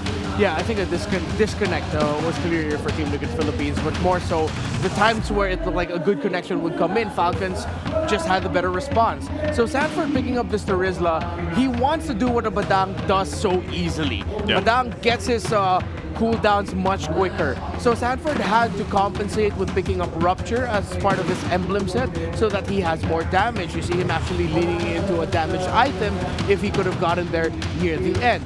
So the Terizla here is really just a tank. Considering that JP is spending most times in the shrubs, looking for shortcut angles, how a chip plays, Sanford is the substitute roamer. That's why we really didn't get to see him bring the effect that you wanted to see if he was more of the aggressive type, because he couldn't be. He had to be conservative. He had to wait for JP, had to wait for Carl. Yeah, and you know, that's what we've been talking about for the XP lane for a while now, is how they do kind of turn into that more of a roamer-esque role depending on the hero that they're playing, or just overall in the rotations of the early to mid game even. And again, it's just one of those facts where, you know, like Super Marco having that experience, that gold lane experience, Oheb didn't, and all he had to do, or all he had really left to do, was to just sit on the opposite end of the map and try to farm up or put pressure where he could. But the problem with that is that snowball effect was happening so quickly for Falcons that even then, if he had joined any of the fights that he landed the Spirit of Destruction with, he would have just been taken out, right? So again, here's our breakdown for the top 4 stats. You go Super Marco, of course, the rich guy. He's also the carry. He did so much damage just because he was allowed to. He was activated to be able to do that. And then, if, like you mentioned, Sanford was the tank. He took most of the damage. And so for our BPI rich guy, Super Marco 893 GPM, solidifying again just how good he is in the gold lane and is able to go ahead and continue to do that. Now, Renmar, take us through some of the detailed stats here for this one. All right, EXP lane in the Philippines, as we've discussed before, incredibly demanding. A demanding role for the EXP. You either have to be the roam, the sub-roamer when you can, a carry at times, or a setup guy. So what happened here is we got to see a tale of two different EXP laners. You saw the Trizla and the Badang. Sanford had to be conservative. He was the team's tank. Flap TZ, yes, you could say that too, but then considering that they are paired up with a Matilda who can just provide shields whenever they need it, it was easy for him to go, as Leo said, loose cannon mode, and at the same time supplement Kyle TZ with what Rockhard said earlier as the flying QB. Because they last picked the Matilda, they found the perfect pick that supplemented their lineup well. Looking at the goal difference timeline, they both got objectives. A lot of towers for Team Liquid Philippines, but of course they are playing with a Moskov and with Falcons playing the aggressive 3-4-man hit squad style play style that because they have to group up together, considering that they're up against a chip, they cannot leave one or two guys just vulnerable to getting jumped on with a whole shortcut portal. They had to go together. That opened up tower takes in the side lanes for Team Liquid Philippines. But it wasn't just that. They were also converting, similarly to Falcons, from the major objectives. After the Turtle 1, Team Liquid Philippines played the map, then they got turrets. After some key skirmishes in the river, in the jungle, when they would see each other, Team Liquid Philippines would get towers. You saw one after at around 8:21. There's a big difference here. And then, of course, leading into the 9:29, Team Liquid Philippines won a team fight between 8 minutes and 21 and 9 minutes and 29. The Baluther gold to 4,000. And, of course, when they got the Lord there at the end, but then at that point, that was just like, couldn't get it. That was the end of the game already, so y'all know what happened there. While for Falcons, similar story. They were able to convert those wins and skirmishes to get objectives. They got kills, they got turtle. They got kills, they got orange buff. They got kills, they got towers. I'm sure you understand where I'm trying to get at here. So we look at the profile for these two teams heading into the playoffs. Side selection, win-loss, when Team Liquid Philippines is selecting the side, it would be at 11-4. That would be for both. Blue side, red side. Blue side is a stronger side for Team Liquid Philippines at 13-5, while Falcons is more of a little bit of a red side team at 11-6. Now, when you look at the lineups for the two that was brought out here, again, the difference in the roamer style, the EXP laner style. There's good reach, good damage profile for Team Liquid Philippines. They have the Moskov and then the Kimi. But Falcons spent a lot of time sending their resources to make sure that the Moskov had a difficult time. You saw that even there at the end, OHEB was dealing damage. That was a problem that Falcons needed to answer, but they answered it already at the right time, and they were able to delay the farm of OHEB enough so that once it got there into that final fight, even though he was dealing damage, it was significantly less damage than he could have if he got a much more comfortable farming time. While Falcons played so well around making sure that Super Marco is supplemented with great ganks. Yeah, and I think a big part of that supplementation was the Matilda. That was like a crucial pick. You mentioned that too.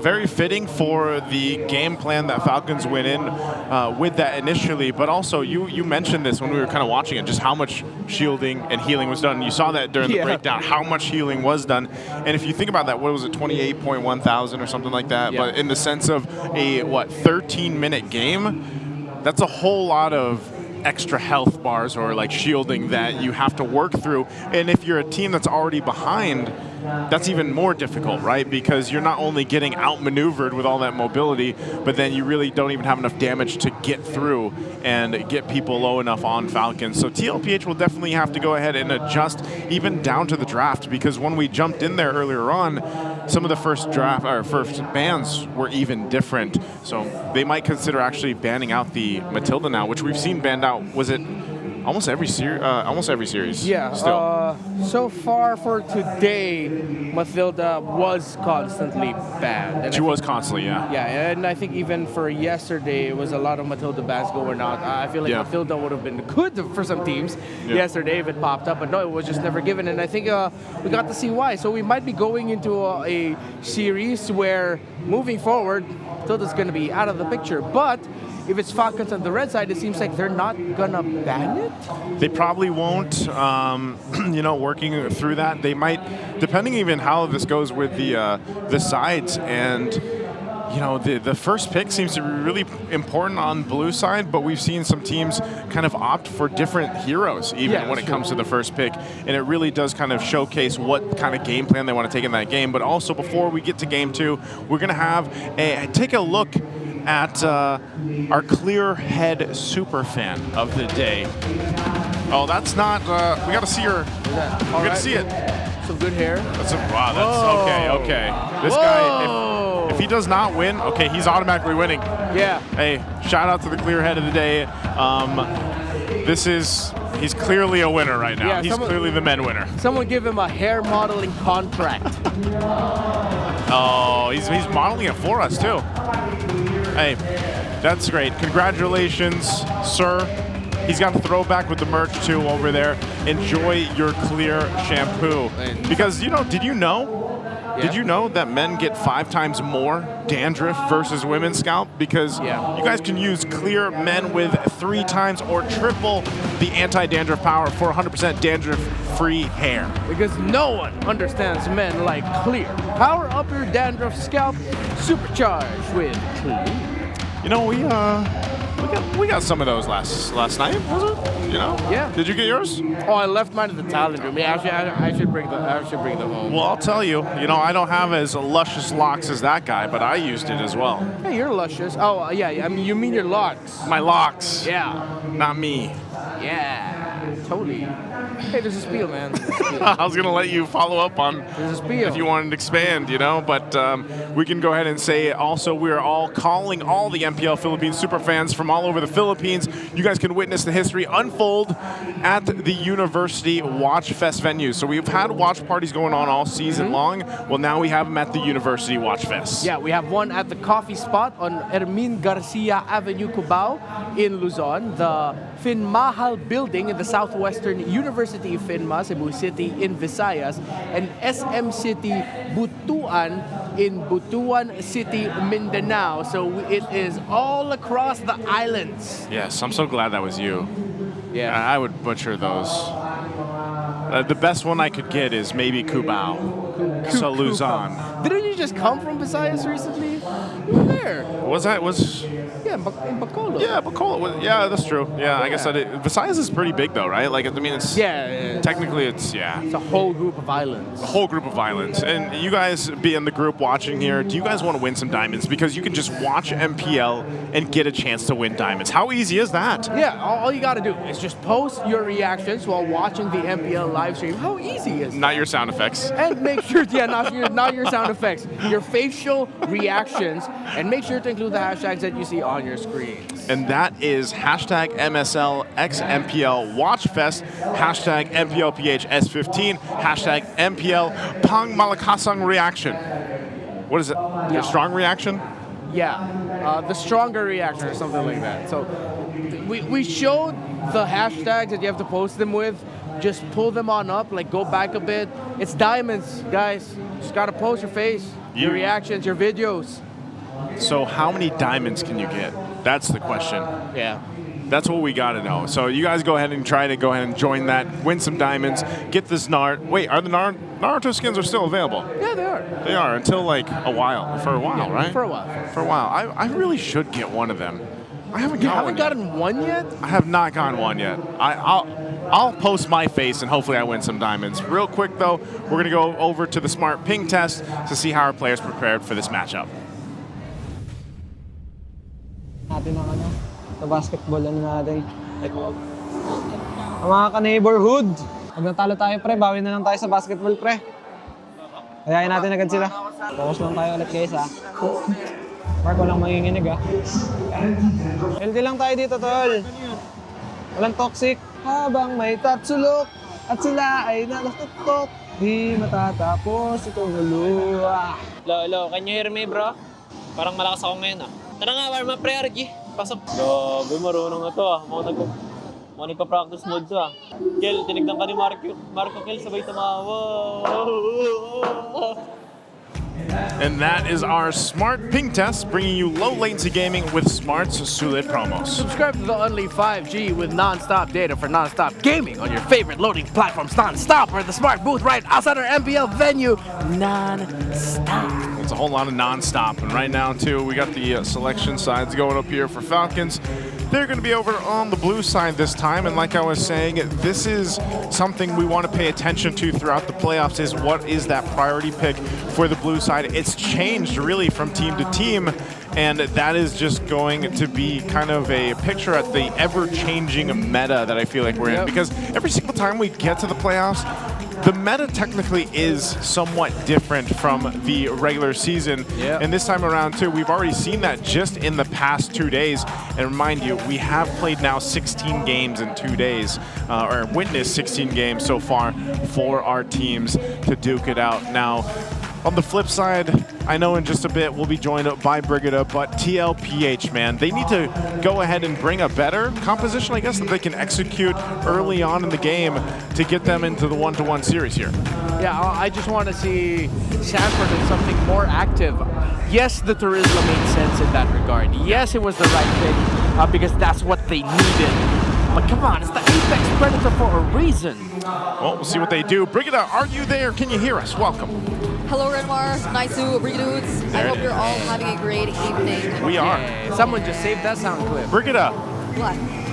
How did you feel about the Turismo? Because you mentioned this earlier. Yeah, but I did say it was supposedly a suggestion against the Fredrin. So we gave it a little bit of like hope in terms of how it could possibly synergize with the Fredrin, but they were too limited in terms of how they could move. So now we see they probably will be switching things up, or they'll be forced to, since the Fredrin is banned out here by Falcons, and they pick up the Oh, it's been a minute since we've seen Joy first pick, but hey, Matilda's open too. Yeah, Baksha Fredrin ban right away just so that they can set up the Joy for success and they can pick it up. I think that's an important condition for picking Joy now these days. Yeah, it's interesting. Majority of the bans that go into the blue side, there's the Booyies every now and then. They aren't here for Team Falcons. They were really heavy on the utility junglers against Carl Teasy, which is pretty interesting. And although the other options like the Hayabusa could be picked up for Red 3 if ever Carl Teasy wants to consider that, or is Falcons really forcing him to? Oh, we'll see. Super Marco's going to get his hands, though, on the Granger again, so it's going to be the classic matchup for the gold lane, which is to be expected, and then there you go. So you got the Hayabusa locked in. This has to be the game, also, that Carl Teasy hits the achievement. Yeah. Right, like... Wait, what was he at? What is he at? Does he need 2? Yeah, I think he needs 2 more kills to reach 2,000. Yeah, so he needs 2 more kills. If he doesn't get 2 kills on the Hayabusa, something's not right. We're in a different reality. Something went terribly wrong or terribly right for someone else. Well, taking a look at the hero stats here for Oheb. Loves this Harith pick. 75% win rate, a massive KDA of almost 11, but sitting at 10.92. He's played 12 games with it as well. And again, this has been the gold lane kind of go-to pick throughout Season 15. It's mostly been the Granger and the Harith. So they take out the glue.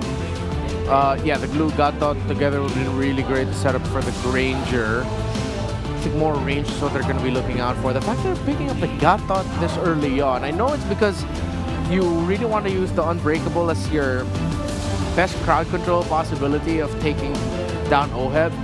Use that taunt. And I think at the same time it's also safety for JP, unless they're already thinking about picking up a static mid laner.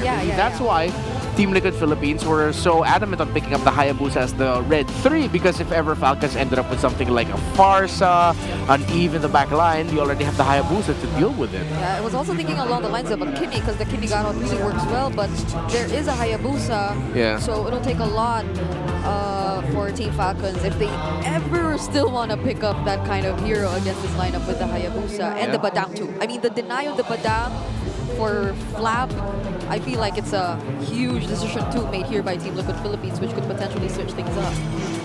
Okay, well, there's the last ban. It's going to be the Jawhead. Again, one of the choices, it was the top choice of JP through his favorite heroes so far for the regular season. So his options, at least for the roam, are down to a few. Maybe we see JP, what can we see JP on?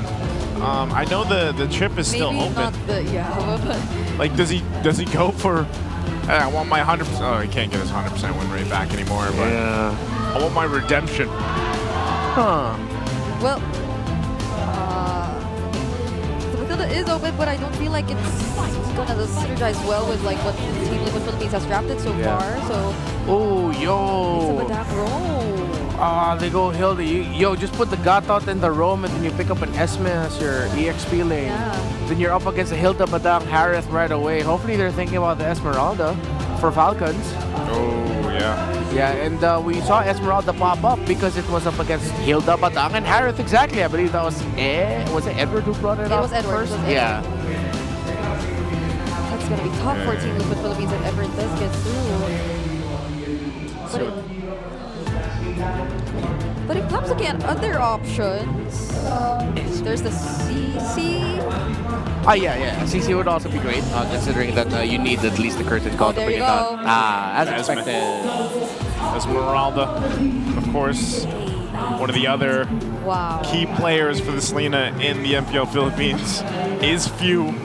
Himself and over across from him, they're going to go with Sanji's Farsa. So a lot of damage, a lot of magic damage over on TLPH, but maybe this will set things up for a better early game if they can be a little more aggressive. And again, I think a big part of this too is how Carl TC is able to rotate and maybe snowball in the Hayabusa. But this, hey, if he hits the milestone here, that's going to be a great hero to have for him, and we'll see if they can even out the series. Any last thoughts here, Redmar, on the compositions? I really like the Esmeralda pickup. I'm leaning towards Falcons for this draft. Okay, Falcons. Going with Falcons. You are the Falcons guy. And Kaka, TLPH though. I would love to see them get to the point where they even out the series here.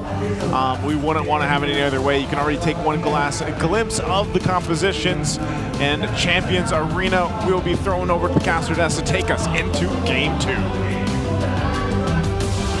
Falcons looking the cleanest they have ever been all season long. And what perfect time to do that here in the Champions Arena for their clash of the Titans against their faded rivals in Team Liquid Philippines. They're first of the board, by the way, 1-0 for Falcons. Can they hit match point? Yep, they're one win away from getting just that. And with that Esmeralda pickup, we're really looking at how Team Liquid Philippines will manage all this, but it seems like it's by an aggressive rotation early on from Sanji on the Farsa, which, by the way, felt like a very confident pickup too. You know, you already saw the Selena, you already saw everything you're going up against in the lineup of Team Falcons, even the Joy, but he still decided to pick it up. Yeah, you're talking about confidence. I mean, why would you not be so confident with your Selena? You're practically one of the first players to actually play it in a professional level, you know what I mean? So, and playing it still at a very high level, maybe around 7-8 years later, that's impressive. And you were there. Yes. Rockhart was there in the height of Fuse Selena run. Won a championship off the back of it with Signal Ultra about, you're right, 7 years ago. Almost 7 years ago, and he's still playing it today.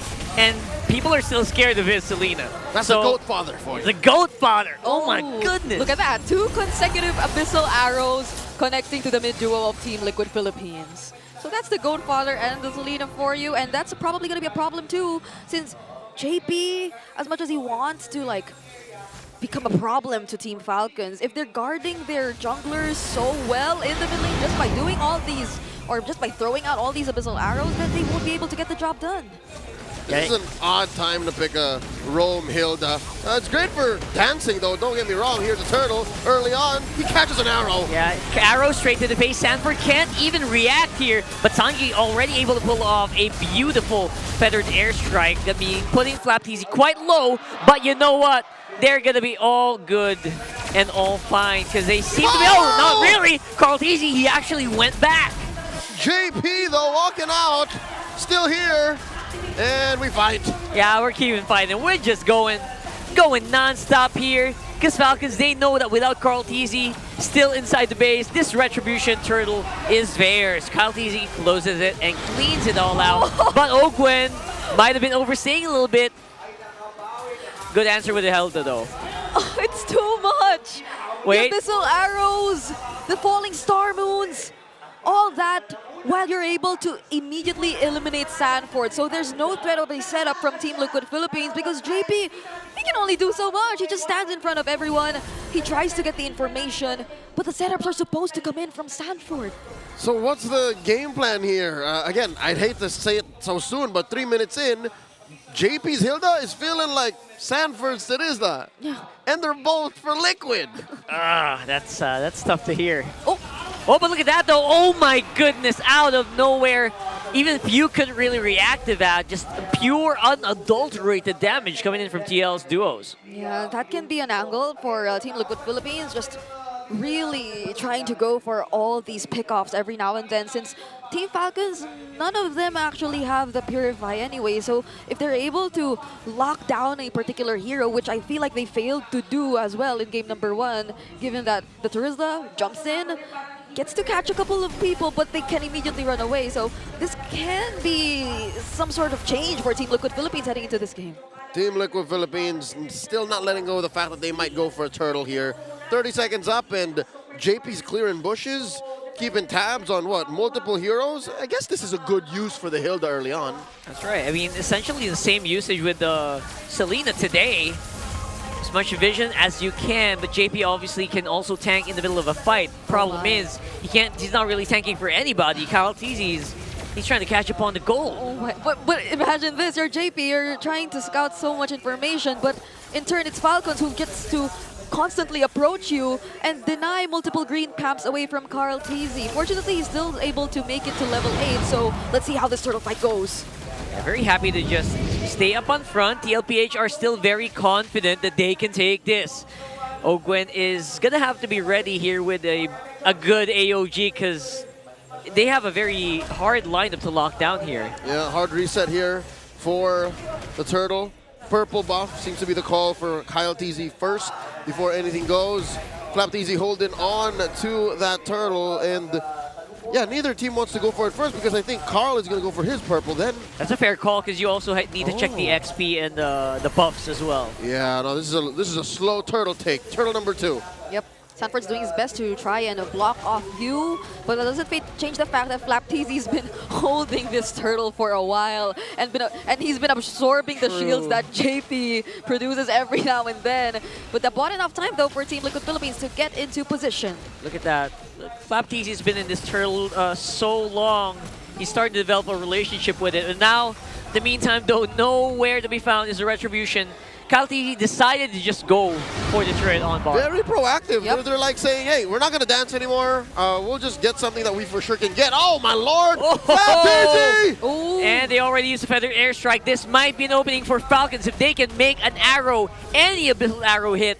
But again, they are just making sure that they don't die in the first place. Yep. Team Liquid Philippines did a great job at avoiding the AOG coming in from Ogun because they could have potentially started out a fight in that moment, but none of them, or they weren't really complete, so it's probably just really being careful for now for Team Liquid Philippines, especially considering that the gold lead isn't that big just yet. Super Marco is doing a great job here against 2 in top lane. There's not much pressure. Again, if Carl TZ can't find you, Marco can just start hitting you. Conceal! And now they are doing the pressure this time around. It's TLPH with a 4-man squad pushing the Falcons back just so that Oheb can get that turret. Very beautiful maneuver for TL. Okay, so it's either Carl TZ gets you or the other 4 members get you. Yeah. And Carl TZ, by the way, is maybe 1 or 2 kills away from actually getting that milestone because he already got 1 earlier, but hold on. AOG! AOG, they catch here. It's Sanji. Wings by Wings keeps him alive, but Carl TZ, there you go, with a shadow kill, barely takes out Flap TZ. They don't want to give it to him. That was so close for Carl TZ, but they split up the damage of the Uki shadow kill really well. And 20 seconds before the turtle, Team Falcon seems to look like they want to take a pickoff before that happens. Hey, they're chasing. Kyle TZ says, you know what, I'm a joy. I'll just keep going. I'll electrify you. But Sanford is tanky enough to take a... What the heck? All right, he's alive. Slows down the recall. The predator becomes the prey. In case the gold lead is still giving you doubts, Falcons are in control. That already feels like a pickoff, more or less. That's right. Carl Easy going to be taking out that turtle with a retribution. But Ogwin is also going to be next on the docket. Shadow kill keeps him alive. And the Shadows, actually, he might be able to do it against Flap. His fellow TZ brother. Going to be able to make it out, though. Carl TZ wants to hit that milestone in this game. How poetic would it have been if it was Flap that he was able to take out, right? His TZ brother, as you mentioned. But they just retreat for now, and it feels like Team Liquid Philippines are able to regain control of the game so far. And the game is in Liquid's hands? Is that right? The gold lead just suddenly ballooned because of the engagement. Flap TZ gets popped! And there you go, AOG at the back, but there's just no backup whatsoever. Ogwin, I think, will fall without much of an answer here. Coming in from Falcon, Super Marco hitting his marks, but the hits are just not as solid as they thought they would be. Look at that, though, Carl Easy from the back. He'll be able to get something. It's a 2-for-2 in the end. What was Carl doing that deep? He... what was it? He killed Ogwin, but I don't think that's worth it. Not for 40, not for Sanji. Yeah, and on the other hand, Kyle TZ did a great job at trying to look for that pickoff against Sanji, and they successfully did, so they prevented any further aggression from Team Liquid Philippines. So we're seeing the contrast so far by now between what's happening in this game, but Team Liquid Philippines, they need to consider this carefully because they're already in control. And here's the thing, Kyle got away with it. So now you're questioning, what is this economy? How is Liquid continuing to grow this 2,000 gold lead, approaching 3, and still lose these smaller fights? I guess they're trying to get leverage over the fact that Flap TZ can't really dive onto them too much. Because once he dives, that's a one-way trip. That's an aggressive wings by wings coming in from Sanji, however. That's what we're talking about, though. But this time, it's going to be a sandwich play coming in from Falcons. They're trapping the cavalry in between a rock and a hard place, and they're in a hard place. They're going hard in this time around. TLPH are on the run. They're helping the Lord as well. The Lord with the assist, the man, the 5th man for the day. And that's going to be 4 cavalry members wiped from the map. And just 40 left. Sent home by the Falcons. They corralled the cavalry. Nowhere for these stallions to run. That felt like a huge miscalculation. The moment they burned their major resources of actually getting away, the quad shadow, the wings by wings, we mentioned it. And that was when Team Falcons knew that they got them surrounded and that they could engage in that fight. And what better timing if not right before the Lord objective? It's as if Falcons planned for it, which I think they did. Lord spawns down bottom lane. Carl TZ, I think he is at the milestone or is about to reach it. One more kill. It's just not the right position. You can't celebrate it, not like this. Not like this. You're getting pushed into your base. You're getting a lot of waves coming into your all 3 lanes. You're staring down match point if ever this goes Falcons away. And just earlier, it was Team Liquid Philippines who were already trying to approach Team Falcons in their base, but could it be another scenario of impatience coming into play for the cavalry? They already had it, they nearly had it, but now it might get away from them again. There you go, they're jumping in. Falcons feeling a lot more confident. They're probably just waiting for another Abyssal Arrow to hit from Few here, but not really being given here by TLPH, so at the very least, they don't lose any base turrets. Yeah. That's still a break. Defense does pop down bottom, although there is about 20 seconds left on it. Carl TZ spots Flap. Oh, he knows better than to commit that shadow kill. I think Falcons are now just, again, hate to say it, playing with their food. Yeah. They're just waiting for Liquid to fall for another trap. Because no one at this point could probably answer back to Flap TZ and what he can do. He can just dance in front of Team Liquid Philippines, not unless they go for a successful engage. That's a supposedly 4-man AOG, but they're going to be able to walk it out as usual. And there you go. They try to get trapped here by the fist crack, and it's not going to work. Almost, though. Almost pinning him down against the wall, but so far it's only going to be 1 man down for Falcons. It's Ogwin. All right, it seems like Liquid have learned their lesson. No longer are they aggressive for the sake of aggression. Yep. They know that, all right, this is a win, small win, we're trading, we let it go. Get that dub. Yep. Taking these step by step by now, but Carl TZ has to secure his purple buff. Oh! I thought Super Marco got the last hit with Rhapsody, but fortunately he did not.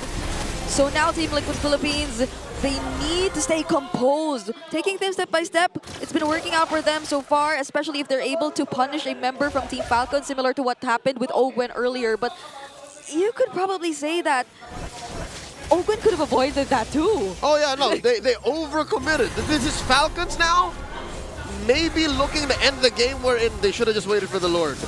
It was under tier 2 up top. Yeah. And again, just a little bit of gold actually is starving out TLPH. Those waves are very hard to manage if you are TL, because you are going to have to commit so much to just control a wave. Yeah, luckily they have good wave clear. I'd give this an 8.5 out of 10 in wave clear, you know? They have the Farsa, they have the Harith, they can send Carl TZ over and then Shadow out. But this Lord Dance, I don't know if this is a good Lord Dance for Liquid to commit to. Carl TZ picked up the Malefic Oh, God. Roar. Oh no, Carl TZ! Oh, Carl TZ is gonna absorb so much here. And what a beautiful entrance, but no follow-up happening so far. Flap TZ is gonna fall. JP following suit as well. It's a pretty good trade, but at the end of the day, it's TLPH running out of steam. Their big nuke mage is out of the picture, and this might be the Lord for Falcons. Team Falcons' range is just superior. The damage they rain down from God knows where is just tilting Liquid. Kyle TZ just took advantage of JP's position to reach the members of Team Liquid Philippines, which they least wanted to get poked down before that objective. That was an Ogi shadow kill that was forced out of Carl TZ. He just had to use it to survive. I think that is what makes it so difficult for Liquid. There's no middle ground. It's either we take you down from 2 miles away or you die under the paint. You die here in the trenches. And now, Liquid's still fighting back. Yeah, they're fighting. They're trying to catch Ogwen behind the fist break, but it's a no-go. Ogwen's a little bit more durable now. And Flap TZ is also helping him by diving into the big center mass of TL. And here's what's difficult. Liquid has no purifies. I wonder if Falcon is keeping tabs on that. For at least 20 more seconds, Falcons can just run through them. Right now, JB has to be careful for wherever he decides to position himself, and all the more for the damage dealers of Team Liquid Philippines. They might want to play around with the angles, especially as even the Abyssal Arrows, somehow they find their way towards Sanji, and it's very unfortunate that it does, but it's a really great job so far for Team Falcons, and there's the conceal! And they're keeping eyes on the Baby Cakes duo. He's one's on the left and one's on the right. Few definitely keeping track of where Sanford is by hitting him with the Abyssal Arrow as well. But look at that.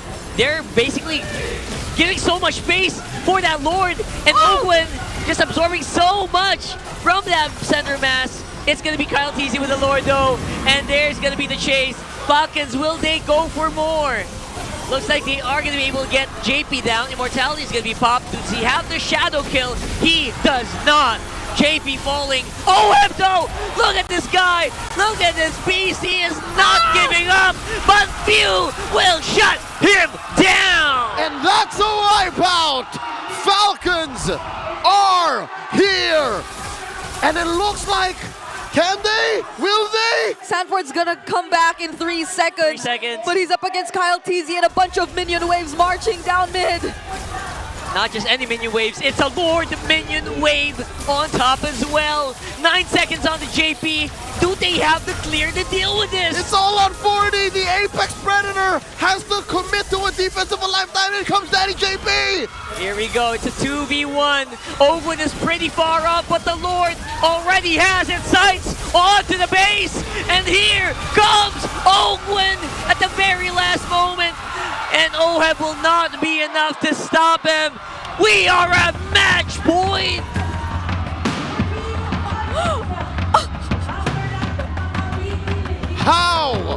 How in all of Season 15 did Falcons just now figure out how to defeat their rivals? Titans of MLBB, Liquid are currently drowning in this series. Is this not the sweetest revenge after an entire season of not winning against them? Oh.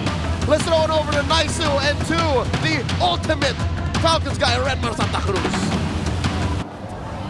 I've got the Falcons guy right here, and he... oh my God, the last sequence? No, he's not chill. We're not chill. We were freaking out. The last sequence, what was that? What is going on? It looked like, okay, Falcons got that, but then suddenly Liquid, Oheb, what a freaking clapback. Almost got penalized there. But then suddenly, Kyle Teasy from out of nowhere to swing it back. I felt like that last team fight was just an excellent example of how these two teams know each other and the level of MLBB that we have to expect when going up against each other. Because TLPH, it was a back and forth for a majority of the time. Suddenly, Oheb woke up and then came in at the right time. Then the arrow from Few, but then Kyle Teasy coming in at the perfect time there in the end with electrifying beats. These two teams were just so good in this game number 2, but Kyle Teasy coming out on top, 7-1 and 5. Yeah, 911 GPM. This Joy, it's been a while, I feel like, at least so far in the playoffs that we've seen the Joy picked up, especially first pick on that blue side. It was open, they locked it in, Kyle Teasy gets the MVP here, and it was that last sequence. And even the way, again, it was a Joy because you had the electrifying beats at the end. He was able to go ahead and clear up those waves and then end the game with that push there. And it was just overall a nail biter towards the end because there was a moment, there was windows there for TLPH to actually win their favor, and it could have even come down to one of those Lord fights here. We're going to take a look at the highlights of this game number 2. Again, it's a good back and forth where even for TLPH, they had some good team fights in the beginning, but unfortunately, this is what Falcons, I don't know if people actually forget about this, but if they do, Falcons is the team that was known for being so objectively dominant. You know, when it came to back when it was all the Lord dances, like they were the team that really perfected that. And when it comes to the objectives and the decision making around it, you see that still today in this current meta on how they approach these fights, how they approach even the Lord dances. Yeah, I'm thinking if Team Liquid Philippines were not able to foresee the Esmeralda coming in, considering that of course, they locked in the Hilda and the 4th, and then afterwards the Esmeralda came in. Because for Team Liquid, yeah, they had JP on the Hilda to get vision and whatnot, but it wouldn't be able to disrupt Kyle Teasy so much because he's up against and got the gotcha in the roam. And then ultimately, as we mentioned, it was the Esmeralda pick. There were times where it looked like Flap Teasy, what are you doing there? It's just like, dude, it's because I'm sucking up all the shields that their lineup has that I can afford to do this. It's so easy for me to walk up, deal damage, front line, significantly more than I can compared to the Hilda on the other side. And this is the sequence we were talking about here at the end. That was just amazing to see, you know, how this played out. That was the Few arrow we were talking about. Kyle comes up, cleans things through, and it's just like, man, and then that last kind of push into the base was handled so well, able to clear those minions because of the electrifying beats with the Joy. So once again, look how close this is. I mean, even in terms of goal through it, it's a 17-minute game, but still, even down to that last end, you know, TLPH was basically in it. Yes, they didn't have maybe some of the best positioning, but they still had fighting capability with this kind of lineup, and that's why Falcons had to be so kind of cautious in choosing those fights. Yeah, Kyle Teasy was playing out of his mind, man. This Hayabusa, you can make a quick little TikTok video compilation of what Kyle Teasy did here just to show how good he was in the Hayabusa. Yeah, it was 4, 3, and 6, but those 3 deaths came in from Ogwen timing his Unbreakable Will at a good time, or him just really getting caught out before he could pop up the Shadow Kill, or expensing his Shadow Kill, shadowing out, but then there were members of Falcon waiting and ready to take him down. But he was fantastic in this game. Sanji as well did everything he could to position as good as he could against a lineup that has all the tools it can to make a Farsa cry. He still walked away with dealing almost 55,000 damage. So Sanji and Oheb did everything they could with what Falcons brought to the table. In the end, though, again, it seems like Falcons have just solved something or something clicked. Maybe it's because they're so battle-tested from yesterday against TNC Pro Team that they're just making a little bit more right choices, and it's not a significant gap. Team Liquid Philippines were fantastic in that game number 2. Yeah, they were. You know, you can't really just look at it that way and say, oh, it's match point now for Falcons. Like, TLPH played a great game too. It's just unfortunate that towards the end there, they weren't able to go ahead and win that team fight, because it could have really been something different because you can even see, Oheb being the carry here, popping off on that damage. We saw previews of how just bursty he was sitting there, and like you mentioned, even with Sanji, JP as well, soaking up a lot of that damage. But our BPI rich guy is going to be none other than our MVP. It's going to be Kyle Teasy, 911 gold per minute, and a total amount of 15.5K basically. And again, this is what you expect. It's when you don't see the hero pop up as often as it did before, you kind of get surprised when it does perform like this. So Redmar, break it down a little bit further for us. All right, so what I saw in that game number 2 were shades of their Titanic matchup in the Snapdragon Pro Series. The SPS Season 5. Sorry, I almost said Mobile Masters, but I just realized it's a whole different tournament. But yeah, SPS Season 5 when they went up against each other in Malaysia, Quill City Mall. There were times where we were wondering what's going on with these two because it wasn't as disciplined and whatnot, but then we realized it was just the next level of their style of play, wherein, okay, pretty much every time we see each other contesting for an objective, not just a Lord or Turtle, but buffs, purple buffs, orange buffs, key areas in the river, just holding that which explodes into a full-on skirmish, it becomes an excellence and execution battle.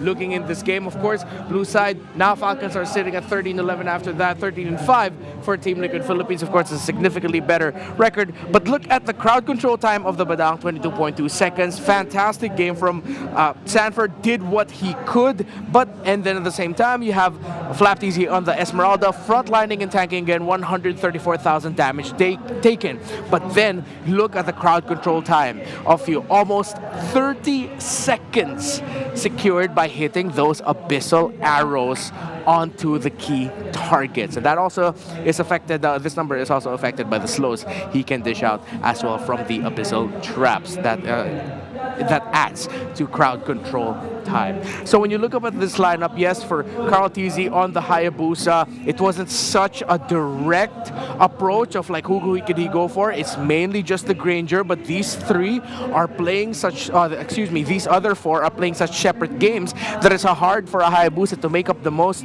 of a shadow kill, but he would be able to find Granger and whoever he could at key times. Again, Carl Tizzi was wild in this game. That Falcons had to be even better. That Selena and the hands of few had to land onto so many people just so that they could make the most out of it.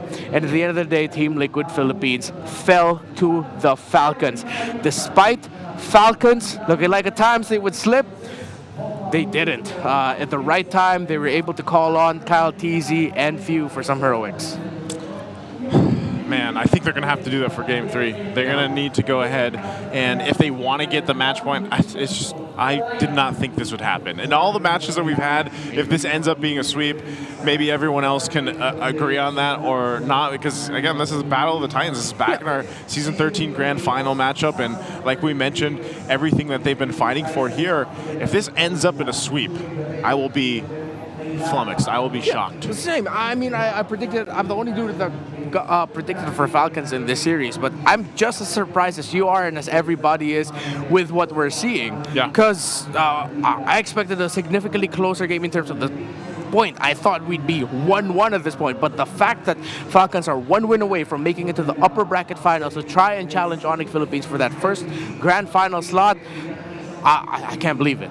What a story that would be, you know, but we'll have to see if that ends up happening here. We do want to go ahead and introduce Corinthians Esports, though.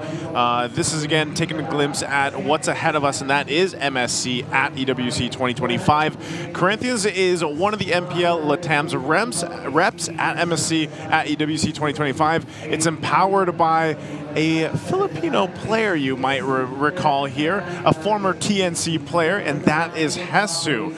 Some of his teammates are also familiar faces, of course. You have RQ Akira players over there, and they have been one of the staples in the internationals that you've seen. Again, their stats speak for themselves, but I'm wondering how Hesu fits into this, because, you know, the likes of Luis and just All of them, really.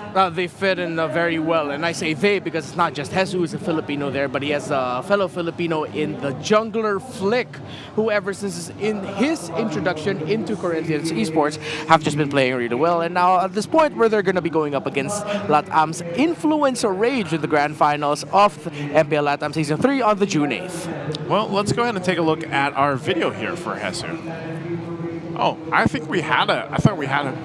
We do have a VTR, but you get to see us. You get to see us first. None of us are Jesus. I remember when Jesus was still back here in the Philippines, he'd always do that dance. We can't do that dance, but maybe he's going to do it in the VTR. Let's go ahead and take a look at this. Hello, I am Jesus from Corinthians and I'm playing on MPL LATAM Season 3. Sobrang saya ko po dahil nakapasok na ako ng MSC/EWC at paano ako na-recruit ng Corinthians, parang normal lang po. Nag-chat yung coach nila sa akin, tapos ayun, binigyan nila yung tiwala nila sa akin, tapos nag-pay off naman po. How is MPL LATAM different from any other regions that you've played in? Para sa akin po, ang pinaka-difference ng mga iba't ibang region ay yung culture nila, at yung mindset nila kung paano sila maglaro. Yun lang po. For me, the biggest thing I had to overcome was the communication for the whole team. But overall, they made me feel welcome and truly accepted. See you at EWC Corinthians. How would you describe your team? For me, my team is very makulit, very mapagbanding, and ang turingan namin sa isa't isa ay brothers. Kaya madali namin nasasabi yung mga gusto namin sabihin sa isa't isa talaga. I'm closest to Flick because we can make jokes easily because we're Filipino. But I'm also close with the 3 of my teammates because they also joke with me and I joke with them.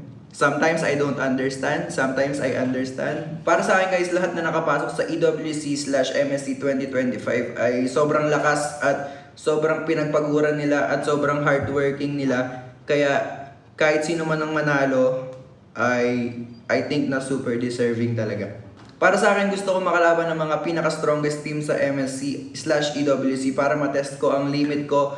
Hindi lang para sa sarili ko, para na rin sa buong team ko. At promise namin na gagawin namin ang best namin sa lahat ng makakaya namin.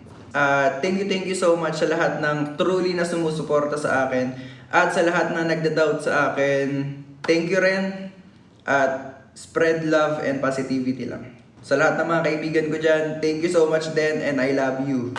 I am inviting you guys to support me and my team Corinthians in the upcoming MPL LATAM Season 3 Grand Final. See you soon guys, I love you. And again, that's Jesus there, giving a little bit of a video and a catch-up for everybody here in the Philippines. Over there playing for Corinthians Esports. Hey, by the way, look at this. Carl Teasy, congratulations. The first MPL Philippines player to reach 2,000 kills. The GOAT himself, 2,000 kills. Congratulations to Carl Teasy. That's huge. That's a huge milestone. Yeah, the fact that it took 15 seasons to do it. He's going to be the first player to do it. If I'm not mistaken, that should be globally, right? Considering that how long he's been playing, how long it took him to reach the 2,000. Yeah. I'm sure he's the... Well, it says MPL PH player, so I'm not going to be the guy to say he's the first player ever in the global MLB esports. So congratulations to the young GOAT. That'd be interesting to see, you know, like around the globe, what are some of the other kill numbers there for some of the players out there in the different regions and MPLs even. But again, Carl Teasy needs to go ahead and channel this milestone into Game 3. Like, you know, there's no way. I would be so surprised, and I know our whole entire casting desk would be too, because they were unanimous in their decision on what they were going for this series. And I would just be, kind of scratching my head if it ends up in a sweep. Like, what, you know, this TLPH team that we've seen through the regular season perform so well and get to the point that they've been in the playoffs, or getting to this point, it just seems like the disconnect is still there. Like, that's the biggest word that I could think of that's really sticking out to me from TLPH. And it's not that their drafts are like bad or anything. Like, the drafts seem to be rather, the idea is there, but the execution when it goes against what Falcons is bringing seems to be the problem here. I mean, okay, for me personally, when it comes to the drafts of Team Philippines so far, there always seems to be like one thing that makes you scratch your head, question it a bit. So that Terizla? you could think about it as like a bit of the weakest link, maybe. Yeah, number one would be the Terizla. But then again, in that scenario, it makes sense. Game number 2, it was the Hilda. Yeah. But then again, in that scenario, it made sense somewhat. A little bit less compared to the Terizla in my take. But yeah, as you can see, there's always at least that one pick that makes you go, huh. Well, for the side of Falcons, when it got to their last picks, in game number 1, it was Matilda, last pick red side. Game number 2, it was Esmeralda and Selena as one of the last 2 picks blue side. That made you go a little bit more like, oh, I could see it. So you see the dichotomy there. So I feel like since I'm feeling something as simple as that, that's what I saw. That's pretty cool. It's Joey. Oh, bro. Sorry, my train of thought just got. I love mascots and stuff, by the way. Well, you know what? You lost your train of thought. By the way, there's more there. Brigitte, do you see these big cosplayers over here? Yep, I saw them wearing their costumes right outside. That's is that a Johnson? Yeah, that's a Johnson. It's a Johnson. And then what's the other one? Wasn't it a Belleric? Yeah, that's a wait. That's a Belleric? Wait, no, it's not the Belleric. It's not a Belleric. It's Edith? No, it's Belleric. Why can't I recognize what skin that is? Yeah, I mean, we're looking. Brigitte, you have the better view. Okay. But you know what? Let's jump into the draft here. It's game 3, match point right now for Falcons, and already the picks are coming out. You already got the Joy. You already got the Granger. You have everything you need. Whoa. And over on the other side, Benang and Harith over here for TLPH. It looks like they pretty much got what works for them again in the previous game right here. It's the Joy and the Granger once again in the hands of Team Falcons, whereas Team Liquid Philippines, they will be going for a similar trend as well to what we saw earlier. It's still the Harith Badam. So it's very likely that we'll be seeing a similar pattern for this game. Yeah. So far, Except the Joy Granger. Oh yeah, it's the same. Yes, same one. Harith Badam, and this is going to be a Hayabusa again for Liquid. I like the Hayabusa in that game number 2. It worked out very well for Carl, and it is same drafts. Only that they might probably not go for the Farsa against the Selena if it ever does happen again, or they ban out the Selena, so they have more room for offering. I like how Team Liquid decided to go more for the route of refinement here. They're not really changing the game too much. Because even they realized that, like, guys, we could have totally won game number 2. We didn't need to do so much there, so let's just adjust something. So far, no major adjustments, literally, just yet, other than the fact that the Jawhead got banned before the low Yi did by Falcons. I don't know. What if TLPH just goes like... What were the other 2 picks that they had in the previous game? We usually have the graphic for that. For Team Liquid? Yeah. Hilda and Farsa. Hilda and Farsa, okay. What if they did the exact same thing? Like, is that... Would we still be scratching our heads? They banned the Esmeralda though, so... Okay, Esmeralda's taken out. Good? Yeah, like, what if they just lock it in again? Farsa and Hilda. I mean, they were able to somehow deal with the... Like, was that the biggest problem, was just flap on the Esmeralda? Hell yeah. It's either flap or the Selena, but I feel like earlier it was really flap, just like basing it off what it could offer against the lineup of Team Liquid Philippines. Yeah. So is it the Luyi ban last for Falcons? It's so similar to what we saw in the last game. Yeah. So if this is not the low E ban, then it should be very different. The course of this game, considering that Team Liquid Philippines now are going to be having that threat of a signature Sanji pickup, they banned the high loss instead. So still focusing on taking away a potentially great option for either JP and or Sanford. Yeah, and I'm starting to think that I definitely want to see that action type of approach from Team Liquid Philippines this time around. Around. Like Stampede Express. Yeah, it felt a little like, except for the previous game, I guess, but it's more of a passive version of the Liquid Stampede that we're seeing so far. Yeah, maybe the Liquid Brisk Walk. It's the Liquid Trot. It's not a Stampede anymore. Yeah, Trot. It's the sound effect Leo made earlier when he did it was a really good sound effect, but I can't even do it. Oh, there. I Something heard like it that. Something along those lines. Okay, what are they going for? Last band was the Hylos, though. Chip? All right. It is, in a way, redemption. JP had his first loss on the chip. He wants to go ahead and get another shot at it. This could work pretty well though, right? I mean, Chip Hayabusa, the Harith. Chip Badang, not Chip Charizla. Yeah, Chip Badang. But there's an AOG that could come in from Falcons. Yeah, the AOG was pretty on point last game too. That's the thing. And they didn't ban the Louis, so they can pick it up here if they wanted to. That's a way to match the global presence that Team Liquid Philippines already has. Plus, you're gonna risk giving the overload combo of Lowy and Chip, though I'm not the biggest believer in that. It does work at times. This time around, Falcons get the Hilda, and they go Selena again. So the only difference is the Esmeralda that was banned by Team Liquid Philippines is now a Hilda for Falcons. So what if it's nah? Because like if you get the Selena here, you would be hesitant to pick the Louis. Do you just go Farsa? I feel like they just go Farsa. Yeah, like you just go like kind of out of options, just go to the Farsa, but you changed it a little bit, so it's not completely the same. It's same, but a little different. Yeah. What do you think, Renmar? I'm leaning a little bit more liquid here. You're happy with it? I'm leaning a little bit more liquid here. I like the chip adjustment. They still went for the Farsa. Same diff. You're still going to feel Flap's presence, although it's not going to be as bad as it was in game number 2 with that Esmeralda. It's a little bit more manageable for Liquid. Comfort yet again. Yeah, we could be going to game number 4. Yeah, it's going to look good here. I think for TLPH, this is a little bit of a better adjustment, but still, the way Falcons has been playing is what I want to take into consideration here. Even as we look at the index, it's going to favor them a little bit. And I think one of the big things for TLPH is they got to shut down Super Marco some way. So we're going to throw it over to the casters to take us into game number 3. Let's see what they have to say.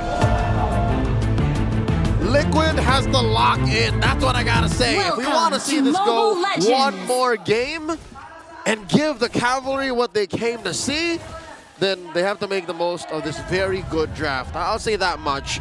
Welcome to the desk, folks.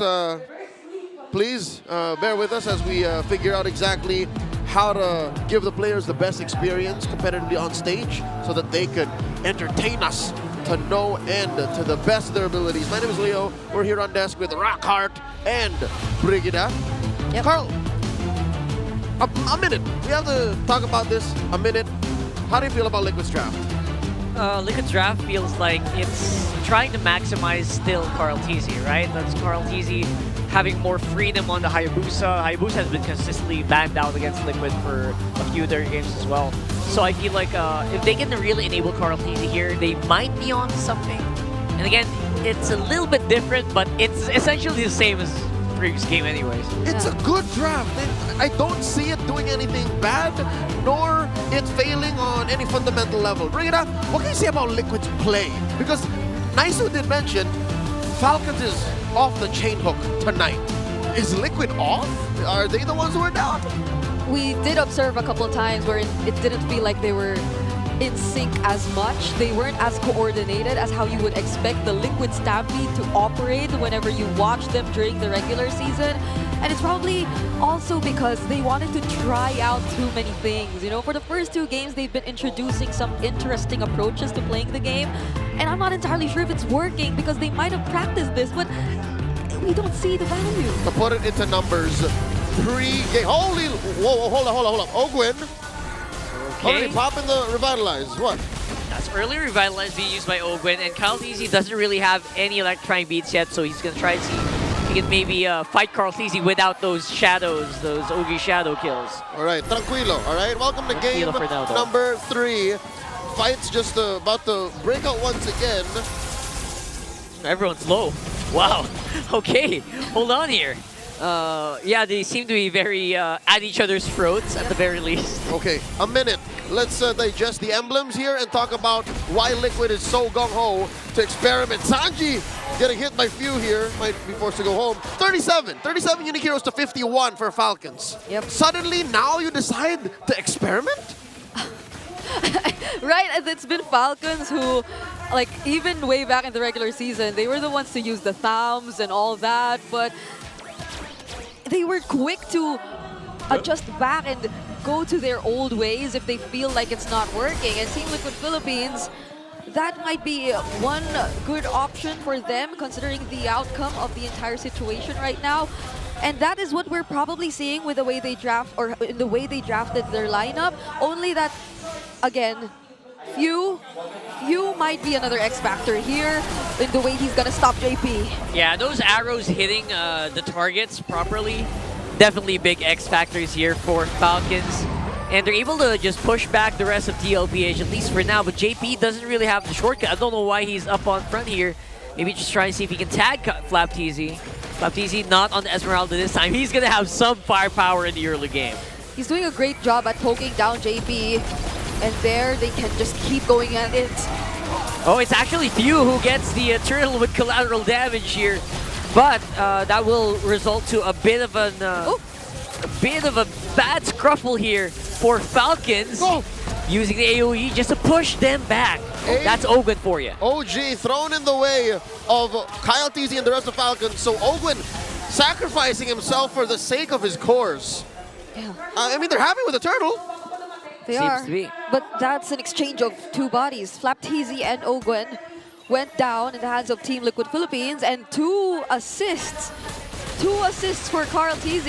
It's actually Sanji who got both of those kills, so this might be a good sign for them in the early game. There you go, feathered airstrike. The last hit will actually connect into Few there, which is a really good sign here for TLPH. 3-0 so far. All right.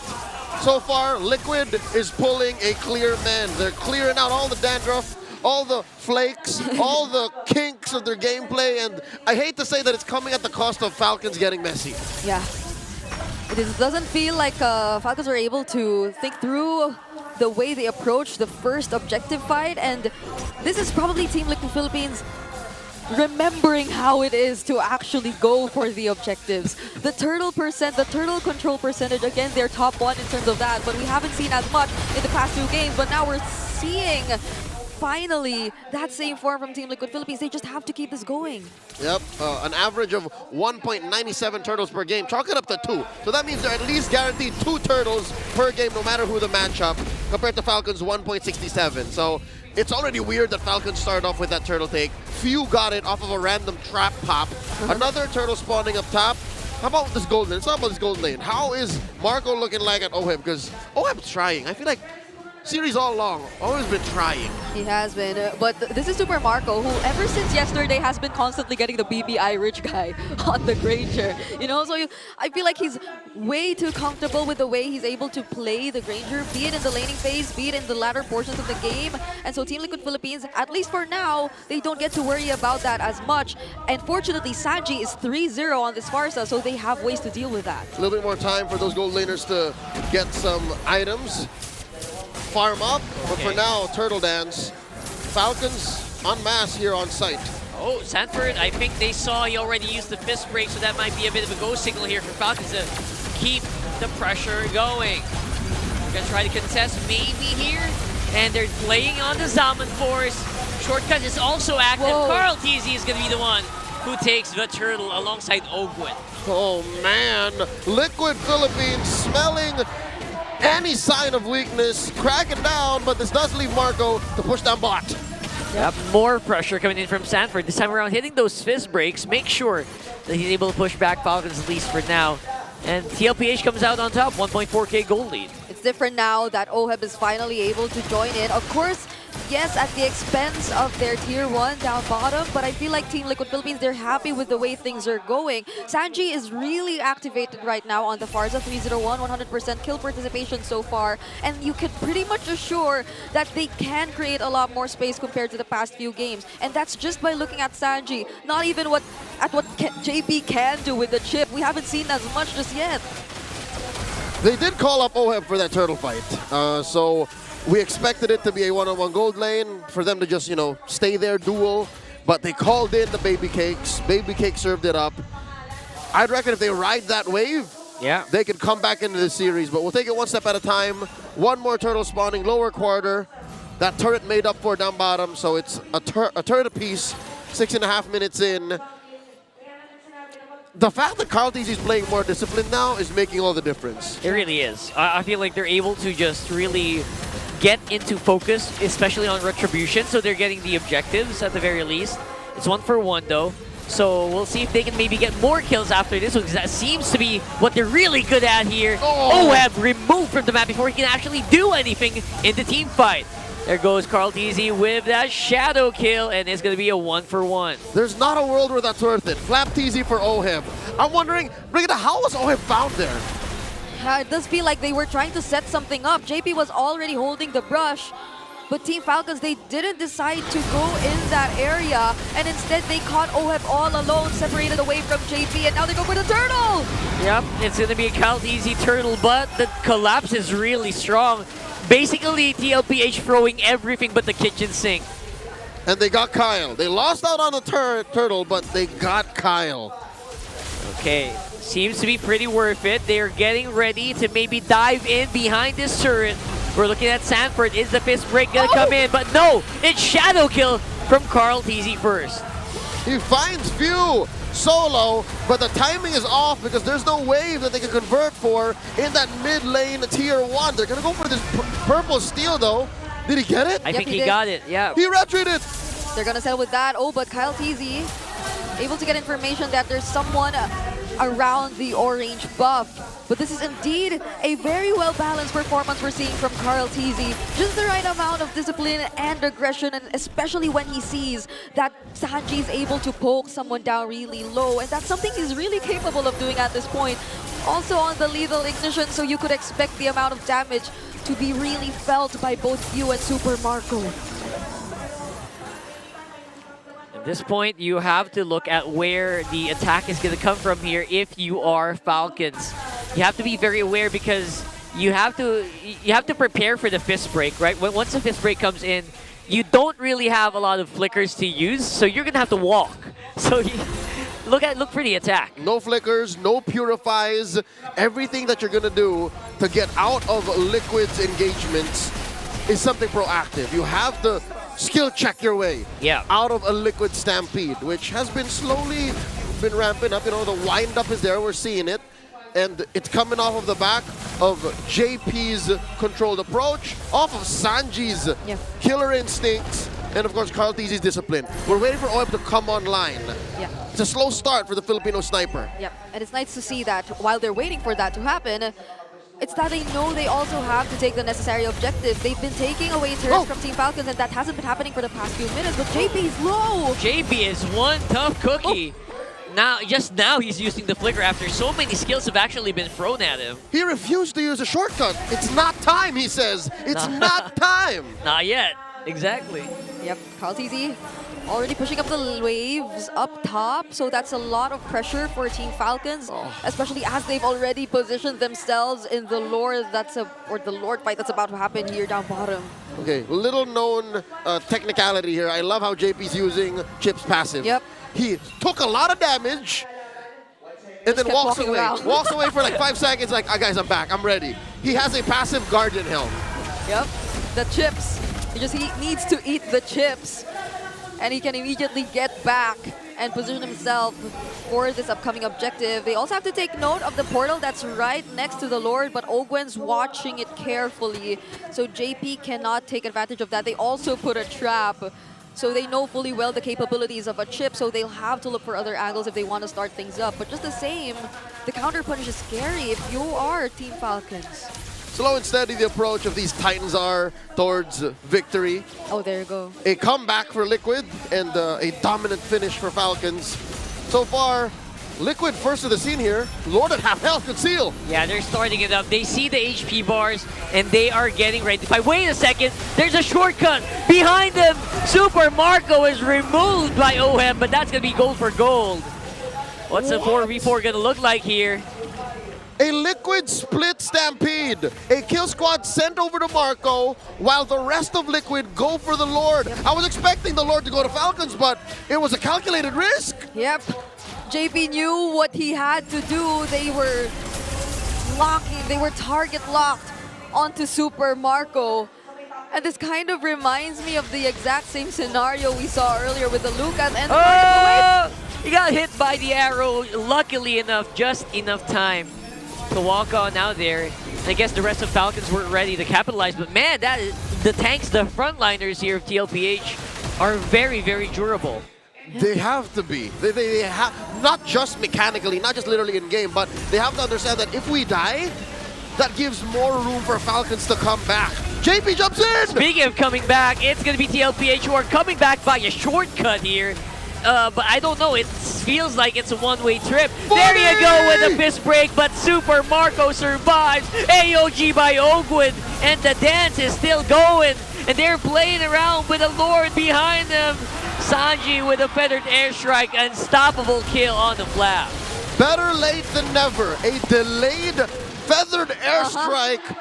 Every salvo made count by Sanji. And Carl TZ was able to use the Yogi Shadow kill on the right targets too. They spent too much time trying to take down Sanford, who got to somehow dodge all the ultimates that were thrown at him, and now TLPH might go for the push. It's a big nuke being thrown by Sanji here, and Oheb will go for the coup de grace. But oh my goodness, they actually took way more damage than they should have. Got killed by a turret, and this could be really, really bad for TL. It's 1 by 1. 3 go down for the cavalry. Kyle TZ swooping in like a birds of prey, taking down 40 and Sanji, the Sansan duo, out of commission. They have a wave and there are 20 seconds left before 3 members of Team Liquid Philippines come back. They're definitely going to take a base turret away with them. Carl TZ will do his best to defend though. Nice clear. Okay, he gets to clear the wave. That's all he needs to do. JP is up on back. Looking for an opening, but nope, not going to be given here by Falcons. Falcons don't know. So JP just waited there just in case. Because look, the rest of Liquid just respawned 2 seconds later. If Falcons stayed a little longer, JP would have come in. Yeah, someone was going to go down there for sure. Yep, they also probably sensed it, right? There are just sometimes when you say so alert, you see the eye trick, that there's probably someone who has vision of you in that area, so they just played it safe, went for the recall, and did not decide to engage any further, especially considering as there's 5 more seconds left before the next Lord actually spawns. So they have to fight for this, especially as they kind of balance out the map, but it's still Team Liquid Philippines who exposed their base turrets already. So far, Liquid have a solid hold on the top half of the map. That's where the Lord is. Wait, that's a shortcut. Big shortcut here on the jungle of Falcons. That's View going down. Where's the punchback though? Where is the revenge? It's Carl TZ going down. Shadow kill perfectly timed by Carl TZ. And JP will be able to survive with the immortality, but not for long. Super Marco still is back in some punch. Abdo dominating the gold lane opposition. Baby Cakes is back! TLPH wiping out Falcons! Sanford's gonna clear this minion as they slowly approach the mid lane. They have a wave. Few's gonna survive, but he's the only one who can defend. There's gonna be a pretty fast blitz here for TLPH. Even Few can't stop it. We're going to game 4. Finally, Liquid Philippines are on the board, 1-2. The other half of the Champions Arena come alive. Still a do or die, but you see how activated they got. They cannot let go of this game. They do not want. Ladies and gentlemen, let's throw it over to Nicer and Red Bar to talk about game number 3. We needed it. Oh, hell yeah. I know you guys mentioned the other half of the arena rose up. It's been a minute since I've heard the let's go liquid. So here we go. They're ready. They're excited. Maybe we are going 5 games again. Yeah, I mean, at the end of the draft, I said it's like there's just something about the lineup of Liquid right now that's just much better with Flap's role significantly diminished. Now Hayabusa on Carl TZ gets the MVP he wanted in game number 2. He gets it here in this game number 3. Deathless now, 6-0 and 6, a little bit sharper, a little bit more disciplined in the timing, and it was just that little bit of adjustment, self-checking was all that Carl TZ needed to bag the MVP here. A perfect game. Yep, perfect game for him. Definitely needed it. And again, very fitting after we just went ahead and congratulated him on the milestone of 2,000 kills for the MPL Philippines. The first one for the MPL Philippines comes into this performance and pops off. But a lot of that had to do with how things set up early on as we take a look at the MVP highlights here. And, you know, that's the thing. It just seems like, you know, Falcons, they were a little more aggressive than taking some of these chances early on, and then that allowed TLPH to get the lead that they wanted to. And a lot of these team fights, again, think about how much utility and damage they have with a chip available there in the Badang, and then of course Sanji this time around really having a better game with the Farsa. Yeah, in the first 4 to 5 minutes, it was really just small margins of differences as to why TLPH would win fights against Falcons. And again, those little moments of just, all right, let me just ease up a little bit. Let me be just a little delayed with my entry. All right, let me just conserve a dash to sidestep instead of going in for the chase or trying to secure a kill, being aggressive. It all worked out for TLPH. They started it off 4-0. Falcons then were suddenly slipping very quickly because they realized, oh wait, if we're losing kills, that means we're losing our placements in the jungle, which means it's so much harder for us to farm up and get items. It took a long time for them to start really clapping back up until it got to this moment though, where Falcons did take the right fight. But again, Team Liquid Philippines, disciplined in the approach. Oheb, instead of putting down the Zaman Force right away to damage, he was like, let me just wait a little bit longer. And then he brings it down to finish off the kill against Super Marco. Yeah, it was really, you know, Falcons, like I said, towards the end there, thinking about maybe taking some of the chances in those team fights to see if they could turn it around. They were still pretty much trying to do the same thing. I mean, even Super Marco, his positioning was highly dependent on where were the arrows going, and even in that last sequence, he did pretty well, but unfortunately, you can only maneuver yourself so much on that Granger, especially when your flicker is gone. So they weren't able to go ahead and turn the tides of those later fights, but TLPH definitely needed this. They came back calm and collected, and they didn't change too much. I mean, we said this was basically same, but diff. And the chip this time around for JP in his own right had some redemption as well, because he had his first loss back in, what was it, game 2? Game 2 when he had his first loss on the chip, game 1. And so now you look at this, and again, you can just see how valuable the chip can be in a lineup. Oh yeah, same team, but diff, but that diff, even though it looked like a small change, was actually weirdly very big. Again, compared to game number 2, he was packing a Hilda then. Of course, we know what Chip brings to the table with bringing the rest of the party to wherever he is. Those surprise appearances with a shortcut so that he could get into flank angles so much easier if Falcons aren't careful. All those were happening because JP was in a much more comfortable roamer for him in terms of being able to provide instant big gratification with just a simple press of a button. Yep, and so we're going to take a look at the big 4 stats here, and of course you got Carl Tuzzi though twice, the carry, and of course our BPI Rich guy and Sanford. Really, that was a big difference, you know, that was that minor change through the draft too, played dividends here, and you can already see for Carl Tuzzi's BPI Rich guy, it is nonetheless going to be that Hayabusa performance. The GPM 824, 12.2, 60 gold here for him, and yeah, that's usually the trend, man. If you get to do the Hayabusa and you get scaled up really quickly, you snowball. So Renmar, how exactly do they achieve that? All right, so let's start off from the beginning of time. Not really the beginning of time, but the beginning of the game, where, of course, Falcons looked like they were, you know what, all right, we're very confident here. It looks like we'll be able to sweep up our longtime rivals and go on to the upper bracket final. So then they were slipping a little bit in the discipline. They were taking small missteps that eventually turned into a big investment, favoring Team Liquid Philippines, which if you look at the red line here, representing Team Liquid PH, those little wins, those little kills, those moments where Carl Tuzzi would be getting kills, all eventually ranked up into an even bigger gold lead.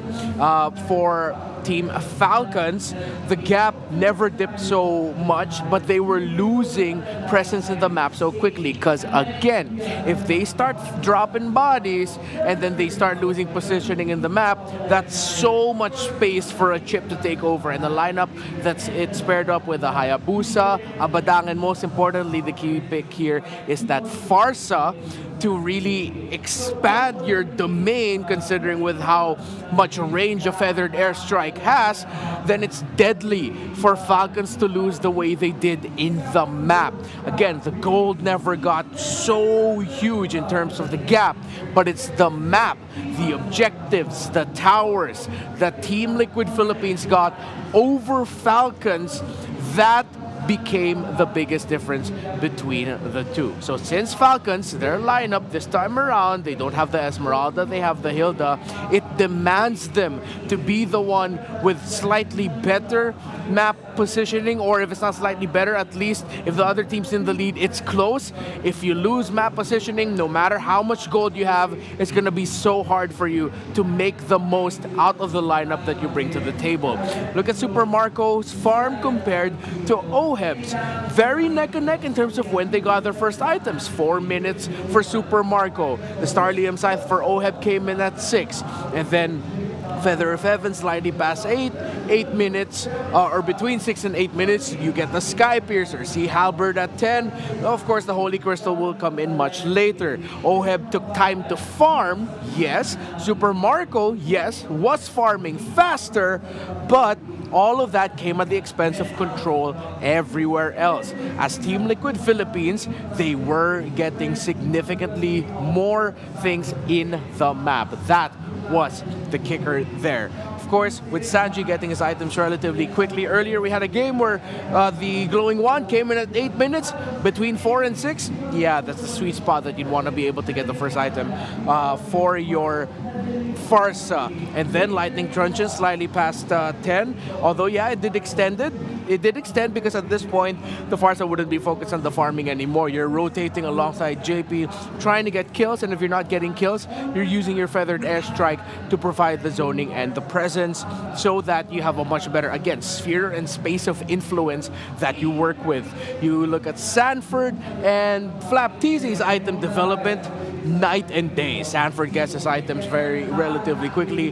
By the time the second item here came in for Sanford with a Brute Force Breastplate. Flapteezy didn't full build an item yet. He got the Dreadnought armor, didn't full build the Anti-Cuirass, had to go straight into the Dominus Eyes, and then he went for the Radiant armor. At this point, with the lead going to Team Liquid, with a Thunderbelt on a Badang, which at that point probably had close to 20 or so stacks at around 10 and 12 minutes, and then you have the Brute Force Breastplate as well. You're encouraged to continue being aggressive as Sanford was placing himself so that you can make the most out of what Badang brings to the table. A lot of crowd control and a hell of a load of just annoying presence for Falcons to deal with. With all of that, the guy to lead the charge was actually the jungler, the assassin in Carlteezy. With all the vision being provided by JP, by Sanford, by Sanji, it was so easy for Carlteezy to say,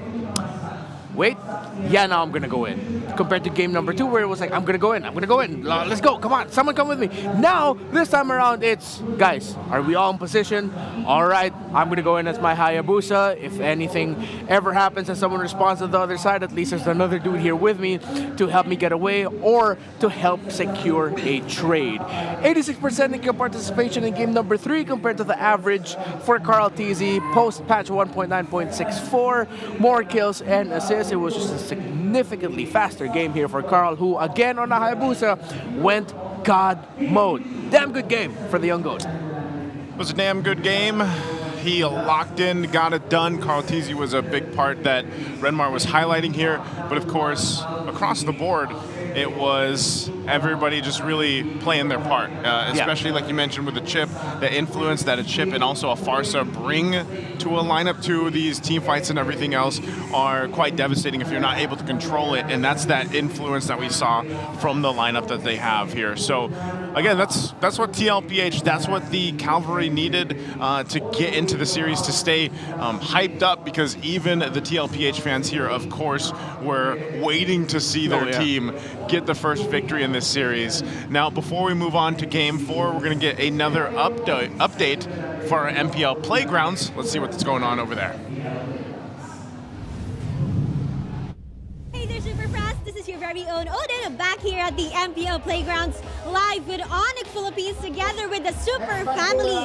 Happening right now is their meet and greet. So all the Mythic ticket holders with stamps just head over here at the MPL Playgrounds right after their winning match, because you get a chance for an exclusive photo opportunity and a meet and greet. This happens every after the match with the winning team. My pro tip to you is arrive early, because only the first 15 Mythic ticket holders get an access to this. So kita-kits here at the MPL Playgrounds. We have here our BPI booth kung saan makikita natin ang ating mga visitors na nagbubukas ng epic na kinabukasan with BPI. All they have to do is open an account, or if they have an existing account, pwede sila mag-spin the wheel, makakuha ng iba't ibang merch, and also maglaro sa money chamber. Pag nakakuha ka ng bill sa loob ng money chamber, merong mga certain amount na mag-equivalent sa ating mga merch from BPI. If you get 5 bills, pwede ka makakuha ng cap. Pag 7 bills naman, pwede mo makuha ang tote bag. And for 15 and up, pwede mo makuha ang kanilang limited edition merch of MLBB. So kung ako sa inyo, itry na natin to. Dahil dyan, ako ay nanalo ng t-shirt. Ay, thank you dalawa. Oh my, totoo. Oh my gosh, thank you BPI. I love my epic na bukas with BPI. Welcome to Mobile Legends. A few steps before we enter the battlefield, the Champions Arena. And I don't have to tell you why, dahil the wall says it all. Kung bakit nga ba Champions Arena ang itinawag sa atin. On this side, makikita natin ang MLBB World Championship titles na hawak natin. At from M2 to M6 lang naman ay nasa Pilipinas. At hindi lang yan, dahil sa kabilang panig ng ating wall, makikita natin ang mga super fans na patuloy na sumusuporta sa MPL Philippines. So kung nanood kayo na regular season, kasama nyo mga friends nyo, ang iba't ibang super fans ng mga teams na sinusuportahan nyo, hanapin nyo na ang inyong mga faces, dahil ganyan namin kamahal ang mga fans ng MPL Philippines. At eto na ang Champions Arena. Sino ang magcha-champion sa MPL PH Season 15? Onic po. Onic po. Wow! Pareho sila. How about ang mga representatives natin for MSC? Aurora po talaga para sa akin. Onic pa rin po. Sino ang champion nyo for MPL PH Season 15? TLPH. Onic. Onic din. Sino ang MSC representative nyo apart from your champion? Onic. Aurora sa akin. TLPH. Wow! We're here at the showcase sa jersey ng ating mga players together with their signatures. Makikita nyo dyan ang ating 8 teams ng MPL Philippines Season 15. If you're a ticket holder, pwede kayong pumunta dito at magpa-picture. And if you don't have tickets, pwede pa rin naman kayong pumunta sa ating MPL Playgrounds, because everything is for free sa ating ground floor ng Green Sun Makati. So don't miss out. Pumunta na kayo dito dahil limited slots lamang ang meron tayo. See you at the MPL Playgrounds. Again, thank you, Odin, for the update for the MPL Philippines Playgrounds. And that's actually a good thing to know, because if you guys are here in the Philippines, you don't have tickets to come watch, you can actually attend or just show up to the playgrounds, join all the festivities and activities going on there. But also, they have a watch party, I believe, there. So you can also view it from there. And I'm sure by the time we get through the playoffs, that place is going to be packed. So check it out while you can if you are here in the Philippines and have access to Green Sun Makati. Now, shifting focus, game number 4 upon us. You and me, we knew. They knew. The Deaths knew. Maybe you guys at home knew that this wouldn't be a sweep. There's no way. Yeah. The Clash of the Titans is going to end in a sweep for Falcons. So TLPH gets the win they needed, and I'm wondering if this is the first step. It is the first step to possibly a reverse sweep, dare I say. Like, I am a Falcons guy. If you told me the series would end in a sweep later, I'd be like, no, I demand a recount, even though I don't know what's going to bring to the table. So I look at the regional jungle rankings. So from MCC to MPL LATAM, these are the rankings globally. Kyle TZ, in terms of the average kills, is ranked on the lower end of the table, but of course it's a widespread for the data that we have, a varying amount of games played, Marl is going crazy in the Continental Championship with how many kills that he's gotten. And of course, Sakais is having a fantastic time over in Malaysia with Selangor Giants. And of course, RSG's player Sion is having a great time in Singapore as well with 5+ kills per game. Yeah, I always just feel like, though, Kyle Teasy was never the... Like, he, you know, obviously he does get quite a few kills here and there, plays the Assassins pretty well. But, like, he's always been, to me, like that team jungler. You know, he's had amazing moments that was, like, on the Assassin picks, but even so, I just feel like the way that this team plays ever since, you know, they were even on their world tour before, there's such a team-centric style of play. Yeah. And I think, again, that can reflect some of the stats here. So, once again, you love it. I know. I love the cosplay we've got here. We're going to welcome up Brigida. Brigida, do you like to cosplay? Okay, first of all, hello, Reduce, Naisu, Renoir, There and it is. good evening. And to answer your question, I used past tense. Wow, someone find Brigida's cosplay. Let's go ahead and jump into the draft. The bans are here. We got Falcons on the blue, TLPH on the red. The Joy is going to be banned out. And hey, it's Falcons. It's like no more Carl TZ Hayabusa. We're done with it. Yeah, We're done. The only difference now, though, is the Baksha's left open. So that can be something for Team Philippines to consider. I mean, the flex factor is definitely there, but just the same Falcons, too. They actually want to offer that later on. Yeah, they could rush pick the Baksha right away if they wanted. Not even like later on, just pick it now. Just take it or now. surprise that they suddenly pick up the low. Oh, Okay. this was like game 1 yesterday. Wait a minute. Oh wait, I mean, okay, Juice in first pick, I am okay with as long as it's not you picking it over a Kalea. Yeah. But since Kalea is banned, I would understand the Juice in first pick. Okay, and over on the flip side, you still got the Harith being picked up in that first swing alongside the Gatakacha. So, again, a whole lot of this for Oheb, you know, a whole lot of the Harith. Again, we showed the stats earlier on, just how much he's played it. Had a phenomenal win rate with it, too. I think it was about 75% or plus at that point. And, you know, Granger's still open, so, like, does Super Marco still also want to play the Granger against the Harith? Ranger and Haya, they're still open, but so is the Baksha. Haya's banned. Haya's banned. Oh, wait. Yeah, but it's Suyo and the Baksha. You got the Baksha. Yeah. So instead of the Hayabusa, instead of Kakashi, you get the traitorous Sasuke. Of course, I know it's... okay, but I can hear the pitter-patter of the keyboards of the Naruto fans right now. No, he wasn't a traitor. He was just misunderstood. I know that. What do they call the eye thing? Is it my Sharingan or my Kerrigan? I don't know. Sharingan. Oh, see. Sharingan is something else, sir. You take that from the hidden village to the stars. So wait, what is it called? Sharingan. My Sharingan. Isn't that the funny eye thing? Funny eye? You're really gonna call it. Now Bro, I'm really getting the keyboard warriors. Yeah, back. you really was pawning the ire of a bunch of Naruto Look at this fans. boomer Naisu. Funny eye thing. Hey, didn't you mention you would try watching it during the break? Yeah, guess how many I got watched, Rick? What? How many? One episode. That's fair. What was that lull in silence? I was just waiting for someone to start speaking. I'm trying to take down notes and trying to see. I'm trying to cross-reference my data for a prediction here. So. Okay. Come on, bring it up. It's been one episode only for Naizu. To be fair, we are now entering our 18th game. Yeah, 18th professional game of MLBB in 2 days. In 2 days. Wait, is it the 18th? Yeah. Oh no, you're right. This is game 4. It's 19. 19. So see, I don't even know how to do math anymore. Now they're taking out some heroes for JP. Yeah. I mean, if ever things go wrong here for the drafts in Team Liquid Philippines, they do have the gadget that they can put into JP's hands instead. This Lucas can go either into the XP or jungle because it no longer has to worry about the matchup against the Phobies in the EXP lane. So if ever they're not feeling it in the jungle, they put in the XP. But considering that it's only a box of Suyo Juice and you're Suying, I think that's already locked in for Carl TZ with the Lucas.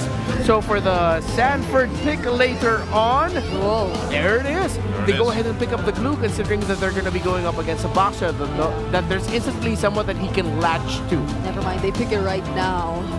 So there's the Blue and Super Marco for the last 2 picks of Team Falcons. The Granger is still available if he does want to consider that. A pretty standard matchup we've been seeing all series long. Yeah. There's the... I think it would be the Granger. Yeah. You might, like, what else are you going to do against the Harith?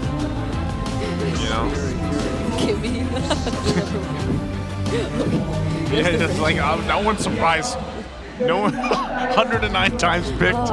Bro, that is a lot. No, at this point, no one's surprised. It's Granger Harith. So Granger Harith comes through. And now this last pick, okay, it's CC. CC is actually still interesting that you guys did mention this also earlier on. Oh, a lot of people are reacting. Whoa, it's the Eve. It's the Eve. Against the Baksha, against the Jushin, which was commonly picked against the Jushin way back. This is looking really good for TLPH, I'd say. Yeah, same. Yeah, I'm leaning there. They wrapped up their draft. Their last 3 picks are really good. We might be going to our 20th game in 2 days, and I wouldn't have asked for anything else. Guys, if that's the case, we have to take a photo. Yeah, we do. Like all the 20 gamers. Oh man, we're gonna get there. Let's take a look at the index here for both the teams. You guys can let us know once again in chat who you think has the better lineup. Are we going to a Game 5? Are you guys excited for another Game 5? We'll have to get through Game 4 first. We'll see if Falcons, still sitting at match point, can make it happen, or will TLPH get things together, and will it be the case? Let's go ahead and throw it over to the casting desk to take us into Game 4. 1 win away from going all the way. Liquid may have found the momentum, but that doesn't change the fact that Team Falcons PH are still at match point. Welcome back into the series. It's game number 4. And I just gotta say, the draft, to me, doesn't matter as much anymore. Yeah, because honestly, it feels like Team Liquid Philippines, they've completed their reset. So now they're fighting back against Falcons. God! Oh, that was very close. Caltesi almost got taken out here by the skin of his teeth, by the blade of his knife. It was so close. And yeah, he's going to get slowed down just a little bit, but he's still on the path though.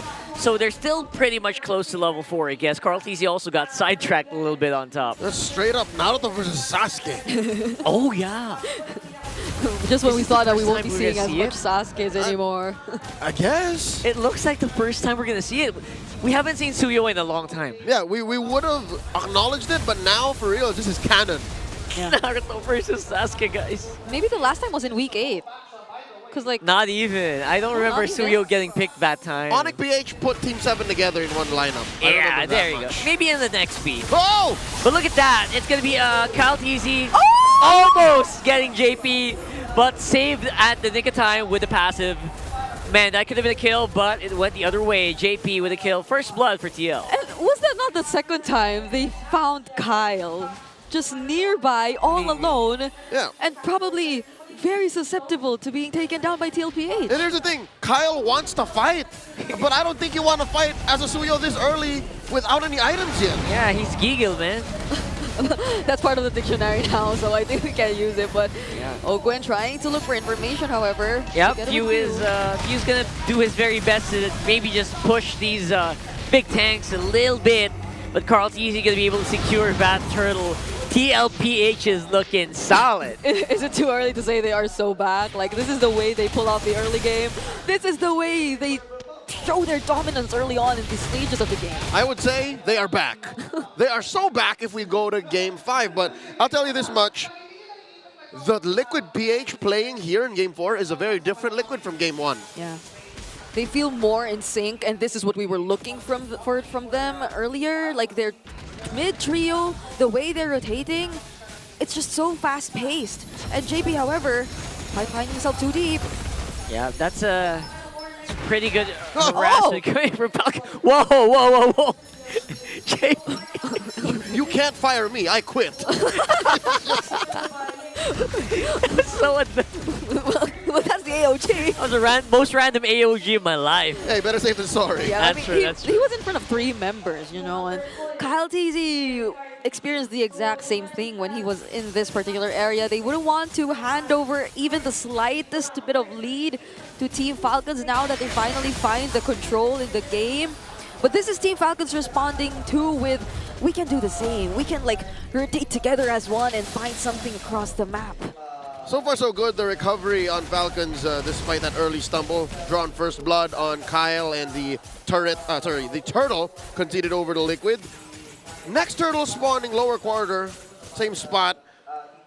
How is Falcons keeping this close? How are they still just 300 away? Yeah, I feel like the laning phase is being well managed. There aren't any successful rotations just yet. At most, there have been skirmishes in the mid, and they're towards Kyle TZ, and it's only been once that they were able to punish that moment wherein Kyle TZ found himself too deep. Now they're able to somehow still hold out everything and position themselves in this upcoming turtle fight that's about to happen.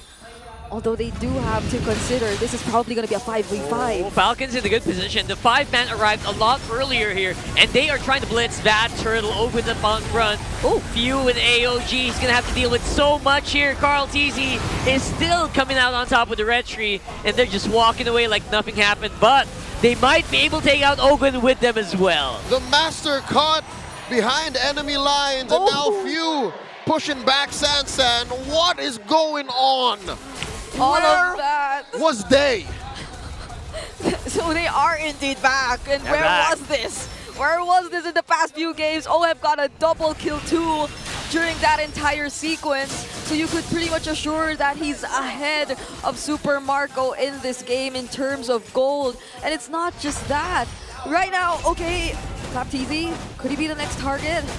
Yeah, it feels like they have a lot of firepower on top, but look at the bottom, they're also dealing with it. It's a free-man attack for Falcons, and they finally slowed down Carl TZ. It wasn't a shutdown or anything, but they will force AOG as well, and I think they have just enough to dive under the tower and get 2. Okay. So, it was a feint. I'm guessing Carl and JP wanted to just buy time for that push down bottom, but instead they paid the iron price. I think this is worth it for Falcons. Just go for the slow clapback, and then maybe they can contest for turtle number 3. Yeah, because as much as you want to think that they're just really trying to enable OHEB, they're trying to get him online, which is kind of happening already so far based on what we're seeing in terms of the results of the early game.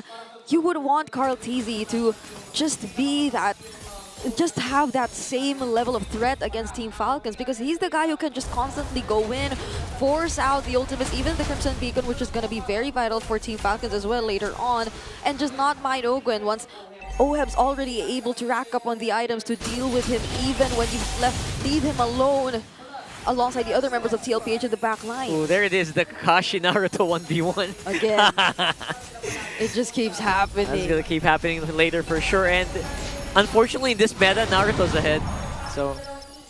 Oh, at least in 1v1. Turtle spawns. JP, first of the scene, pulling it over, favoring Liquid. Few put half health. That's a low HP Zushin. He will not be able to participate, and there will be no turtle steals here today. It's another one for TL. That's turtle number 3, but a turret for Falcons on the bottom. That was a false contest.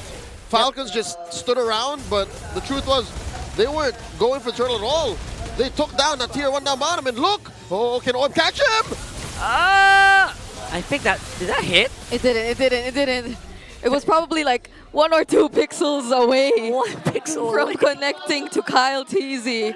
How fortunate of him to be able to survive that. Even Sanford used the spread, I feel, just to scout the other brushes, which weren't in the range for the Zaman Force laid there by OHEB. But at least now we're seeing the way Falcons is responding to the pressure that Team Liquid Philippines is doing. What will probably matter the most is what happens in the team fights and how it turns out once they're forced to meet each other already. Because right now it's all mirroring. It's all about the mirroring that they're doing. Yep, tier 2 trade, top for bottom.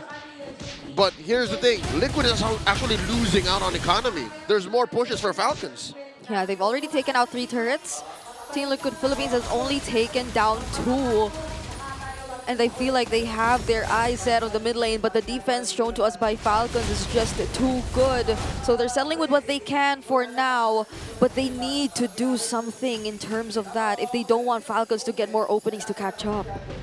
Yo, finally, by the way, Super Marco might just start joining them more. He's still 0-0-0, so let's see if that's going to improve the firepower of Falcons here. Yeah, still bulletproof. Again, #1 least deaths in all season long, season 15 regular season. He aims to hold that all throughout the playoffs. Falcons playing defensively. JP caught up by 2. Yep, gonna be some pretty decent damage from Falcons, but not quite enough to burst down the Gatot Kacha from 100 to 0. Yeah, and he's not gonna use his AOG anymore this time. Yeah, exactly, right? You could do that early game. But now, like, you want to hold it for the Lord. Because there is a Lord.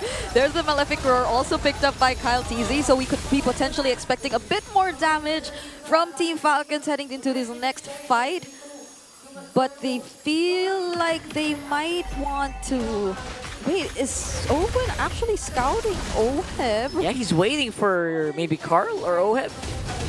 Yeah, but they probably will be giving the purple buff to Oheb at this point. He's forcing a response. Yeah. He knows that he's winning that lane, and this will benefit the dance eventually. He's waiting for Liquid to do something. Yeah, now they have the information of where almost all members of Team Liquid Philippines are currently, except for JP perhaps. They have no information whatsoever that he's holding this brush. Now they do, and this feels like Ogwen just holding this side of the map so he could come in from the surprise backline angles later on when the team fight breaks out. Yeah, normally that's pretty far, right? But if you're a Vaksha, you can cover that in like a split second. So. And that's what makes this situation now approaching so hard for Liquid. For the first time in a while, they don't have control over map rotations. Their rotational speed is so slow. They have to commit to actually going from coast to coast, lane to lane. Yeah. Yeah, that or them just blocking out whatever Kyle TZ wants to do, and they successfully took away another turret. So Falcons is just being so proactive in terms of the objectives that they're able to take. Even assuming that they might want to position themselves already for the Lord, but no, they're just buying time, distracting Team Liquid Philippines. Yeah, this time no TLPH, teleports, shortcuts, or anything. They're going to have to walk, each and every single one of them. It's difficult to go from one certain kind of speed or mode of transport to another. Yeah. Brigida would know, you know, the difference between a private jet and flying commercial. Oh yeah, she knows for sure. Oh, I know. I'd love to experience what it feels like to ride on a private jet, but this is honestly, like, overall it feels like Falcons. This isn't to Liquid speed. This isn't the Liquid speed, so it's like Falcons, they get so much in a short amount of time. Well, we don't get to see any from Team Liquid Philippines. It's just them waiting for something to happen. Yeah, Falcons feels like they're starting to get a little impatient as well. There's the knockup for Sanford. He flickers in. He's diving in on Super Marco. And it's going to be Carl TZ with Bat Lord while everyone is so busy keeping Super Marco alive. And he's going to be able to do it. It's going to be a trade though, but it's worth it if you're a Raider. Or Cavalry, sorry. Any day, I would give up a glue for a Granger. So this makes the wait worth it for Team Liquid Philippines now. Oh, yeah. Because with the Lord, they can probably even out the map against Team Falcons, but there's the AOG. Uh-oh, Owen might be in trouble here. But again, that's a Baksha, man. So tough. At best, Liquid is just buying time for the rest of the map to equalize. Falcons know exactly what to do here. They need to do damage control. Prevent Liquid from barreling forward with this newfound momentum. This is a very low-scoring game, too. So you see how careful these teams are actually playing it out, exactly knowing what to do and what not to do. But how does Team Liquid Philippines take advantage of the Lord? Yeah, they're going to try to see if they can make a pickoff happen so that the Lord push will be easier, but no luck so far. Sasuke versus Naruto! Mid Sasuke versus Naruto! Oh, we didn't see it. Shame. It didn't happen. It wasn't going to really come to fruition. There was a turret. And that's a problem for Liquid, right? Like, they haven't really committed to taking down these major objectives. So a Lord or a free pickoff or a good trade will most likely just be short-term goals. Yeah, the Lord differential probably is like maybe 1K, 2K. They didn't get a lot of gold from that. Literally, it was just that tier 1 up top. Yeah. They seem to be constantly forcing the fight here in the mid lane, though. Oh, there's Stanford!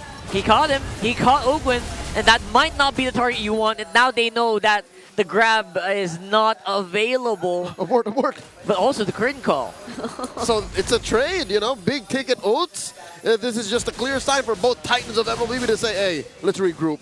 Yeah, so if they're playing it this carefully, the next fight might happen by the next objective. I'll be damned. I didn't expect to see Sasuke versus Killua. Not this early. Wrong franchise. My childhood.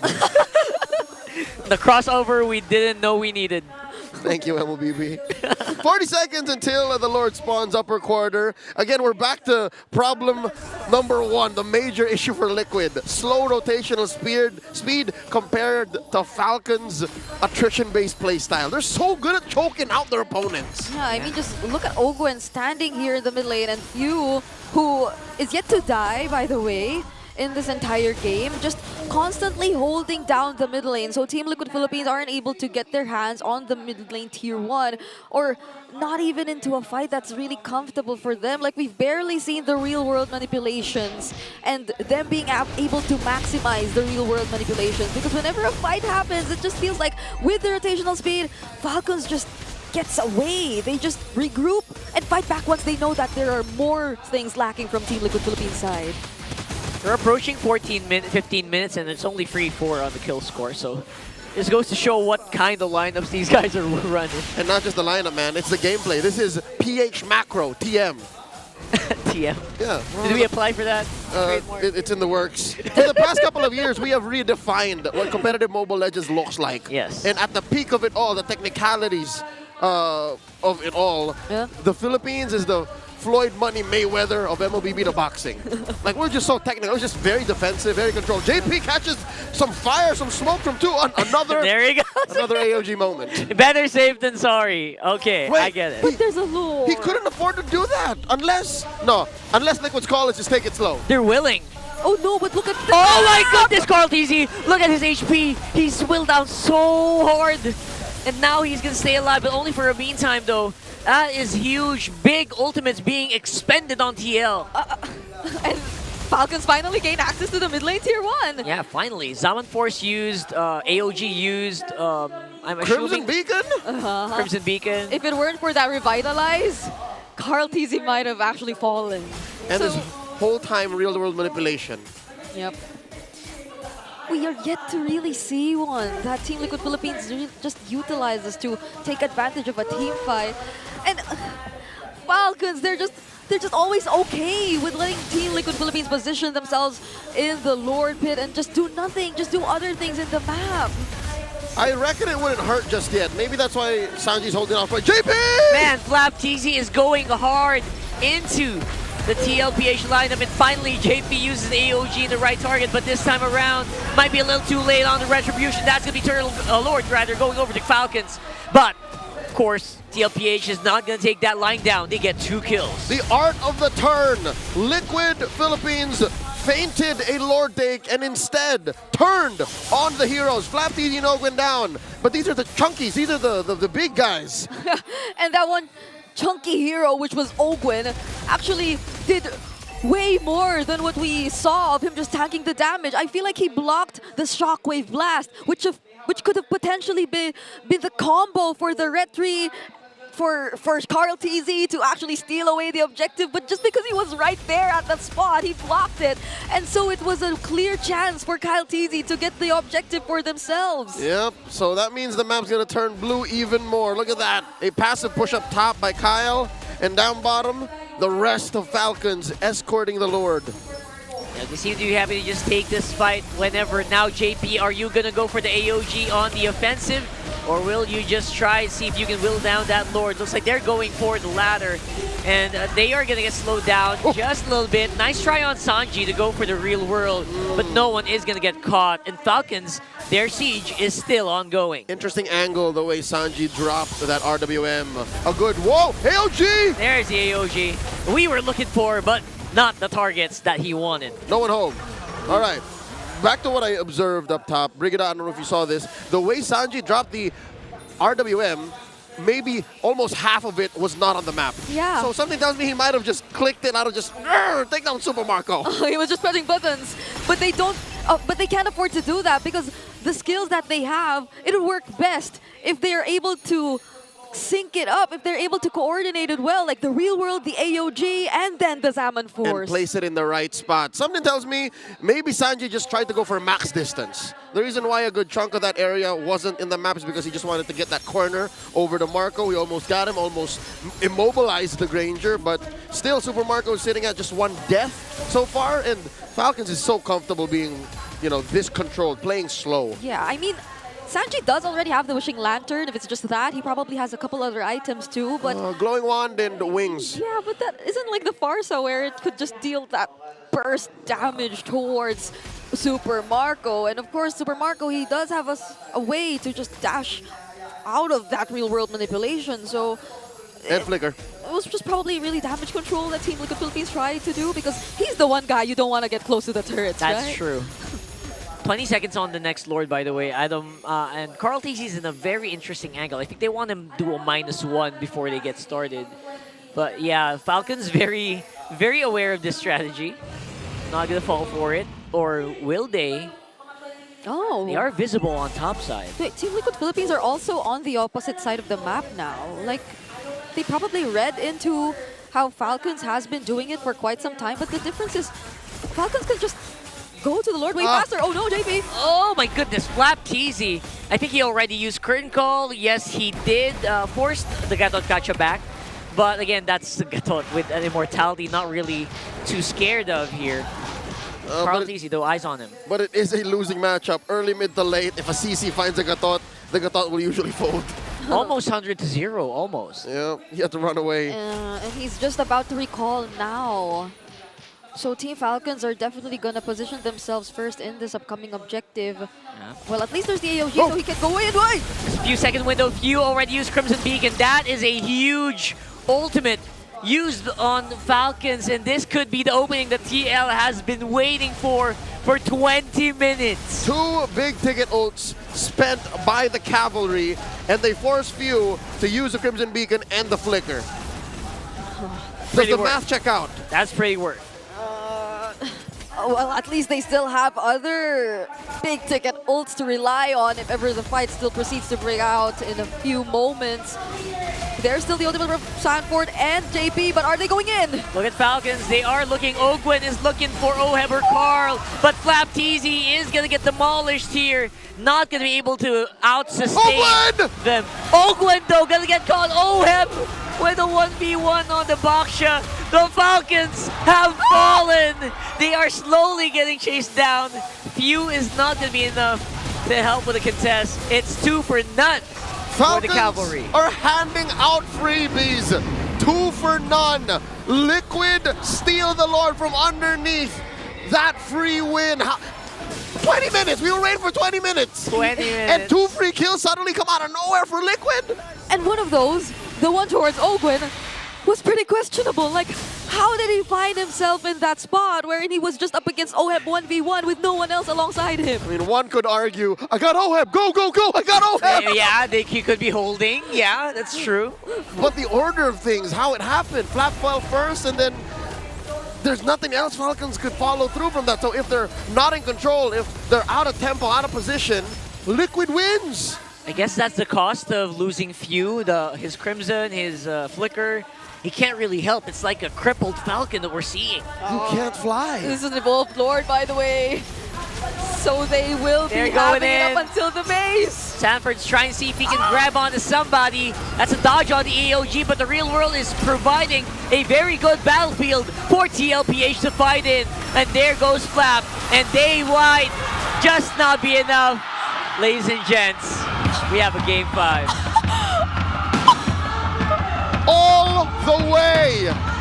The Clash of Titans are going all of the way. And here in the playoffs, we are on our 20th consecutive game. Historically speaking, this may be the most competitive opening to the playoffs of MPL Philippines. I hope Naisu and Renmar are ready to talk about it. Game 4.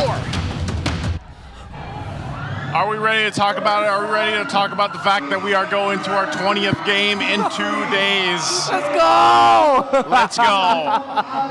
I'm going to get a little bit of coffee and then let's go. No, again, this is, I don't know, are we surprised? Back when we thought it could possibly be a sweep for Falcons, we did plant the seed that was like, that one win that TLPH needed is the momentum to get them possibly to a reverse sweep. Now they're one step closer to making that happen. Yeah, and again, it's 2 games in a row now. Fantastic adjustments by the coaching staff of Team Liquid Philippines. All the flowers to Coach RC and how the team decided to pull this draft together to shut down Kyle TZ Suyo and to make sure that OHEB on this Harith has all the pieces he needs with him so that he would thrive. 5-0-3. He was paired up with an Eve, Agatakacha, Lucas, and a Glue. So many space provided for OHEB to just go bonkers.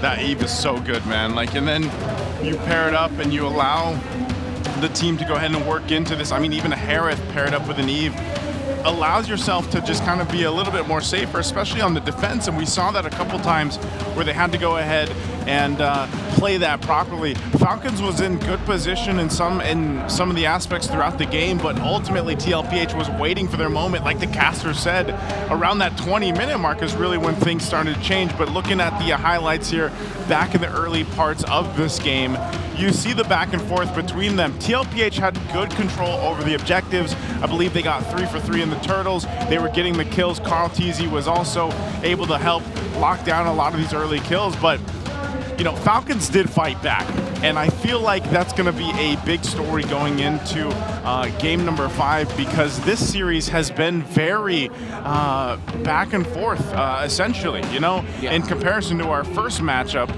today, where it was like, you know, you had some one-sided games, but then you had closer ones, and it built up to the entire game 5 that we saw earlier. This time around, it could be anyone's game, because look at this, Falcons has a pretty big lead economically in this point. 4.4K, but they lose a major fight, and it was all discipline from TLPH at that 21-minute mark, which completely turns things over, which inevitably wins them the game here. Yeah, at the end of the day, it was just that one key thing, discipline, them being just a little bit more wary. It's not just discipline, it's discipline mixed with just a healthy amount of caution as well. They weren't scared, they just wanted to get a full-on understanding of what they were dealing with first before they would call the action and pull the trigger. Because it got to the point where Flap TZCC was starting to become a problem for Team Liquid Philippines because of a brilliant bit of itemization that Flap TZ did. He went War Axe, Silence Robe, Malefic Roar as his second main item build, Brute Force Breastplate as his third, and then Radiant Armor once he got the gold from everything else. That's why in the last the Lord fight wherein Team Falcons won, we saw that JP was taking so much damage. Flap TZ died there, but he pulled all the attention so that Falcons would get the Lord, and then they were able to do that push that they did, advancing their lead. But Team Liquid Philippines readjusted accordingly, just kept strong to their ideal of we'll play around the Eve, we'll play around our Harith, Sanford, Sanji, JP, along with Sanford, Carl, JP. Just make sure you're tight in your comms of when and where you're engaging, and we'll be okay. And it all worked out for Team Liquid. Yeah, there was also so many jumps that played a big part of this for the TLPH lineup because of JP. Obviously, too, you know, when you're working at it, sometimes they were able to get the Revitalize out early from Ogwin, or at least make it a little bit more difficult for Falcons to play around this lineup. But, you know, when we were looking at it from the draft perspective before we actually jump into the game, we did say, you know, we were leaning towards what TLPH brought to this game for, and that really showed here in the game as a whole. Again, JP tanked up a ton of damage. This is our big 4 stats here for everyone. Sanji, the carry, of course, on that. The Eve is just so good right now.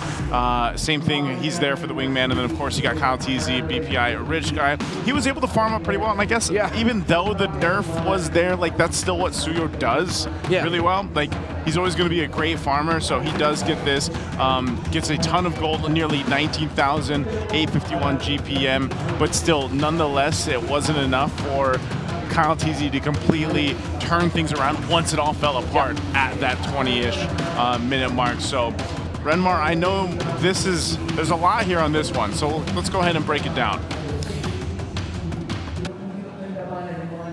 Highest GPM, BPI rich guy, because he had to spend majority of the game taking down minion waves and farming, because that's all that Kyle TZ could do in this one. He couldn't join the fights as much as he'd want to and be a big impact there, because what are you gonna do up against all of the pieces the Team Liquid has as a Suyo? Again, he's up against a Gacha, a Lucas, a Glue, and he'll have to do all of that underneath the Starfield of the Eve. What are you gonna do there as a Suyo? It's such a tough ask. That's why he's a BPI rich guy, because he was stuck farming. Look at what Falcons got across the board. Yes, they were able to get towers. They got that one Lord, again, because of the heroics of Flap TZ, after he already had the Malefic Roar and the Brute Force Breastplate. But the towers going down in favor of Falcons were coming from the split pushes of Kyle TZ, who could not join them in major sequences. Majority of the time, Falcons was playing 4-1. 4 members of Falcons, 1 split pushing Kyle TZ.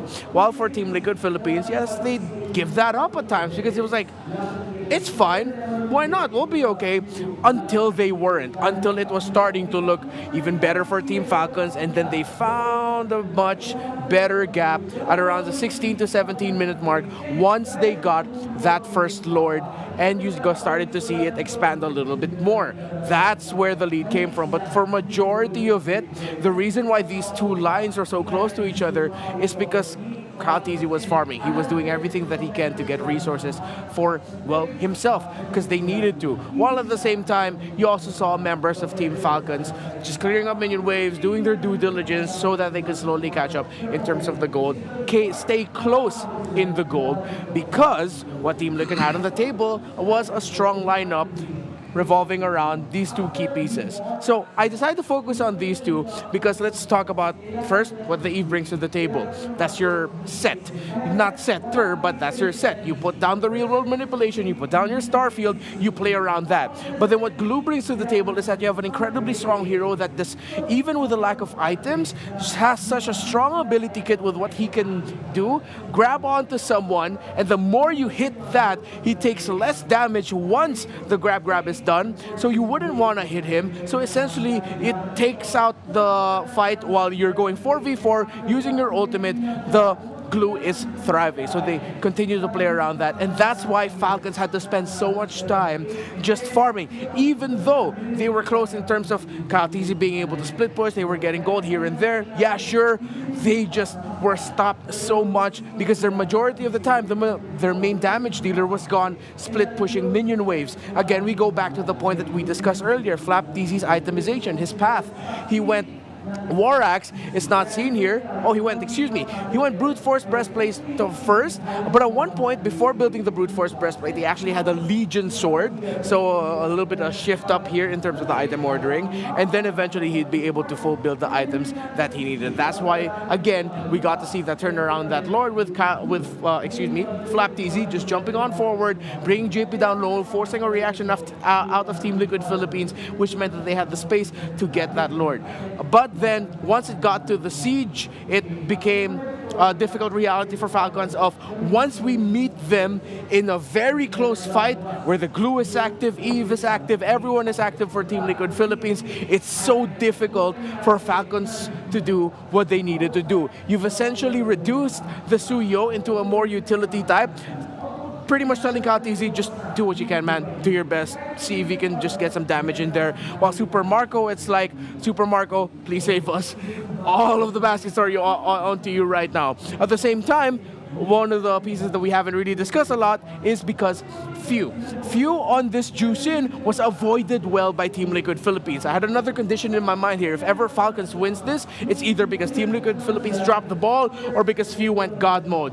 Team Liquid Philippines were so careful playing around that Juicin, playing around the Crimson Beacon and the Crimson Lantern, that they weren't able to allow Few to pop off when he needed. So let's take a look at the draft recap here. The order of it was this. we go Jusin, Suyo, Baksha, Granger, CC as the last 2 picks. And then for the red side, it went Gatakacha Harith, Lucas, Glue, and Eve. That is 2 games in a row now that Team Liquid Philippines have won the last picks of the game. Where after the first 2 games, remember the point that we made earlier. It's the Falcons drafts that are making us go, oh, those are some great last picks. While Team Liquid Philippines last picks are making us go, that's kind of rough.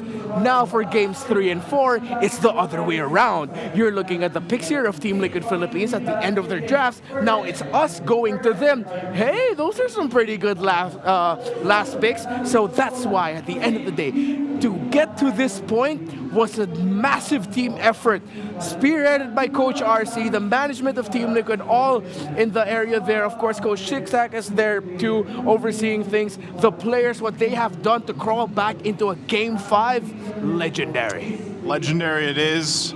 Some would say it's better than great, right? But one thing we can definitely... You blindsided me with that. I did not see that coming. Hey, if you know, you know. But definitely good points, and I think part of this too, again, is the draft. You saw kind of the breakdown there too. It's with their 14 and 5 for TLPH on the red side. Yeah. So they really like to go ahead and favor the red side when they get it, and they've drafted that way. The one thing I do want to see, if it changes or not, is if we're going to see that matchup again, a Harith and a Granger, and maybe this time around Super Marco gets to play something different. I don't know, because I mean, not to say anything bad about the Granger performance specifically for Super Marco, but maybe there's just something that they can bring out differently in Game 5. Maybe that's in the gold lane, maybe it's not. But I will say there are clear signs where sometimes you can see the struggle with Granger right now in the current meta on trying to use that well, it's a bit of a shorter range, but you've also just got to be able to get in the right positioning here. So, we got a word here.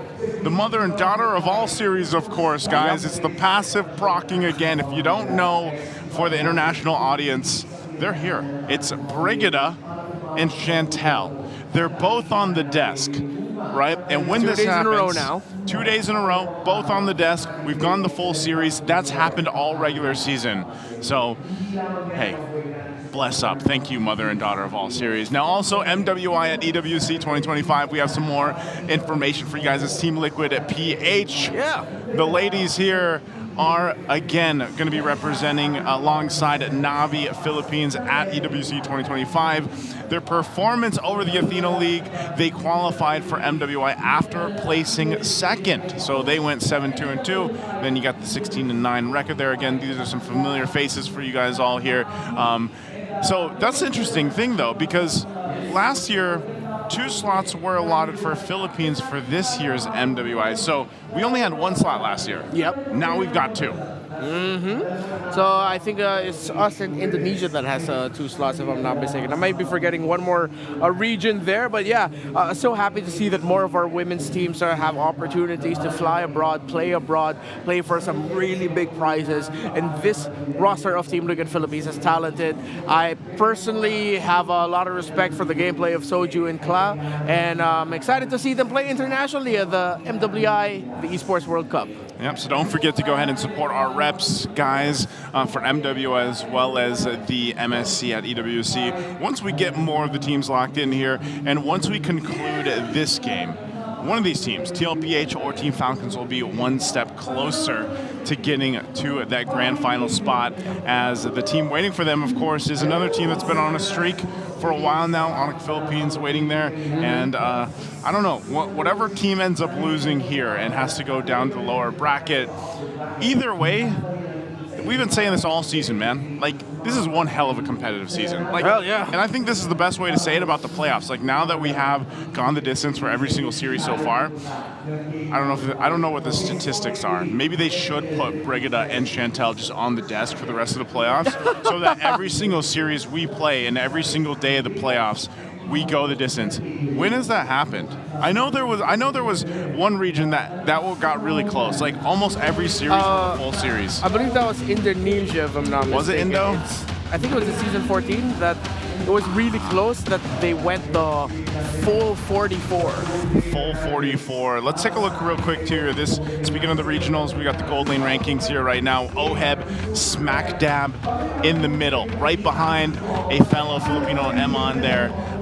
It's had a little more games, of course, for Emon, but OHEB sitting at 5.26. You can see, again, when you look at this, you have to take in consideration of how many games are played. You've even got BTK Zia up there at the top with a 7 flat KDA right behind, or average kills right behind Vanix. Yeah, look at Hiko Mania still running wild over at MCC, 5.47 of the average kills, already 32 games played. So, yeah, it's good to see OHEB join a stellar group of global still going MVP red. pros. Still red side the entire. They're 14-5. Yeah, 14-5 on that side. So ever since game number 2, TLPH has been drafting from the red side. Falcons has been drafting on blue. Last series, Aurora versus Onic, it was always Aurora blue side, Onic red side. This one though, it's only been since game 2, but it's still wild to see. Wild to see, and they got the 80% win rate right now too, so TLPH definitely wanting to go ahead, use that to their advantage as we get ready to jump into the draft, the last draft of the night. I remember specifically saying this when sitting yesterday, and now we get to go ahead and do it once more. Brigida, knock knock for the last time. How you feeling? Good evening, nice to Renmar and all the Brigadudes. Who is there? Who is there? No one? No, it's us. Okay. Yeah. All right, welcome Brigida. Well, Championships Arena is actually ready to go. I mean, I don't know if they come through our mics, but they're excited. They've been excited, especially the side of TLPH. Now, first pick here, Brigida, Falcons is going with the Jushin, and right away, you're going to see TLPH take that Gatakacha, and what is it? The Hereth is banned out, so do they pick up something else different here? Probably not the back row, though it's still open, since... Rangerman. Yeah, the Ranger will be the option since they already revealed the Gato and Kacha, and they will lose that flex factor if they do go for the flex shot. So could this be another option for Falcons too, since it was the pick that Ogun went with earlier. Together with the Jushin, though, I mean, like, the idea was there. Yeah. I think we might see an Irithyll picked up for Falcons if that's the case. If they're gonna pair up the Irithyll with the Jushin and then just go double down on the old Irithyll versus Granger matchup there. While for the EXP lane, I think a flex would be good. Get Madame again, but okay, no. They're gonna go Fredrin. What? Okay, and Chip. No, it's their turn to play the Chip this time around. This is a significantly different looking Falcons style that we've seen compared to all the other drafts in this series. It was Joy again, and then a Suyo for Kyle Teasy. This is the first game where he's going to be playing the Fredrin in this series. Yeah, so Carl Teasy has to be extra careful with whatever jungler he is going to pick up, if he ever does want to pick it up here. Earlier we were joking about the Akai, like looking at the options available for the jungle. What if he just like gets forced to use something else? Do you think he would actually play like the... Maybe not. There's still the Lucas. So. There's still the Lucas, yeah. Okay, you go to Lucas. I mean, this is still good for both sides. A little bit of switch up here for Falcons, but nonetheless, this is what I was saying earlier when we saw that regional rankings for Kyle Teasy with the breakdown there. You know, it's sometimes this is the game plan you have to go with for Falcons, and it's a little more on the utility side overall. Like, you think Chip, Fredrin, and the Jushin, like, you know, how do you round this out with damage potential in the mid and the gold lane, especially knowing that you're going against a Granger here, and they banned out the 1-1, which has been a popular pick so far in the couple days of the playoffs. I mean, the 1-1 and the Fredrin together, that'll be terrifying if it does get into the hands of Falcons. But similar to what Redmar mentioned earlier, the Irithyll sounds like a great pickup if you're just looking at the lineup of Team Liquid Philippines now, because they'll probably be very dive heavy. There's the AOG, there's the Unleash the Beast, so you need a marksman with high mobility. I think they're considering the Beatrix too. If it's not the Irithyll, if TLPH read this and then they end up banning the Beatrix, that's gonna be a great read by them, because with Falcons taking out the Eve, they can go Beatrix. They don't necessarily need to go Irithel here. They need a little bit more damage, considering that they most likely will have a Fredder in the jungle, Jushin in the mid. If they still go Irithel, you're gonna be lacking damage there. You go Beatrix if you're Super Marco. Yeah, I guess the only thing that probably would be encouraging the Irithel a lot more is the sequence that can happen once you get into the short. Yeah, true. You get to use the heavy crossbow to just run around, whatever happens. But is that a Terizla again? Yeah, Terizla. Okay, at this point it's either a carry or Beatrix. I'm still leaning towards Beatrix here. You need more of that AoE damage. It's going to be all dive. It is very tanky on the other side, so I would understand if they go carry instead for the Super Marco's pick. But for Flap TV's pick, they can go tanky, and I think they should. So you alleviate a bit of the pressure on Kyle Teasy's hand to be that main front line. So you put up maybe... Oh, if it's not a box show, what if they go X-Borg instead for something a little bit more offensive-minded? So X-Borg Beatrix is the last two picks, maybe? That'd be a swerve. One X-Borg coming out in Game 5. That sounds like a Flap TZ kind of thing to do. There's a CC too, but... Yeah, the CC's available. That is going to be the carry of Valentina. Valentina, XP lane? So this is an XP... Is it an XP Valentina, right? yeah? What? Whoa! Wait, but... So... Are they considering that the Lucas is... No, because he gets his own penalty zone, or like what? No, but against the Lucas, right? So this is like one of the very few times we see a Valentina still open when there's already a Lucas picked in red 3. It's not a Valentina jungle. It's not season 10 anymore, and it's not an Akai you're up against. Oh, what? It's Jushin what? Jushin XP. Oh, it's the Juice. Oh my goodness. Oh, and it's a Louis chip battle. The last time I saw this, it was in... What was it? It was a... Mekong. It was Mekong, yeah. It was Legion Esports. Oh man, Renmar, I'm gonna ask you what... I don't even know what team to go for here. It's such a wild card, the Juice in EXP, because it's always been theoretical in the big regions of how good you are in holding lane and what you bring to the table. This Terizla will be surprised as to how difficult it actually is to sustain lane. Flap needs to watch his positioning because Team Liquid are going to be sending people over to the lane of the Juicin. Oh my goodness. I know everybody's probably scratching their heads at this draft, but let us know what you think. Casters, it's the last game of the night. Take it away. We're going all the way, and it comes down to this. Sudden death, Game 5 in the upper bracket semis. The Clash of Titans. Momentum is on the Cavalry side, but can the Falcons claw their way back and soar towards the upper bracket finals? Here we go. How do we feel about the shuffle up for Falcons? This is so interesting. The entire Jushin EXP lane is definitely going to pose problems for the Terizla EXP, and that's the one thing TLPH doesn't want to happen again. The way the Terizla was just unable to perform in game number 1. Yeah, don't forget, we started this whole mess with Terizla just messing up that whole laning phase and the team fights that came after it. So I hope that's not what happens again for TL, but you know what? You gotta have some faith in these guys. They know what they're doing for sure. But look at that, Ogwin! A free kill for first blood here out of nowhere. Just as simple as picking a Zushin in the XP, you could answer the lack of presence via rotations, and that's what they did here. Yep.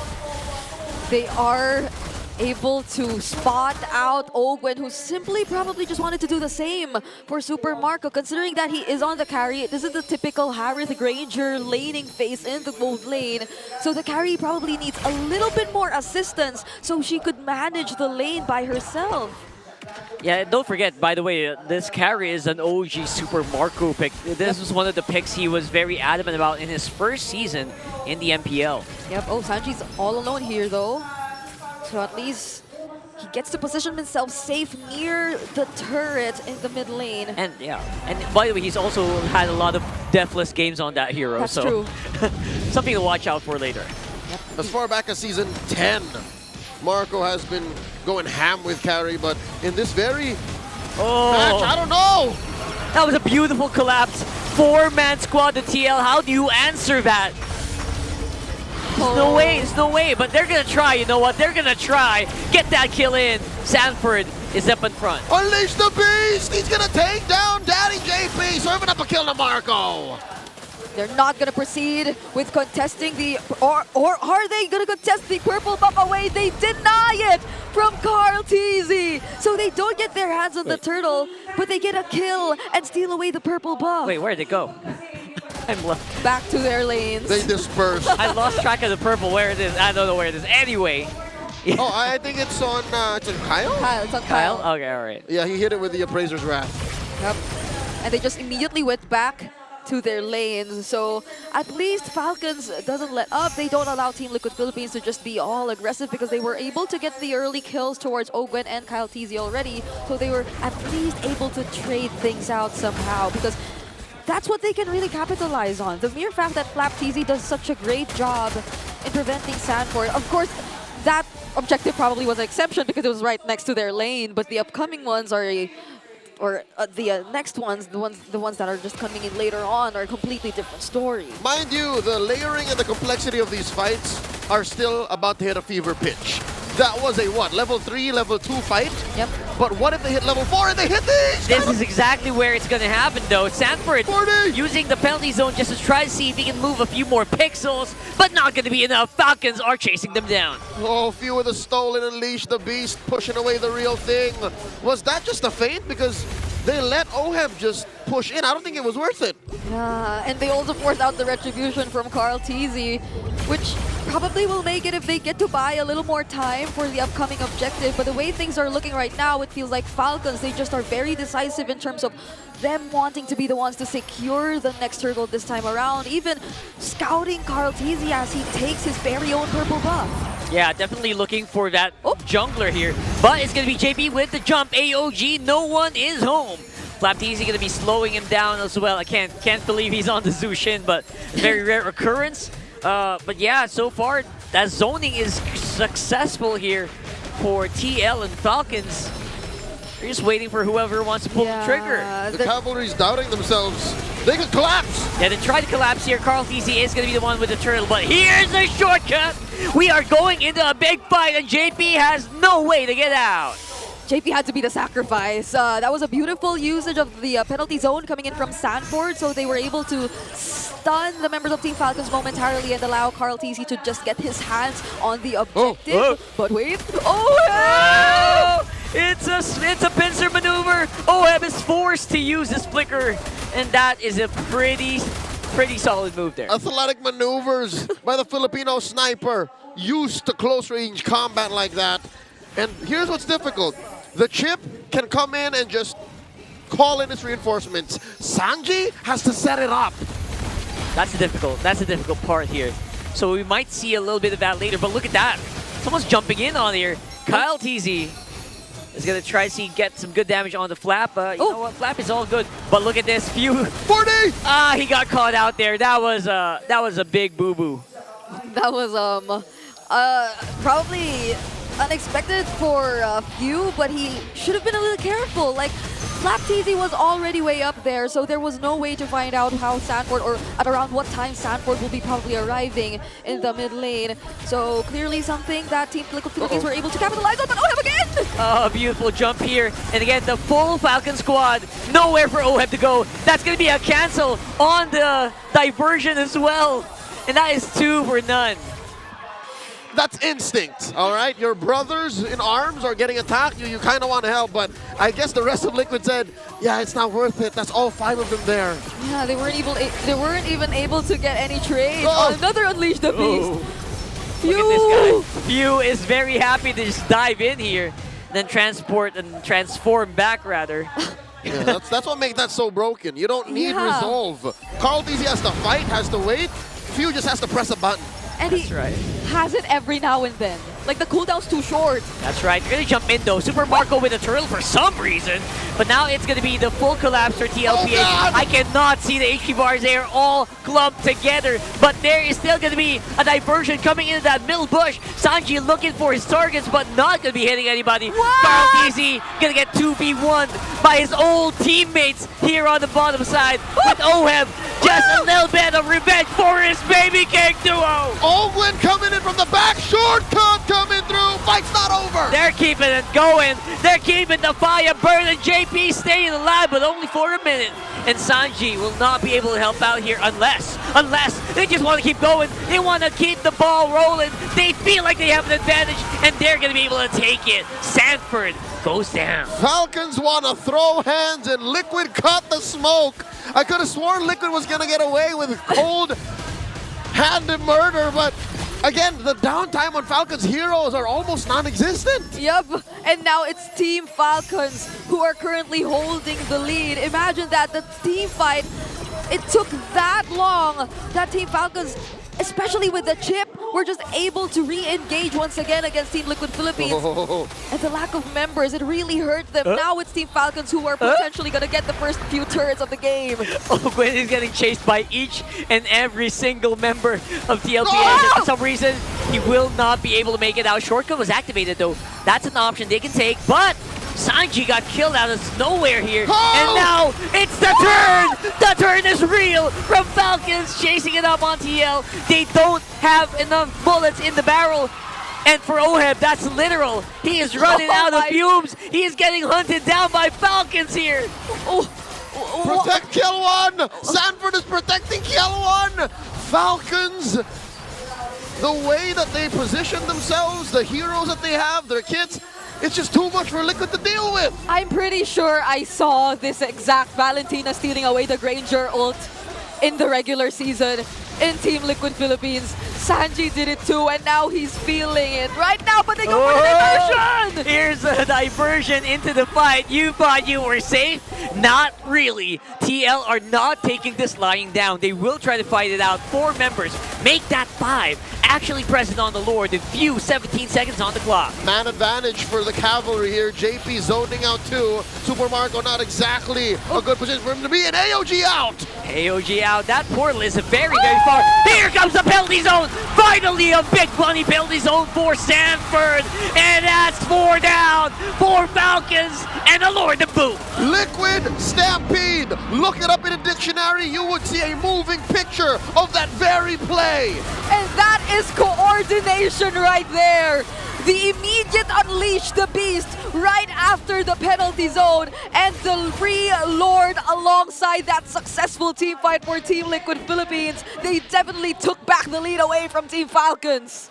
We'll see that play one more time.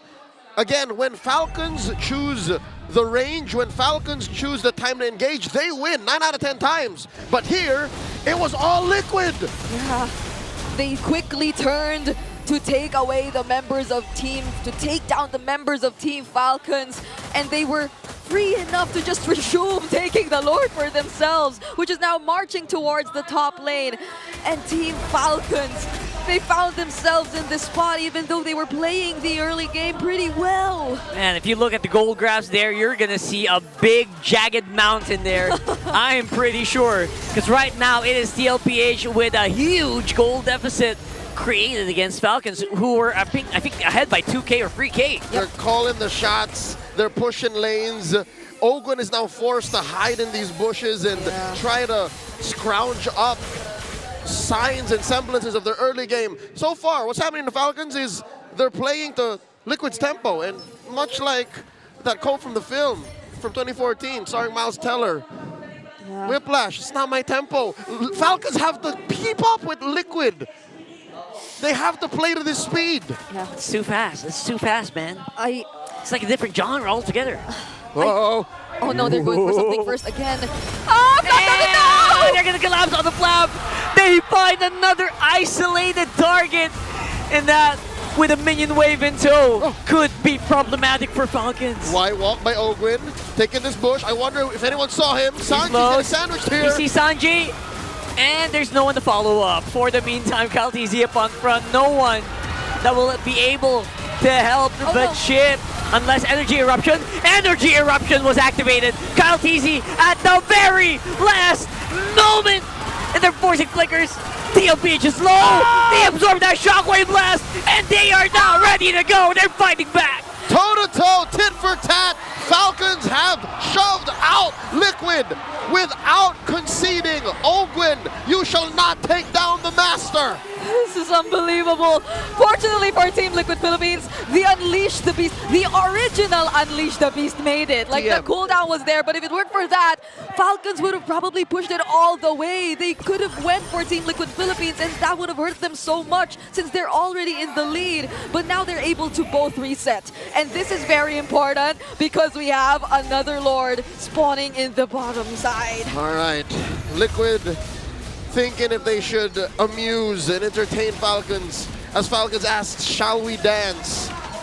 Kyle Teasy just checking range. Super Marco hidden in this bush. I wonder if they know. That Marco's here.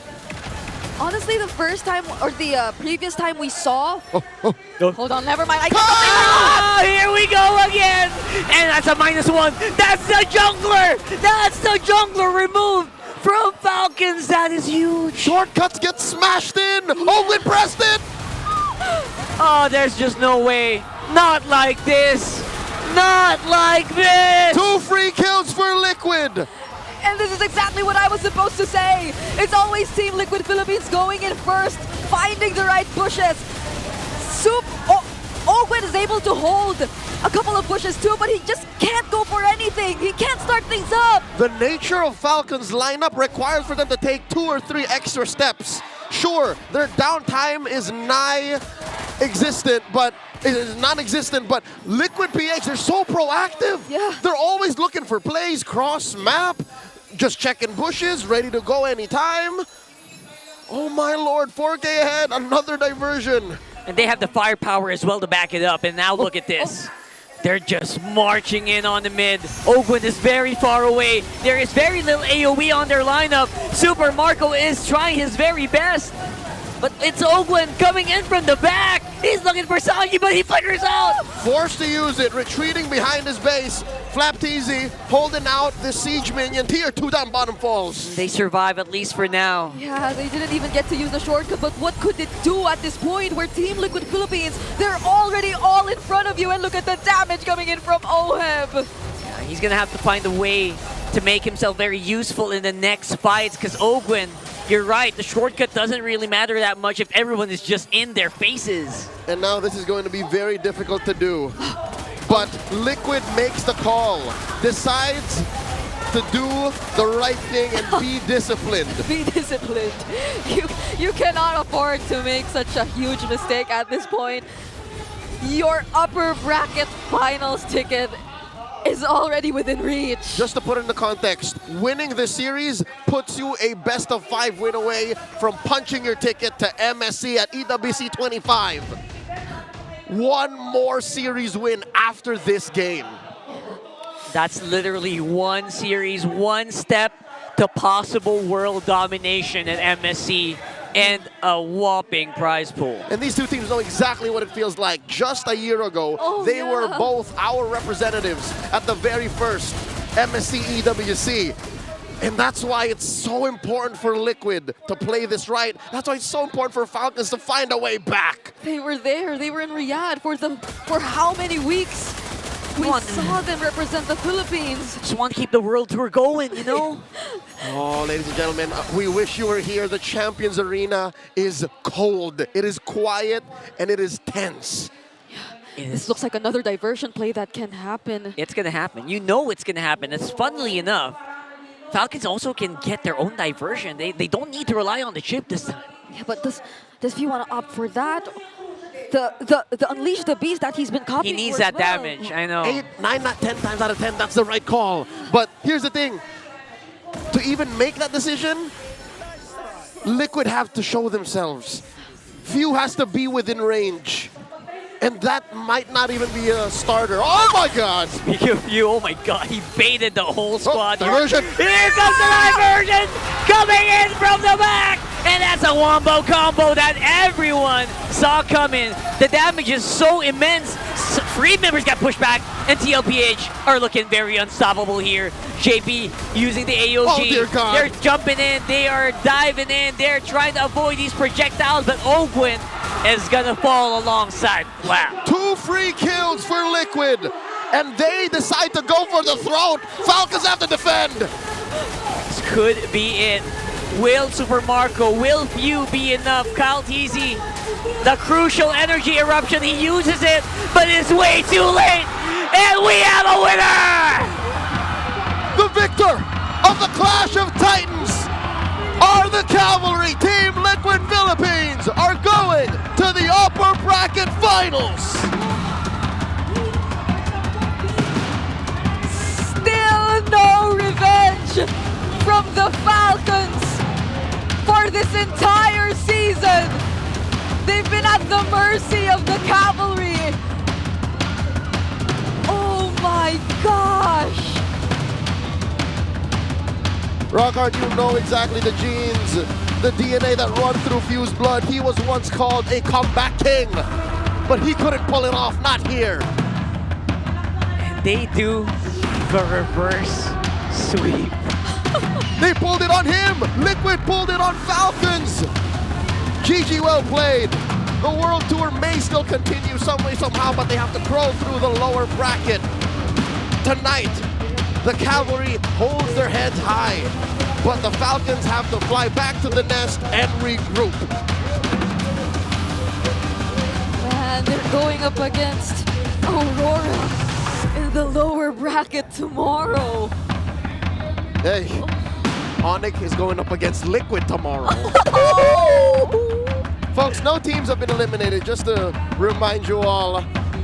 But for now, let's throw it over to the stage and get into the minds and hear from tonight's victors, Team Liquid Philippines. The reverse sweep is complete. Your winners, Team Liquid Philippines! Boys, congratulations. Hindi ko alam, I think a lot of people lost their voices just watching you play. And they came all out to support you today. Sanji, talk to us about Game 5. Kasi tila kahit yung casters, everyone wasn't expecting kung saan kayo manggagaling. Talk to us about, your communication at kung ano ba yung mentality nyo in Game 5. Kasi reverse sweep yun eh. Ano ba yung mga pinag-uusapan nyo right there during the huddle? Pinag-uusapan lang namin sa huddle, huwag kaming, parang hindi kami, huwag kami hihina sa laro, ganun. Parang kailangan namin maging malakas kasi na 0-2 kami agad eh. 2-0 sila kagad. So mas kailangan nila magpakita ng lakas. Ako, Hans, hindi na ako lalayo. Katabi ko na si Coach RC. Coach! Nakita ko si Coach medyo naluluha after that Game 5. How are you feeling right now? Ano tumatakbo sa isip mo ngayon na bakit ka naluluha? Ang dami kasi na, nung naunahan kami ng 0-2, parang medyo nabababa yung tiwala namin sa isa't isa. Tapos, natuwa lang ako kasi nung Game 5,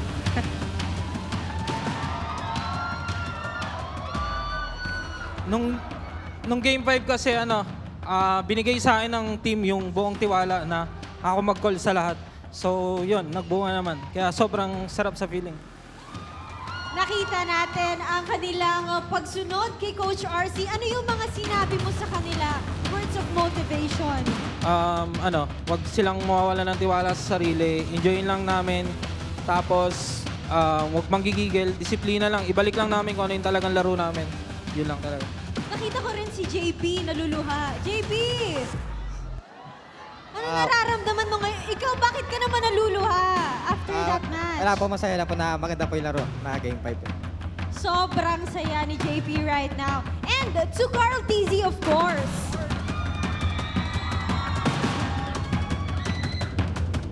Reverse sweep yung nagawa niyo, Carl. In your long MPL career, For sure. SC title ang nagiging mailap pa sa'yo. Yan ba yung masasabi mong multo sa career mo? And how do you think are you gonna get this title? Di ko naman po siya multo kasi sa lahat naman ng ginagawa ko walang regrets eh. Tapos siguro gusto ko lang din sila bigyan ulit ng panalo kasi tagal na namin din nanalo eh. Carl, nababanggit mo sa amin before na marami pa kayong, during the regular season, na marami pa kayong kailangan i-improve to get to a point where you deserve the MSC. Do you think that with this performance na naipakita nyo sa aming lahat ngayon, you guys deserve a spot not only in that grand final, but also in MSC. Opo, kasi parang sobrang hirap nung nagsimula kami sa 2-0 eh. Tapos reverse sweep. Wait, grabe. Reverse sweep. Wala nung simula. And yet, they are your victors. Once again, your winners, Team Liquid Philippines. Gentlemen, you may now take your walk of victory.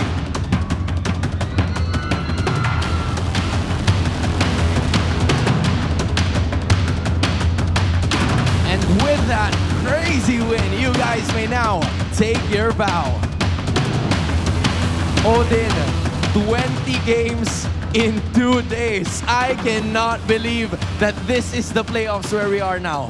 Mukhang nasa Grand Finals na tayo, pero saludo ko sa lahat ng players, sa lahat ng ating mga casters, sa panelists, and even sa ating superfast na hindi nauubusan ng energy for the playoffs. One thing is for sure, hello world, the Philippines is waving. Balik na natin sa ating panel.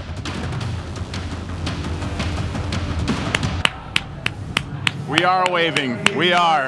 20 games in 2 days. I didn't think it would happen coming into the playoffs, but after what we saw yesterday, I thought that maybe we would see this, in Redmar we have. Yeah, that was a fantastic end to what is in recent memory one of the best series I've watched. Full 5. That last game was just, it felt like two heavyweights on round 10 just tossing haymakers, barely able to see. But in the end, it was Sanji who became the difference maker. Those diversions that really changed the game, and Oheb to remind the world his name, why he's the Filipino sniper, safely from a distance, raining bullets down on Falcons. 9-2-4 in this game. Just a massive win here all around, and like I said, they took the Granger from Super Marco. Super Marco was playing the Granger for so long. Yeah. Oheb's like, you know what? We'll take it. The Harith was banned anyway, but that's the thing, man. I love it when we have these 5-game series or the full series, and like the 5th or last game is like this, because it's kind of like anticlimactic sometimes when we have a full series and then that last game's a 10-minute game. You know what I mean? This was a back and forth. The whole series really was, and we're gonna take a look at the highlights here for the MVP Oheb, but also just as a whole for the team here. And I don't know if it was just too much to handle because both teams had a lot of utility. Ogwin, I feel like, just wasn't able to get the positioning that maybe he was looking for the majority of the game. There might have been some moments, but what really stood out, like you mentioned, was Sanji. Sanji's diversions, especially when it counted, was crazy. And this is, Oheb. Yeah. The double right there is awesome, but there's also a great response from Falcons through this fight. And that's why I was saying it was such a pendulum swinging game in Game 5. Yeah, it was the diversion of the low Yi versus the shortcut of the chip. Who gets to make the most out of that and who gets to respond to those moments better. And again, it was just a pendulum, a lot of back and forth up until it wasn't. Up until the diversion started catching Falcons off guard. Up until the diversion started forcing out some errors from Falcons, and Falcons mispositioning themselves. They had no right to be sitting all that close beside each other up against a Terizla who has a flicker with him, against a low Yi as well. They should not have positions like that in that Lord, and that just started the slow downfall of Falcons, getting spotted out by Team Liquid Philippines at the right time in the map, making the most out of their mispositionings, and just getting punished over and over again for what felt like 10 straight minutes of Team Liquid Philippines reading Falcons like a book, but it was just like around 6 to 8 of that happening. Just so good, man. Again, really showcasing in those precious moments how to make it work. And a lot of those fights that we saw too, I just felt like, again, and it wasn't Ogren's fault, but like he was just a little too late in a lot of those crucial team fights, and I don't know. I know you guys mentioned the Jushin going into the XP lane. If this was something else, would it have been better, or was this the right choice for Flap to put in the XP? It was an interesting choice, and honestly, I'm not knocking it.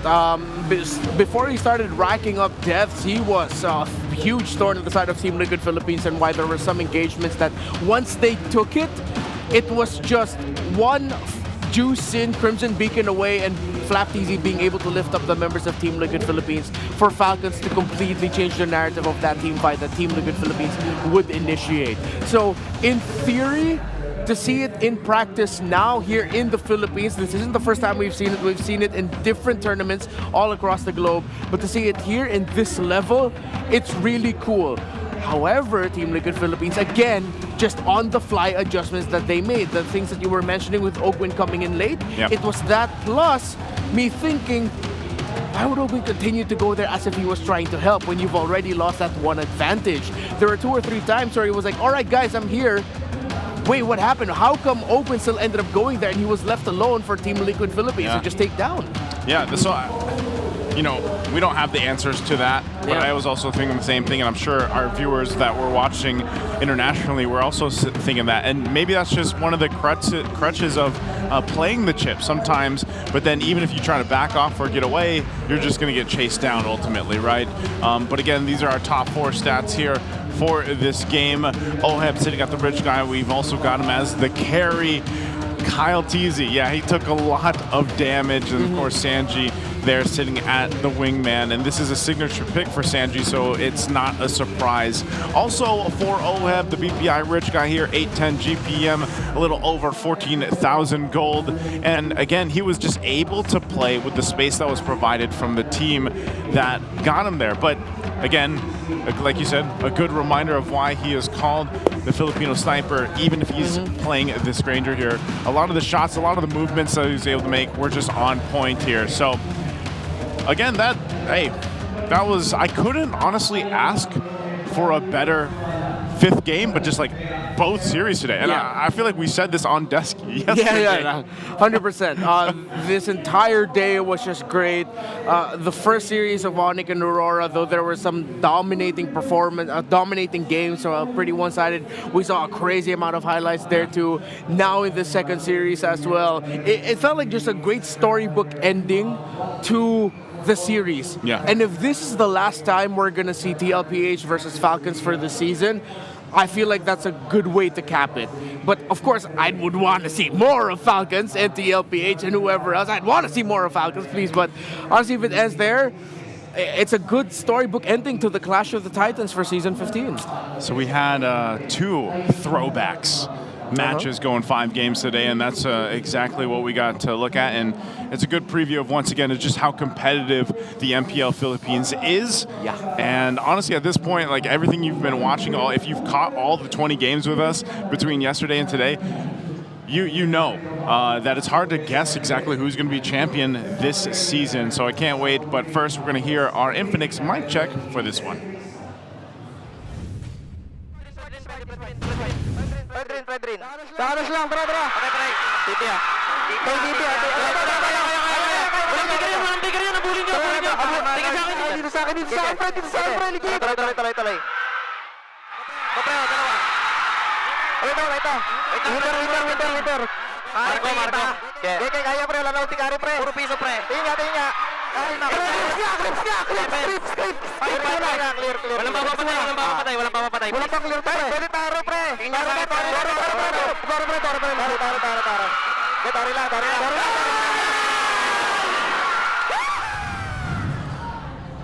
That's the kind of celebration I like to see, you know? Again, it's not all the teams that celebrate like that, but you get a reverse sweep, mind you. Everybody was thinking it could possibly be a sweep, but you get a reverse sweep like that for TLPH. That has to feel good to stay locked in that long and get it done. Because again, Falcons, they're not a team that you can underestimate. Any of these teams here right now, you cannot. So congratulations once again to TLPH. Any last thoughts on, you know, how today has been, how yesterday has been, how possibly tomorrow, Renmar, we might be here for 30 games? It's been magical, honestly. No other way to put it. The series, the stories we've been able to tell, the highlights that we've seen, players who have often been on the receiving end of jokes, showing up, having their own redemption arcs, maybe not making it all the way, but then still being able to, vindicate themselves. It's been an absolutely magical MPL Philippines Season 15 playoffs, and it's only been day 2. It's been day 2, and it's been 20 games, and there is way more. There's way more, and this is what we're going to look at right now in the playoff bracket to see exactly how much way more we have to go. As you guys can see, we've got the full packed action, all 5 games from yesterday and today. This brings us to our next matches, which will be happening tomorrow, right? So that's going to be 2 matches. Once again, we have the upper bracket and the lower bracket going. I think we start with the upper bracket tomorrow. Yeah, we're gonna start off with seeing which of the 2 teams between Onic Philippines and Team Liquid Philippines will be the first to represent us in MSC at EWC 25. Yeah, and then we finish it tomorrow off with Aurora Gaming going against Team Falcons. And that, honestly, when I look at those, I don't know, man. Right? I don't know who's going to win those. Either way, we'll be in good hands for the first team to lock in the grand final spot and get to represent the Philippines. The way that they have played, though, you could also just be like, man, Onic's going to have the momentum, but then the people are going to be like, TLPH has momentum after this reverse sweep. So it's like, let's just cancel. Let momentum cancel each other out. Yeah. And may the best team win there. And then even for Aurora and Falcons, I think Falcons will want to try to redeem themselves. We've also got our Infinix Fansiklaban going on right now. This is the playoff stage for them, as you guys can take a look. If you're wondering what this is, these are the team's fan bases, or the fans that actually have been competing all regular season long and also compete here in the playoffs. It's a little fun kind of competition that they have going on, and I'm not 100% sure what the prize for them is, but I know there's a lot involved for our fan teams out there. The entire roster gets phones. Is that? Yeah. That's it? Each and every one of them, like plus diamonds. I don't mean that's it, as in, yeah. That's it? Yeah, I think all of them get either GT20s or GT30 Pros, a whole buttload of diamonds, and even more goodies, especially from their respective teams that they're playing for as well. Why didn't we join the Fansiklaban? Where's the caster Laban? Yeah, there should at least be like they should allow the casters to play like as one team. Dude, it's been crazy. I can't believe it. I cannot believe it either. This has been a fantastic day number 2 already for the playoffs. I don't know even what more to expect. We still have a few days to go through. Of course, tomorrow, like we mentioned, you've got the 2 matches going on. Look at this. Look at this. So far, season 15 playoffs. 2 days, matches played 4, games played 20. Total game time played 5 hours, 52 minutes, 13 seconds. That is insane. We had really long games yesterday. Yeah. Like all of the, I would say majority of them were what, 20 plus minutes? Yeah, around 18 to 20 minutes. 18 to 20 minutes. Today was the games on average were a little bit faster. Yeah, much quicker. Especially in the first series, we had games that were, under the 15-minute mark, under the 13-minute mark, and then I think the fastest in match 1 was probably like 17 or 19 minutes. Yeah, we're finishing at least like an hour and 10 minutes earlier than we did yesterday. Yesterday was, yeah, but we had a little extra. Yeah. Extra stuff. If you saw, the openings and everything else, it was a jam-packed day yesterday. So that wraps it up here for us here on the panel stand, and of course for day 2 as well. We've got plenty of more action for you guys tomorrow, and of course the days following that. But tomorrow's going to be a big day because now you have like 2 big things happening. One of the teams finding out who's going to the grand finals and representing the Philippines, and it's like you're going to have the later match being like the heated, eventually sad ending for one of the teams as well. Yeah. It's tough to say that we're going to be saying goodbye to either Falcons or Aurora tomorrow with the seasons both of them they've had. Yep. While for Liquid and Onic Philippines to be in the determining match to see which one of them will be our first representatives to chase for that Immortal Cup, I think for some people it's sort of expected. That Immortal Cup, man. Looks amazing. Can't wait to see what ends up happening. But that's it for me, Naisu, and Renmar, and on behalf of the casters as well. We'll see you guys tomorrow. Odin, I don't know about you, but this is the type of playoffs that a lot of people expected but never predicted. Biruin mo, 20 games in under 2 days. This is the type of playoffs that we are all looking for. You're right, Hans. And finally, we now have our upper bracket finalists, Onic Philippines and Team Liquid Philippines. They're now one step closer to becoming immortals. Dahil bukas ay malalaman na rin natin kung sino ang unang aapak sa Grand Finals and be the first representatives of the Philippines sa MSC at EWC 2025. Pero para naman sa ating dalawang teams na nabigo ngayong araw, that's Team Falcons and Aurora Gaming, they still have a shot at second chance doon sa ating lower bracket. It's an opportunity for them to be better and more than legendary. Nakita na natin way back previous seasons ago na marami ang namamayagpag na galing sa lower bracket. But again, only one can come out alive.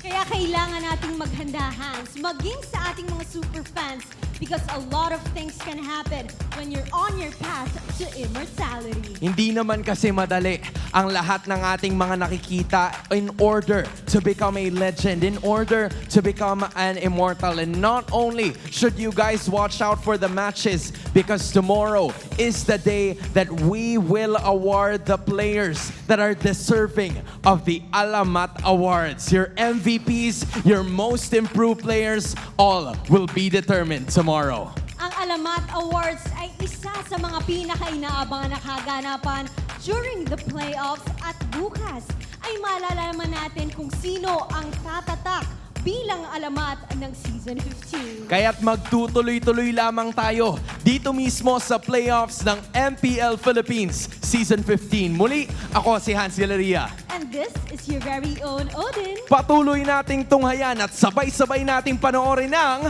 Lakas ng Pinas. We'll see you guys tomorrow.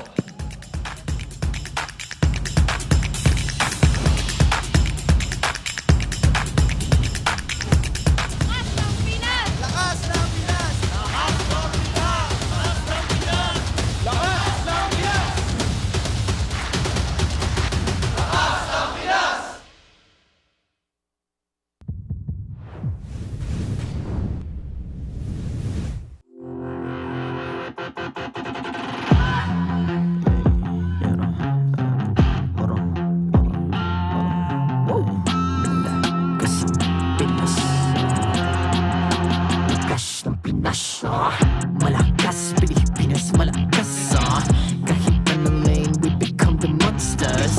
Malakas, Pilipinas, malakas face the golden sun and ripping for the 3 stars. Look at us, to the top, no ifs, no buts, winning any game para to sa PINAS.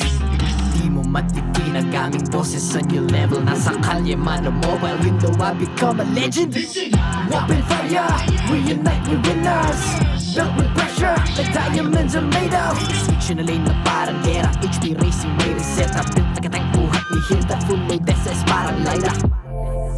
Susundan ko ang iyong bakas, kasama patas, tagumpay natin to, dahil tayo'y malakas. Para sa Pinas, nasa amin ang alas, hindi tuwa atras, kinikilala sa taas kasi kami ang malakas. Para sa Pinas, nasa amin ang alas, hindi tuwa atras, kinikilala sa taas, ganito kami sa Pinas. Wow! Hold on, yeah, malakas ang Pinas. We are laging every beat, no surrender, no retreat. Pag nagsama-sama, just imagine what we can achieve. Lacking every beat, no surrender, no retreat. Giving 100 all my all, cause we just cannot be defeated. We are unstoppable, immune and invulnerable. Ready ang equipment, lahat frozen, malak crowd control. Pakita ko na jab like, beast of the southeast. So what I would proud and loud, cause every